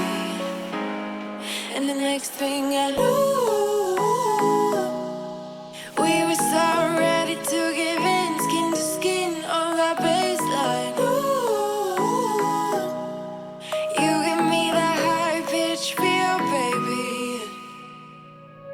We shared a cigarette by East Versailles. The way you looked at me, couldn't say goodbye. And whatever you did to make it stop, 'cause baby, you make me feel something.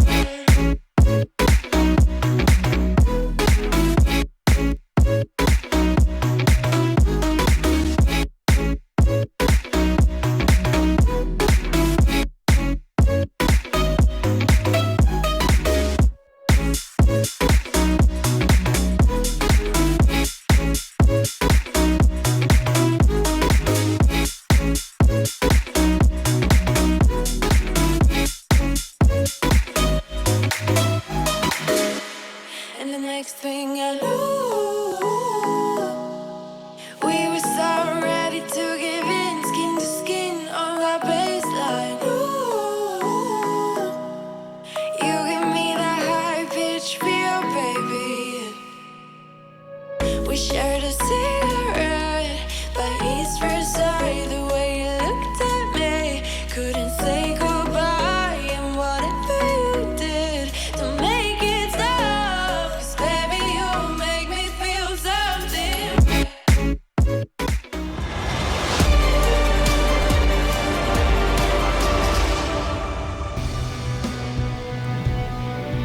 9-6 for FaZe, a lineup featuring some of the most legendary players in global offensive history, and Renegades, the upstarts, long-standing players in this roster. Azza and JKS have struggled to find success in their careers with this organization, but this major seems to be a different Renegades, and we'll see if they can close it out in the second half. They had a great T-side, 6 rounds for them.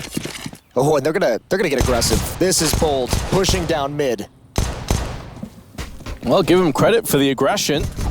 Will it work out for them? So far, so good. Nico's been found by Gratiffaction. Olafmeister just trying desperately to hide. I don't know if Nico expected them to be that aggressive. And now, unfortunately, with Olafmeister there, maybe Nico thought Olaf would actually get into the action somewhat. Great kill from Guardian. Looking to bide his time. Rain waiting for Azza, and that's got to be frustrating. He was looking for a cleaner fight. Where's the peek from Olaf? That could change this whole round. Liaz completely blind. Nicely done from FaZe handling the pressure, even losing Nico early on, and they've recovered. Olaf proving that patience certainly is a virtue in that case, giving the firm advantage to FaZe Clan, now making a straight up dart towards the B side. Jacob is going to be laid in wait, using the close angle.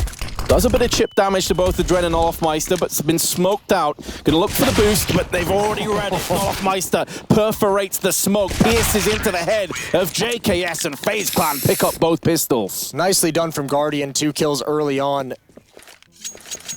Renegades trying to fall back, and they take that long-range fight. It's the P250 from Guardian that puts him down, and the pop flash over for Olaf to get a clean peek. That is so dirty. A 10th round for FaZe now. That's actually both pistols that go their way. In the first half, they won the pistol, and Renegades responded by stealing away the second. If they want to have a pretty clean victory here, they need to prevent that from occurring. There is the scout. You can see Ingrata's factions here peering down mid at the moment. And a 3-man stack for Renegades at this B bomb site. They want to get fast and aggressive though. 4 SMGs. Jacob, perfect flashbang. Yields the kills onto Olafmeister and Guardian, but Nico is at least there to stand tall and deliver the fatal blow back. But Renegades do have the advantage, unable to retrieve any of those guns that have been taken down.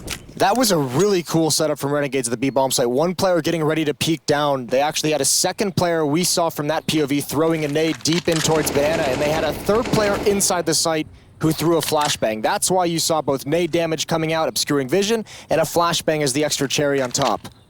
Well-constructed second round from Renegades gives them a man advantage. Actually, it gives them a bunch of utility as well. Smokestone and Gratis Faction and Liaz, but they're both over at the A bomb site. Yeah, there's only a flashbang to use on the B side at the moment for Renegades, and they're going to have to use that carefully. Pick the perfect time, because Molotov smokes everywhere. Azza runs, there's a fire to greet him, but there's a one-tap from JKS looking for a second. Azza had to run out in the open, otherwise he'd have burnt to a crispy burnt anyway, actually. And can JKS hold the line? So far, he's doing a phenomenal job. Dread is the only player left alive, just under half health.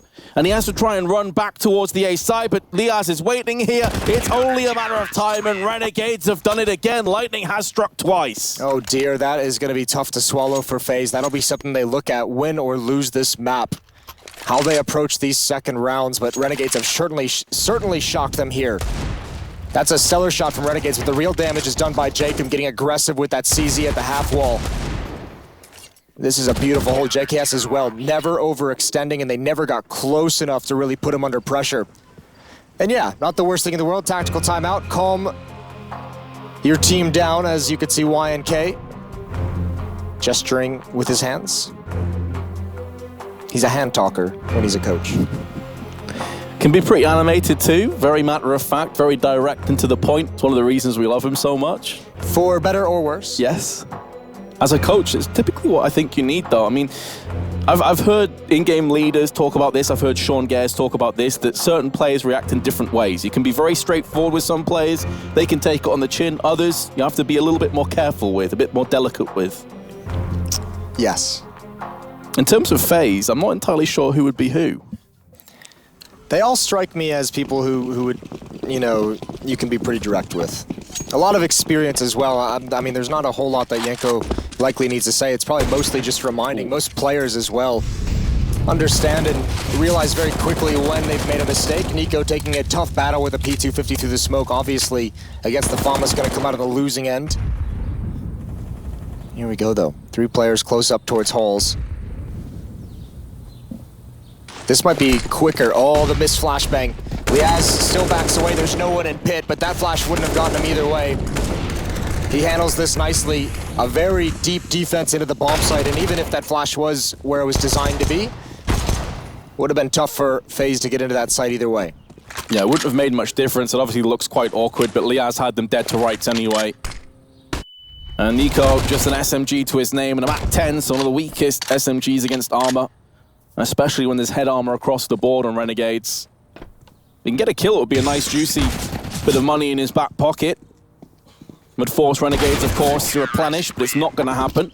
And they bring us back to a 2-round deficit. They still trail, but they're on the winning path. Yeah, they really are. They didn't take barely any damage in that round either, which has got to be scary if you're FaZe. You know you only got the 1 kill and a full investment in that second round, and that's a little bit gutting. Renegades actually have a great shot of just slingshotting that into a pretty decent lead.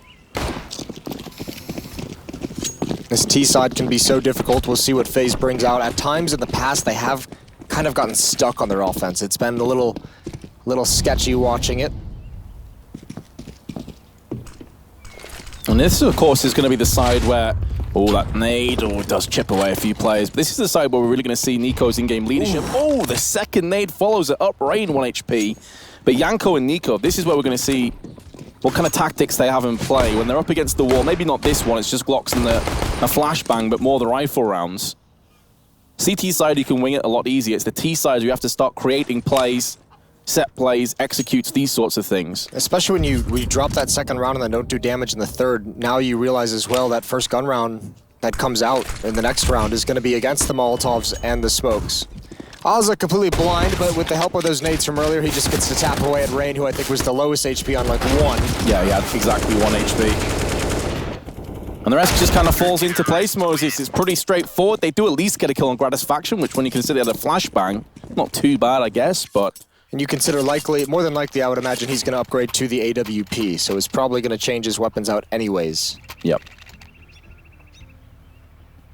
But this is where we're going to see. What does Nico have? What does Janko have up their sleeves? T-side, pressure's on. Renegades in winning ways. You've got both pistols, and you're only just leading.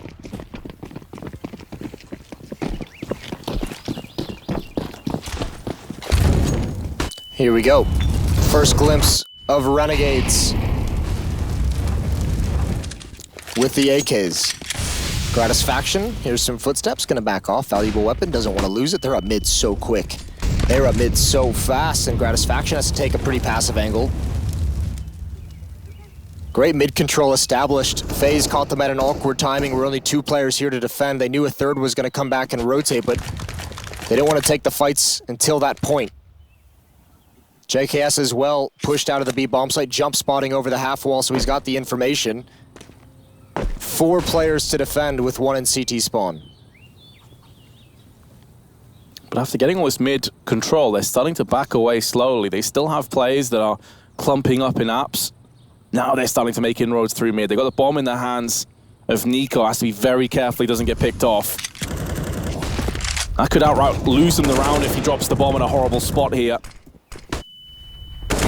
Lots of flash has been depleted. Gratisfaction chips in with an off kill, make it 2. He's in a double up, trying to connect the dots, gets a third, whips out the P250 and takes the head almost clean off Nico's shoulders. Only 9 HP remains, so a phenomenal round by Gratisfaction. And now Nico realizing that in exchanging, he probably loses. Gonna pick up the AWP instead and see if he can get the 1 hit potential in his way.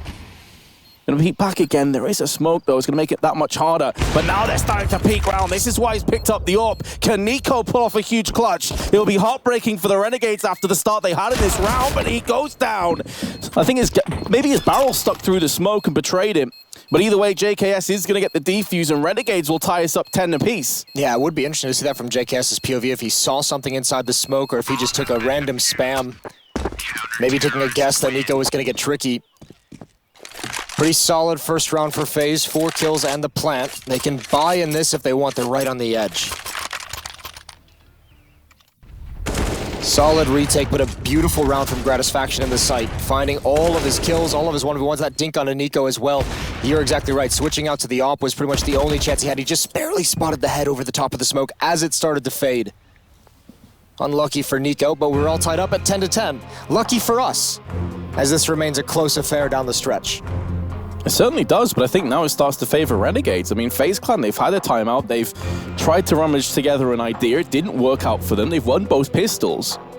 And now Renegades on the CT side. There's only 1 timeout remaining after this for FaZe. They've had to burn quite a few to figure some things out. Renegades has applied a lot of pressure. That's a worrying sign. They've dipped in and they've used a bunch of them, and it hasn't really altered how the match has gone. It hasn't really changed a great deal. They could buy again in this round, but it's going to be bare bones. It still kind of blows my mind to see a Renegades team, you know, at this level and continuing this pressure. It's really, really cool to watch. Yeah, as we said in the lead up to this match, you know, it's not a case of taking anything away from what they've achieved so far, but they haven't played a team with the caliber of FaZe yet. If they get a victory here, no one can argue that Renegades are in some fine form and could very well make the top 8. Pretty cool to think as well. This is a story that goes under the radar just a little bit with the success of Renegades and obviously some of the big names on FaZe, but Jacob, one time a member of this FaZe team. one of the first players they kind of dropped as they started shifting into this star-studded ensemble cast. Olof had enough for an AK, but he decides to go for a MAC-10 instead, so he's going to pick up some grenades for himself. And speaking of the man, he's currently in app, so he's going to be the spearhead of the operation, looking to push out first if they do pull the trigger. And with 3 of them lining up, it looks likely. Nico is trying to play interference over on the Archer's side, draw out some grenades, draw out some gunfire perhaps. And once this smoke clears, it could be all systems go. There's a Molotov down, but it's only a Dren that goes out, and he gets picked off instantly. In the meanwhile, Nico has made some moves through the Archer's side, but it's not going to be enough to get more than 1 kill. And this is somewhat stalled out. Now they're going to decide to push on the quad side, but Liaz is made a move back towards the pit. Molotov going to be drawing him out. Flash off the door, stalling even longer. And FaZe have to face up to the very real possibility that this A hit is not working out and pull back. Now, Renegades have got all 4 players over here. They've got to be very cognizant of the fact that a rotation could come into play. It's all on JKS. He's kind of the one who's like plugging the gap of this defense, this flank that's opened up to him, and yeah, this should be a double kill for him. No need to even scope in, just holds the trigger down. Renegades, they rotated so fast. So much of this FaZe offense has been predicated on, you know, a hit primarily out of those A halls over the balcony into the pit. A perfectly timed Molotov and miscommunication or, you know, different thoughts of who's going to go forward, or if that happens, who goes forward, and if we stay back. Adren's the only one who commits to it. Nico committed as well up ramp side of A, which made him feel very lonely. Probably an element of frustration there, but Renegades have grabbed the lead now. Which is strange because Olof, who is the second player, had the MAC-10. That is the big plays weapon. You've got to go aggressive with it. Yeah, that's why I'm saying I'm pretty sure that Olof in his head is saying if that Molotov comes down, we're not going. And Adren was like, you know, Adren said we are going, which is not ideal. Right along the wall, some good damage onto Rain. Yeah, and with Azza here, with an AUG, it should be all over. Does eat a dink, but it's only 13 damage in total. Jacob's also there, so Renegades are a couple of steps ahead of FaZe. They are going to be probing the one side of the map where only JKS is currently residing, although Jacob is now making moves over. Doesn't seem JKS needed him anyway. He's got this all under control. And the stand-in, going to be the final player to fall, does have control of the bomb. So Renegades will need to respect this, but now they've seen him. Oh, gets a dink on the drive-by. Just CZ things, but there is the AUG once again in the hands of Jacob, who picks up his 3rd kill of the round. Yeah, he got the follow-up dink as well onto Jacob right at the end before going down. 12-10 though, and now it's starting to feel like an even bigger advantage for Renegades. It feels like they're starting to build some momentum into this game. They're rotating very well. They're remaining aggressive and confident in their peaks, and they have a lot of money in the bank behind this buy. FaZe better start now. Guardian's got the AWP for the first time in his hands on the offense. Both ops on each team have been pretty quiet throughout this game so far. Yeah, I can only think of Gratisfaction with his 3K on the site that really springs to mind, and Guardian had a couple of moments on the CT side, but nothing truly special. Maybe just the case of how much utility is being expended from both teams, and blocking out the AWP as a flashbangs on point. JKS nearly flicks across to a 2nd kill, but FaZe have the player advantage, albeit on Nico with just 1 health. That's a pretty cool play from JKS, waiting for the flashbangs to come out and then peeking, staring into the wall first. Almost able to convert that 2nd kill. Defense is spread a little bit thin though.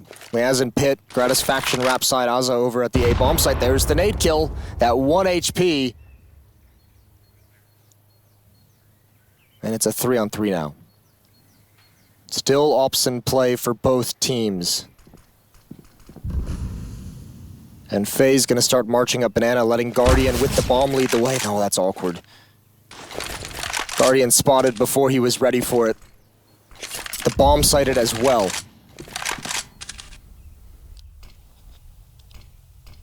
This would be Azza now by himself. 30 seconds. Gratisfaction thinks this is a fake. Someone needs to get over there and quick. 25 seconds now. It has to be a B hit. And Azza's been Molotoved and flashed out of position. Excellent take by FaZe. Gratis Faction looking for the boost, but it's not going to be forthcoming. And judging from Liaz's position, they're already half thinking about saving this round. Yeah, he didn't budge at a pit, did he? I think with the clock starting to run down in the round, he just wanted to make sure that it was B. Gratis Faction, they have the money if he wanted to stick around, but can't argue against this play. Just make sure you save it. Could try and take some guns away from FaZe, who haven't been able to string rounds together, who haven't been able to build up any kind of money. It's been 6 in a row for Renegades. It's about to get stopped here, obviously, but what a run to grab control of this map. Yeah, it was the pistol, and then it was all Renegades. In terms of ADR, you can see the teams are pretty evenly matched. There's not a huge amount between the two of them, as the score would suggest, but Renegades have been on a tear. FaZe have stopped the spree, but for how long? This really off the back of getting early picks through Nico surviving on the 1 HP and then a rotation being a bit too slow. Can FaZe realistically rinse and repeat?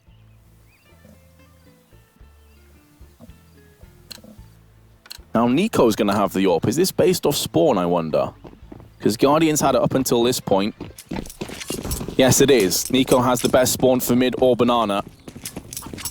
And he's going to go straight in. He's looking, peering across to the top of banana, but no one's home for Renegades. And they do eat quite a bit of damage in the process. It's a deep nade. Nico is actually in front of it. And he's going to continue up the aggression with this AWP. He wants to try and catch Jacob with the shoulder peek. Almost finds the timing. That's going to force an early smoke out, though. So, mission accomplished. They've made the B defenders feel a little bit nervous. Still Molotovs. And still a smoke on JKS as well. Similar to how we saw Cloud9 deal with MIBR earlier today on their CT side. Solid nade usage though, chipping away 3 players before any incursion comes up. Now FaZe Clan looking to crack open on the A side. It's another double stack, this time Azza and Gratis Faction. So the idea, Gratis Faction goes in for a shot, tries to bait them into Azza. Misses out on the kill, but does connect on Rain, and that is the bait. And this time Nico is caught, and this time the bomb is dropped in a horrible spot. That's the second time Nico's kind of pressured that corner with the bomb, and this time he's punished for it. Wasn't previously. But if you're Renegades, you gotta be so happy. Guardian spotted that, but he goes down through the smoke. Rain is up next. 25 HP, it would take very little to find him. A 4th player rotating here for Renegades. There is nothing FaZe can do about this. 15 seconds left, they're just gonna save. They're forced back, Adren can drop. Guardian will be able to trade an AK-47 over to Rain, who will give him the AWP, but disaster striking for FaZe. Again, another T-side that is found lacking. And you can go all the way back to the pistol. That victory for FaZe into a 2nd round loss, not able to convert. The warning signs were there though. I mean, we called this. Nico a couple times already has gone for that peek on Arch side with the bomb in his hands for no reason. Could have been dropped second mid, could have just dropped it off to one of his teammates. If you're going to go aggro there, you cannot afford to lose it. And you saw what ended up happening. You saw the result firsthand. Bomb goes down, forces players into horrible spots. Spray through the smoke, easy round for Renegades. And now 2 players come out the round with absolutely no grenades for FaZe Clan and only a flashbang for Adren. They have 2 smokes to execute off. Yeah, this is not great, obviously, for FaZe. We'll see if they can pull a miracle out. This is where, if you're FaZe, you have one of the luxuries of this team. Rely on the skill of all of these players that you know can deliver and have proven they can be consistent in their delivery. That's not a great start. Nico gets spammed down right at the beginning of the round. Gratis Faction spots the leg and the barrel, baited into a shot. There's no good answers for FaZe in this round though. 4-on-5 situation, very little utility. The bomb is all the way back in alt mid now. It was over just by the T ramp. It thought that might have signified that FaZe was eventually going to fall back towards the B bomb site, especially with just 1 smoke. You just block off that CT choke point. They're gonna go up mid though.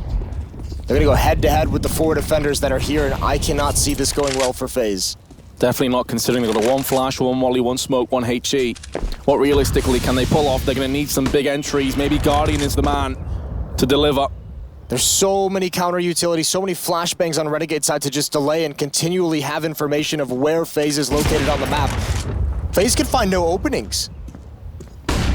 Now, this case, the flashbang is almost the best nade to have because it really stymies and stalls this push up on the quad side. You can ping it off the door into the eyes of all the oncoming terrorists, and now they're walking into the trap. Gratisfaction with his P250 peaks one too many times, but has a crossfire with Liaz, and the time is so low. This is over, ladies and gentlemen. This round is going to Renegades.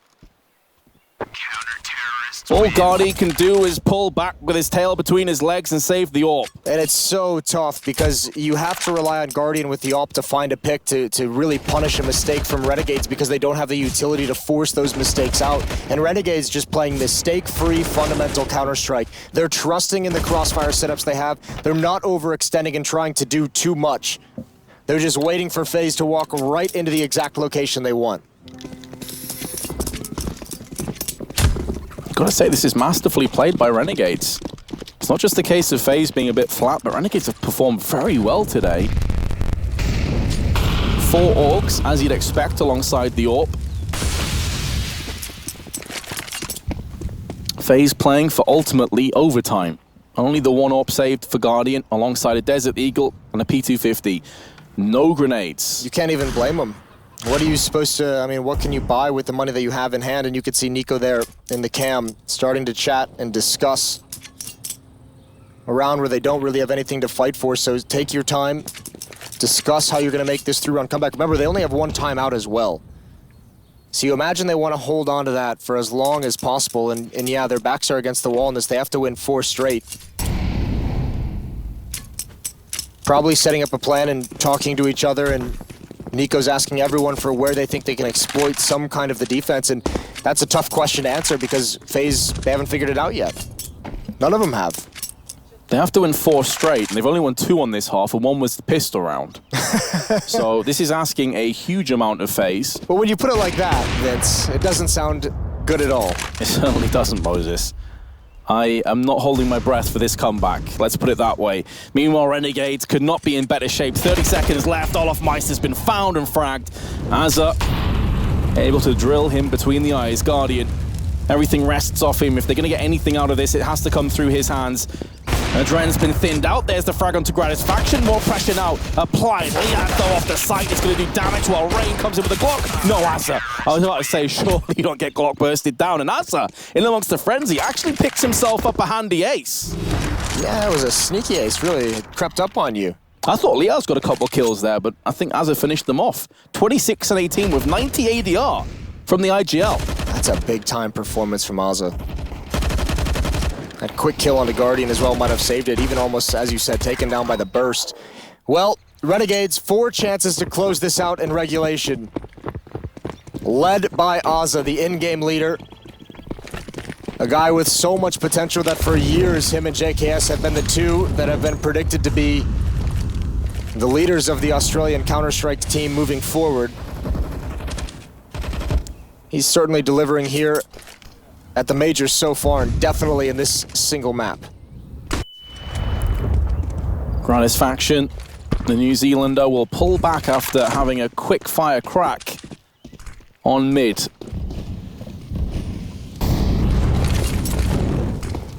FaZe Clan turning up the heat, turning up the pace.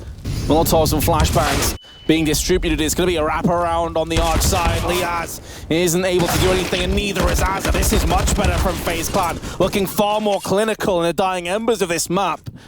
They are going to be able to get another round on the board, and Jacob and JKS, sure there's a bunch of money, but we know how quickly that'll dwindle on the CT side.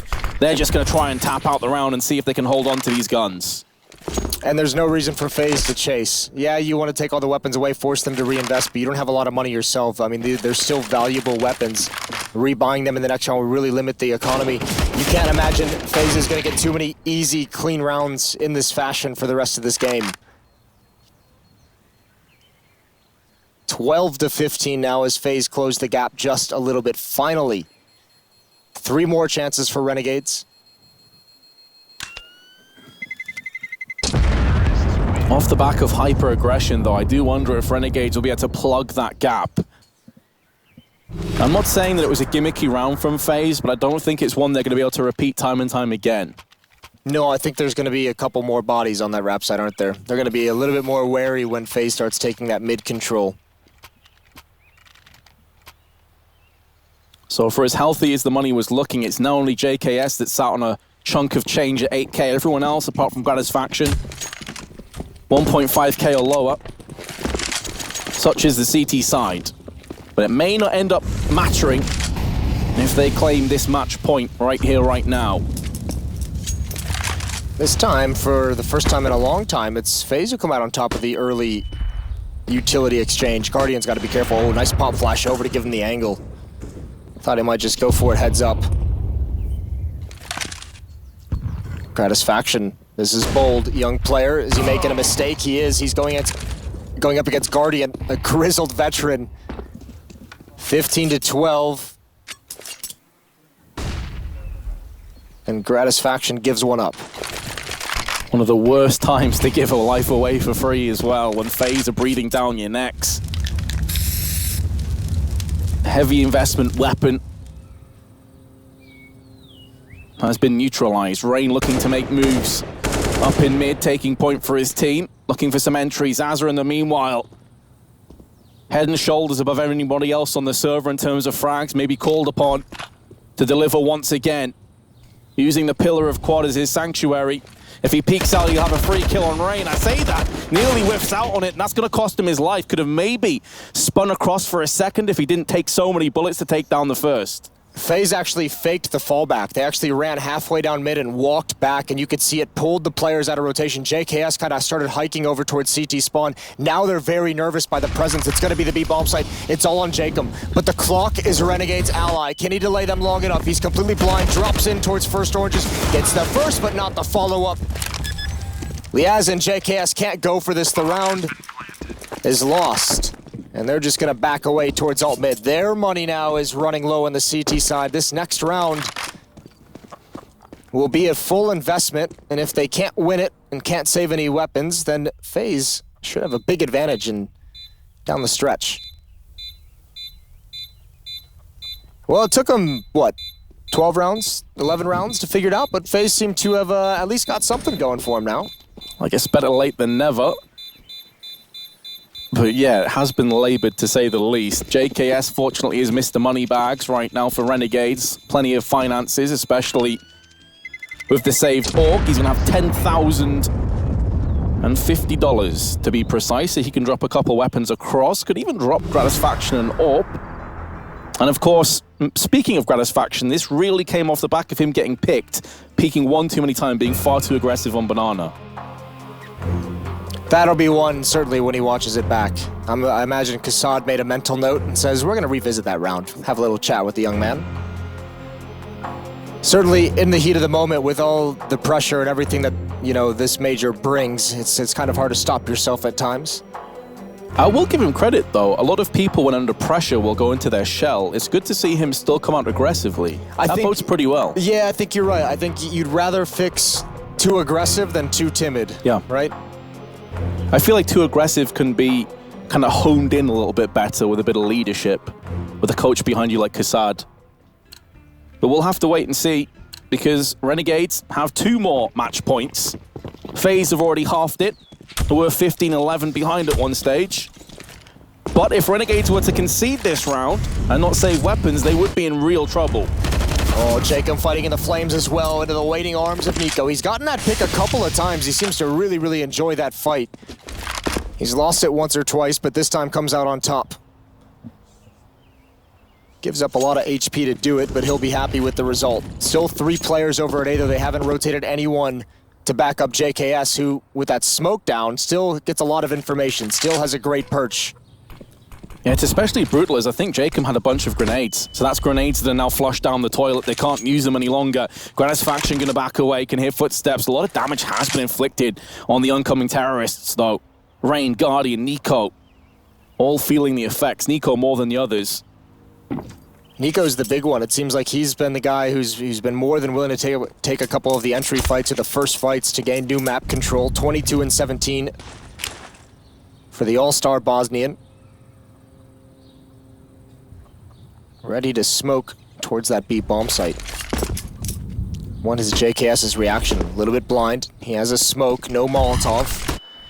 They might have to go right through this phase. There's only 30 seconds left on the clock, and that's going to signify the hit is coming, and JKS got to stand his ground. No flashbangs, and he's only able to get one. Nearly, but there is another Hawk that's able to tee off, and Azza wasn't far away. I cannot believe none of those connected with Nico on 7 HP. You saw it in the X-ray. If they had gotten that kill, that might have convinced them to go for it. That would have been a 3-on-3 scenario, and they would have been in prime position to go for that retake. Exactly, that's a really good point, because Nico goes down, not only is it an extra play, but it's Nico. It's one of the star players, one of the playmakers that goes with him. Instead, Renegade's going to try and hold on to these 3 guns. It would allow them a buy in the last round. We are going to be going the full distance of Inferno. I've got to say, I did not expect that. No, I didn't either. Once we really got into the swing of this second half, and FaZe, I like this. Go hunt these weapons down. You know the money is low for the last round. Gratisfaction is going to take the narrow angle. Rain is looking for it. Would love to find that headshot. Adren coming in through lane, and no one's looking from pit. Well done from Rain, and they can't pick up the AWP. That is a huge tool out of the hands of Renegades down the stretch into this final round. There's a guy in pit. What was he doing? He was hiding. He didn't want to lose his weapon either. But surely would have prioritized the AWP over an AUG. They might not have realized one was coming up lane. That communication might not have come in fast enough, but yes, that is heartbreaking. Gratisfaction forced back onto a CZ for this final round, and FaZe Clan, they figured it out. We were wondering if they'd be able to, but they have found the winning recipe here. 3 in a row now for FaZe. This last one would force overtime. It's been a rough day for Olofmeister, 8-20 with about 40 ADR. That's where Nico has really picked up the slack. JKS burning a little bit. Grenade does chunk Jacob. Couldn't afford to back away as there's a Molotov behind them. In these last 2 rounds, the opening kill for FaZe has been towards that B bomb site. First Gratisfaction's aggression, then Nico holding his ground against Jacob.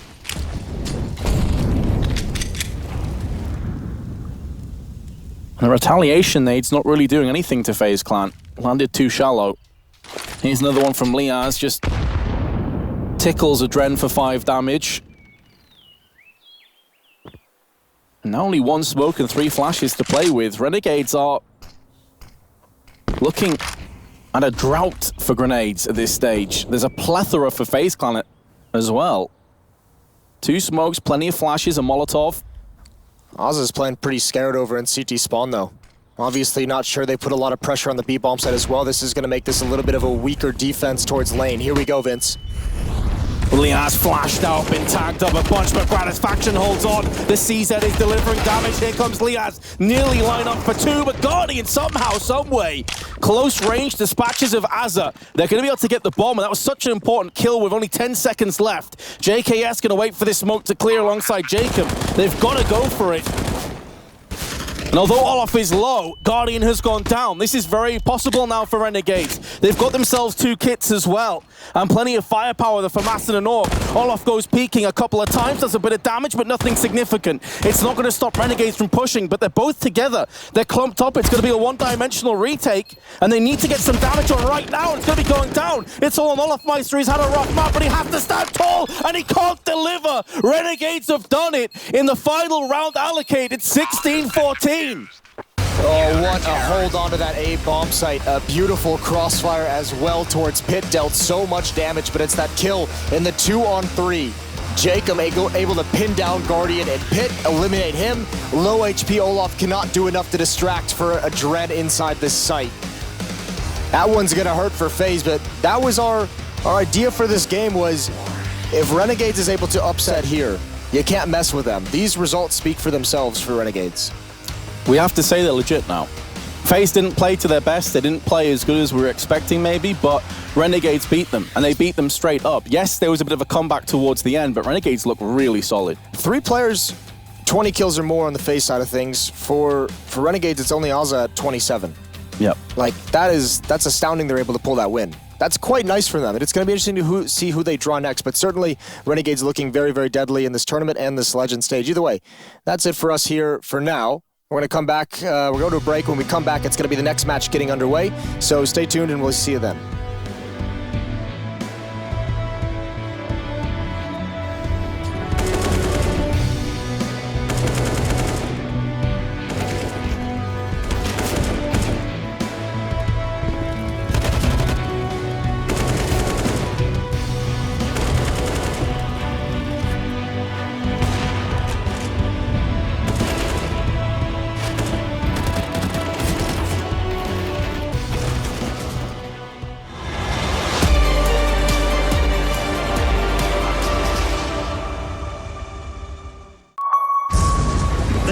champions of ESL 1 Cologne. Do you remember?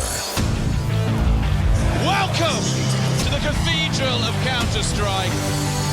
Think you've seen it all?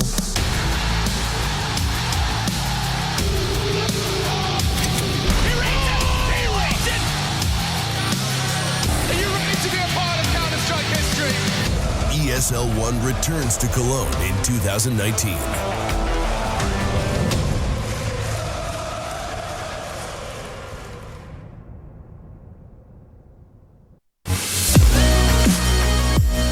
Are you searching for a better Counter-Strike experience all in one place? Compete for over $1 million in PUG and League prizes all on one platform.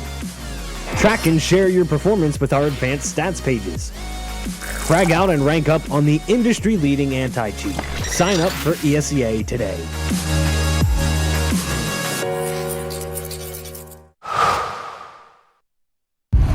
All eyes are on you. So give them greatness with Intel Extreme Masters certified PCs and notebooks and game like the pros. When you see the unique IEM certified stickers on the outside, you'll find high-grade components with Intel Core i5 and i7 processors inside. Every purchase includes in-game content and supports the prize pool of Intel Extreme Masters. Game like a pro, because the world is watching.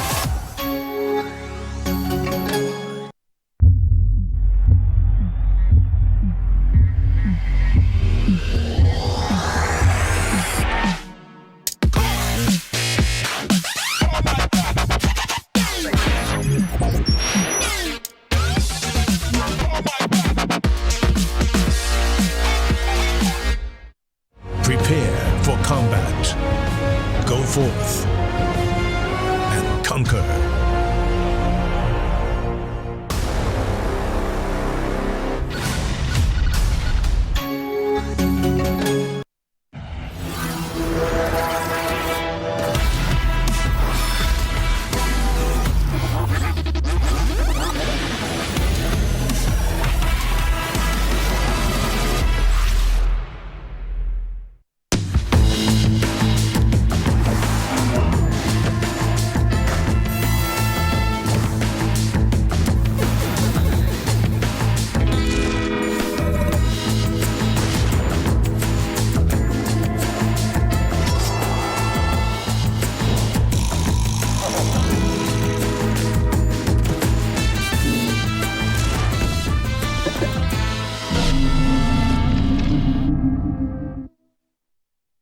I've been there since the beginning.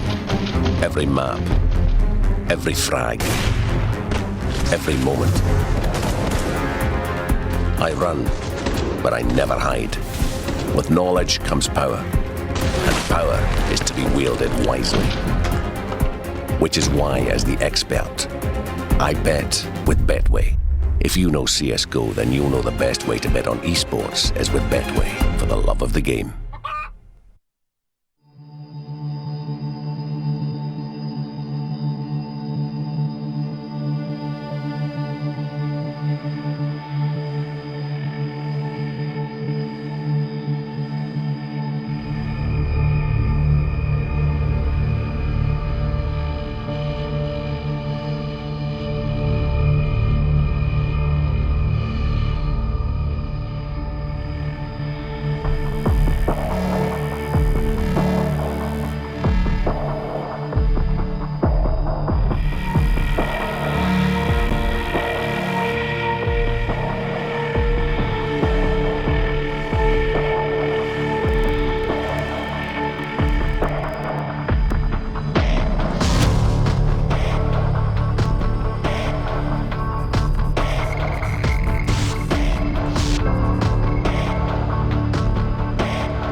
Intel Extreme Masters is brought to you in part by Intel, Vodafone, Acer Predator, Mountain Dew Amp Game Fuel, HyperX, Bedway, and Pay Safeguard.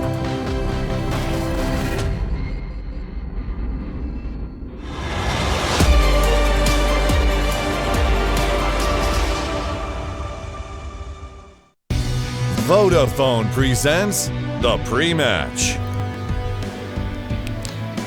Welcome back to IEM Katowice, and welcome indeed to the Vodafone pre-match. We just saw Renegades take down FaZe in a very close affair. 16-14 went all the way to the end. Now we're going to move on.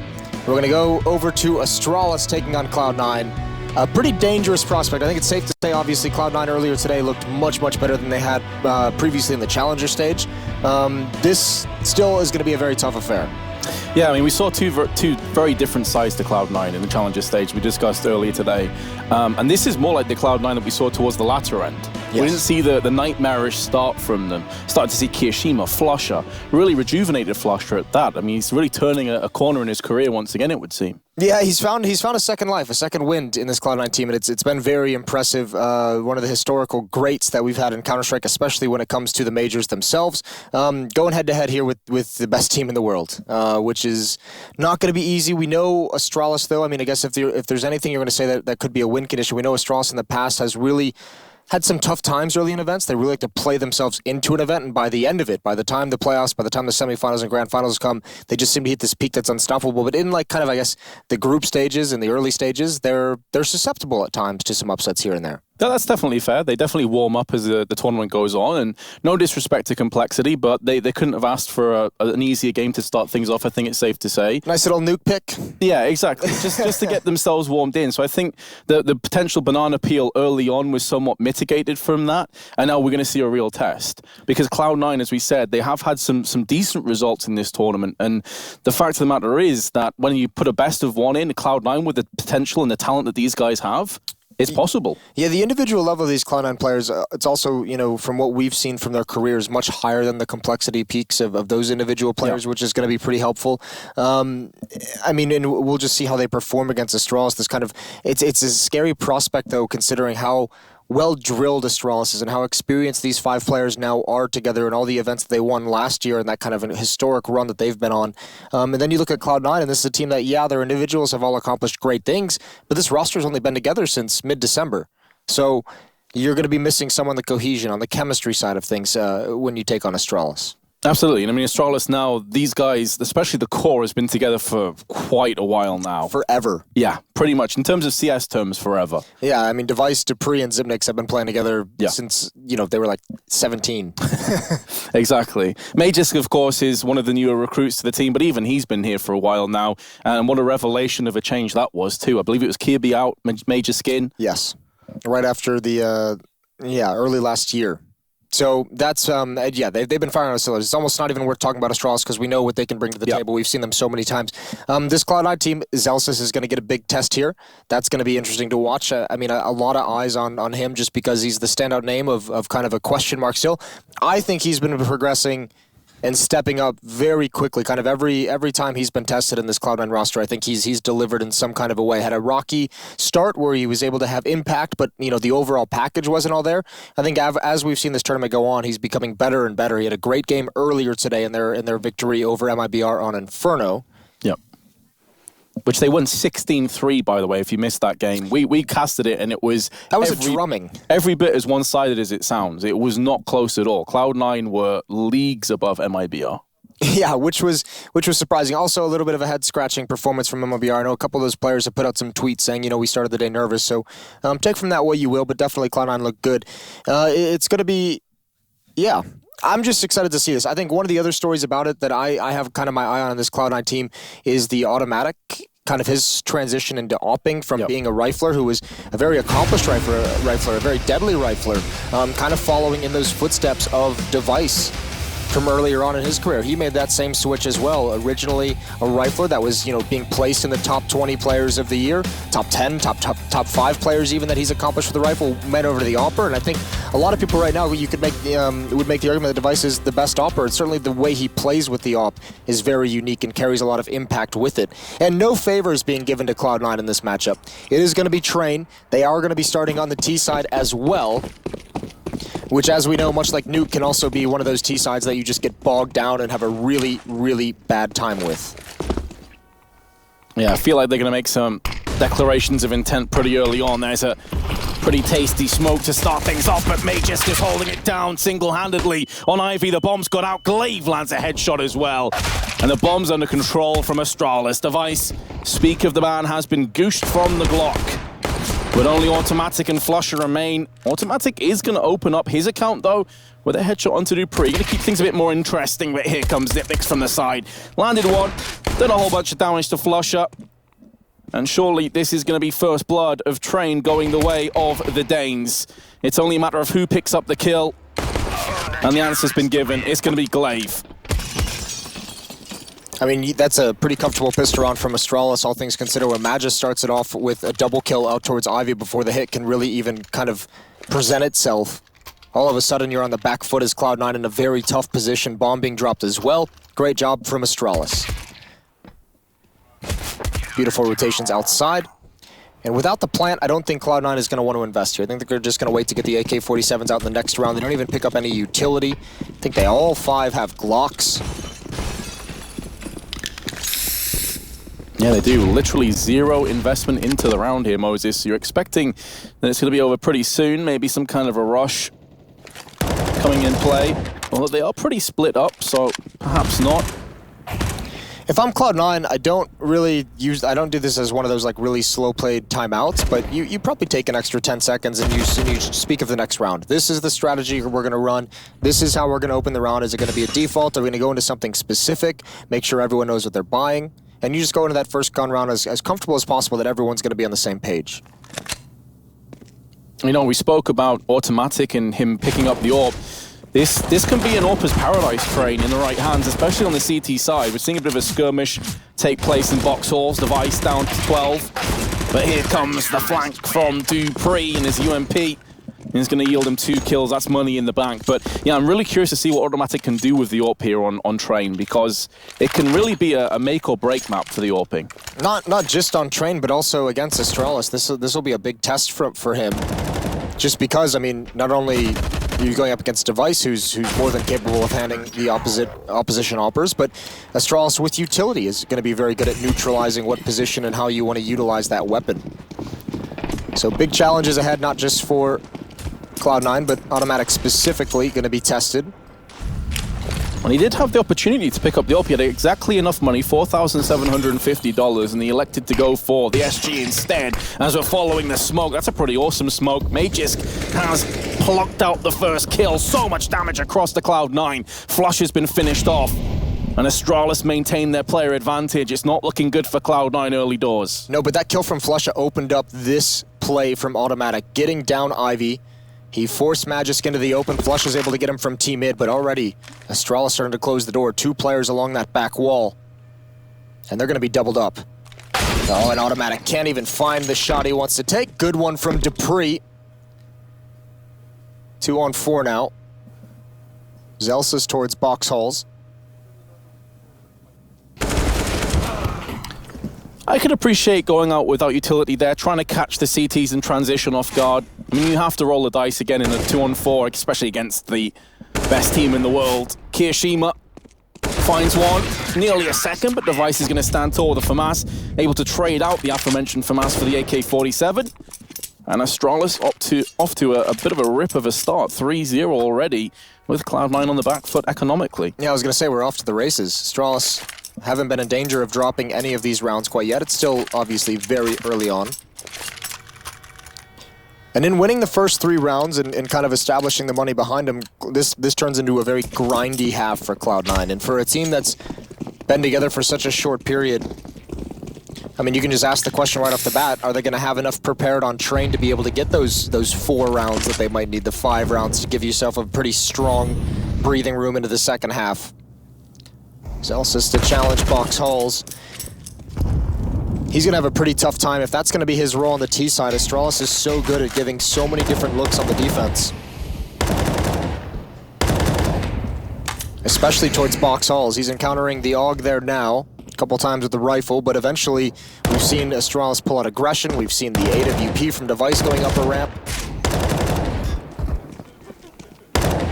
Glaive really playing with his food in A main, but also keeping the terrorists at bay. They don't want to protrude their head round the corner. Automatic breaks his neck on the way down of Pop Dog. And Dupree and Device continue to apply the pressure. It doesn't show like there's any signs of it being alleviated anytime soon. Flusher at least has control of the bomb, but everything else is stacked against him. And there we have it. A brisk 4-0 lead for Astralis. Cloud9 will have a buy. An Automatic with $6,000 should have an AWP. Yeah, you imagine he'd bring it out in this round, and he will indeed. First thing he buys up. Full armor as well, going to be hurt on the nades, but that's not the big deal. His teammates have plenty of that to cover his deficiencies in that department. This is where if you're a Cloud9 fan, you got to hope you see something promising in this round, because this is where you have pretty much everything you could want. 4 players, full utility, and AK-47s automatic with the AWP. What have we got? Looking for that upper ramp peak from Astralis. It's not going to come out quite yet. They haven't been tested. Zipnik's feeling very comfortable playing here alone in this round. One of the best inner bomb site defenders we have in the game. Device yet to get the AWP in his hands as well, but I think that's just a matter of him maybe getting killed so he can upgrade and change his weapon. Great utility damage. Zelsys down below half. Keo 29 taken away from him. Exactly. When you have everybody on sort of primary weapons, you don't want to toss away an AUG or an M4.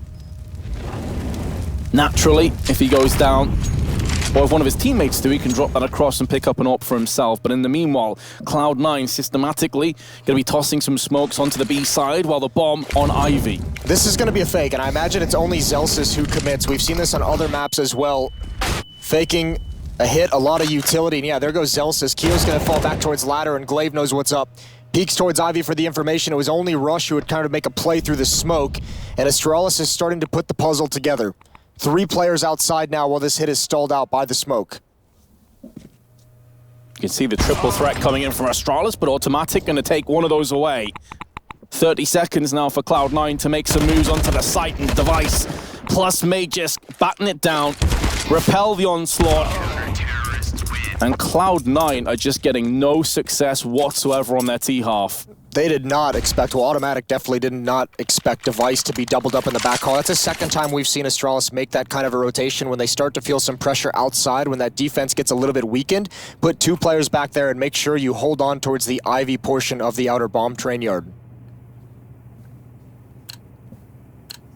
Device and Zipnik's yet to die, and we're in round 6. Cloud9 yet to get a plant.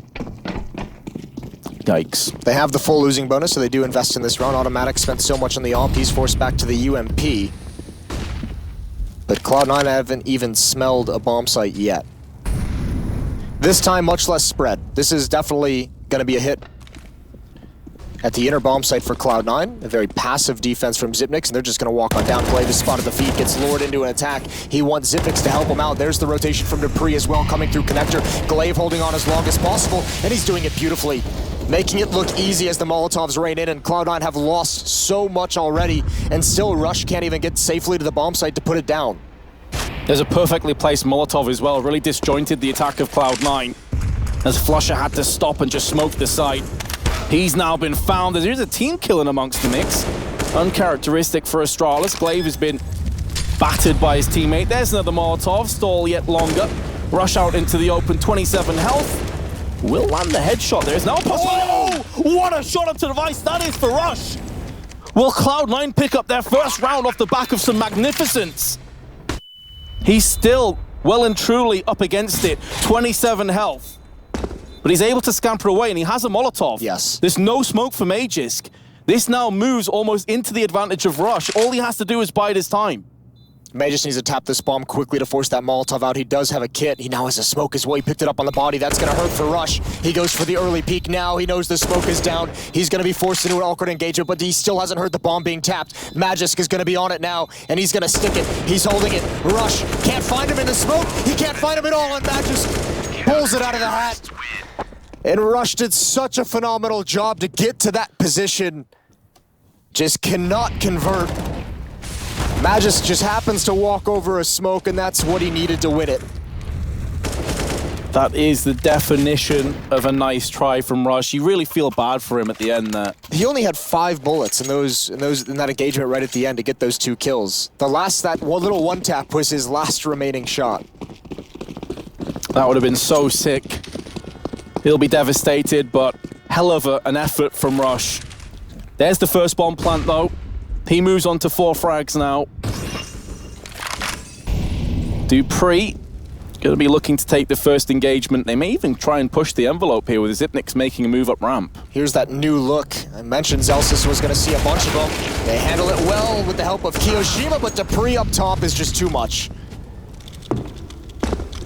Triple stack on box halls. Not expecting that from Cloud9's perspective. And now they're going to quickly wrap around. They've seen no one else up there. So they're assuming it's Ivy or Main. And these remaining straggling terrorists are very much isolated. The bomb carrier of Flush is way off in A-Main's side while his 2 teammates and Ivy are going to try and make a play. Crack open this side of the map.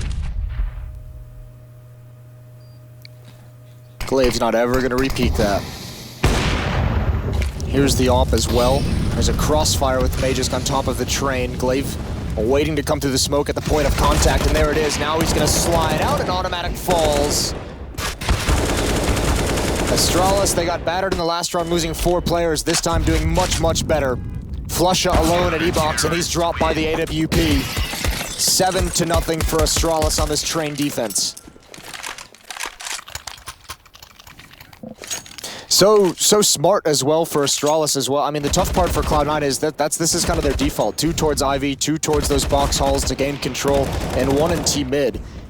And when you're kind of spread out in that fashion, you can't really punish the fact that they spotted 3 inner. You don't have anyone ready to really pounce outside. Ivy is still a long way, requires a lot of well-placed utility. 1 player in T-mid can't be the aggressor. And even on the rotation back, Astralis knows that Ivy is the most susceptible, and they place 2 players there in a crossfire. Oh, Glaive caught out in no man's land. Automatic will push him off his mortal coil. They can't retrieve the weapon just yet, although there are some smokes being deployed. Device finds Automatic. That weapon's still very alluring for the terrorists. They want to get their hands on it. It's just pistols by and large. Kiyoshima now going to start to make a move outside Pop Dog. Has a bit of help behind him too. Trying to stack together 3 players strong. Zelsis is just drawing the fray. Leaving Flusher and A-Main again. Flashbang proceeds to push. Now they have the hand on one of the M4s. This could get interesting, but Device is locking it down. Device once again. With Magisk, the double op Sing, and Astralis move to a comfortable 8-0 lead. At least Cloud9 have spotted the double op setup, though. At least they now know it's on the field. They can call a strategy, anything to neutralize that. Could have been a disaster if they didn't know about it until this next buy round, wandering into the 2 scopes of the AWPs, but another good round for Device, just being solid with that ult. And obviously the best way to neutralize the double op is to force those ops into a retake, but that's been a struggle in and of itself for Cloud9, is to get the bomb planted.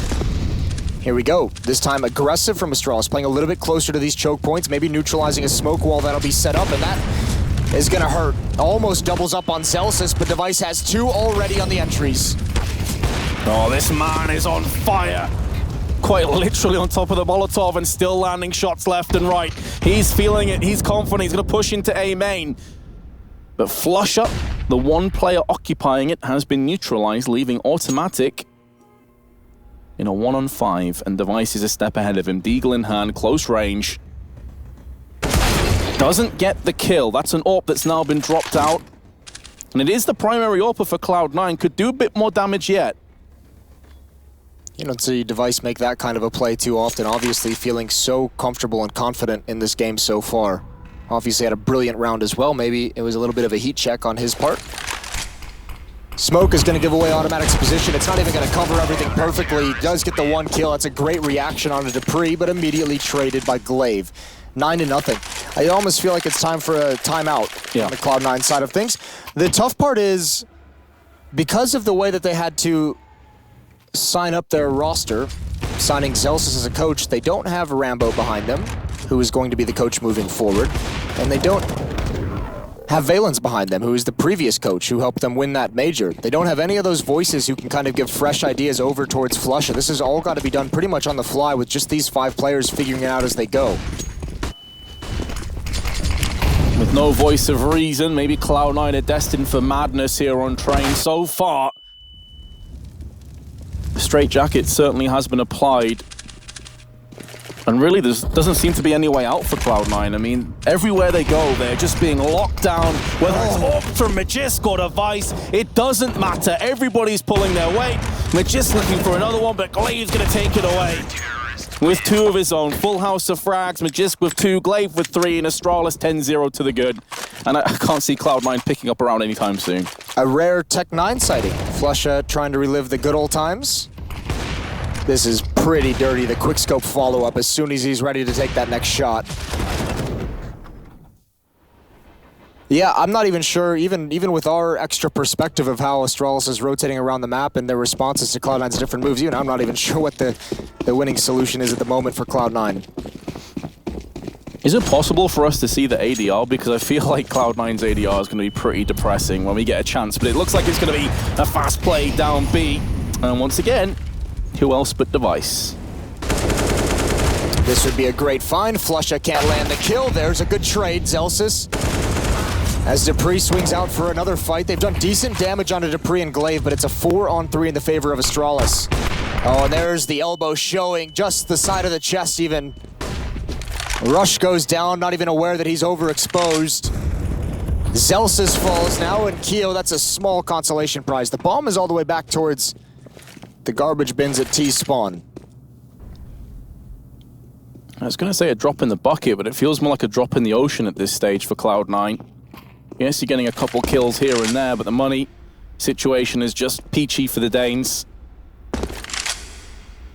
Kiyoshima could take another couple players with him. Then again, we're nearing the business end of this half, and Magisk, with his AWP, is just on such good form. Look at the difference in ADR. That's so demoralizing. Yeah, it doesn't look good. Doesn't look good at all. 3 players for Astralis over 100. Top ADR is Rush on 53. And it's not like Xyp9x has had a bad game. I mean, he just simply hasn't seen much confrontation. Everyone's been taken away from him. That's the thing. He is the inner bomb site anchor, right? And he's never really had to rotate. And if he has, all the kills are pretty much gone. And, you know, they haven't really made it too much into that inner bomb site. Outside Rush we go. Cloud9 trying to go to the basics, see if they can just get out and win some fights. They do get 1, immediately followed, but the AWPs at this range are just so brutal. Magisk is doing a great job with that secondary AWP position. Glaive is going to take some damage through the smoke. Magisk has a new angle, and he catches that one. It's a narrow one onto Kiyoshima. Low HP. It's possible for Automatic. But Xyp9x and Device there with the angle. The other AWP as well now in play. Device hasn't found any action this round, and that probably makes him a bit bored. He's gonna swing for that fight as well in long range. Does good damage, but no frag, and it's 12-0. Scumbag Device takes the ace away from Magisk, but they're all smiles. Even Zonic back there. Apparently Zonic, he made a tweet earlier that he has a really bad flu. Yeah, so a little sick. Hopefully he feels better soon. Well, his teammates are doing their best work to get him in bed quickly. Exactly. It doesn't really have much to coach here. His team are doing just fine. Yeah, I'd say so. Goes without saying that Cloud9 desperately need these last 3 rounds of this half if they want to give themselves some kind of an opportunity in the second. Even that might not be enough. Grenade not quite deep enough to bother any of the Cloud9 players. Yeah, I mean, looking at positives, if I'm going to be really optimistic, at least Cloud9 have the easier half in theory to move across to, but they need some rounds to at least play off. Dupree in hot pursuit, not going to get baited in, but Celsius meets him. One of the better opportunities that Cloud9 have had. Just goes a little bit better for them, but Magus continues to impress with the AWP. Here's the spray. Zipnik's finally going to find himself some kills. He's had enough of playing B, but in doing so, he has given this away to Flusher. So there will be another bomb plant. 1 and 3 with Desert Eagle. And Flusher doesn't have too many options, so he's going to try and turn up the aggression, but Device is going to get the easy kill. Astralis with yet another round. Even coming late to the party, once that bomb gets planted, Device gets so much information by jumping on that train. He knows that Flusha hasn't got up the ladder towards box halls. He knows that Flusha hasn't been able to go to the right side of that inner bomb site. He can basically just make an educated guess. And even if he doesn't get the kill, he passes the information on to his teammates. 13-0. You guys think we're gonna get a? Actually, I won't even say it. I won't even jinx it. We'll just let fate play its hand. Well, the thing that shall not be named, I don't believe we've had one yet. I think we've had a couple 16-1s. I have to imagine it. There's been a. I won't say it. We'll just change the subject. We'll talk about it after the game. Magisk spots one in team mid. Kiyoshima's out towards Olaf. And first deep area right outside of this terrace choke point. Could be able to catch Device off guard. Device has been a little bit overconfident, perhaps for good reason. There's Glaive, though, circling around, clears the corner, gets the follow-up. Oh boy. This is as free and as good as Astralis have looked to me. I know that Cloud9 aren't exactly putting up a huge amount of counteraction in any of their plays, but Astralis just looks so comfortable. Just moving around, taking the fights to Cloud9 wherever they please, landing all the duels, landing all the AWP shots. This is a tough map to play Astralis on, just because of how well they obviously communicate and are coordinated, and they just have layer upon layer of contingency and protocols and how they rotate and everything like that. Cloud9 still being a new team, we talked about that being a disadvantage, some of those communications, obviously the playbook. Just in general as well, Flush's style of calling opens up rounds for Cloud9 in a more passive fashion, which is giving Astralis plenty of room to be as aggressive as they would like. Now they've started picking up the aggression on the Cloud9 offensive half just because they're desperate for a round. You might as well try something and see if it works, but boy, are they getting stopped everywhere they go, no matter what.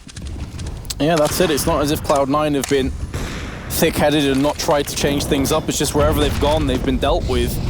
There's going to be another bomb plant, of course, final round of the half. Astralis won't care about that. Zipnik's also. The Molotov just spreads to automatic on the last tick and claims his life rush. Gonna try and hold on. Tell you what, this Astralis with AUGs in their hands looks pretty nasty as well. A very fundamental team. And then you give them a gun where they can just hold an angle and sit back and wait for someone to swing into it. Well, what can you say about this half? Not really a whole lot. We'll see if Cloud9 can avoid getting blanked when we return from the break.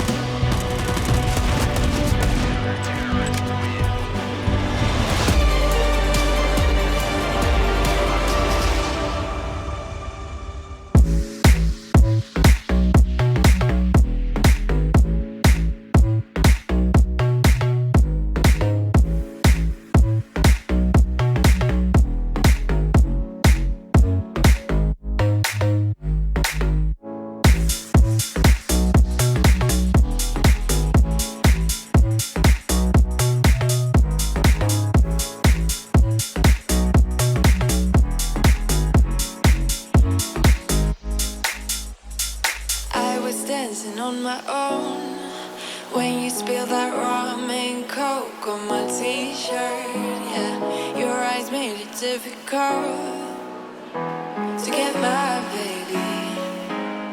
And the next thing I knew, we were so ready to give in, skin to skin on that baseline. Ooh,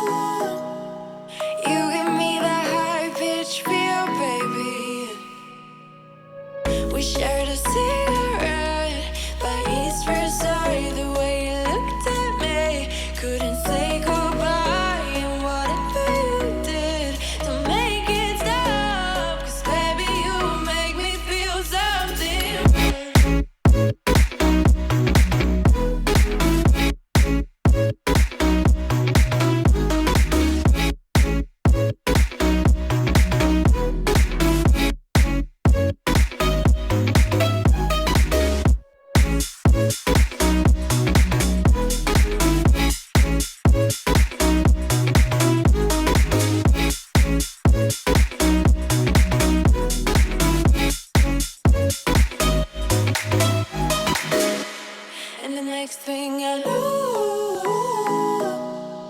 we were so ready to give in, skin to skin on our baseline. Ooh, you give me that high pitch feel, baby. We shared a cigarette by East Riverside. The way you looked at me, couldn't say goodbye. And whatever you did to make it stop, 'cause baby, you make me feel something.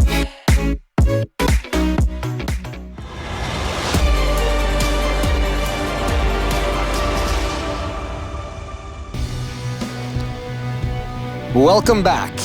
You haven't missed much yet. 15-0 half for Astralis on the CT side of Train. Magisk leading the way, 20-4. A lot of it done with a second op. Device, the other op that was in use, 18-3. Cloud9 having trouble dealing with snipers, it would appear. Yeah, blinking, you'd have missed that first half. It was over in a flash. This match could also follow suit, because if Astralis win the pistol, it's over. We will have a 16-0 on our hands. Astralis, plenty of grenades at their disposal. Couple smokes, Molotov, even decoys to have some fake flashes in play. Here we go, Vince. It all rides on this. Astralis looking for a complete victory. Utility in hand. Quiet descends upon the train yard. Celsus, sweating bullets, has no idea what's coming. A literal and metaphorical train about to hit him. Still no clue. Indication of the hit comes. Molotov, flames at his feet. As Astralis slowly snakes its way to the edge of the ivy. Celsus at the off angle. Gets his contact with Magisk, cannot handle it. And all of a sudden, Astralis pounces onto this bomb site. But Cloud9 doing their best to restore their pride in this map. Yeah, that's really also on the line now is pride. Try and save the embarrassment of a 16-0, and it's not looking good. Flusher and Kirishima gonna try and save it. Glave's gonna land the headshot. There's only 9 seconds left. Flusher's gonna have to push and deny this bomb plant, and he's not gonna be able to do it. Oh, what a crazy flashbang from Zibnix. Does hit Flusher and stalls him a little bit, allows both the terrorists to pull back. Onto the trains, they're gonna have verticality going their way. Flusher gonna try and smoke himself onto the bomb. The bomb's not actually planted for either of them. They're gonna have to get a move on. Flusher had the right idea, but Zibnix is gonna land the headshot. And we've hit it. We've hit the Fable, we've hit the Unicorn. Astralis have 16-0'd Cloud9 on Train. Let that sink in. Let it sink in or wipe it from your memory if you're one of the 5 Cloud9 players in the server, because they're gonna have to rebound from that tomorrow. They're gonna drop down to 1-1 on the day. It was certainly always a tall task to think that they'd be able to overcome Astralis, but this is not the kind of fight they had in mind. 2 kills on Flusha, 3 kills on Celsus to end that game.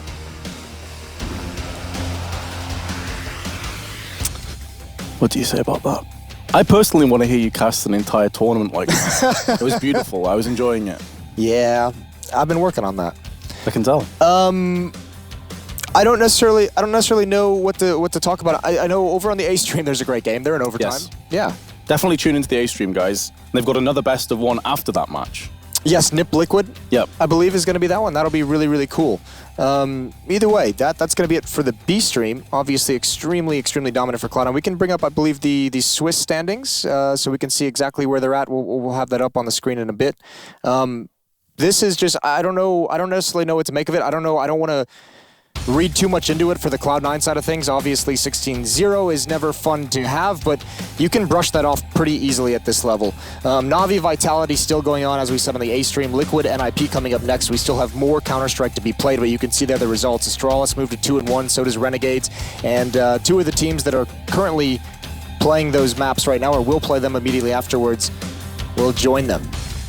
Obviously, you can see the 1 and 2 as well, and the 0 and 2s. NRG, big Ents complexity. There's a lot of ruined pick'ems at the moment. Mine's in tatters. Mine's okay for the time being, but it can quickly turn. I've just heard that it's 18-19, so definitely get over to the A stream, guys. Yeah. What are you doing here? How are we going to break down a 16-0? Absolutely. We're even going to do you a favor. We're just going to end things right now so you can head over to that stream. So check it out, boys. We'll see you all tomorrow at IEM Katowice.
The champions of ESL 1 Cologne. Do you remember? Welcome to the Cathedral of Counter-Strike. Think you've seen it all?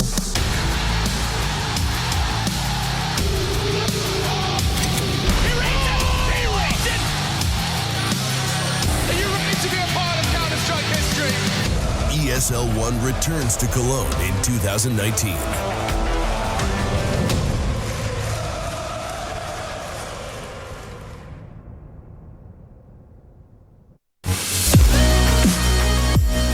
Are you searching for a better Counter-Strike experience all in one place? Compete for over $1 million in PUG and League prizes all on one platform. Track and share your performance with our advanced stats pages. Frag out and rank up on the industry-leading anti-cheat. Sign up for ESEA today.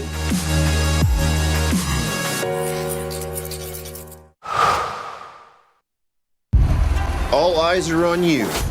So give them greatness with Intel Extreme Masters certified PCs and notebooks and game like the pros. When you see the unique IEM certified stickers on the outside, you'll find high-grade components with Intel Core i5 and i7 processors inside. Every purchase includes in-game content and supports the prize pool of Intel Extreme Masters. Game like a pro, because the world is watching.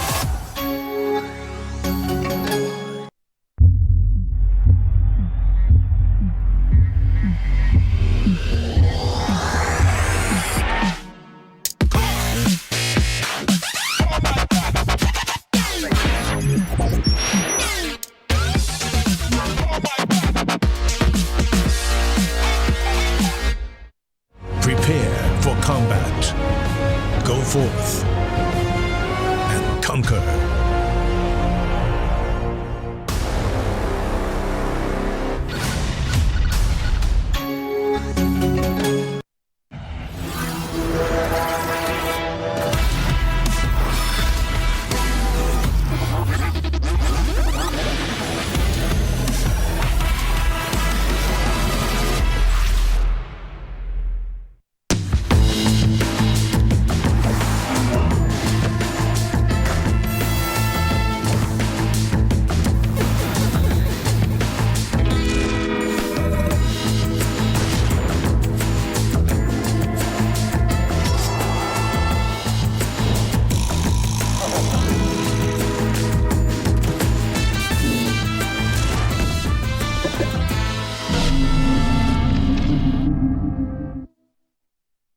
I've been there since the beginning.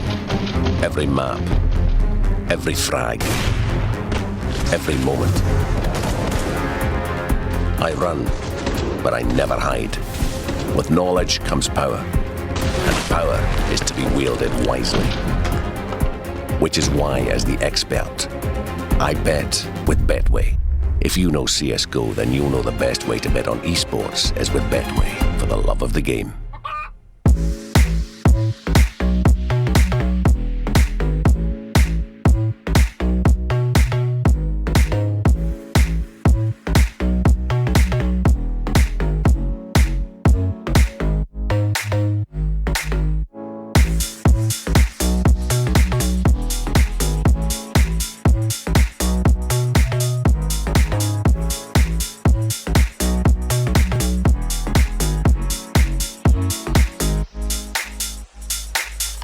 Dancing on my own when you spilled that rum and coke on my t-shirt. Yeah, your eyes made it difficult to get my baby.